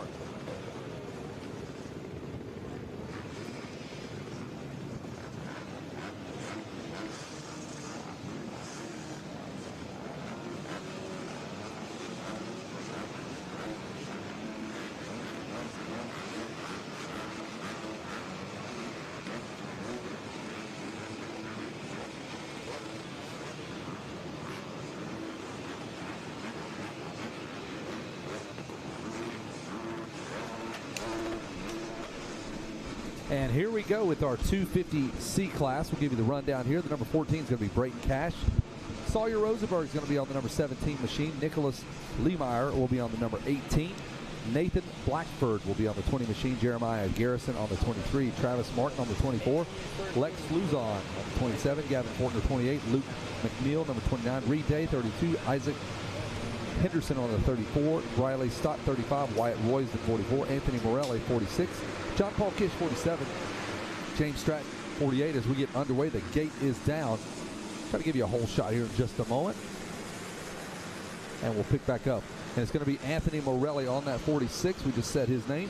Jacob McPherson on the 49. Braxton Evans, 51. Ethan Smith, 56. And Cash Nish will be on that 58 machine. The number 59 of Ryan Jaramillo out there to number 59. 60 of Hunter Anderson. 63, Jamison McDonald out there to 65. Jacob Jones. Joseph Busker on the 66 machine. Eddie and Handren, the number 68. Tavin Kirkcroft out there on a number 70. Tyler Moss, the 71. Tommy Luria, the 73. 76 of Ryan Sampson. 77 of Hudson Leonard. 78 of Cooper Falk. 82 of Jasper Scurantino. 83 of Henry Milliken. Hunter Chitwood back out there. He left Ben at home. The 84 ride. 85 of Grayson Mayfield. The number 9 of Aiden Hodge. 92 of Logan Bennick. 93 of Roman Jordan. 94 of Troy Navarano. And at 95, Toby Yankel. And rounding out the field is Kishan Hillman, the 96 ride. And Dave Eller listening from back home. He landed on the top of that guy's back wheel. And that just sent him off the side of the racetrack. Unfortunately, the kid out front, still on that Husqvarna, was able to ride right through it. You just hang on. Directly tire, rubber to rubber, and that was all she wrote. You just hang on. As this one right here, there's your leader right there. That might be Ryan Sampson on that Husqvarna, this first, or Yamaha perhaps. Holy cow. Hopefully that young man is okay. That's a KTM rider out there. I believe in the number 48. What a way. You got to get through this first lap. You got to kind of like be gingerly, but he went full send out there, and that's going to cost him huge dividends out here in lap number 1 here of our 250 Street Extravaganza. And now the Yamaha 76, I believe, might have taken over the point. Ryan Sampson, or is it the 46? They just changed the plastic on the gas. There he is, Ethan Smith, the 56 right out front, Kevin. Not even close. Yep, Ethan Smith. We just keep guessing. There's Nicholas Lemeyer in the number 2 spot on the number 18, but a lot of movement in that first lap. It's a lot of C-class. You'd expect that. Well, a lot of things that we say are unofficial. We're trying to feed you information. But Ethan Smith out there, he's going to be on point. He's going to complete lap number 118 as Nicholas Lemeyer. Ryan Sampson in 3rd and 76 ride. There's Morelli in 4th, Yankel in 5th. Chitwood having a great run out here in the top 6. Blackford 7th, Handren 8th. Stratton, there he is in 9th. Garrison 10th. Scorniano, you got to keep it on here. And he's going to try to work his way up there. John Murillo, Evans, Luzon, McNeil, Nish, Bennett, Leonard, Day, Cash, and Jordan all up in the top 20. Kevin, what do you see out there in these guys? Well, I see Ryan Sampson has gotten around the number 18 and had a problem going just into the 10 commandments. So the 18 will slip back 1 spot. At least that's how I saw it. Good call out there as they're a gaggle of riders. They're all over the place as they head into Storyland here. Hop, skipping, and jumping through 20 miles of bad road in the 10 commandments. And on your TV screen, you can pick up your top 10. That is Smith, and I believe Sampson is now taking over. And we got another change for the lead here. Whew. They are just jousting. That was a wild line out there, wasn't it, Kevin? It looked like it's flat tracking around the outside. No traction control there. No, he was just sending it. Here they come down the sand wash, you might call it. That's what Ronnie Luss would say. Ezra's down in the sand wash. Somebody help him. Even though they did have. He took that guy's radio off his head and yelled across. Get my son. The AMA radio. I could tell he's. No, you said it. All right, Smith, Lemire, Sampson, and Morelli in the top 4. I see Cash Day Leonard now rounding out 20, 18th, and 19th. See what happens here as this one now starts to mobilize and mold into shape. Yeah, what's happening now is the 76 is now officially going to be credited with the lead. Now the 76 of Ryan Sampson. Oh, my man in the number 2 spot needs to take a breath. Don't throw it away. I've seen that bike straight up in the air about 4 different times. He is all in. 12 o'clock. 12 o'clock. Dad's going, that's my boy. Keep going. No, simmer down just a minute. Do not throw this thing away. You're in 2nd. You're in a good spot here to possibly get a title. He's probably used to winning everything over there in Huntsville, Alabama, and now he's getting 2nd. That's not Calhoun Supercross on Saturday nights. Sure, yeah, you're a little fish in a big pond, so you got to swim lightly, tread lightly here. You're dealing with these guys. Well, Cotter says it's the dog days of summer, and it's about 110 degrees out there right now. So it's hot. Walk gingerly right now, fellas. In the 10 commandments, we go with that number 76 ride, and he is doing it. Sampson looks good. Smith, Morelli, Handren, Jermillo, and Blackford all in the top 6. Here they go, Kevin. Hop, skipping, and jumping, playing a quick game of hopscotch in those 10 commandments. That's a good battle there. That's third, fourth, and fifth. That's Morelli, Handren, and Jeremio, all battling for that coveted, just the top 5, man. It's, in the C class, you're going to see Moto finishes like a 1-13-6. You know what I mean? So you got to just be top 3 every time. You can win a championship. Yeah, I think Skinner won his with a 7-4 and a 2. And it was just some wild score, but he pulled it out. And sometimes that's just how the C class falls. Max Tannenbaum did the same thing in the 65 class. He had like what? 4-7-7 and wins the title. So yeah, you're like over there in the impound area going, hey, you won. Get up on that. What? Yes. I got 6th in this moto. What are you talking about? No, you're in. You are in. There's the 56, and there's the battle behind him. That is Handren, Jeremio, and Blackford. And we're only just a couple laps in this thing. I'm this already is seeing, nothing. I'm 10 to seeing go. the head bobbing, the tongues dragging already. These elbows down. These C riders, and we've been here as a family. My brother races. You don't get to race anything like this. No. You avoid it. That's what we did.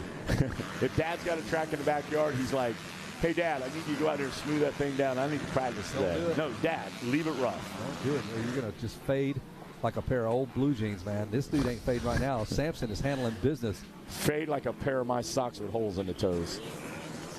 I like that. Johnny Blue Jean. Sampson's still out there, but Kevin, you are 100% right. The fatigue is starting to set in here a little bit. These guys want to go fast. I feel like it may not, it's fatigue coupled with more. I feel like they're just pumping up, like so intense. And You've got to go. And when you come by the mechanics board, you can just imagine what Dad's over there doing. Fist pumping, waving the towel, like, I need more. You need more. Gas it. We're doing it. We're doing it for Johnny. Let's do it for Johnny. Let's do it for Ryan. That's Ryan right. Sampson. Stay gold, pony boy. Got a good clean line on the inside of those 10 commands. Looking good. Yeah, he's doing the opposite of what most C riders doing. He looks. I mean, right now, Sampson is smoothing out just a little bit. You got a little room. Keep your pace. You're running at 207. You are a little bit faster. Jamarillo 206. He's 206, but he's back a little bit. He's like, you know, he's got the deficit in there. He's got about a 5-second gap. Jeremio does in third. So Jeremio about a second quicker. Uh-oh, a little bit of a bobble there. Oh, boy, coming Smith, in. Our second place rider. And here they go, Kevin. Watch them now. They're going to head their way. Hop, skipping and jumping through that rhythm. So they're going to buzz the tower here in just a minute. Watch this line here. There's your guy right there, 59. Let it rip, son. Just all in. We're slid all the chips out. I don't care. There's no tomorrow. That'll be the 56 ride. Dad's over there going, you must win. No, don't do there is no tomorrow. Yes, there is tomorrow. Yes, look at that battle. The back end steps out again on Smith. And Jeremio is really going to work on Smith. And you'll start seeing the legs. That's the telltale sign of a ride. Like the legs start dragging behind them. The head looks like it's on a spring. You see the bike start sliding sideways and they're Brodying out of the ruts. So what's happening? The form kind of goes away and some of the technique goes away when you get tired and pumped up. Look at that line right there. Whoa, bounced off the inside. He was just, look, and he changes his line. He goes to the inside. He sets it up. He's going to try to pass. He's going to pass right now. What a move out there. He's hanging on for glory. Dad, give that guy something. A big old hug and a pat on the back for them moves. Smith, that is talent right there. Yep, he fought back. He didn't go down quietly, so Smith will slip back a spot. Jeremio. Well, now, and he just goes. Look out. Who was that? I don't. He missed all of the ruts. Here they come behind the tower. So there's your leader starting to get clean. Well, they've been saying clean air. I'm still trying to decipher. It's dirty air no matter where it is out there. We're at a dirt bike track. You're getting dirty air. That was Smith that just went after Bulldog. Went over all three of the. He's like, I'm coming in hot.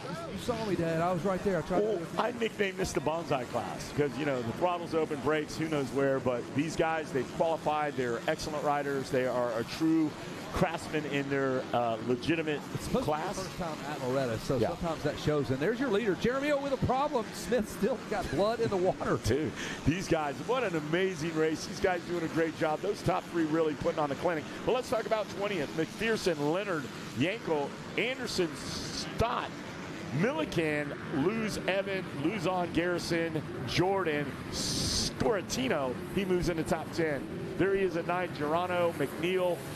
That's a big guy right there, Girano. He is like 7'5", big guy. You see him over in the Midwest sometimes out in Ponca City. There's Blackford, McNeil, Lemire, Morelli, and there's your top three, Handren, Smith, Jamilio, and Sampson. Well, you're watching Sampson right here on the Yamaha. Here comes Jeremio. This thing's going to time out beautifully. If you're a fan of great, crazy finishes, I think you're going to get one here because these Sea Riders, they will just go all in on this. They're all in right here. Sampson, Jamilio, and Smith. Now, it looks like we got 2-bike breakaway. They're in the sand section right now, Kevin. This is where Jamilio is just bouncing around, trying to make ends meet, going back and forth on and off the track. The track's 40 foot wide. He is using 45 feet of it. He's using all of it. The side of the banks he's bouncing off of. That's the only thing that kept him in the racetrack. No, he was headed to the pond. And then he ended up making a pass. So he's using every advantage he can use right here. And here they go in front of the billboard here. Right here, Wes. Turn around. We got a beautiful screen. You can see him. There is Sampson. I see him right here. I just get excited. I got to look. So for you back home, Wes is trying to find him on the racetrack. And I'm like, man, they got this great screen, 47 cameras. All the 1080p. They kept making it really easy. 4K. Yeah. All right, well, here we go. Flags are flying. There's your leader right there. Had no idea what's going on behind him at all. The carnage that we got to ride her down. They methodically make the pass around there. They make it happen. And I still think the 59 ride, Kevin, is closing the gap. Yeah, I mean, I think he's gonna go down trying. If he doesn't win, he's gonna hit the deck trying to get it done. Hey, he'll have the flag flying no matter where he's at on the track. Dad, you got to be proud of all these riders out there. I'm going back all the way to Jacob Jones in 42nd, Cash Nish, Travis Martin, all you guys out there. You are amazing. You're doing a great job out there. And it is, Kevin, I was out there. It's hot. It is hot. The track is rough. We've done nothing to make it easy for these guys. You win a moto here, you have absolutely earned it. Let's see if Ryan Sampson can take this thing home. Fatigue. Here they come. Oh, a little bobble in the rut there, Kevin, and a little. That's what we're talking about. Feet off the pegs there. hey, we have obstacles ourselves. I've got Tim Cotter up here. He makes a heck of a door. Not a good window though. We got to see.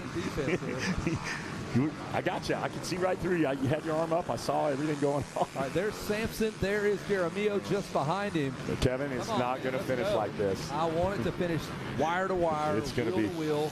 We've got 2 minutes to go. The 2-lap board should be out if it's not already. Tooth and nail right here, Kevin. What happened? I don't know. Okay, that rider's. No, that's not our guys in the hunt. That looks like, I think it was either Nish or Jones. Right here. I got him on there. All right, so the drone shot captures both of our riders. You get to see the line choices there as we take this thing down to what should be the white flag. Here we go, the 250C class white flag. All about a moto win, a gold medal on the line for Sampson. White flag out, a sense of urgency for Sampson and Goliath. Jeremio. He has time, Kevin. He has one full lap. If he can put together a perfect lap, he can go for our leader. The thing of it is they're both burning 207. They're both.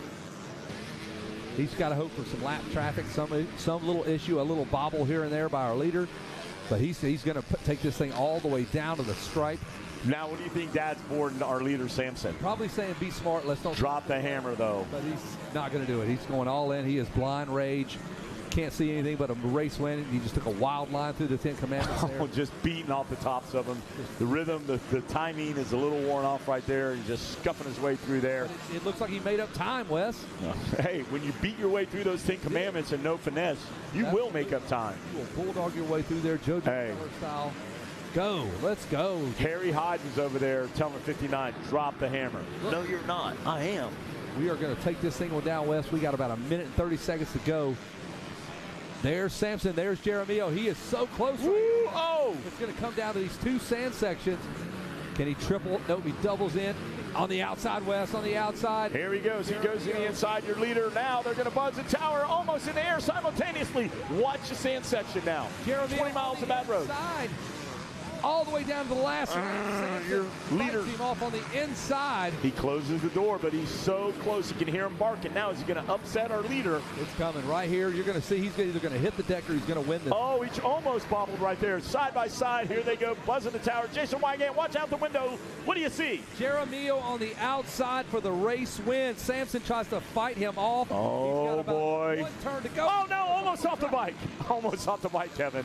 Sampson will grab that inside line, and he has, holy cow, he fought off Jeremio. He will be the moto winner here. in that 250C class. What a battle. Jeremiah got second, and it wasn't because of lack of effort. The effort was there. They were like, hey, it was like Mike Tyson going after Jake Paul. He is going to hand him a lesson out there. Everybody stayed up on two wheels for the most. Top three, Samson, Jeremiah, and Ethan Smith. That's how they finish up. Aiden Handran and Anthony Morelli round out your top 5. 250C class was a banger of a moto. That one was good. That one kept us. I couldn't even sit down. What hugs going on out there, camaraderie. Good job. They were battling, just being fans. He was a fan for the other guy. He was a fan for that guy. Man, great race for your guy. Great camaraderie out there. Everybody happy. All right, checker flags are out, and the gang's still coming in under the 10. If you're a top 10 guy, congratulations. There's Lemire finishing up 6th. Morelli finished 5th. There's Handren 4th. And then you got Naranjo out there. He's going to finish 7th. McNeil, Jordan, Blackford, all in the top 10, Kevin. Wow, that was a nail-biter. That dude is so tired. He's not throwing up, folks. He's just tired. He's spit a little Gatorade out.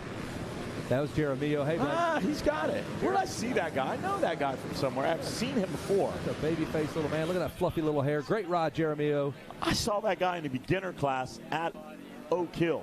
And there he is in the C class winning motos. Got in second place. There is Sampson. And we will get ready to toss it down to Zach as Jackie Legs is up here. We are done.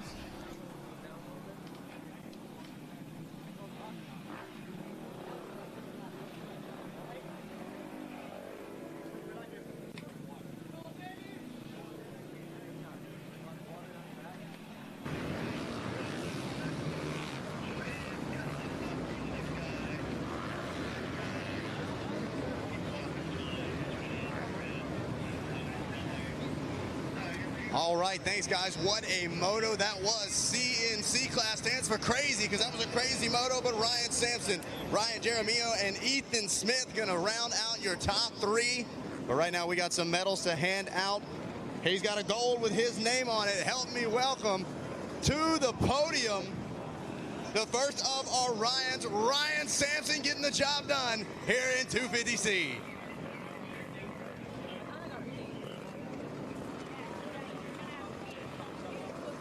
All right, Ryan, put that gold medal on. Hold it up for the fans, man. Everybody going crazy. Everybody watching back home on RacerTV.com.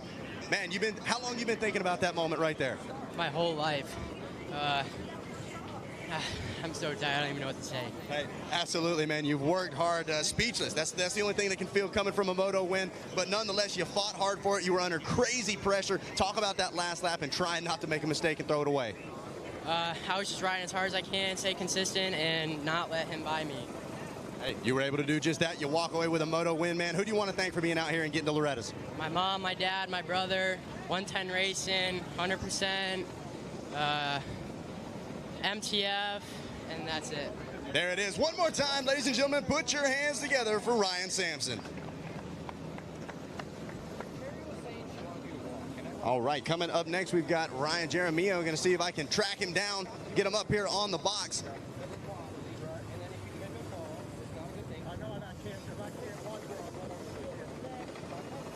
All right, he's shaking hands, kissing babies, everything that comes along with being a podium finisher here at Loretta's. Please help me welcome Ryan Jeremiah, grabbing a silver medal out here at the ranch.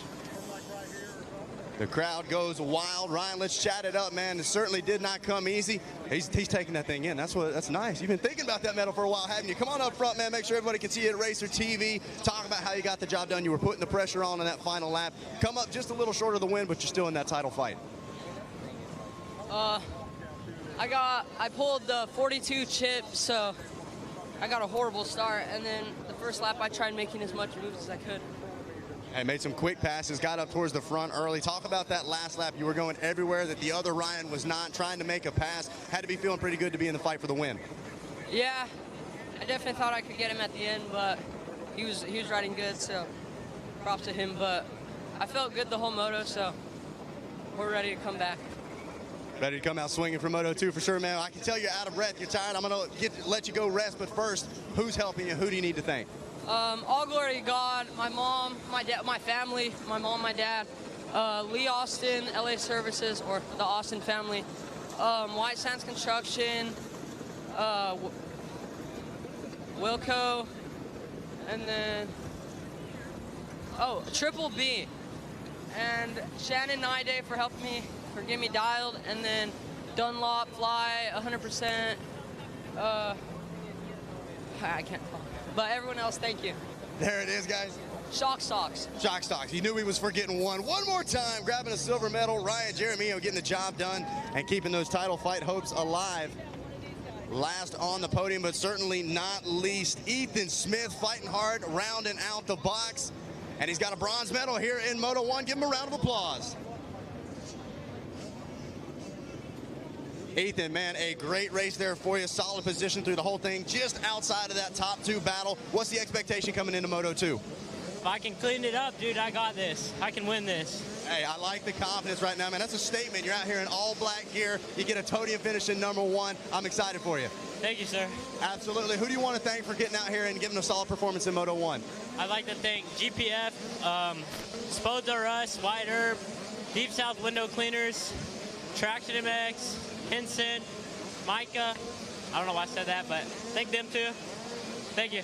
There it is, guys. One more time, your final podium finisher, Ethan Smith, here in 250C. We've got a Stasic Holeshot Award to give away as well. Anthony Morelli, the first around the first turn. We're going to try to get Anthony up here, chat it up with him.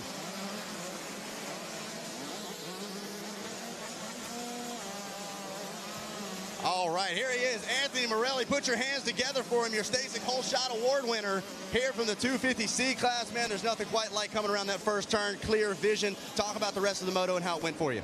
Yeah, I got the whole shot. I came out the gate pretty clean, and I kind of just tried to ride my own ride, pretty smooth, no mistakes, and that's it. Hey, absolutely, man. It's a tough track out there. Got shuffled back just a little bit, but still inside that top 10. A solid performance. Pretty satisfied? Yeah, I'm pretty satisfied. As you should be, for sure, man. I know you got great people helping you out. Who do you need to thank? I'd like to thank my mom, my dad, FGR, PRS Suspension, Fly, Dunlop, and that's it, yeah. A huge congrats once again, man. That'll do it for us down here from the podium. Back to you guys up in the tower. All right, here we are. We got Tim Cotter up here, Davey Coombs up here, and we've got a great friend we like to pay a little tribute to, a founder of Florida motocross from day one, dating back to the early 70s, Bill West. And Davey, you spent a lot of time. Him and Big Dave had a lot of good camaraderie together. Yeah, Bill was a very good friend of my dad. He actually really taught my dad and mom a lot. This photo you see here, that's Kevin Foley, another Florida legend. I think he was one of the first Florida guys to win, and there you see him with Ron Tishner and Tipton Stanley, and that's the three amigos of Florida motocross right there. Yeah, if you were ever hungry right there, Tip was always cooking. Tip and Ina always had, like Thanksgiving, he cooked down there at Minio's. The turkeys were just lined up. So there's just a great crew right there. Unbelievable crew. You know, Tip is living in North Carolina, Fayetteville, North Carolina. He and Ina, I talked to Ina not too long ago. Of course, we talked to Ron Tishner quite often. But losing Bill West, you know, Bill meant a lot to this community. A lot of people watching at home. Roy Jansen sitting at home spent a lot of time with Bill West, and Bill taught us a lot. Look at that picture. That's a young Davey Coombs. And what is he saying there? I don't know, but I think Roy Jansen took that photo. That was the '94 Motocross of Nations at Roggenburg whenever Roy first went to Supercross. Bill hired him from the AMA. And, to Tim's point, it's hard to explain how many touch points Bill West had on the motocross world. You know, the Florida Winter Am Series, the Minios, all that was happening before there was an AMA Pro Motocross Championship, before there was a Loretta Lynn's or a Ponca City. And, the Florida Winter Am Series in the 70s, it was bigger than outdoor pro motocross. And that was before we even got into Supercross. And all those Southeast races, Atlanta, Tampa, Miami, Orlando, that was all Bill until, the consolidation of Supercross in the late 90s. And, what we see today with Monster Energy Supercross, what we see today with AMA Pro Motocross, and definitely what we see with Monster Energy Super Motocross World Championship, that was all on Bill West's drawing board long before my dad came up through the ranks, and they got to work on these projects together. And, the irony is, my dad passed on the first day of Loretta Lynn's in 1998, and Bill West, he did the first day of Loretta Lynn's 2024.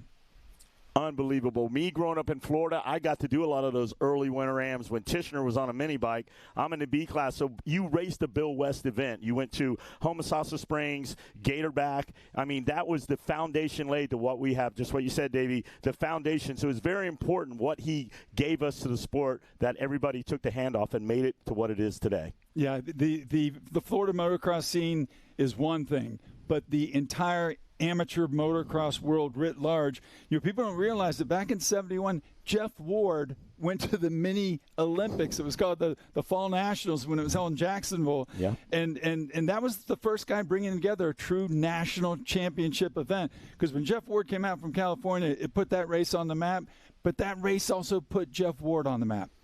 Yeah, the old Florida, and we read about him in the cycle news, the Flying Freckle on the XR75, and you actually got to see him do work. Like, this guy is real. He is something to mimic out there. They were getting ready to go to work. Want to tell Sherry we love her. That's Bill West's wife, Sherry. An awesome, awesome lady. Folks, remember Bill West? If you didn't know Bill West, you do, because his DNA is all over this event and all of motocross. All right, here we go. We've got the girls out there. Thanks a lot, Davey and Tim. And here we go out there, the girls 11 to 16, the number 1 of Mela Herrick, the number 9 of Zoe Moore, the number 10 of Brandy McCarty, the number 11 Madison Casimir, number 12 Madison Nelson, Addison Nelson, the 14 Sophia Williams, 17 Lindsay Morris, the 20 of Jalen Wilson, the 22 of Kat Reed, the 24 of Skylar Draycott, 28 Haley Tatham, Isla Phillips, the 38, Ela Scotto, the number 41, Legan Shadoroff, the number 42, Logan Shadoroff, Tatum Assam, the 45, Cheyenne Ruiz, the 47, Kelly Sutton, the 52, Racine Kyler, the 54, Hannah Jameson, 57, and the number 60, Riley Temple. Oh. The 61 of Reagan Davis, Riley Davis, the 62, Kylie Hayes, the 63. I've got 60, there's Taylor Harold out there, 66, Piper Bell, 67, 68, Josie Schuff, 69, Brecken Hansen, and Adrian Spiker, the 70, Kinsey Wing, the number 71, Mary Denny, 72, Kelsey Harris, 74, Lillian Pettis, 76, Madison Mesquire, the 80, there's Subsidy Rosie, the 82, Mila Bannock, 83, Ava Elliott, the 87, Kinley Anderson, the 88, Tinley McCoy, 90, Kayana Kurtz, 94, Nevera Chez, the 95, Yura Koza, 98, and Lala Turner, the 99.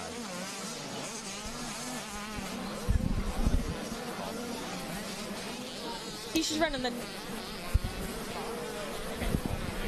Thanks, Wes. We just had a really good start by Mela Herrick. She's running the number 1, which, as we know, means that she won the championship last year. She's really good at her starts. So, yeah, she's running in first. We've got Lachlan Turner in 5th. At least that's where she came around the first corner. But now she's up to 2nd. Yep. All right, so that just shows Lala was 2nd last year in the championship.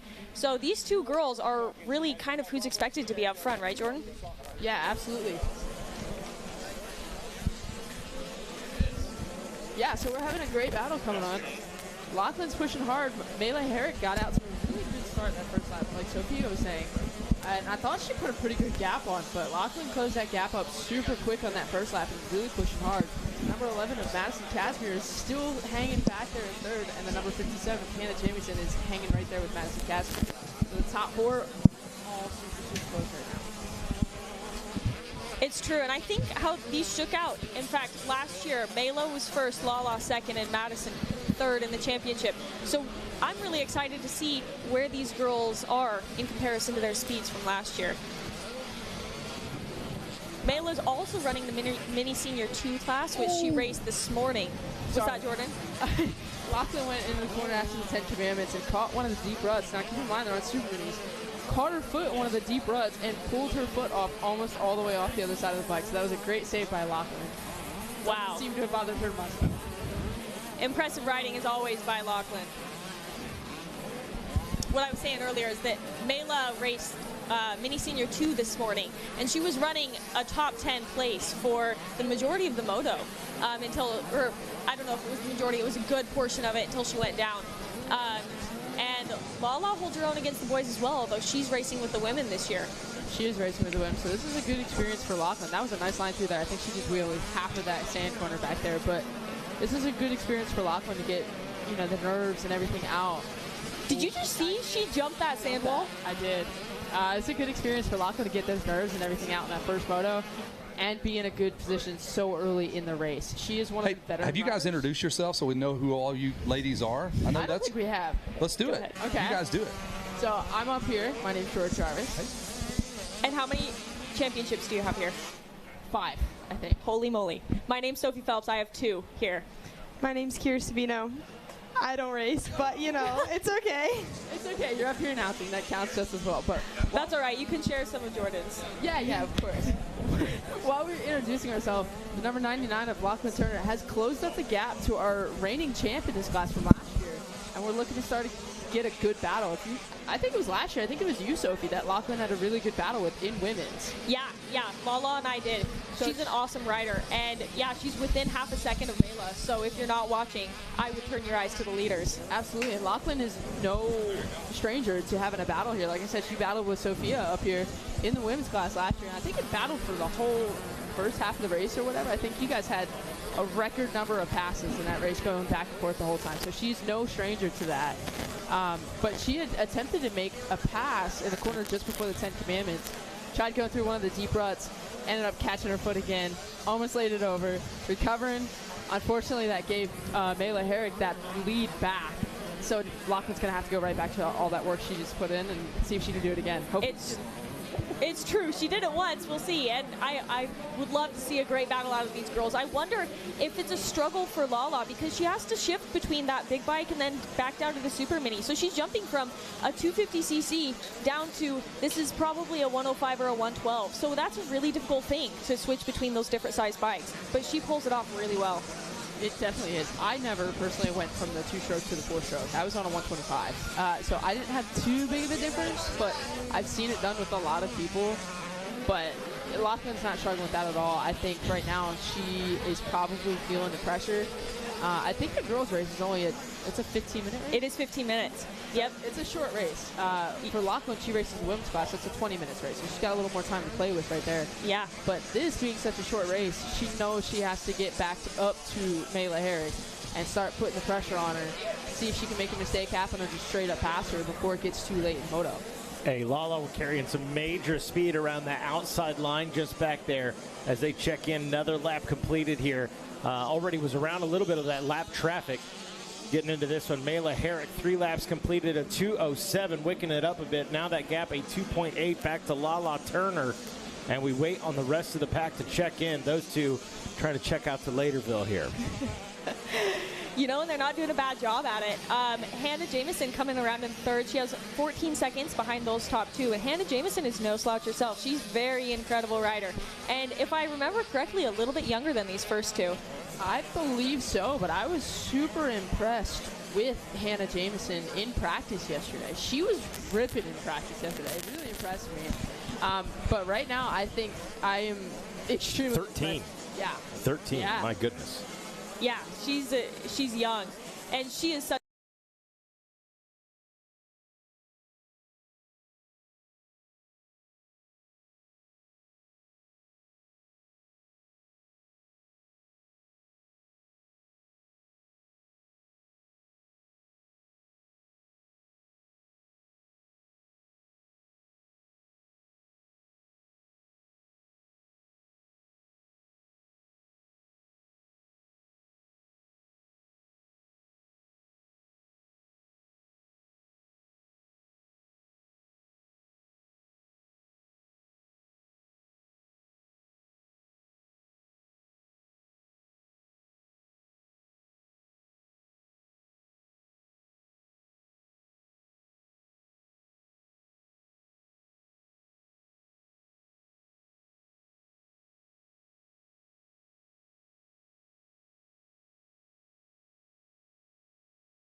And then this week we're going to be here. We have several riders that we treated, so we'll be cheering them on, see how they're doing. But we're trying to offer care for patients the best we can. We treat orthopedic problems through minimally invasive approaches, so non-surgical approaches, specifically arm pump. So we treat a lot of riders for arm pump through just needle procedures. But if you need surgery, we can get you to the right surgeons around the country depending on the injury. Not all riders have access to orthopedics, and we can help facilitate. So you got the Thursday night at 7, correct? Thursday at 5:30. 5:30, excuse me. Monster Energy Arena, 5:30. We'll be up there again. Arm pump is the main topic, but we're going to be covering pretty much a lot of the other orthopedic topics. And if you have questions, I'll be hanging out afterwards. Excellent. If it's beyond what we're talking about, I'll be glad to chat with you one-on-one. I'll hang out as long as people have questions. Awesome. Joe, thank you so much. Ride by her, and Tinley McCoy made the pass over Maddie Casimir for 4th, which is awesome ride for her. Maddie Casimir must have gone down or something. Mila Baltic is coming in 5th, Piper Bell in 6th, and we'll wait for the rest of our top 10 to come through. Yeah, a tough break for the number 11 Master Casimir. Still going down. So the podium is set, waiting on that to get set up. I believe Zach Heron down there. Ready for that one, or Jackson Burrow, not sure which. I think it's Zach Heron down there now, but Lala taking the win. Mela Herrick finishing 2nd. Hannah Jamison rounding out your top 3. Tinley McCoy 4th place. 5th place is Mila Baltic. I get it right? Mila, I believe. Mila? I was close. Mila Baltic. I was confident about the first name. They're close. So close. I think we had this talk last year. I think you're right. Yeah, absolutely. It's coming back to me. I definitely think we had this talk last year, but it's a big bummer for the number 11 of Madison Casimir. Yeah, very much. Finally checks in. No. 14th.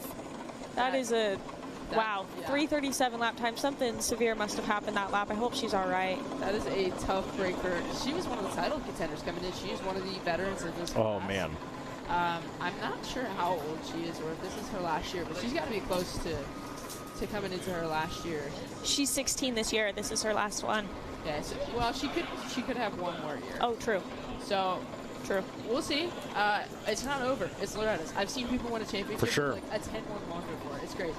But that's going to be it for me, guys. I appreciate you having me up there. I'm going to go talk to the Jordan Jarvis, always good to hear from you. Thank you. Absolutely. Thanks for being here, Jordan. So as we wait on that podium to get set up, Zach Heron, I got that nice and cleaned off for you. Got the Travis Pastrana treatment to the chair. Real quick announcement. You can pick up bibs that were shipped UPS. So if you've ordered bibs through UPS, those are available for pickup. All right, Mikey, I am jumping in. We have got your winner up here on the podium. She's got a gold medal around her neck. Please put your hands together for Lachlan Lala Turner, the first Moto winner here in the girls class. Man, what a race it was. You made some quick passes. You got out front. Take us through the Moto from your perspective. Yeah, I'm not the greatest at starts, but I came out 5th. I had to pass Mela. Well, I didn't really pass her. She tipped over. And I haven't done this long of a Moto in forever. I've been hurt, but no excuses. We're ready for Moto 2.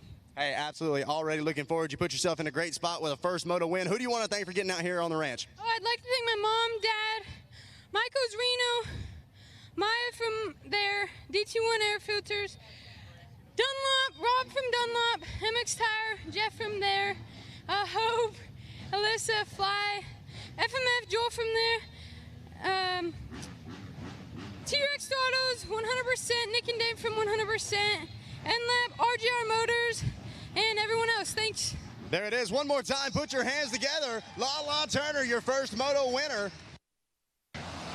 We're going to let the college class exit the gate, get ready for their sight lap as we get ready to chat it up with Mela Herrick.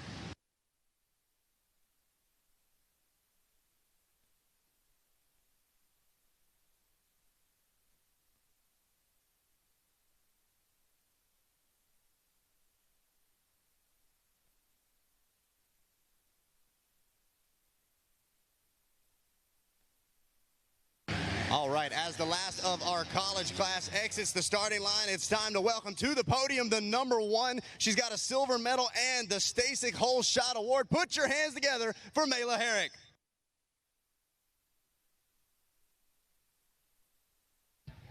Look at that. Holding them both up. That's the way you want to do it. Start things off with an early race lead. You get up on the podium by the time it's all said and done. That was a big breath right there. Take us through Moto 1 for you. I mean, it was really good. I had a really good start, and I was leading and just made a little mistake, and it cost me. Hey, small mistakes, but nonetheless, you did some great damage control. You keep yourself inside that title fight. Any big changes you're going to have to make coming into Moto 2? Definitely just not fall. Hey, that's a pretty simple one. Easy to focus on. I know you got great people helping you out. Who do you want to thank? I like to thank my dad, my family, my stepmom, everyone who helps me, my trainer Robbie Raynard, Raynard Training Complex, Robert, Lynx Racing, Oakley, Fox, Row Designs, Dunlop, Monster Mike, Mika Metals, 405 Mods, Moto Muck, Hammer Nutrition, Pro Circuit, and everyone else. Thank you. There it is. One more time. Put your hands together for Mela Herrick. Last but certainly not least, here on the podium, Hannah Jamison making the pass back for that third place spot in the final lap. She worked hard for that. Put your hands together for her. She's got a bronze medal. Hannah, what a ride it was. It looked like you had been bumped out of that third place spot when you took the white flag. You made some quick moves. Talk about getting back into third place right when it counts. Oh, we came together in that corner before the finish, and we're stuck, and she had to get up before me, and then I thought it was checkered, so I pulled off and took my goggles off. So I was running that whole lap without goggles, and then she tipped over, and I got around her. Ooh, talk about having to switch back in a hurry, right? Yeah. How was that last lap with no goggles? It was actually not that bad. It was cooler. Yeah, get a little more wind flow, right? Yeah. Hey, absolutely. Well, a solid ride. Way to turn back around and make the most out of it. You fought all the way to the checkers. Who do you want to thank for getting on the box? My mom, my dad, Fox, Matt Mora, Game Moto, Greg Albertson, GC from Greg Albertson, Randy, you know who you are, Dunlop, Rob Fox, T-Rex, and everyone else, thank you. There it is. One more time. Put your hands together. Hannah Jamison and your Tire Girls 9 to 16 class. Back to you guys up in the tower. All right, thanks a lot. Let's get ready to go with our college 18 to 24-year-old class. We'll give you the rundown here. The number 4 is going to be Connor Berger. Number 11 is Connor Stevenson. Number 12 is Spencer Winter. Gavin Templin, number 13. Jordan Renfro, number 14. Ronald Johnson, number 15. William Runyon, 16. Grayson Fair, 18. Carson Manquist, 19. Pedro Suarez, number 20. Micah Grubbs, 23. Logan Riggins, 24. Grayson Crum, 28. Brett Heitem, 29. Race Hernandez, 31. Caden Schubert, 34. Noah Chambers, 37. Caden Shaw, 41. Kyle Looney, 43. Brian Prouty Jr., number 44. 44 coming in there, the 46 of Trevor Payne, the 50 of Trip Redcoat, the 52 of Brock Henry.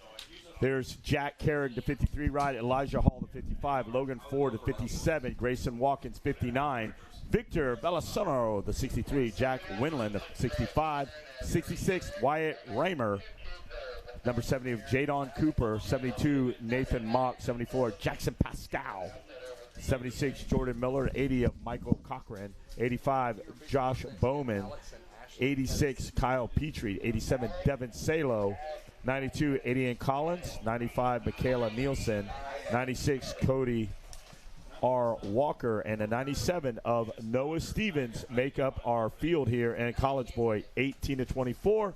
They are loaded in the gate, Kevin Kelly. This one here is going to be a good one here. College Boy never disappoints.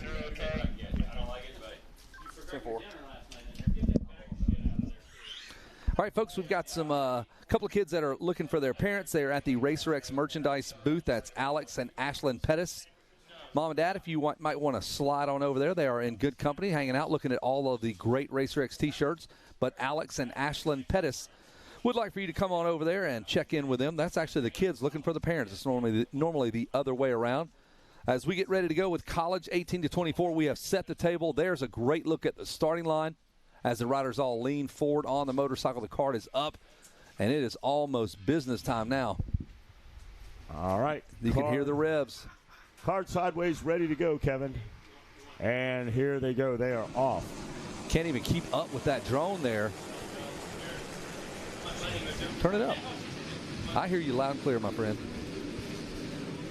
First around that first corner is Kyle Petrie on the number 86 Kawasaki, and Jackson Pascal in second, Noah Stevens in third.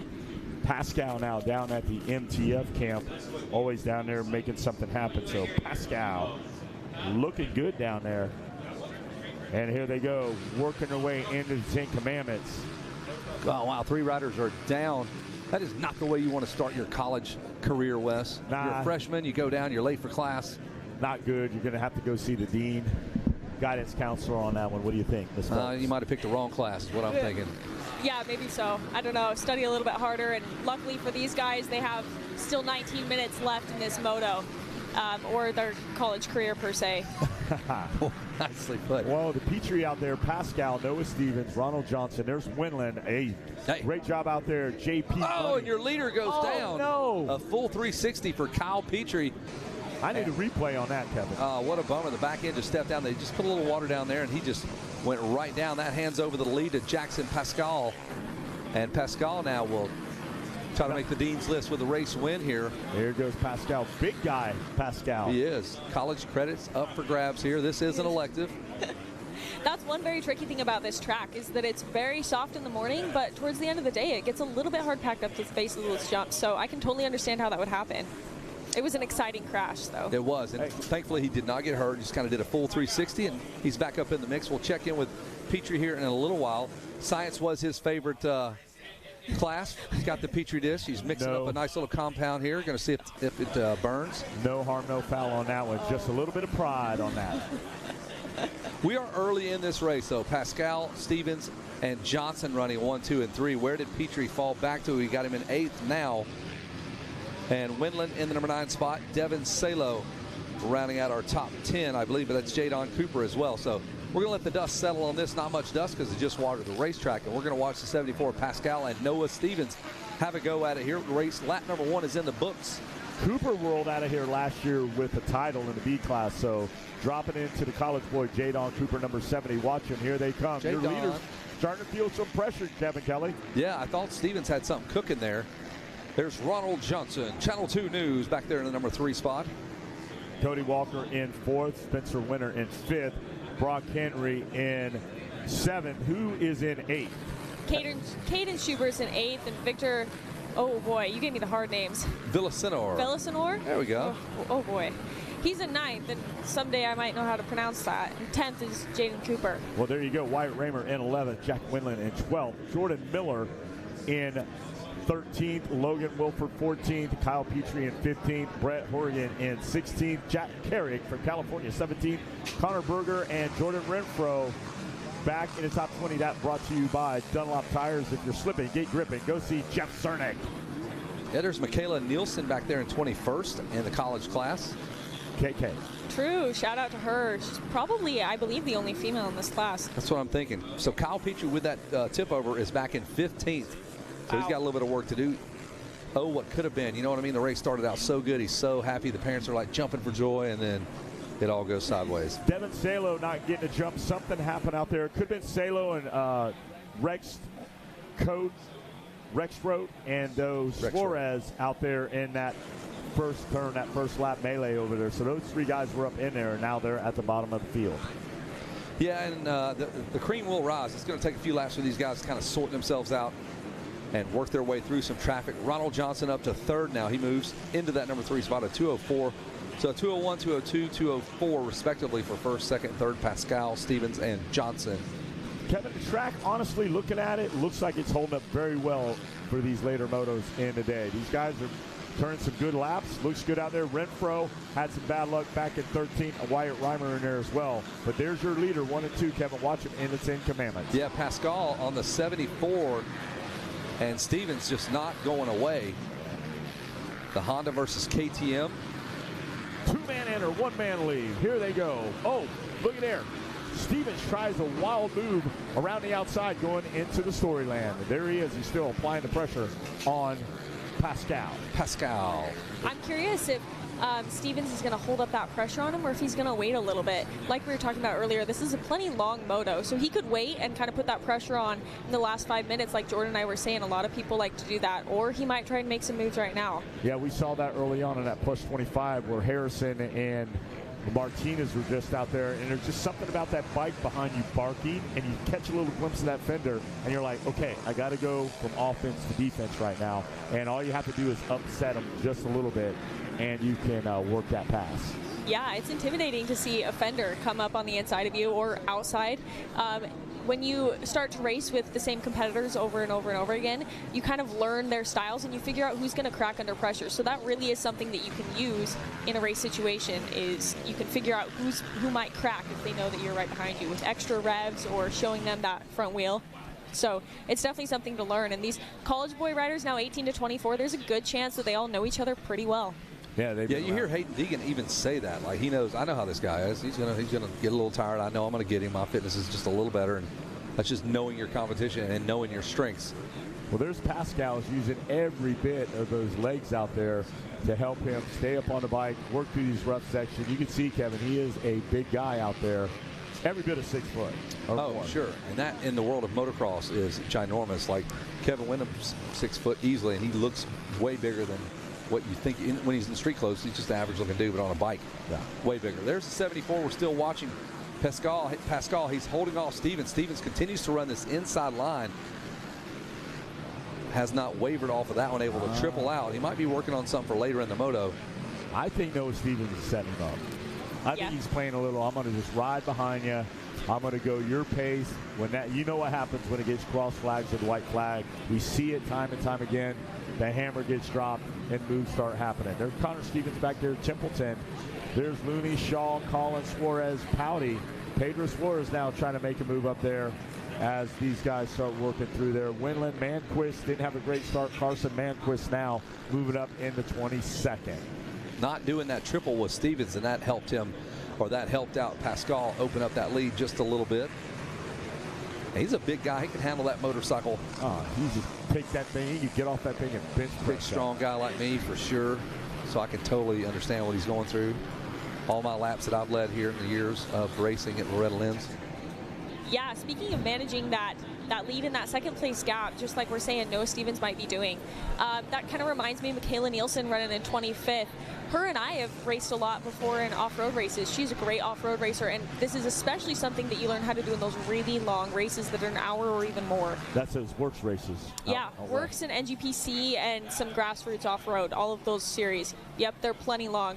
And Jackson's been doing those as well. He's on the SLR Honda team, and they run amateur races as well as amateur motocross as well as the off-road races. Well, he is making it look good, everything that he's got in his toolbox. He is absolutely using all the tools of the trade right now. Noah Stevens watching him now very close. He's not letting him get away. Kevin, you got to give me some analysis on this. What do you think's happening? I mean, I think he's trying his best. I really don't think there's any cat and mouse games. I think that dude is laying it out there. He's been a 201, 202 the entire race. He's just waiting for a chance. He's done that 3 times. He has almost had that pass done, and he's going to hug the inside again like he's done every single lap and wait for a mistake. Yeah, he's doubling through there and going to the inside. He's able to double. Pascal's got the outside. He's able to triple a few sections out there, and that's baseball slide for a rider in 3rd place. That looks like Ronald Johnson breaks the 3rd commandment. Oh, thou shalt not crash on the 3rd commandment. Thou shalt not baseball slide. He was safe, though. He was safe. They let him in. They go, but we reviewed the play. Okay, there was forgiveness for the slide and the breaking of the commandment. So they've washed each other out. But he's still in 3rd, but he's got company back there because you've got Henry now and Jadon Cooper knocking at the door. Jadon Cooper, big, strong guy. Burly guy. He's another one that's not going to give up. He's not going to succumb to the pressure of the heat or the rough track. He's just going to stay in there like a prize fighter and go slug for slug, punch for punch, and he's going to duke it out. Yeah, I feel like all those SLR guys are that same way, too. Your leader here, Pascal, all those SLR guys riding that off-road stuff, I think that plays big into their favor. And these hot little sprint motos, if you will, here, these tiny little 20-minute motos, no big deal for them. It's true. I'm sure it feels very short in comparison to those really long motos. Some of their pro motos in a works race are 2 hours long. Well, we saw so they have to learn how to sprint. That was definitely the Chance Hymas in his amateur, from B class to A class. That was definitely what he was started to do, and that's when he elevated his game at his last run here at Loretta Lynn's. It was just works riding. I know Martinez is out there. Cole Martinez is doing those races as well. And you can definitely see the payoff out here when they come to the ranch. Absolutely. I think that's starting to be more of a trend. I know that, like you were saying, Chance Hymas kind of led the way in the Utah, Idaho area, which is where I race. And it's a very common thing now. And I think it really improves your endurance, or I know it does. It has to. And then it also allows you to, it teaches you a lot of new skills is what I should say. Because the tracks here, you're not going to deal with, you're not jumping over tires or rocks or something big that they're going to throw at an off-road race. So then when you come out here and you're dealing with these bumps, you're in your head, it's, at least it's just dirt. It's not a huge rock or something like that.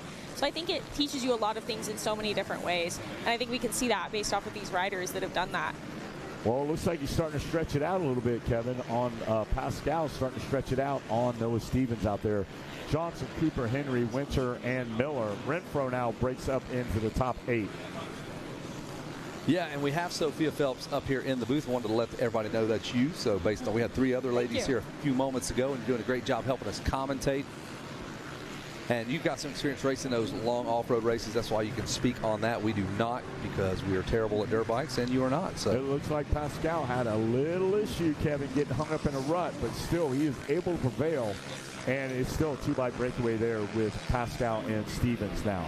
Man, this thing is like butter, too. When we go through and grade it, it looks beautiful. So all these bumps you're seeing, they did not fabricate these big braking bumps. They're doubling into turns that they shouldn't be doubling into. No.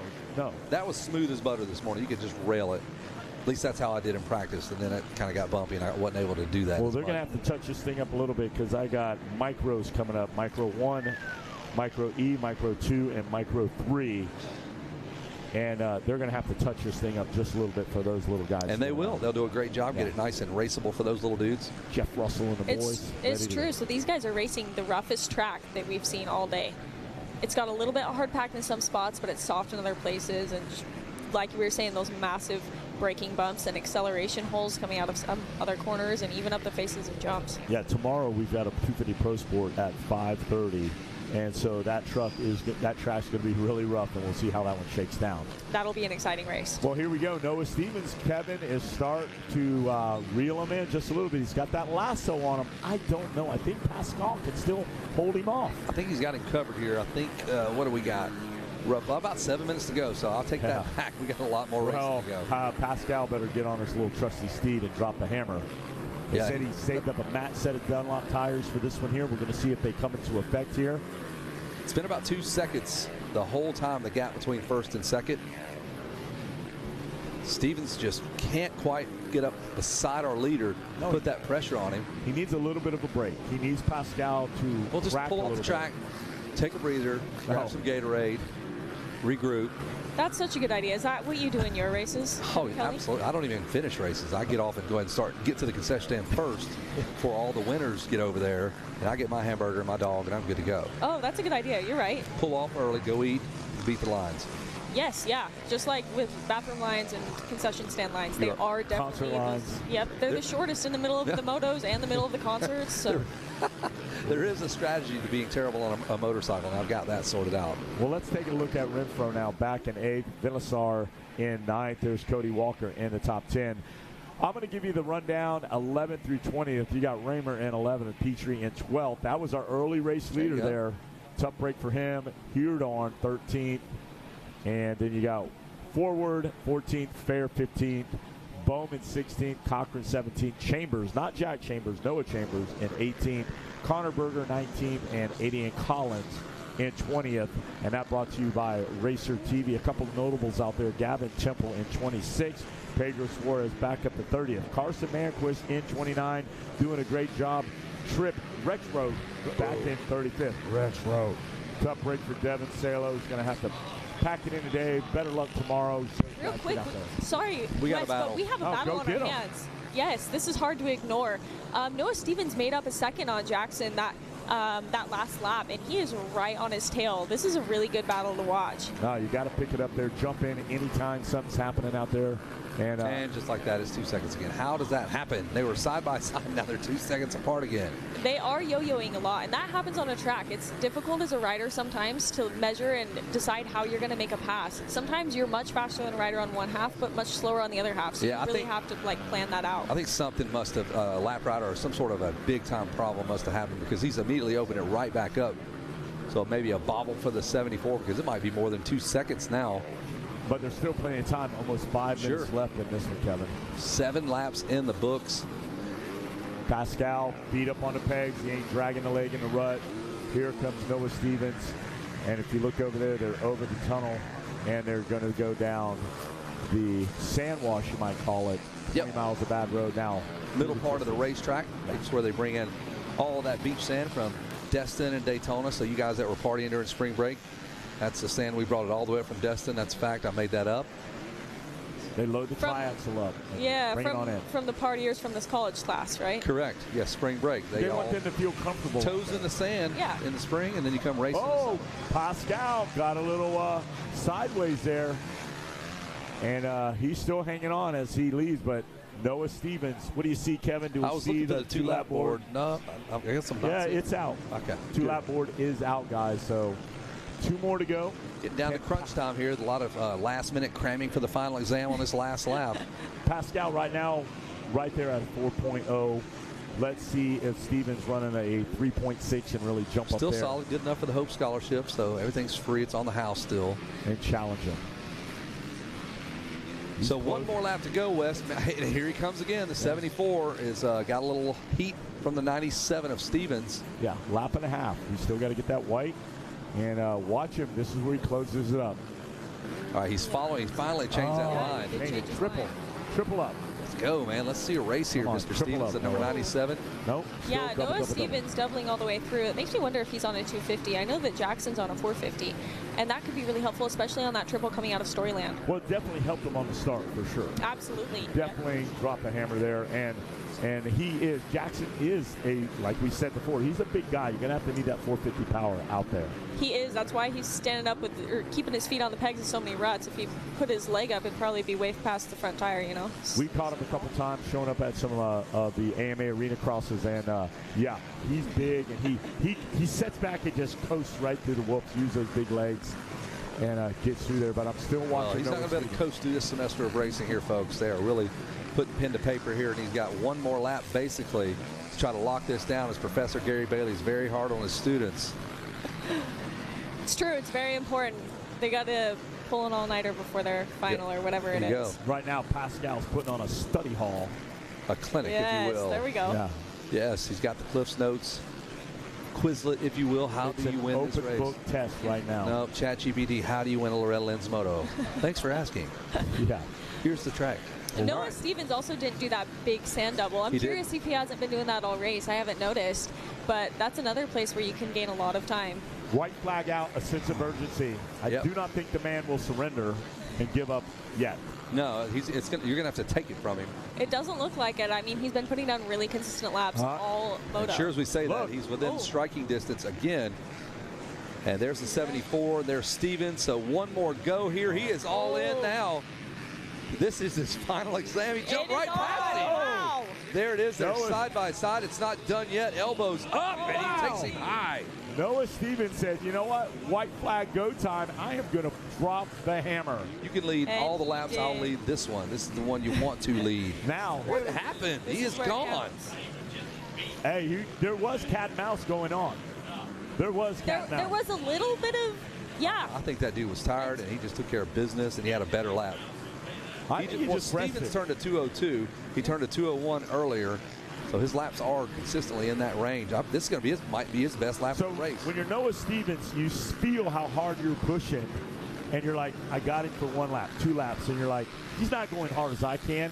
Settled into that pace and just said, white flag, now I'm dropping the hammer. And he made an aggressive move. Like, he was not, like, it was planned. He's gone. He is gone now. It does look like it, yeah. Which the tricky thing about doing that is that you're kind of risking some time. So if you know that you can run faster lap times than them, sometimes passing them earlier is better so that you can set up kind of a gap in case you make a mistake. But that's the way that works better for me.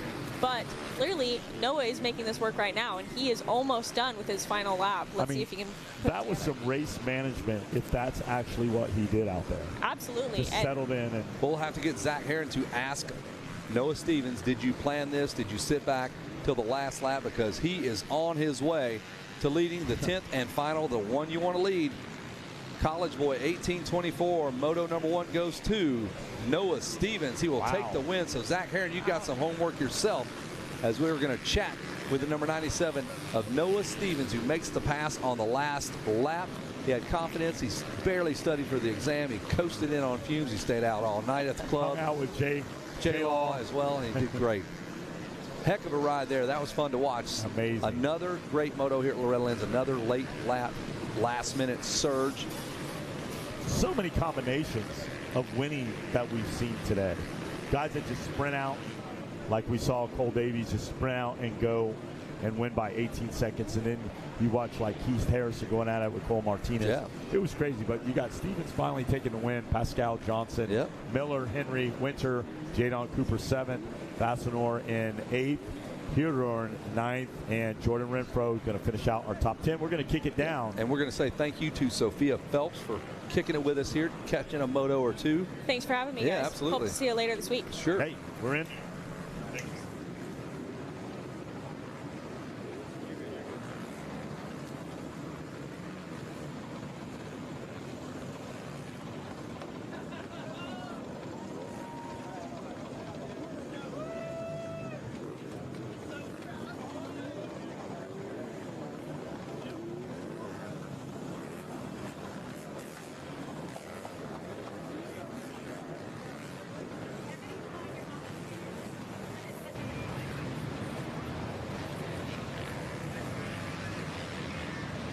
All right, guys, we are down here on the podium. He's got a gold medal in hand. Put your hands together for the number 97. He makes the pass when it counts most. Noah Stevens, your college winner here in Moto number 1. All right, everybody in the tower's got to ask, was this planned? Were you sitting there biding your time and then you waited on that white flag? Because, man, it was like you hit the go button, you hit the nitrous, you made the pass, and you checked out. What was the strategy? Yeah, right there in the middle, I got a little tight, and then he got a little bit of a gap, but I know if I took some deep breaths and calmed myself down, I had that spot looked out pretty much the whole race, and then last lap I just went for it and made it happen. Hey, absolutely, man. You laid it all out there. It paid off for you big time. You and Jackson going back and forth the majority of that whole race. Talk about how good it feels to start the week off with a win, put yourself in complete control of this title fight. Well, it feels great. We've been working hard down at MTF, and Factory Connection has my suspension dialed. It wouldn't be possible without them. The bike was handling great. Dunlop tires are unreal. I stuck with the 14. It dug off the start. I had 28 gate pick, was inside, and just let it eat and came out top 3 and then just rode my race. Hey, man, that's exactly what you needed to do. You got it done. Who do you want to thank for getting up here? I'd like to thank the man up above for keeping us all safe. MX Tire, Jeff, a lot for giving me this gear and everything, the helmet, and Dunlop, Rob Fox, Mika Metals, Core Graphics, Anchor Tape, Mika Metals, Factory Connection, TRP, MTF, FMF, Alpine Stars, 100%. Everybody else that supports me, thank you very much.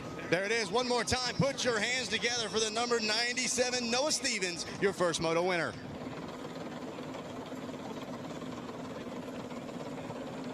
All right, and coming up next to the podium, we're going to chat it up with the 74 of Jackson Pascal. Going to see if we can go round him up here from the cool down area.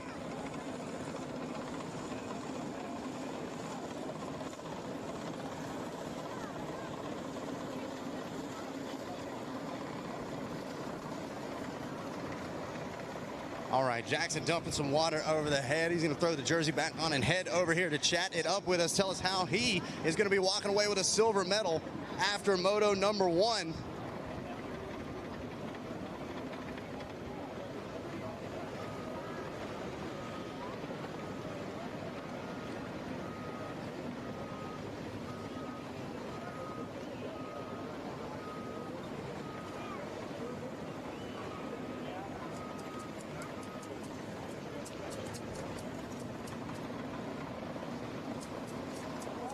Jackson and Noah knuckle tapping each other, telling each other good job. That's what it's all about, great sportsmanship. But coming up to the stage, he's got a silver medal. Put your hands together for Jackson Pascal, grabbing second here in Moto 1. Glad somebody else to pump up the crowd for me, man. I got you. I'm here for it. Absolutely, man. I'm glad to see you excited because that's a race worth being excited about, man. Obviously, we know you wanted that #1 spot, but that was one heck of a battle to watch. Tell us about Moto 1. Yeah, you guys ready for this?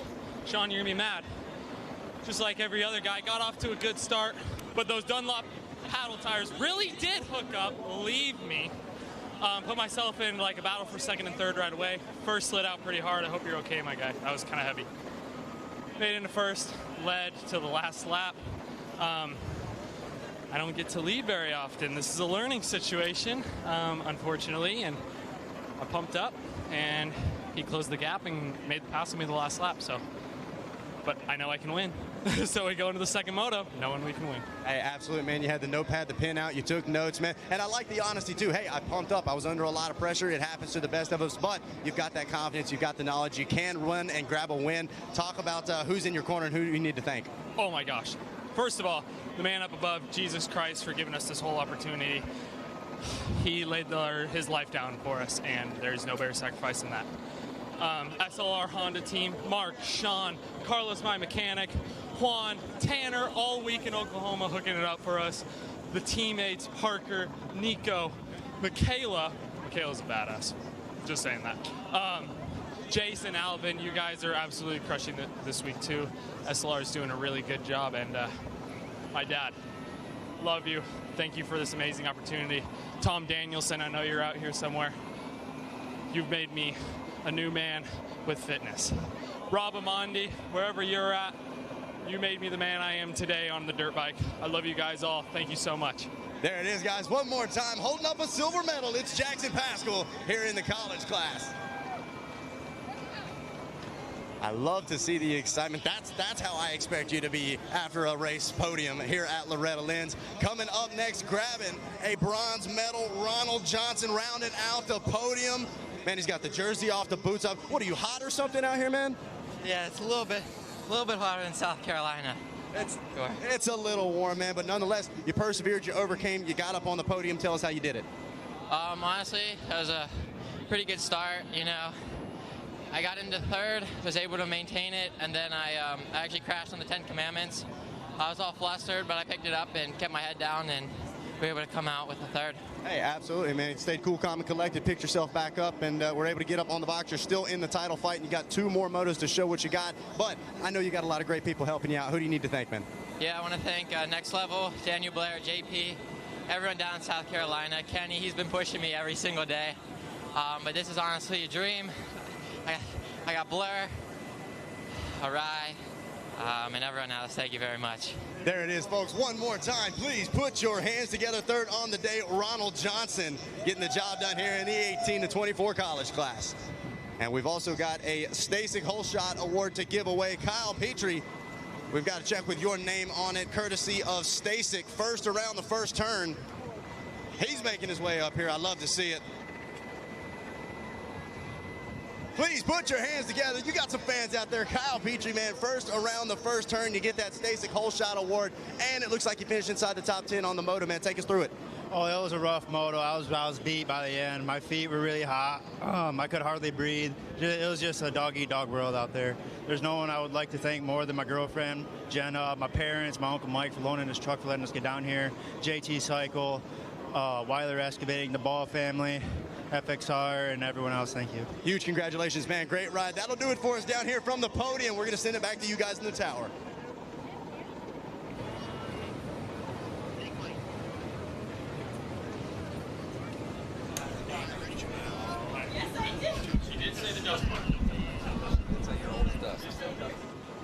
All right, here we go. Micro 146 shaft drive. I've got the number 11 of Jamison Martinez, number 12 Hadley Winter, 14 Brody Langdon, 15 Brecken Burley, 16 Casey. Hey, there's Keiki Corcoran, 17 Jackson Boyd, 18 Brantley Compton, 19, Mathis McKenzie. The 21, Asen Lopez. 22, Weston Mims. Cameron Wolf, 23. 24, Bryson Torres. 25, Challen McKinney. 26, Wyatt Otto. 28, Owen Weiss. James Martin, the number 30. Wade Lloyd, 31. Axel Middleton, the number 35. Hold it down out there. The number 38 is going to be Connor Levering. The 39 is Rivers Rice. Noah Fort on the number 40. 47 is Maxwell Carnes. Weston Fry, the 51. Hudson Bacon, 52. Lucas Bradshaw, 57. Parker Bledsoe, 59. Haley Ash, 61. Braden Tillery, number 62. Colton Brassey, number 72. Trip Brutton, number 75. Easton Conway, 77. Cole Colwell on the number 80. Wyatt Tedesco, number 81. Ryder Shoemake, number 82. Cannon Cole, 87. Daxon Slododnik, number 88. Blakely Neringer, number 91. Kaysen Hawks, 94. Brinks Roberts, 96. Mason Wager, number 98. Sutherland Vaughn, number 99. Sutherland Vaughn out of Tennessee, West Kane. Fine dirt bike rider from Tennessee. Sutherland Vaughn doubles through the 10 commandments as one would expect a good Southern gentleman to do. And Huber is here from Nitro. I know. Favorite Tennessee redneck. They call him Tennessee. He's our favorite redneck. And they are touching this track up. A little bit of track maintenance there. Got a lot of people helping us out. We got activities tonight. I believe Suzuki is having a dinner over there. Who is Suzuki or Suzuki? Suzuki. Pat Alexander is over there. Pat Alexander's back. They have got all the boys over there serving it up over there, making sure. But we got Tuesday night activities. Autograph session with Joe Shimoda and Levi Kitchen in the Fox Tower. That's going on right now at 5:30, correct? I believe you're right. 6:30, RM Army HEP dinner open to all Suzuki riders and family. HEP Suzuki. Hep Suzuki, that's right. Hep. You got Kyle Chisholm over there going to be serving it up. Hep. At 7:30, AMA Organizer Appreciation Reception Dinner. I know where I'll be. Loretta Lynn's I am staying clear of that. Nope, me and Weege go every year. That's where all the promoters get to hang out. We see Harold, Pat Grzybinski, Bobby White, Clayton Miller, Matt Walker. They're all going. 7:30 p.m. Stasic Jam Fest. Non-racers only Stasic Pump Track. Good. Give the little guys that aren't professional dirt bike riders a shot on some Stasics. So we got the box scrape out, West Kane, kind of smoothing this thing out for our little 50cc riders that will finish up the day. Yeah, we've got 4 classes of those guys. Micro 1, 4-6 shaft drive limited. You are on the gate. I've got to go. And then, yeah, I've got to Micro go. E 4-7 limited. You are in staging, pre-staging right there. Micro 2, 4-6 limited, and Micro 3, 7-8 limited. All you little guys out there. We're going to get a look at Levi Meyer, the rest of the crew. Guys will be out there. A whole host of the future right now. I know that sounds so cliche, but it really is the case here. There's little Cole. There's little look at his little fan he's got. What is he licking on? Cole, don't lick the fan, son. The number 87 is licking his fan. All right, he's good now. Dad's just chilling there, enjoying the moment here. He's on Instagram going, hey, I'm down at the ranch. Just chilling. Hey, what's on the back? Hot Wheels. Yeah, he's a fast house little Hot Wheels dude. We see you up there, buddy. Here's the number 87 of Cole. We're zooming in nice and tight. We might be saying your name if you get the little hole shot, my man. Hey, this is what happened when Harold Martin hands out that lifetime supply of Jovan Muss and all the pit bike dads for winning that. You get mini riders. Oh, 9 months later, yes, you've got a new addition to the family. That's the whole thing of it. Is going to keep this thing going. Yeah, that's a great point. Harold Martin might be handedly responsible for reintroducing new riders after that Jovan Musk gets applied to that man. It's irresistible. I mean, you know what happens when you put that Jovan Musk up? Yeah, you know what happens. Look at these. Look at the hair on that young man. Wow. That looks What's up, little man? Who is that, Kevin? That looks like... That is one of the Wharton brothers, I believe. That's, yeah. That was Levi Kitchen there right next to him. That was wild. That was pretty wild right there. You picked right up on some of the best moments these little guys are ever going to have, just hanging out with their buddies that they will be friends with for life. Wes Kane just going to dive right. Let me hear that watermelon live on the air. It's running down his face. Good Lord. I'm not going to partake right now, Dr. Ed. Look at those lips. There it is. There it is. I can't do it right now. Thank you, though, Dr. Ed. Dr. Ed Stevens, always a gentleman. Those lips are so juicy right now. There's a watermelon growing right out of your top lip right now. I can see it. All right, so Brassy getting some last-minute words of encouragement from his dad, the number 72. Those P-dubs. Look at all that power. He can barely contain that young man. And look at those wicked little fans that are bendable, foldable little fans there. You wrap it around your neck. Oh, he's waiting on his buddy. Just fired off the gate. All right, on your mark, get set. You ready? 1. Go. Look at that. Feet on the pegs. Put that 6 horsepower down to the ground. I think they're more like 2.5 horsepower is what we figured out for these PW50s. Dr. Ed Perry comes up here, slings out some watermelon. He's just making his rounds here. Well, cold beer, watermelon. He's just walking around. He made 80 bucks up here real quick.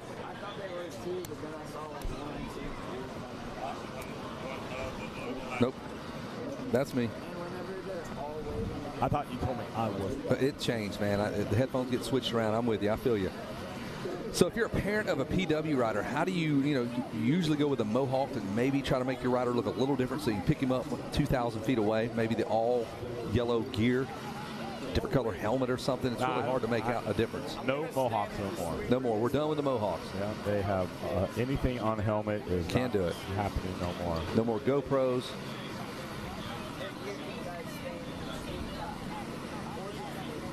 And if you remember, Ryder DeFrancisco won this class as like a 4-year-old, came back and defended the title, won it again. I think he's one of the few 2-time defending champs in this PW class.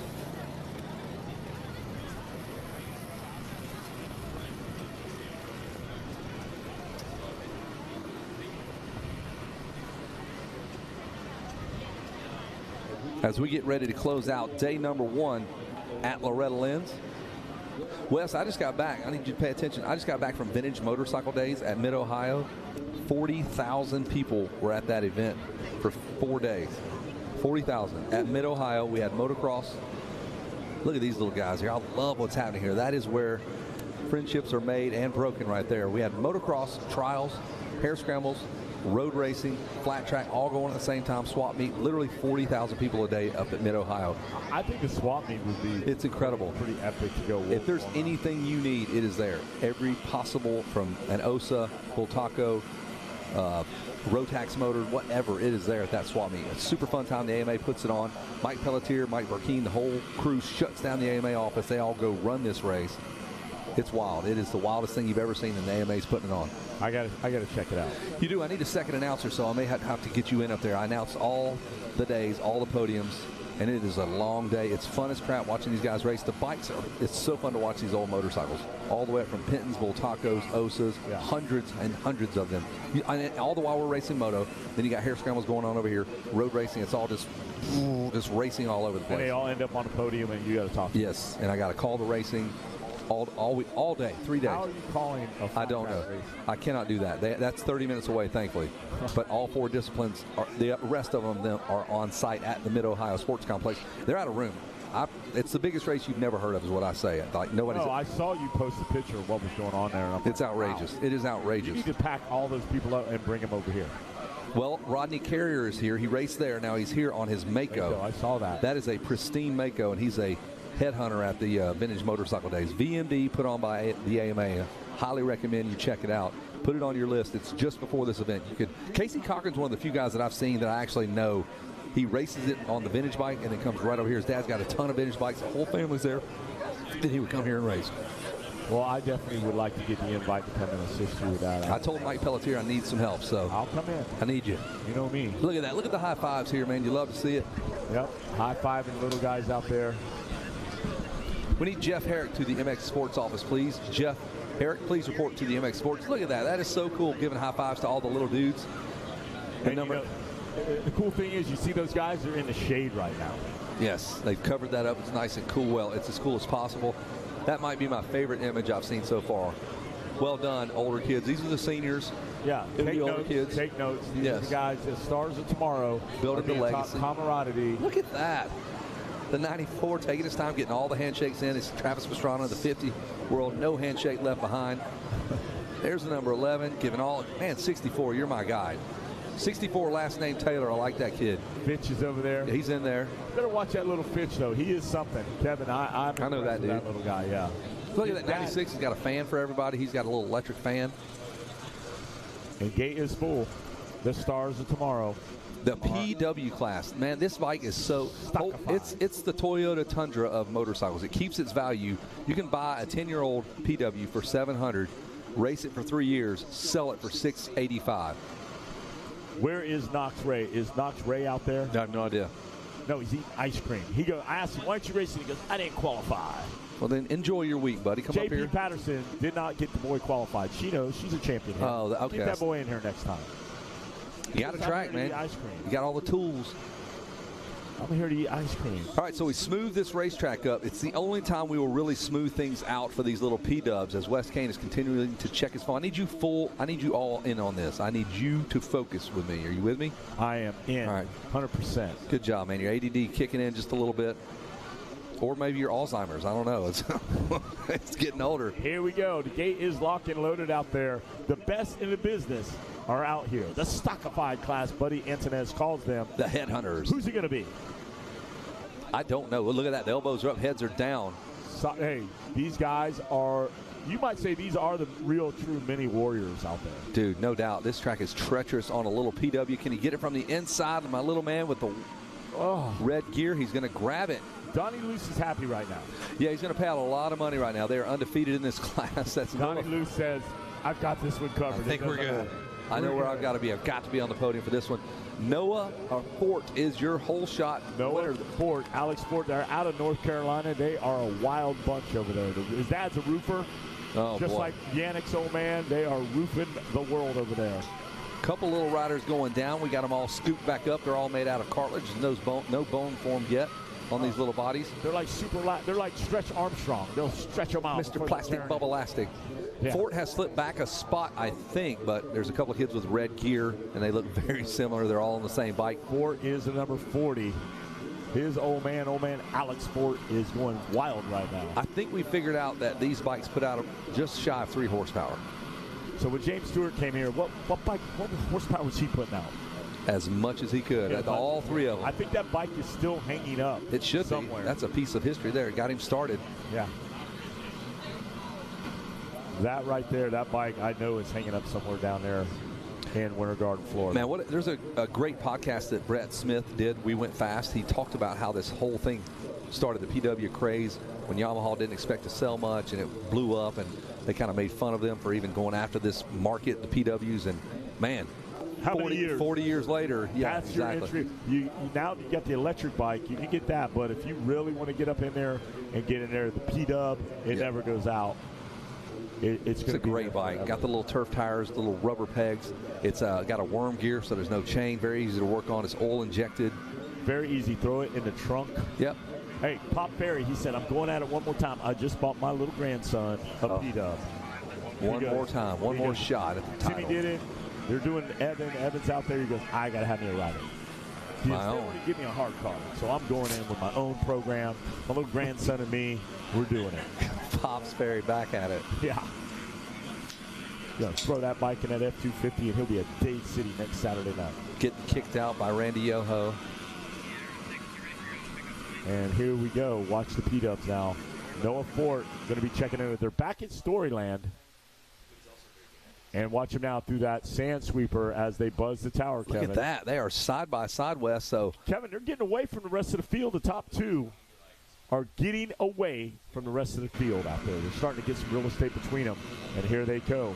You'll see these PW, the ground-pounding power of a PW and those big berms they create. Whew. Whoever it is out there first and second, they have found their match.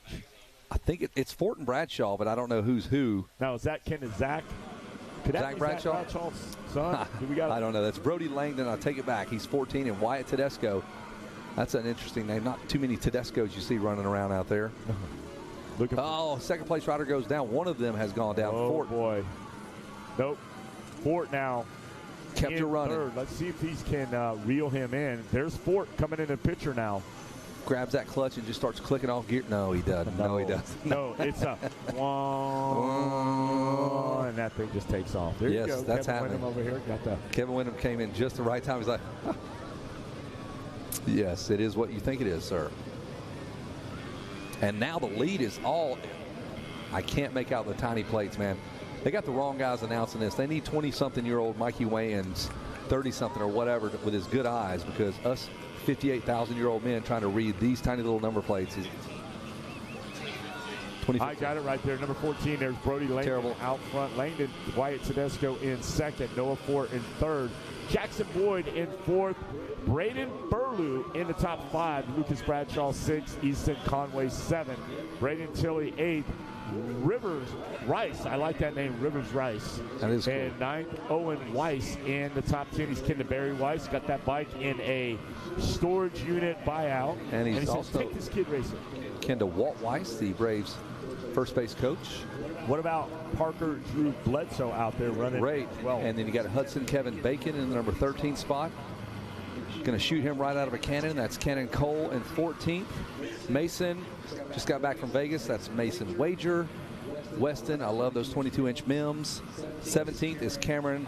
I'm on a hunt. Off the Wolf House. Yes. Duran. Challen McKinney. And Brantley straight out of Compton is in 19th. Connor Levering, he's got the leverage out there. James Martini. It's James Martin out there looking good. Wow. Haley Ash Washcobb. I remember that, Ash Washcobb. But we are watching this young man get busy on his P-dub. Oh, yeah, looking good out there. That is the number 14 of Brody Langdon. Langdon, Tedesco, Forte still going at it. If you are in the next class out there, Micro E47 Limited, you are loaded in the gate, Kevin. Look at this guy, little guy, doing a checkup. He did. Like, where's everybody at? Everybody going. No way I'm leading this big. Get out of here. What's Dad writing on the board? Oh, well, he can't read, so no, just shapes and colors, man. Shapes, yeah. Shapes and colors.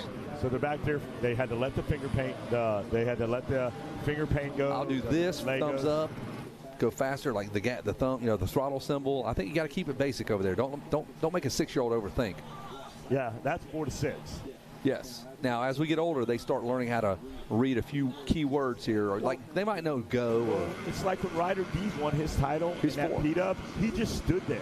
Yes. Like he just stood there and like didn't even know he won. Like he just stood there and just like smiled and looked around like, hey, it's for Lisa went over there, Randy, they put him up there, they just picked him up, set him on the podium, and he just stood there all 2 foot at him. And he just smiled with that big old long blonde hair and that big old little face. Yeah, we talked about that, how they just rode like little assassins. We hadn't seen him yet. I looked him up in the program the first time I ever ran across Ryder D, and I was like, that kid might be the cutest kid I've ever seen. And then we just like, look at these guys, man. They're little assassins. They're so tough and just killer on a dirt bike. I said, look what he looks like. He goes, good Lord. It's too cute, his big cheeks. Yeah, he was no assassin. No, the only thing he was assassinating was a bowl of Fruit Loops. At that age, just for give sure. me some cereal. Give me some Lucky Charms. So it's Langdon, Tedesco, Boyd. That is crazy that was, what, 10 years ago? Not a little longer than that, 14 years ago probably. He's about 18, 19 or something. Probably 15 years ago we were saying that about Ryder D. Francisco. Yeah. That is nuts. He was 4. Hey, same with Casey Cochran. I got pictures of him. Amy sent me pictures of him on the podium up here, me talking to him, and he's just the tiniest little guy. I interviewed him at Indian Hills, his first interview. He cried he would not come up there. They had to drag him up there, and he just would cry. So that was just me interviewing a kid crying. So we stopped doing that. Now he's really good on the podium, and wow, he's led a moto for a good chunk of a race. Great. All these kids grow up, man. These kids right here, you're looking at the guy. Like we said, Kevin, can't reiterate, the stars of tomorrow right here. Yep, somebody will come out of these next 4 classes and make a living riding a dirt bike. But that's not what we're here for, though. The memories these kids are going to make, hopefully, will be worth all of the work and sacrifices the parents make and the divorces they go through. It happens. Easy. I've Easy seen it. on the mustard. Hey. I'm being real here. Easy. I'm just being serious. No, you are serious. All right, here we go. Langdon, Tedesco, Boyd, Conway, Tillery. Bradshaw now in the top 5. Lloyd in 20th, Martin 19th. Shoemate. Hey, Shoemate. Yeah, but on a serious note, I love the family vibe. All the PWs, all these little guys, they don't even get the pressure. I don't think that they even know. Yeah, so if you can start early and kind of skip all that pressure and just kind of ease into this like they do, that's the way to do it. Mom and Dad are having a great time. pitted back there. I mean, if it's got to be their first time, so they don't really, unless they've been here before as an actual racer. Well, So just learning the lay of the land. And so you actually can ride this class a few times. You can. No, you're right, because we know that Ryder D is a 2-time champ in this class. Look at the number 14 still checking up, looking around. Where are the guys? There he is again. He is checking them out and checking out. Yeah, down that express lane right now. I mean, he ran a 3:15. Our second place rider ran a 3:20. Third place 3:25. So he's built himself a nice little cushion. And these numbers might seem a lot because we watched the pros today. These numbers mean a lot to those guys. Even if it's 3 minutes and 15, they're just as important as that 155 we saw earlier in the pro class. So. What do you think that little dude had for lunch? Brody Langdon, maybe some biscottios. We got to call them biscottios. He had like a little corner piece of bologna sandwich and some chips. He had Cheetos all over his face. Took a little nap about 2 o'clock. Yeah. Brody's asleep. He's got to race. Y'all get out of here. Brody has got to race. Get him up from the creek. He's got to race. He's in his gear. Dry him out. He's got to go. He's going to go right to that creek. I would go straight to that creek. Just ride the bike right in there. Right. No. Like Jari Mitchell. Go right up. Hey, he did show up at Racing Arena Cross this year. Yeah, he was pretty good. It was really fun to watch. Jari Mitchell, yeah. From Bermuda. Won a few motos here and then flew past the impound area and went straight to the trailer. And they're like, wait a minute, something's going on here. They had to break that trailer door down when they found it. He did show up at Daytona. Cooper Langdon. 2022 champ. Oh, okay, so 2 years apart. So that's why the Langdons know their way around this. Cooper Langdon was a champ 2 years ago. So now we're talking about, we do have some pressure. He's got to live up to the hype of Cooper Langdon. Now right Brody, now, guess what? He's doing it. He's just doing Look at that. I would say he's 5 seconds a lap quicker than the next guy. Brody Langdon's got a brother with some medals and a big #1 trophy. Just shows him every day when they're eating those Cheerios in the morning. That's his year. Eating clean. Eat clean. Cheerios only. No sugar. I'm raising P-Dub champions here. Just raising them up. Nothing but P-Dub titles. Put that Jovan Musk on, and 9 months you got another one. We were talking about that Harold Martin is responsible for a surge in riders because if you win the pit bike race, they give you a lifetime supply of Jovan Musk. You slap that on 9 months later, it's a new addition to the family. Yeah, when men get musked, maybe you get musked up. Try some Jovan Musk. I think he's good. We just had two. Musked up? You're good? He musked up last night. You were musked up last night? He was musked. We're watching Brody Langdon. And great call, Weege. Cooper Langdon, his older brother, won this exact class 2 years ago, and Brody's like, oh, yeah, I can do that, too. We might have another pair of brothers. You never know. The Gordons are out there doing work. We've had the Alessis. Wyndham never had a brother that was worth a flip, I guess. Brother? No? You got any brothers? Did not know that. One brother. Can he ride a dirt bike at all? He did. 13 years older than you. That's why you're here. That Musk got him again. He's 13 years separating his older brother.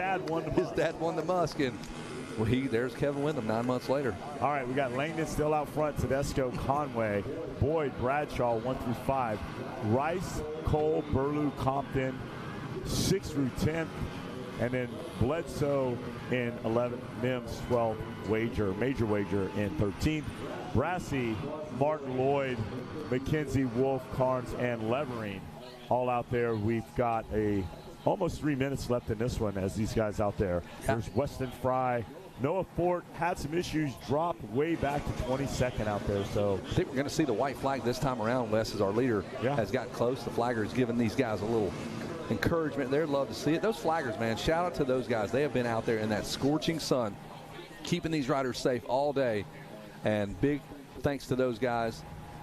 And I think Buddy Antonez helping out with the Brett Downey Safety Foundation, taking care of these guys. They have a big meeting every night. They recognize, flaggers that go above and beyond, and they just do a good job of making those guys feel important because they are the front line defense, man. They are the grunts, the Marines of our staff here. And these are a lot of guys. You see them down at Minneo's, the familiar faces down there. You see them. It's good to know. Go head out west. Go head up to Baugh Acres. You'll see the little tent city as you. Where we pull in? We pulled into Lake Whitney. Lake Whitney, and it was just a sea of cigarette smoke, and those tents were glowing as we were rolling in. Clothes hanging on the fence. Clothes drying. They had to wash it. It was it's like Little House on the Prairie, man.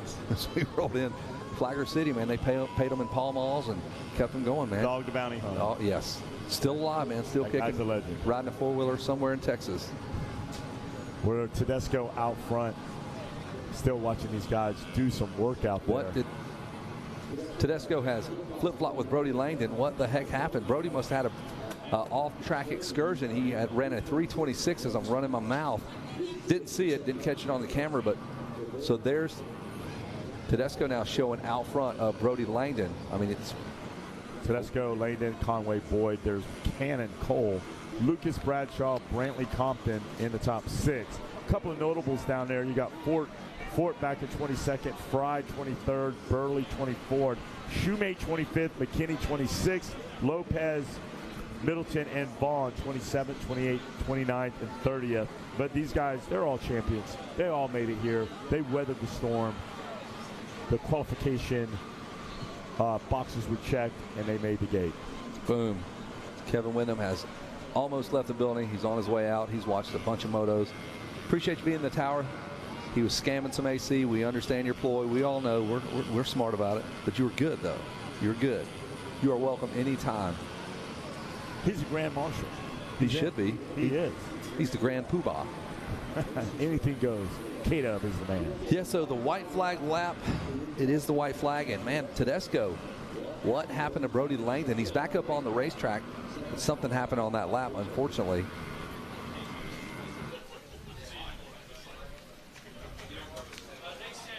And the first of 4 of our 50cc races to close out the day.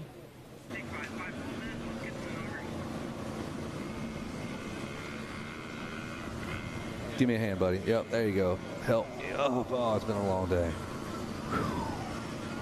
That's why we have kids right there. Pick us up.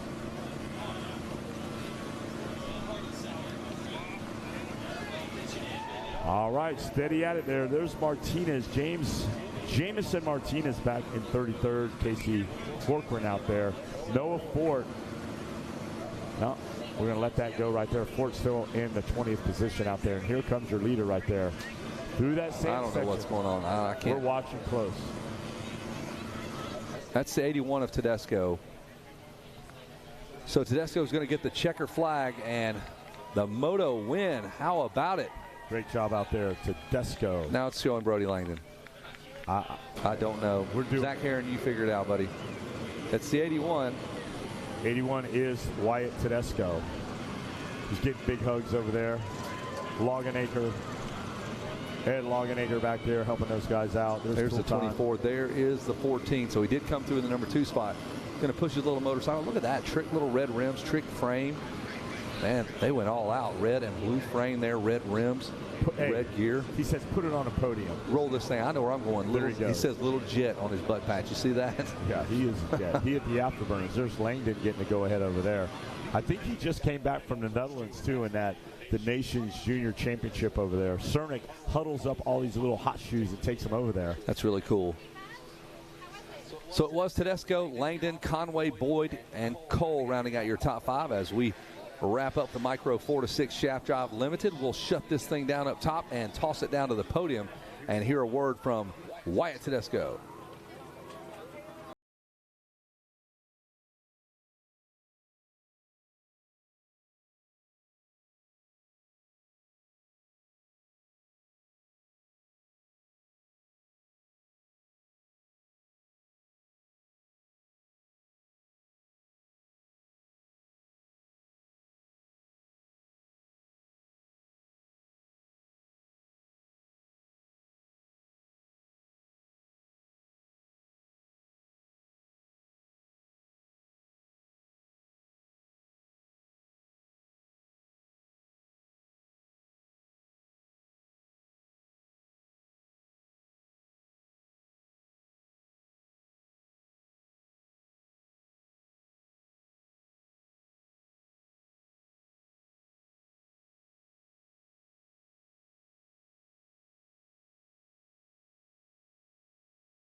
to getting rough and ready, rough and tumble. Well, so now you also- do it at the end of the day, and it's already a start on your track prep for tomorrow. It gives them an out right there. If something does happen, they get delayed. They've got them at the end. They're not trying to find a place to put them, and they can either keep them there or shuffle them around a little bit.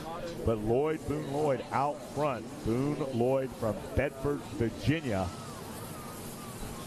His grandpa, I met him up there. We were at Axton, and he's like, hey, if you ever need something to do, just call me. I'm like, no. I got a lot going on. Yeah, I got my own thing. He goes, you got tools in your truck, I see. These are my tools. No, he's looked at my truck. I had enough tools to pour a slab in there, and they're like, you want to work tomorrow? I go, no, I am out of here. I'm at Arena Cross. No, Stay a day late. Let's do this. No, I need help with 200 yards. Like, no thanks. All right, that is a three-way battle there for the #1 spot. Lloyd, Chipman, and Fluhart. They have broken away from the rest of the field. Mickey Fluhart, how do you like that? It's a big name for that young man. Colton Tubbs out there, Luke Witt. Here they come, firing out of there. Here's the number. I saw Fluhart still hanging Sending top. it. Still Lloyd out front on the number 12 machine. See how long he can fight off Chipman and Fluhart. He is throwing fisticuffs out there right now. Floyd, Chipman, Fluhart, Tubbs. Oh, our third place rider almost goes down. He was on the inside. He did not want to be in those deep ruts, and he gave up a lot of time there. He is on it. They're making hay when the sun shines here. Keep an eye on these characters out there is Floyd, Lloyd, Chipman, and Fluhart. Boone Lloyd still out front, Kevin. Yeah, that was the number 11 of Fluhart that had that little issue there. We're having a look at him. Kind of a big kid on that little 50. They are ripping. Lloyd, Chipman, Fluhart, Tubbs. There's Luke Witt back and forth. Crockett. Colt Tubbs. He looks over. Like, they make eye contact with their mechanics. They're looking. Like, look at me when I go by. Look at me. I'll give you this. If you don't look at me, what do you get? You 5 still across get the eye. You still get it. Man, the pressure is coming from Chipman. Boone Lloyd. McLaughlin's still hanging tough in the top 6, but I'm looking at Busby back in 26, Urbanowski 27th, Gunnar Vaughn 28th, Caden Wood back there in 29th, Riker Ward 30th out there, and Nagawaka, Cache Nagawaka 31st. He is a rider all the way from Denver, Colorado. And we're looking at the number 11. That's still Mickey Fluhart. He hasn't changed his name yet. He's kind of regrouped after almost going down at the finish line turn. Challenging again with Chipman and Lloyd. Yellow flags are out. They're going to have to come into the danger zone here. Oh, that pulled them out. Back into Storyland right there. Kevin back in 15th is Dax Hyatt. 16th Canning Bow. 17th Ryder Flake. 18th Talon Smith. 19th Bodie Bowerson. And 20th is Liam Shimwell. He's doing well for himself. Yeah, he's got a few shims in there, valve shims in there, making it happen. Shock shims. So some different lines there for our second place rider. Not afraid to dance in the ruts. Where you're going to have to go. You're going to have to go. Oh, look out. There comes our third place rider, Fluhart. It's not Braveheart. It is Fluhart, but he looks great. He wants freedom right now. He is. I will fight he's going to get caught right there. I don't think so. I think he made the pass. They're going to come out and side by side. His sights are set on Boone Lloyd now. Boone Lloyd. His dad just holds up like a bull float handle, and he knows that's how he pits. You're going to be holding this thing if you don't get. That's the motivation. He holds the tools of concrete making out when he's racing. Doesn't say anything. He says, "You want this, or do you want to ride this dirt bike?" Yeah, he's like, keep no, going. I want this. No, I want to ride dirt bikes. Show him a McDonald's hamburger hat. You want to do this, or you want to do that? Here they go, Kevin. These guys now trying to break away there, the top three, a three-way breakaway. Yep. There's the flag. These guys, well, that's it. Wow. It's going to be Floyd, Fluhart, and Chipman. Wow. I didn't see that coming. I thought we were going to go 20 minutes. I'm settling in this thing. I was ready to call this thing like, let's go. Let's see this. Yeah, I go thought we were just settling in. There's Rob Fox over there going to go get him a drink of water. All the moms and dads coming to give them a little cup of water. Yeah. A little juice slice like the team mom. There's a motocross team mom out there giving some orange slices and a drink. Durham over one there. Capri Sun. If there's extras, we'll let you have one. All right, let me get those BC goggles where I got those. That. There's our guys from Cobra right there in the mix. There's Matt Bisceglia. In the mix. He is signed on with Nitro Circus Rally Racing. Oh, boy. Matt's married. Yeah, here it comes. Here it comes, Kevin. What do you see? Just stay where you're at. Stay where you're at. Yeah, don't stay happy. Yeah. So it's Lloyd, Fluhart, Chipman, Witt, and McLaughlin. That little dude still got his helmet on. Thumbs up. Look at that guy. Wow. Oh, wow, what a true throw. I saw McLaughlin walking around. How serious he is. Yeah, man, I got this. Yeah, that's a little Hayden Deegan. Doesn't he look like a little Deegan? Yes. Yeah. There we go. Give me some hugs. There's Pops. 74, Luke Witt. Yes. Say, Dad, I got top 4. Yes. He's still got his helmet on, dude. Look at that little. Give me that. Look, fan. he's blowing. He's got the fan blowing on him. Yes. Where was that when we were out there? Oh, there was nothing. It was a pit board. We couldn't even afford that. You were writing on a piece of cardboard. You were holding fingers up for your brother. Good job. Thumbs up. That's all I did. Thumbs down, thumbs up. That's it. That's all you got from me. And that was your running order. We are done up here. We'll toss it down to Zach Heron, who's got our winner. Look at the mom. Look at that. She's happy with little McLaughlin. Little Billy. Hey, little Billy. Yeah. Good job out there. Thumbs I see up. you, bud. Bam. I see you. Good job. All right. Good job, Mom. Love to see it. All right, we're done up here. Let's have a word with our winners. Zach, take it away, my friend. I tell you what, these micro riders are animals. Both of them, both of our winners so far, they're like, I don't need to go to the cool down area. I'm already cooled off enough. You look like you were ready to do another moto. I see the emotion. How awesome is it to grab a win out here at Loretta's? It was really good. I know it wasn't easy, though. Tell us how you got the job done. I got a pretty good hole shot. I made my way up to first. Hey, absolutely. Now, Boone, come around on the front side of your bike so everybody at home can see exactly what you look like. And tell us, you think you can do it all week long? Yeah. Hey, I will find out for sure, buddy. I know you got great people helping you out. Who do you want to thank? I want to thank my mom, my dad, Mint, and Jesus Christ for keeping me safe. Lloyd Concrete, and that's it. There it is, buddy. Wave to everybody at home one more time. That's your winner, Boone Lloyd, on the number 12 machine. Look at that, holding that gold medal up high. That's what it's all about, getting a win out here at the ranch. A great job from Boone. And we're going to get our second place finisher coming up next. That's going to be the number 11 of Mickey Fluhart. Oh, yeah, he's got the smile on the face. He knows he's got a silver medal waiting on him. Please put your hands together. Mickey finishing second here in Moto 1. Got it, buddy. Oh. All right, come on, we'll go up front so everybody can see it at home. Now, Mickey, talk to me about that race, dude. It's crazy rough out there. It's hot outside. What did you think? It was really good. I know it's really rough out there, but the more I stand up, it gets to get easier. Hey, absolutely. You're able to absorb those bumps, right? Yes. Hey, well, that's some smart racing for sure. Do you think it paid off? Yes. Hey, absolutely. You think you can get a gold medal in one of these next motos? I really do. Hey, well, it's going to be exciting to see, man. You put on a great race in Moto 1. Who do you want to thank for taking you racing out here? Jesus Christ for keeping me safe. Thor, Cobra Elite, Mom and Dad, SRE, Carolina Cobra, Dunlop, PR2, VP Racing, ASV. That's it.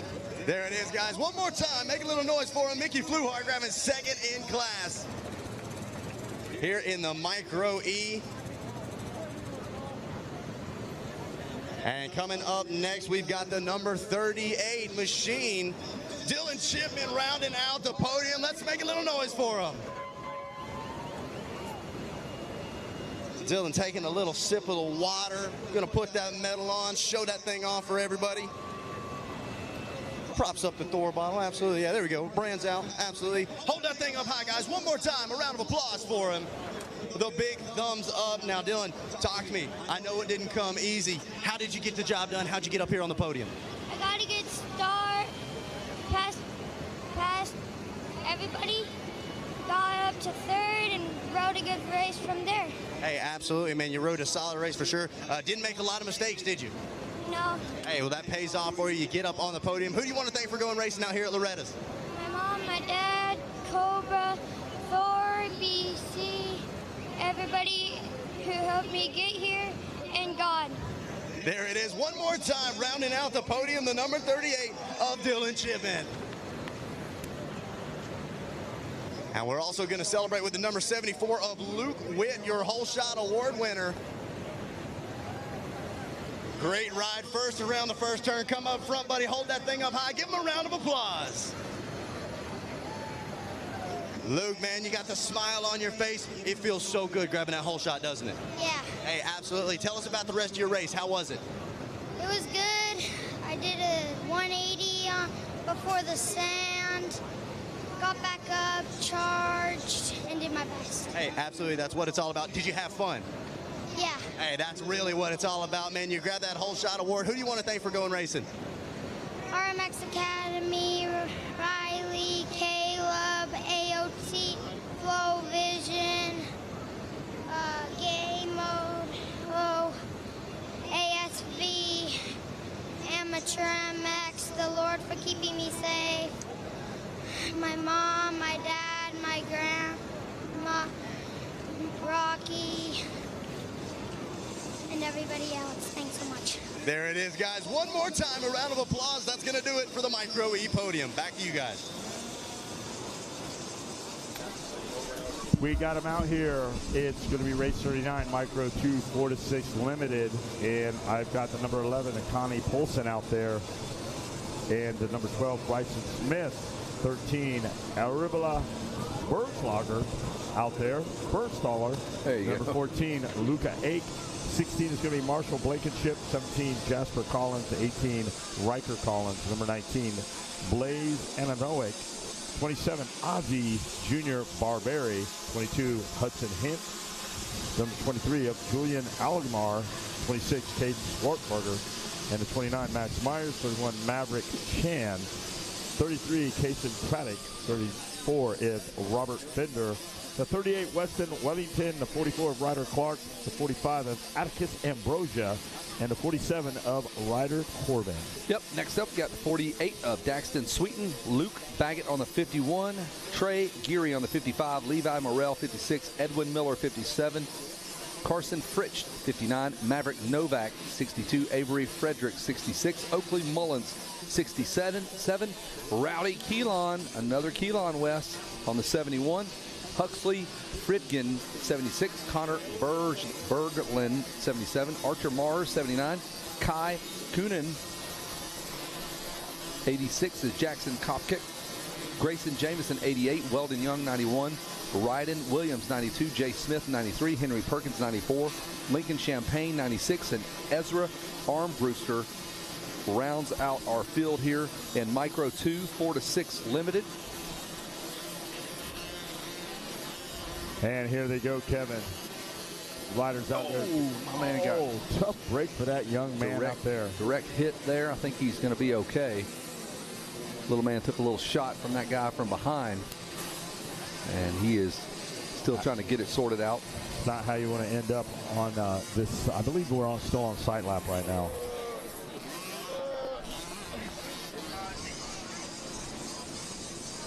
I don't think so. I think we're racing again. So it's a Micro E 4-7. All right, here we go. They're waving out there, so we have a gate drop out there. Keep your eyes peeled on them as they come around. Yeah, scoring and timing still showing the last moto. So the 21 having some problems there. He goes down. That's not Jason Anderson, folks. No. Hey, just to give you guys a little heads up, this is a sight lap here. Side lap going on. That's kind of what we figured out there. Nobody's waving the flags. That's why I figured it wasn't a sight lap. All right, here we go out there. So sight lap on right now. Thank you. Sight lap going on right now. And we've got our Micro 2 4-6 limited out there. And then we also in staging got Micro 3 7-8 limited. And they're going to be loading the gate as soon as it drops here. But right now, riders out there checking the track out. What do you see, Kevin? Well, I'm just used to seeing the yellow flags. I'm used to seeing the whole track under yellow for the sight lap. And I guess maybe that was practice on the first lap. Maybe they don't do it on I believe the race. Practice, yeah. So that was a sight lap. So some of the action we were calling, I was a lap late last time. I'm a lap early this time. Well, we're going down the race order. We're looking at things. Yeah, I'm not looking at the race itself whenever I'm calling all the names. So, oh boy, I've only been doing this 20 years here.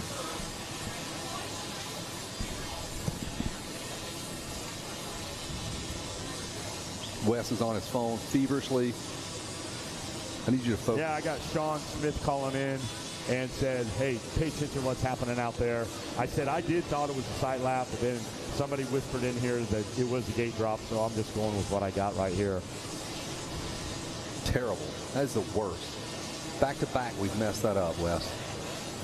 These kids deserve the best. The number 59, the number 77 deserve the best Wes Kane they can get. The number 96 says, Wes, what are you doing? The number 11 is disappointed. 14 is really furious. Look at him looking at you.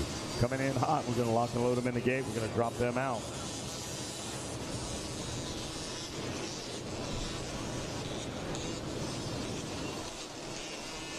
So Sean Smith from AMA Kicker Arena Cross is going to be in tomorrow. We're going to talk about the schedule he's got planned. We got a lot of good things going. Our season opener, where it's going to be. Hopefully he's got a schedule he can like unload right here before us. So I know a lot of guys. I just talked to Josh Woods. He's going to try to get a team going through Suzuki and try to get there. I mean, he's talking about maybe Austin Politelli, maybe Ryan Brees fielding the Suzuki team, Cody Groves. Trying to get back up in there. KP going to fly the flag for another championship from Phoenix. So got some good word coming in, a lot of promotion. Sean Smith is our operations chief out there. So he's going to come in and he is going to let us know what is kind of happening, what's on the board for the 2025. Yeah, do the math there on that. Yeah, I got to think. I've been doing arena cross since me and you started in 2005. So it's been a few years.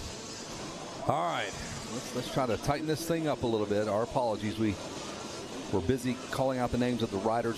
Didn't see the gate drop. So thanks to Zach Heron for straightening us out. And now we're going to have an official gate drop for the Micro 2 4-6 Limited.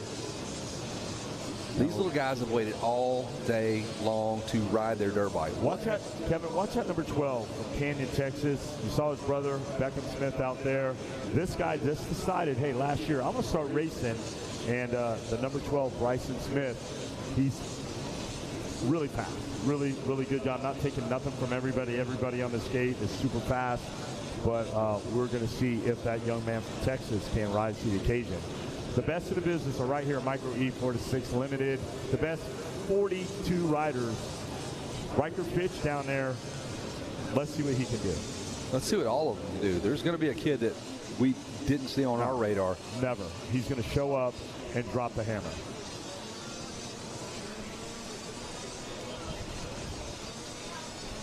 Going to be ready to drop here in just a moment. I'm going to have to ask everyone to leave Wes alone. I need Wes to focus. He's getting bombarded with texts. This man cannot do his job. I'm going to be a teacher. You heard Bronson Myers called up. I know. Fixed the Rider D thing. Yep. So, hey, it's good that you guys, it's just proof that you guys are listening at home. Good point. We super appreciate you. And if there is some, Pop Ferry called in. He said, hey, I'll have my grandson here next year. That quick. He just bought that bike for him. He says, I'll be here. Pop Ferry's going to do it again. Okay. All right, there we go. Checking the line out there. Looking good. Oh, we got one up there. Got to get her going. Lucky number 13 having a little problem there. That is Arabella. So that's what's happening. We got a 2-minute hold up there. They're like, hey, there's Larry Brink. Put that thing in the gate. We're going racing. All right, let's see if we can't get him. I mean, you get the 2-minute hold. You don't get 2-minute hold for goggles. Nope. You don't get it for a whole shot device. It has to be a mechanical. And once they start that clock, you got 2 minutes. That's something me and Sean were talking about at the last arena cross. Guys want to put up their hand after you show them and go down the line. They're trying to adjust goggles. Yeah, we're not doing that. No, we need to go racing. Mechanical only. No whole shot device. No last words. It's a mechanical, guys. Well, let's hope the number 13 is able to get things sorted out. He's on the far outside gate, I guess, to your right if you're looking at the screen, way outside there. They found him a gate there. Hopefully they got that bad boy running. Yeah. Well, when Larry Brink comes over and gives you the word, it's about to happen. You will get your Larry Brinkley has been around for a minute. He knows Bill West very well from Florida. Started with Bill West back in the day. Tell you all kind of great Bill West stories, I'm sure. And the sun begins to set on day number 1 of the Micro 2 4-6 limited class. We got one more class to finish up. Then we got lots of stuff to do at night. Activities. We got dinners all over the place. Pat Alexander coming in. He's calling. He's retired 20 years ago, but it doesn't matter. If you have a Voorhees has your bike over at Triumph, Jersey Joe says, come get it. Voorhees bike over at Triumph. You need to go over and get it. Jersey is ready to go to Loretta's Kitchen. Log cabin, get himself get a beer. Get that steak dinner up there. Well, here we go. You have got a 2-minute hold out there. And it's going to be getting close here. I see the elbows up, Kevin. Yeah, it's go time. These guys mean business out here. Go time. The one is up. It is sideways. Revs are up. And gate's down. Well, there it is. Gate goes down, and here they come. Back over the back of the seat. Here they come, rifling down there. Funnel down around that first turn. Watch that little guy. What do you got? What number do you have there, Kevin? My eyes. I could have picked that up 20 years ago. Scoring and timing, not showing who's doing what. All right, here we go. The number 12. Is it? 42. Is it the 12? It is. It is the number 12. I got the number 12 on the radar screen. It is Bryson Smith from Canyon, Texas. Grabs him a hole shot out there. How about that? Now, where do you go? Do you select those bumpy lines? These kids are a little riskier. They're a little more experienced, so they can handle some of the ruts, some of the bumps. So you won't see everybody just kind of pig-trailing on the smooth part of the racetrack that we addressed before we started with the 50s. Wow. What a picture there. You're out front in a sea of helmets. That is a ton of kids. You. All going through those 10 commandments. And it is Bryson Smith out of Canyon, Texas. You're right, Wes. Beckham Smith over there. Super nice family out there. Dad is just so easygoing. We get them guys a lot. They come in. We go to Guthrie, Oklahoma, and they come in and they jump right. Hey, get in there. You're riding arena cross. We need you to be trained in all disciplines. Those first two riders huck that double going back into storyline. Nobody else is doing it.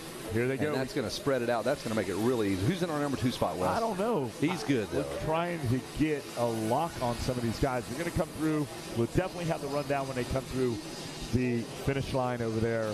But right now, Bryson Smith opening it up.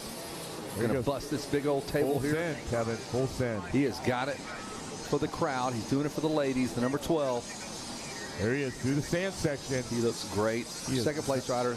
They're trying to motor out from the rest of the peloton. Oh, 2 feet out. Oh, he looks back. Don't do that. Smith looks back and he says, let me see who's back there trying to knock on the door. Up, one little guy. Drives around the inside. But here we go. Watch the action on Racer TV as this one unfolds. Micro 2, 4 to 6 limited. Steady as she goes there. Coming down toward the announcer's tower. There's Beckham Smith now. Beckham Smith looks good. There's the number 12. Hey, Wes, we need to see Jeff Herrick to the MX Sports office, please. Jeff Herrick, you could cruise on down to the MX Sports office. That would be great. Look at the crowd here, man. Everybody packed in on that monster stage. The viewing platform is full. That is a look at the old scoring tower up until last year. We moved from there to the center part of the racetrack. If the walls could talk in there. No, boy. Don't want oh, to boy. talk. Lots of stories, man, going way back into the early 80s. Unbelievable. Right. There's Smith now. Hitting those, look, with ease going around that outside turn there. I got Smith, Geary, Armbruster, Fittender, Miller, and Barbary in the number 6 spot. Fritch is 7th. Mars is 8th. Myers 9th. Kopkak is 10th. Hennick in the number 11 spot. Berglund 12th. Keelan in the 13th. Almager is 14th. Perkins, Chan, Collins, Baggett, Williams, and Kunanen. Dylan Kunin. Not Cunha, but Kunanen. Kunanen. There's the 57 of Miller. That's who we were just looking back in 5th. And then you have the 21 of Barbary you just saw there.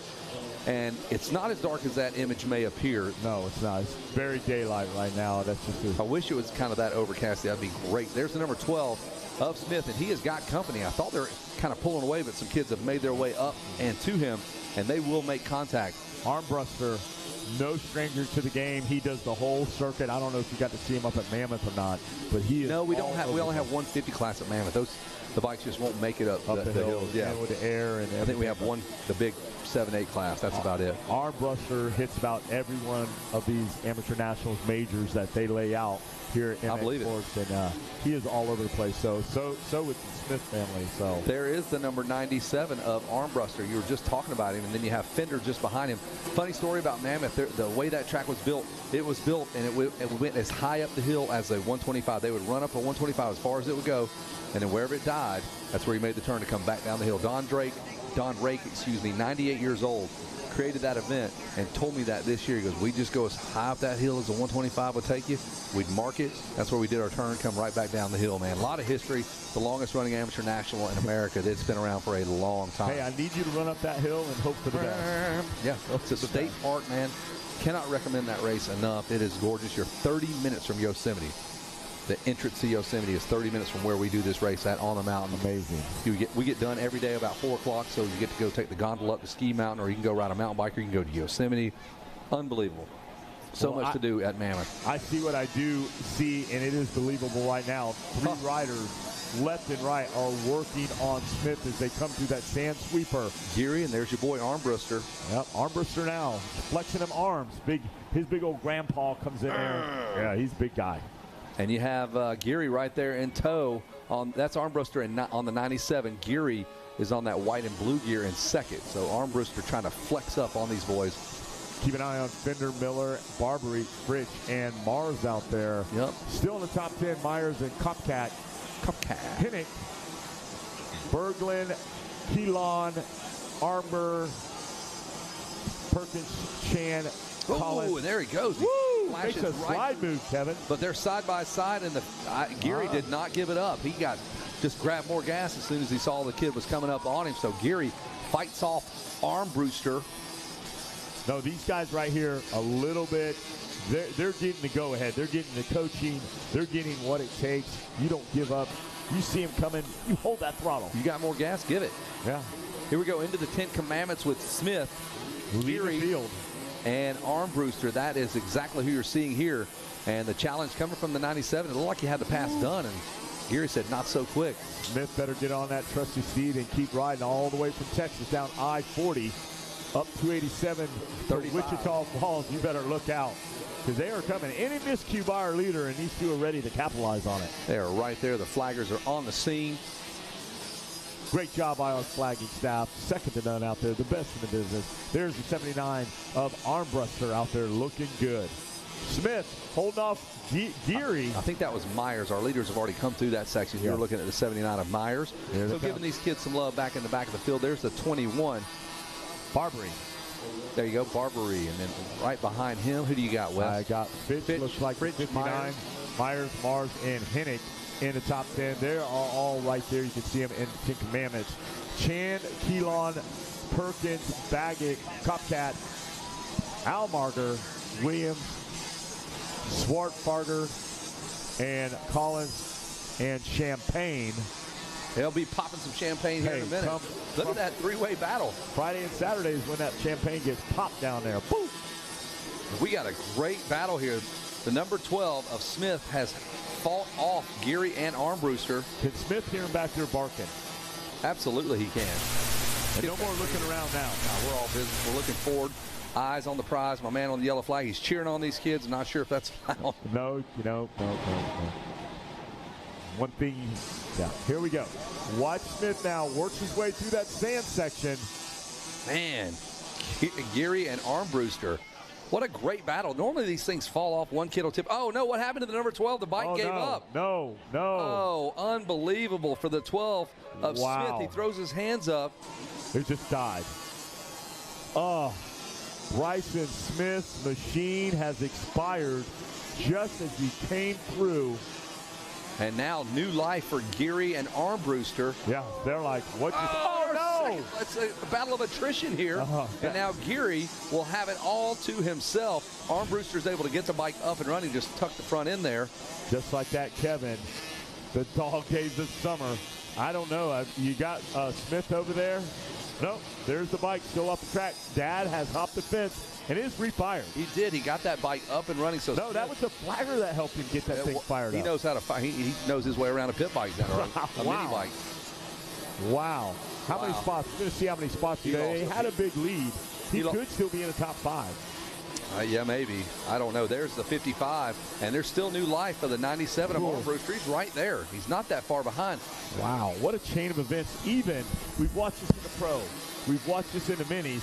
And right here in Micro 2 4-6 Limited, these guys are slugging it out, Mikey Waynes. Unbelievable. What do you see, Jackie Leg? Man, so what happened over there? The bike didn't expire. He threw a chain, and then the guy put it back on. Put it back on for him, man. Fell in the process. Well, yeah, what a flagger, man. Get him back out on the track. He's been at MMI. He's just here helping out for the week. Yeah, that's what you need. Flaggers that are proficient in making 50s run. That's awesome. Threw the chain back on that thing for the guy. Is that what happened? That's what Jackie Leg said he saw. Good catch, man. You owe that man a beer right there. That dude. Hey, if I'm old man Smith, I'm going over there going, hey, I got a steak dinner for you. You kept my boy in this. Well, we're going to see how much he left. Well, he did come through, drop back to the top 5, Kevin. That's still impressive. It would have been a DNF. In the hunt. Yes. That should be a DNF for that young man. Good job on the flagger there. I'm digging it. All right, Geary now. Armbruster, Fender, Miller, Smith, Barbary, Fritsch, Myers, Hinnick, and Chan in the top 10. Baggett, Mars, Keelan, Perkins, Almagar. Wes, check this out. That's the 55 and the 97. So the 97 of Armbruster, after falling, has caught our leader. Does he have time to do it? There's no white flag. White flag should come out this time They around. are all in, Kevin Kelly. Oh, look out. There's our flaggers putting themselves in a line of fire to make sure the race stays all fair and square. Is that our 97 with the pass? And There it it is. The 97, after crashing, has gotten around the 55 of Geary, who fires back on the inside. West. Here they go. Oh, the 55. I thought he had they it make a little done. contact here. There are a couple lappers in the way, a couple of back markers, but they are still going at it. There is life in Armbruster now. And look at Geary. Oh, doubling up. He's going to try to set him up on the inside here. Look at that line, Kevin. Wow. Oh, no. Geary goes down in a wad. Tough break. He got caught up with that lapped rider. That was all or nothing right there. Wow. Jackie Leg, we just said. Is he right back on that bike? It wasn't over. No, it's never over to the checker Look, fall. you're going to see Geary if you he got immediately back up on that bike, and I think he's still in second. There's the 97. That is unbelievable. He never lifted, Kevin. He went to the inside. I'm going for the win. Whoever you are, you just where's the pen and paper at? Let's go. That poor little guy's just trying to ride around. He got lapped, and he just, next thing you know, he is tumbling to the ground. So there's the 97 here, and I'm looking for the 55. 55 or is 34. Now. Where's he at, Kevin? I believe is that him here? That's the 55. 55 still in third. Second. No, still in second. Unless the 34 came by. I just haven't seen the 34 come by. I believe 34 did get by, so we're going to really official. Like we said, everything we see unofficial. We're looking at the board. We're looking to try to spot and set the stage for things happening. So we do look out the window and call out a few things you may not see on TV, just to keep the information correct. The information, yeah. What do you see, Kevin? I thought that was the 34 there. I think 34 did make the pass, but there, I believe that's your leader right there. Unofficially, we'll see, but I believe Armbruster's still out front. On the 97, there is the 55. We are showing that young man. All these kids have a story. After this moto, they have flipped, they have flopped. Every one of these 42 dads, moms, got to be proud of every one of these kids out there. Yeah. I always say, give them hugs. Man, I was thinking that same thing, because that kid just fell, probably scared to death out of him. Yeah. Got right back on that bike. That was a huge endo, and he just plopped right back up and went back to work. What would have happened if he would have made that? We would have seen down at the end of the, who knows what we have seen. Down there at the end of the billboard. I mean, Armbruster, Gary, what would have happened down there after that? Because one went outside, one went inside, and they never lifted. There's the 97. What a great story this young man's going to have here. And Dad in mechanics there is like, what happened to my guy? There's another rider down. Mechanics are out there helping them, and flaggers as well. The 97 of Armbruster has, I mean, I'm not going to say he's won this thing, because anything can happen. He's got a ton of lap riders directly in front of him. Now the white flag comes out, and one more to go for Armbruster. And Kevin, white flag for these guys right now does not mean surrender one iota. You better go, because somebody behind you is coming if you're not going to go. If you're anybody, Ryan Holiday, and you're watching these guys here, you're putting a little check by that name. Keep an eye on Bobby Regan, you're putting a check by these names. Robbie Regan's already telling Loretta, his wife, find out who that guy was. He is on fire. Give me Tom Armbruster on line one now. I need him for 2035 Supercross season. Let's line him up. That's about exactly when he'll be eligible. Yeah, 10 years from now. Get him in there. You go. Oh, the 97 does not know the chaos that has ensued behind him. The 97 Armbruster just handling his business. Last thing he saw was Bryson Smith. He saw Bryson Smith put up the hand when he stalled, and then he made the pass on Geary, and then he hasn't looked back yet. So there'll be a story later of what happened. He'll be like, all that was going on behind me? Oh, man. So I'm seeing that Geary managed to stay in the number 2 spot. Yeah. This is showing 5 laps, and Geary is still being shown in the number 2 spot after that. The biggest crash I've seen all day long. 2 complete flips, and that man's still going to finish second. No, there he is. Yeah. The leader is just now leaving the 10 Commandments, and number 55, the True Grit Award. John Wayne would be proud, son. Geary, what a ride. He grabbed that bike in midair and said, and pulled it down under him. Just right and kept on rolling. Wow. Unbelievable. The Chuck Norris Tough Man Award goes to Geary so far. He's definitely got them action pants on. He got him. Holy cow. So Armbruster looks like he's going to hold on. He's just doubling, doing things that most kids are not doing. Serious business here. Look at these ruts. He goes, yeah, I'll ride that rut. I'm not afraid. No, he just tucks it to the inside a little bit. Give a smooth skirt right around it. Did not slow down. His pace is all gas. That's the pace he's running right now. Look at that flagger. Like, huh? Do what? All right, 97 looking good out there. Hey. Jason Wygant bouncing around here. He's getting ready for some nighttime activities. Just throws somebody's clothes on the floor there. That West was King. my stuff, Fresh, man. crispy black clothes. Don't worry about that. I'm used to getting bounced around. Yeah, get out of here. There's the 97. He comes into view here, man. What a race for this young man. I can't wait to hear his interview. Armbruster is going to get the win, but Geary, oh my Lord, he does a full flip. He goes down the 97, and will Geary pick up the race win? No, everybody is going to crash in this one. He did a full tuck somersault. Wow. So your leader, Armbruster, on his way. I just can't, man. No. These kids are tough as nails. Tough as nails. Tanner is over here looking. Tanner Coombs is like, wow. There's the 55 who was in second. Here? I think he had some problems on this lap. There it is. Look, yes. Arms up. Full flip. Still win. Like Yeah, buddy. Dad, you better be proud. I know you are. What? Look, camaraderie there. Riders over there cheering these guys on. If Dad just turned away and walked away, a kid comes through, he still won. He's like, oh, no big deal. Dad, I did a full flip. Yeah, sure. Let's go up to the podium. Let's talk to the guy. No, Dad, I did a full somersault, dude. Did you see what I just did? Yeah, you won, buddy. Yeah, wow. Armbruster takes the win. That was the wildest moto I've seen all day long, hands down. No, that was... Go ahead, Kevin. Well, Geary in second did a complete double flip. He flipped 2 complete times, got up, still got second. Yeah, he did 1 flip versus 2. That was the deciding factor. Hey, yeah, there's give the that 55. man a... Yeah, there he is. He was making some moves out there in front of the tower, in front of the billboard. Look, you got this. We got this. Look, honestly, Taekwondo. That's the Of course it was. I'm telling you. He won the Chuck Norris Action Pants Award for the day, no doubt. All right, there's Kevin Windham. He's like, I'm going to get this guy on my team. Get down here. I'm going to move him down. All right, okay. I'm going to move him down to the bayou. Come down here to the farm. There's Rob Fox down there checking his guys out. All right, we're done up here, man. That moto was too much. Race. Too much. Great ride. We'll toss it down to Zach Heron, who's got our happy winners, man.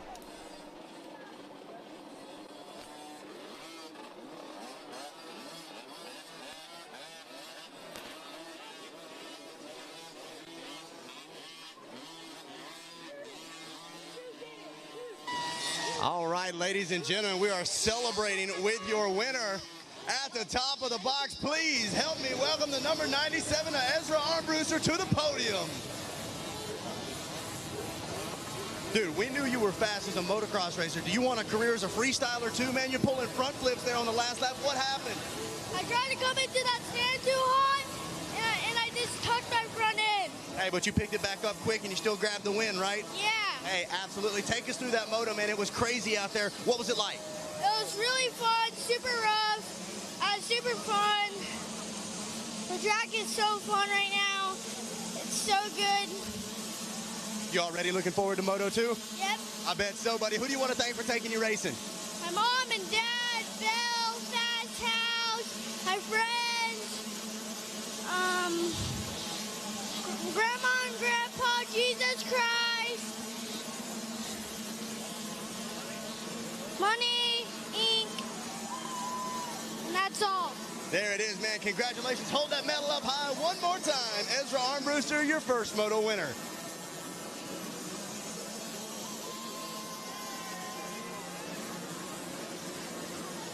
And these guys are, sounds like in a little bit of a rush. Got to get back to the line, I believe. So he is handling business and's got more to handle as well. But we got some celebrating to continue up here as we welcome the number 55, Trey Geary, to the podium. He's pushing through the crowds. He's shaking autographs. Here he is. He had to fight hard for it. You got a medal, buddy, and you earned it. Put your hands together for the number 55.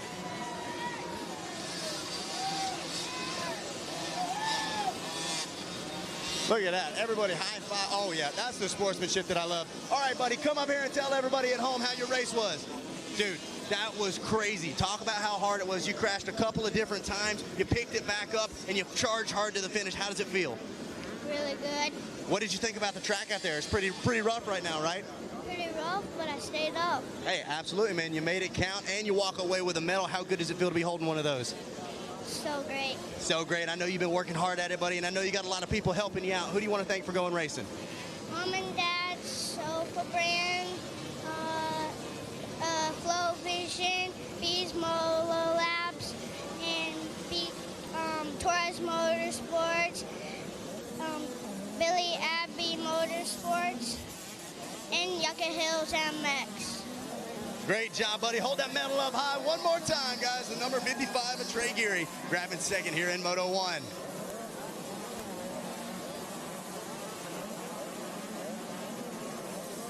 All right, and next up to the box on the number 34, Robert Fender rounding out the podium. He's got a bronze medal with a name on it. Make a little noise for him. Come up front here with me, Robert, so everybody at home on Racer TV can see you. How excited are you to be up on the podium? Fun. What did you think about the track out there? Was it tough or was it easy? Tough. It was pretty tough, but you fought hard and pushed through, right? Yes. Did you have fun out there? Yes. That's what it's all about, man. Well, who do you want to thank? Tell me those sponsors. Thank you, Jesus, for my mom, my dad, Scott Goggles, my family, everybody else. Thank you. There it is, rounding out the podium, Robert Fender getting the job done here in Micro 2, and we got a whole shot award to give away as well. The number 86 of Jackson Kopkak grabbing the early race lead. First around the first turn, and he's got the Stasic whole shot award. Hold that thing up high, buddy.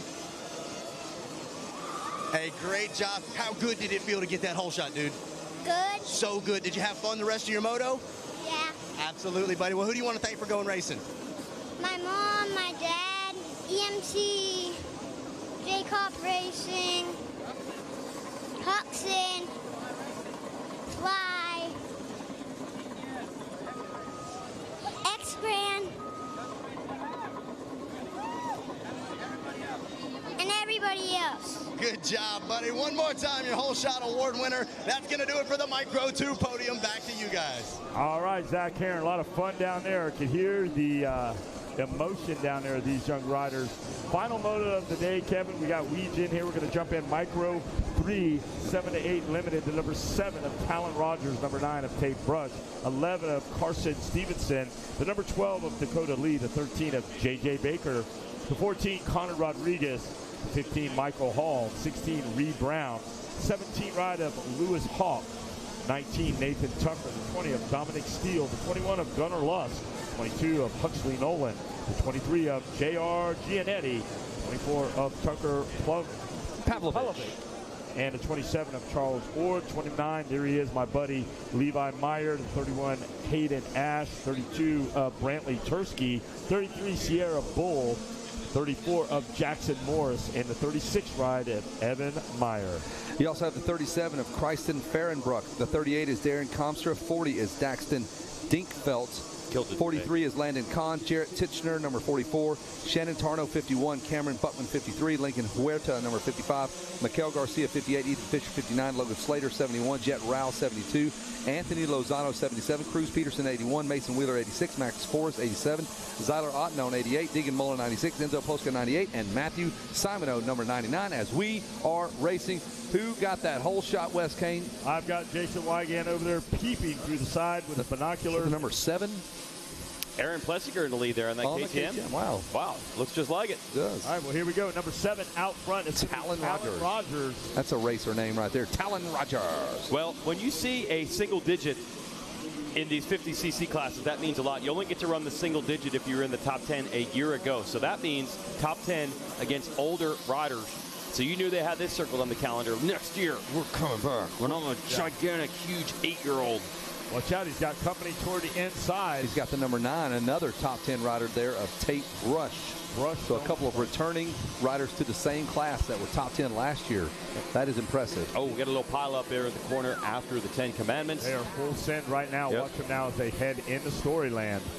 So new leader, we lost the number 7 KTM, or yeah, looks like we got a Cobra out front now. Doubling out of that stuff. Golly, man, they jumped the thing. I mean, it looks just like a normal mini class. 65. Guys are moving out there. The 9 out front. Yep, Tate Brush. And these guys on the podium, they have emotion. They want to win. You can hear them. They're just like a regular 14-year-old out there. They're like ready to go. Here they go. Oh, that man in the number 3 spot is moving. Levi Meyer now coming through. I believe that was Levi Meyer, the number 29. Let's see what he's got. Yes, it is. His feet have been off the peg about half a lap there. The 51 just in front of him, so it's going to be 51 and the 29, second and third. Meyer did win the overall at the KTM Challenge in Salt Lake City. He won one, and he got invited back, and he won the final round. So Meyer is definitely a guy out there. He was a heartbreak. So last year, if you remember, we had all this rain, and we were not even going to get the third motos of the 50cc bikes in. I believe he was sitting on a 1-2, and if they had just called it after 2 motos, he would have won the title. Right. They did get the third moto in, and his bike, he was in Micro E, the bike didn't move. His bike. Well, how about the year before? Yeah. He won 2 motos. Yeah. Came up to me. I was staying with Josh Woods. He goes, look at my 2 medals. Oh. Get the other one before the end. Oh, nice. And the battery went bad. That's what I'm talking about. Yeah. Yes. And and he didn't get to, and then because of that, he didn't get to race one of the SMX rounds. So he's back with a vengeance. Oh, Meyer. Levi Meyer. Meyer's about that tall. He wakes up in the morning. We get those cornflakes out there, and he tells you, who makes frosted flakes? Tiger. Oh, okay. Hey, they're great. No doubt about it. And there he is, putting the pressure on right there. Meyer's got to get moving, though, because the rest of the field out there are shaking and baking Kevin Keller. Well, that number 9, Tucker Brush. Tate Brush. Tate Brush. I don't know what I'm just mixing names up here. The 51 of Justin Barsha. There's Andrew Short in third. So is that Meyer there? Yep, that is. On the 29? Yep. He's trying to make tracks toward the front. Yeah, he was flying there in that first lap. Let's see if he can make up some more ground. Shannon Taro is on that 51 machine. Tarnow used to ride for Chipmunk Racing back in the day. Back in the day. Back in 7 and 8 class. No, 2 years ago. Okay, I was like, Logan wow, way back. This coming up with 6 months ago. Back in the 2022s. Way back in the day. You know what I mean. Here we go. Brush. They actually have Meyer up in second right now. Yeah, was that the end of the first lap? Did it turn out that way? Because we definitely saw Tarnow in front of Meyer in the 10 Commandments. That's a little slow to react, for sure. This one's from a few races ago. All right, Brush out there, still out front. Here he comes down 20 miles of bad road. Where is Meyer? Did Meyer fall off the radar screen? And it looks like Tarnow is closing the gap there on our competitor there. Tarnow in second, the 51 machine, looking good. Not Hans Neal. It's not Hans Neal. It's not Hans Neal. It's not Hans Neal. Were people thinking it was Hans Neal? Oh, the 51. Oh, the 51, I see. But it is Tarnow out there looking good, the number 9.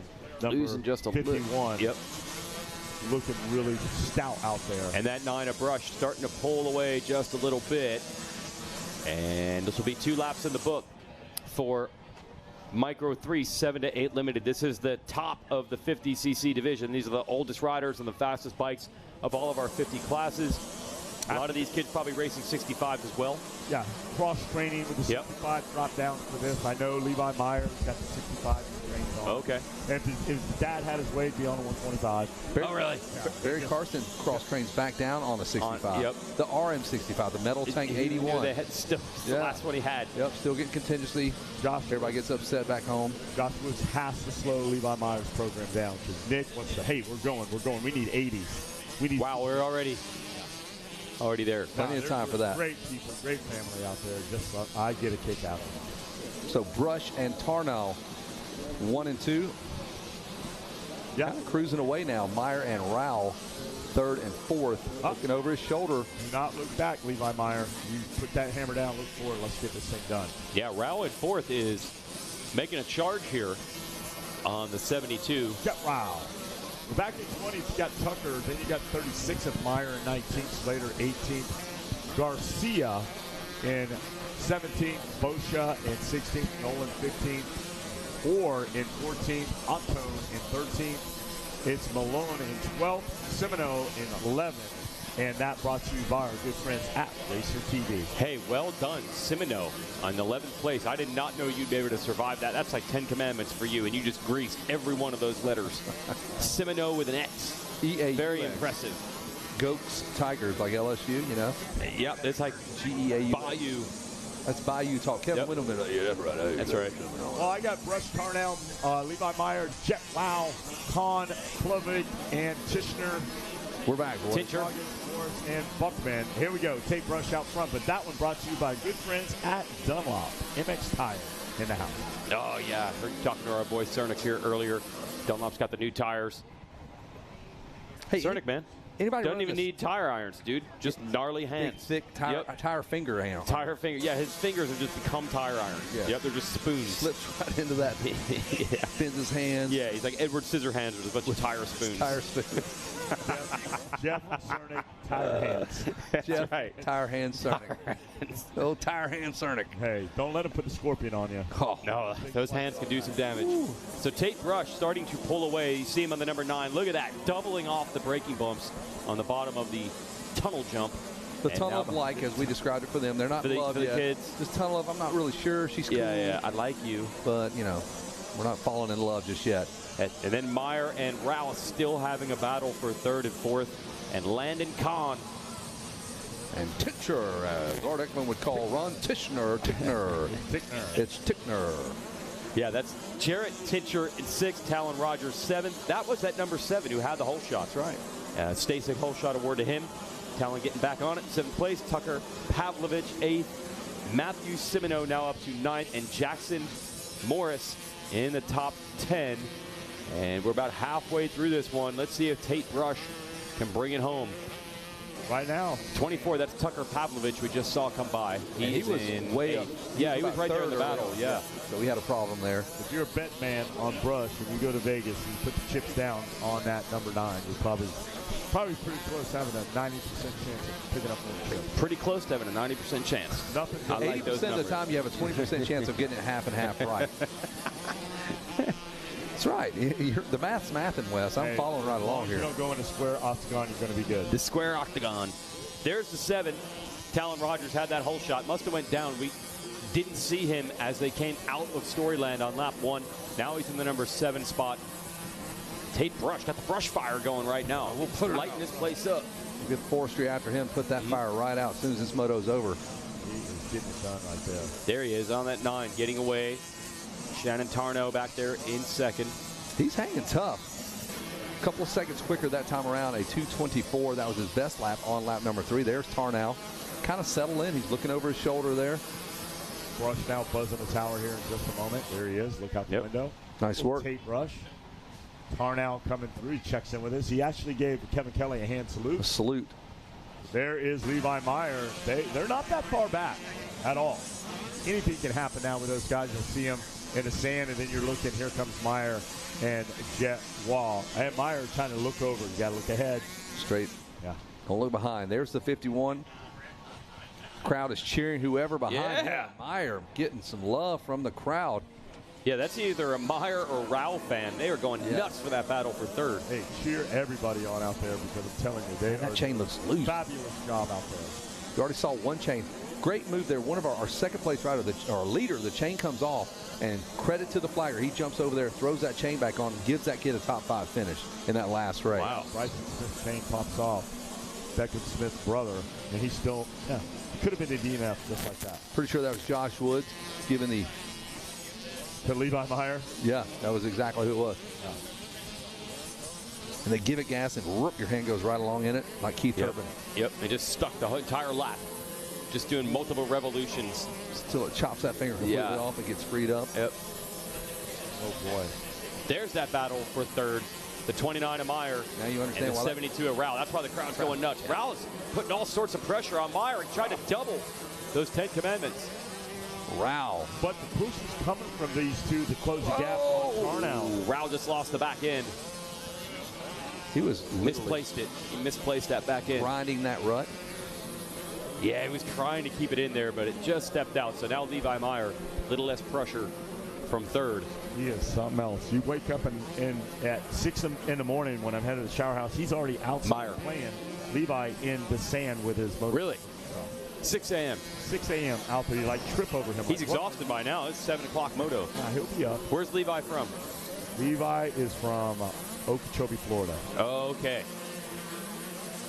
What is the minimum age of a West Kane Mafia member? What is the minimum age that you're legally, Wes? Yeah. Mike Shalkoff from Monster Energy just had baby Tony, little Revan Shalkoff. We're talking months. Oh, you're already ready? He is, as soon as he comes out. Wow. Christening with West Kane Waters. He is christened as the Mafia. He's running the chapter out there. He comes out with a little baby neck tattoo, tiny. He's got fingers, he's got toes that long. Yo. Really? Yeah. Coming out of the chute. Yeah, he's good. So there is no age minimum. No. For the West Kane Mafia. Never expires either, as old as you want to be. No boundaries. Trey Kennard, is he still in? He's still in. Go talk to Fonzie back there at FC Mike. He's still in. He's still in that chapter up there. All right. The Northeast chapter. That's good. They're all over the place. There's the 51. Yeah, Tarnow. You saw it, Kevin. He's pulled away. No one in front, no one behind. He can just see the leader brush through some of the longer sections. Good ride, though. Well, stranger things have happened. If I'm him, just keep that thing on 2 wheels. We've seen some chaos in these last few 50s. White flag out now. Front flips. Full front flips. No, and back on the motorcycle. Yes. I saw Chase Reed did that out at Ponca City. The big long jump in front of the announce tower. He actually flipped and grabbed the bike in the air when he's riding for Team Green, put it under him, and kept going. No way, come on. Hit the wheel, taco the wheel, but still tried to get that thing going. This was like 98, 97. So a body variable. Yeah, body variable. Way early. Wow, impressive. Chase Reed. There's the number 9. That's our leader, Tate Rush, and he has kind of opened things up over that 51, but that's not a huge lead. It's 2.8 seconds. So no, if you bobble out there at any moment, and Tarnow's going to be ready to capitalize. Gobble you up. He will. I'm 9 years old. I'll hurt you. Here he comes. Well, it looks like Levi Meyer able to solidify himself a third if he can just hang on. He's through the 10 Commandments, going to make his way out to Storyland. And great job out there by Tickner. Rogers. Titcher. So we did lose Jack Wall. What happened to him? Jet Rao. Yeah, you're right. 20th. Wow. So Jet Rao was in that battle. He lost the back end. He saved it. He didn't go down there. It must have been another crash. Feet off the pegs there for the leader. Brush for a moment here in the 9. Back. Maybe he's in big trouble out there. I see him in 22nd. Tough break for Jet. Nope, he's in 22nd, so he's going to stand there. Hey, he was already a contender for a podium spot. Oh, yeah. He was putting all sorts of heat on. Yeah. Yep. A couple more turns remain. That's your leader, Jason Wygant. Can he bring this thing home? Your leader is Jason Wygant? No, he is our leader, but you are Jason Wygant. Never led anything. No, we know that. That's your leader, Jason Wygant. Those are the words I heard. It's an honor. I was talking to you. Oh, come on, man. Jeez, I don't know how this works. Be a professional. I did not announce all day. I don't know how any of this works. You get one moto in. Rusty. We bring in the closer, the right flamethrower. Yep, they play by music. Everybody knew. Enter Sandman played. They knew it was coming out to close this. John Rocker. Getting the final 3 laps of the day. No, not him. No. Checkered flag in sight. Yes, I will call one finish today, and it is the final one. Tate Rush gets the win. Yeah. And it was close early on. He was able to pull away. Well done for him. Look at that. Right to the box, dude. That's a man that knows his way around. Get out of the way, Zach Heron. He's over on face, whatever he's on over there. Get off your phone. Shout out to the rest of the gang here. Tarno, Mayer, Tincher, Kahn, Rogers, Pavlovic, Otto, Nolan, Buckman. That is your top 10. There's the 51. Great job, Shannon Tarno. Grab yourself a juice box and some orange slices. You did good. Your team mom's going to come around and say hello. We're going to get ice cream after the moto. Chipmunk. They're still affiliated with the Chipmunk regime over there. Jason Wygant still digging in these animal cracker cookies things they got here. Anything that's up for grabs, he's in it. Sandwich in there left over from lunch from yesterday. Hey, Kevin. Nolan out there, Popovich, Otone, Buckman. It looks like Morris out there, Otone, Buckman. Look at this guy here. Is that Levi? Meyer, yep. Where do I go? Give me a drink. Give me a drink. Oh, it's so good. Oh, it's so hot. Get in that creek, little man. You earned it. You earned it. Levi Meyer with a podium finish. Hey, he's looking back at you. Yeah. Hey, Levi, good job, bud. Frosted Flakes in the morning, bud. Be ready. All right, let's shut her down and send it down to Zach Herron. Talk to the happiest place on earth. That's Disney World and the podium.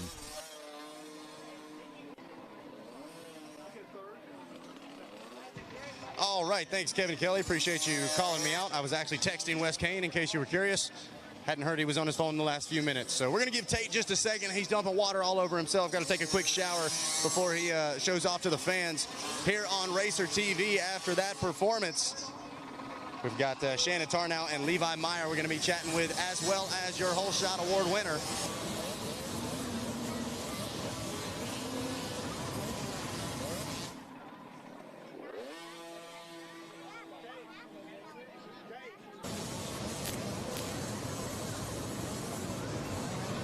All right, he was chatting it up with the competition, reflecting, talking about laps 1, 2, 3, and 4, how he found his way in the #1 spot, but nonetheless, he gets the job done. He's got a gold medal waiting on him. Please put your hands together.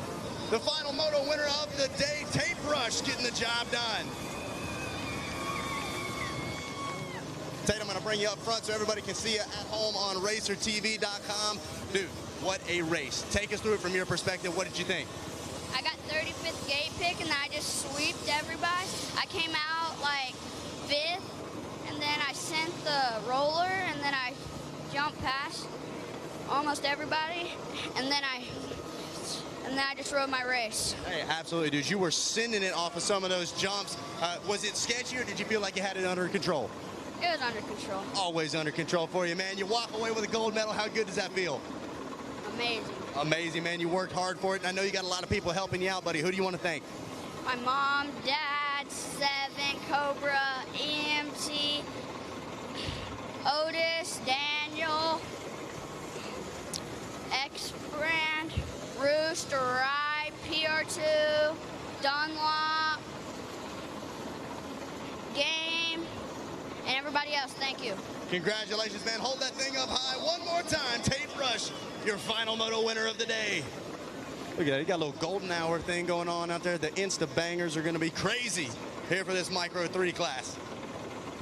All right, coming up next on the number 51 machine, grabbing second here in Moto 1. Put your hands together for Shannon Tarnow.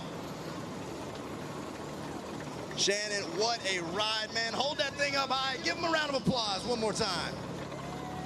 Oh, yeah, the big thumbs up, the big smile.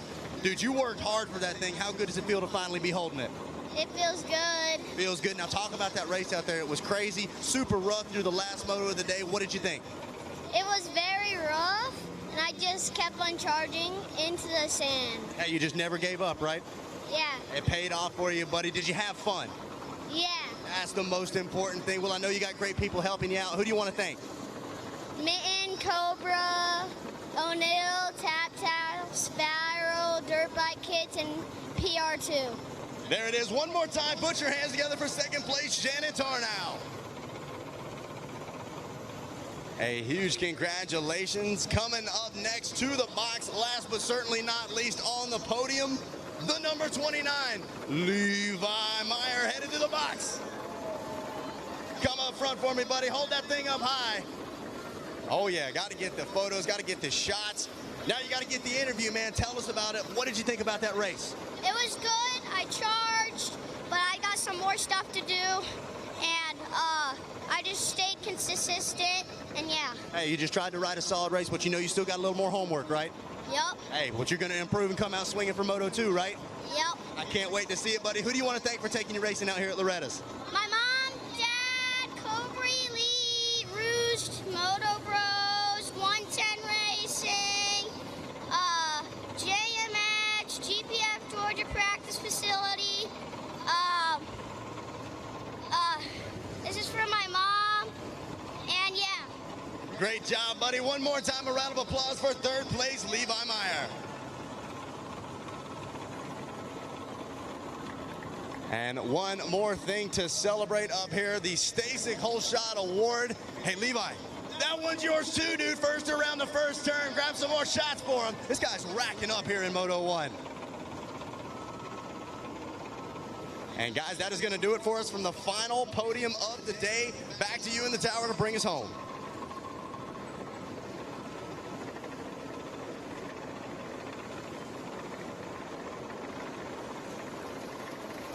All right, luckily no hot mics up here in the announcer's tower. We had a good time watching those podiums. Well done.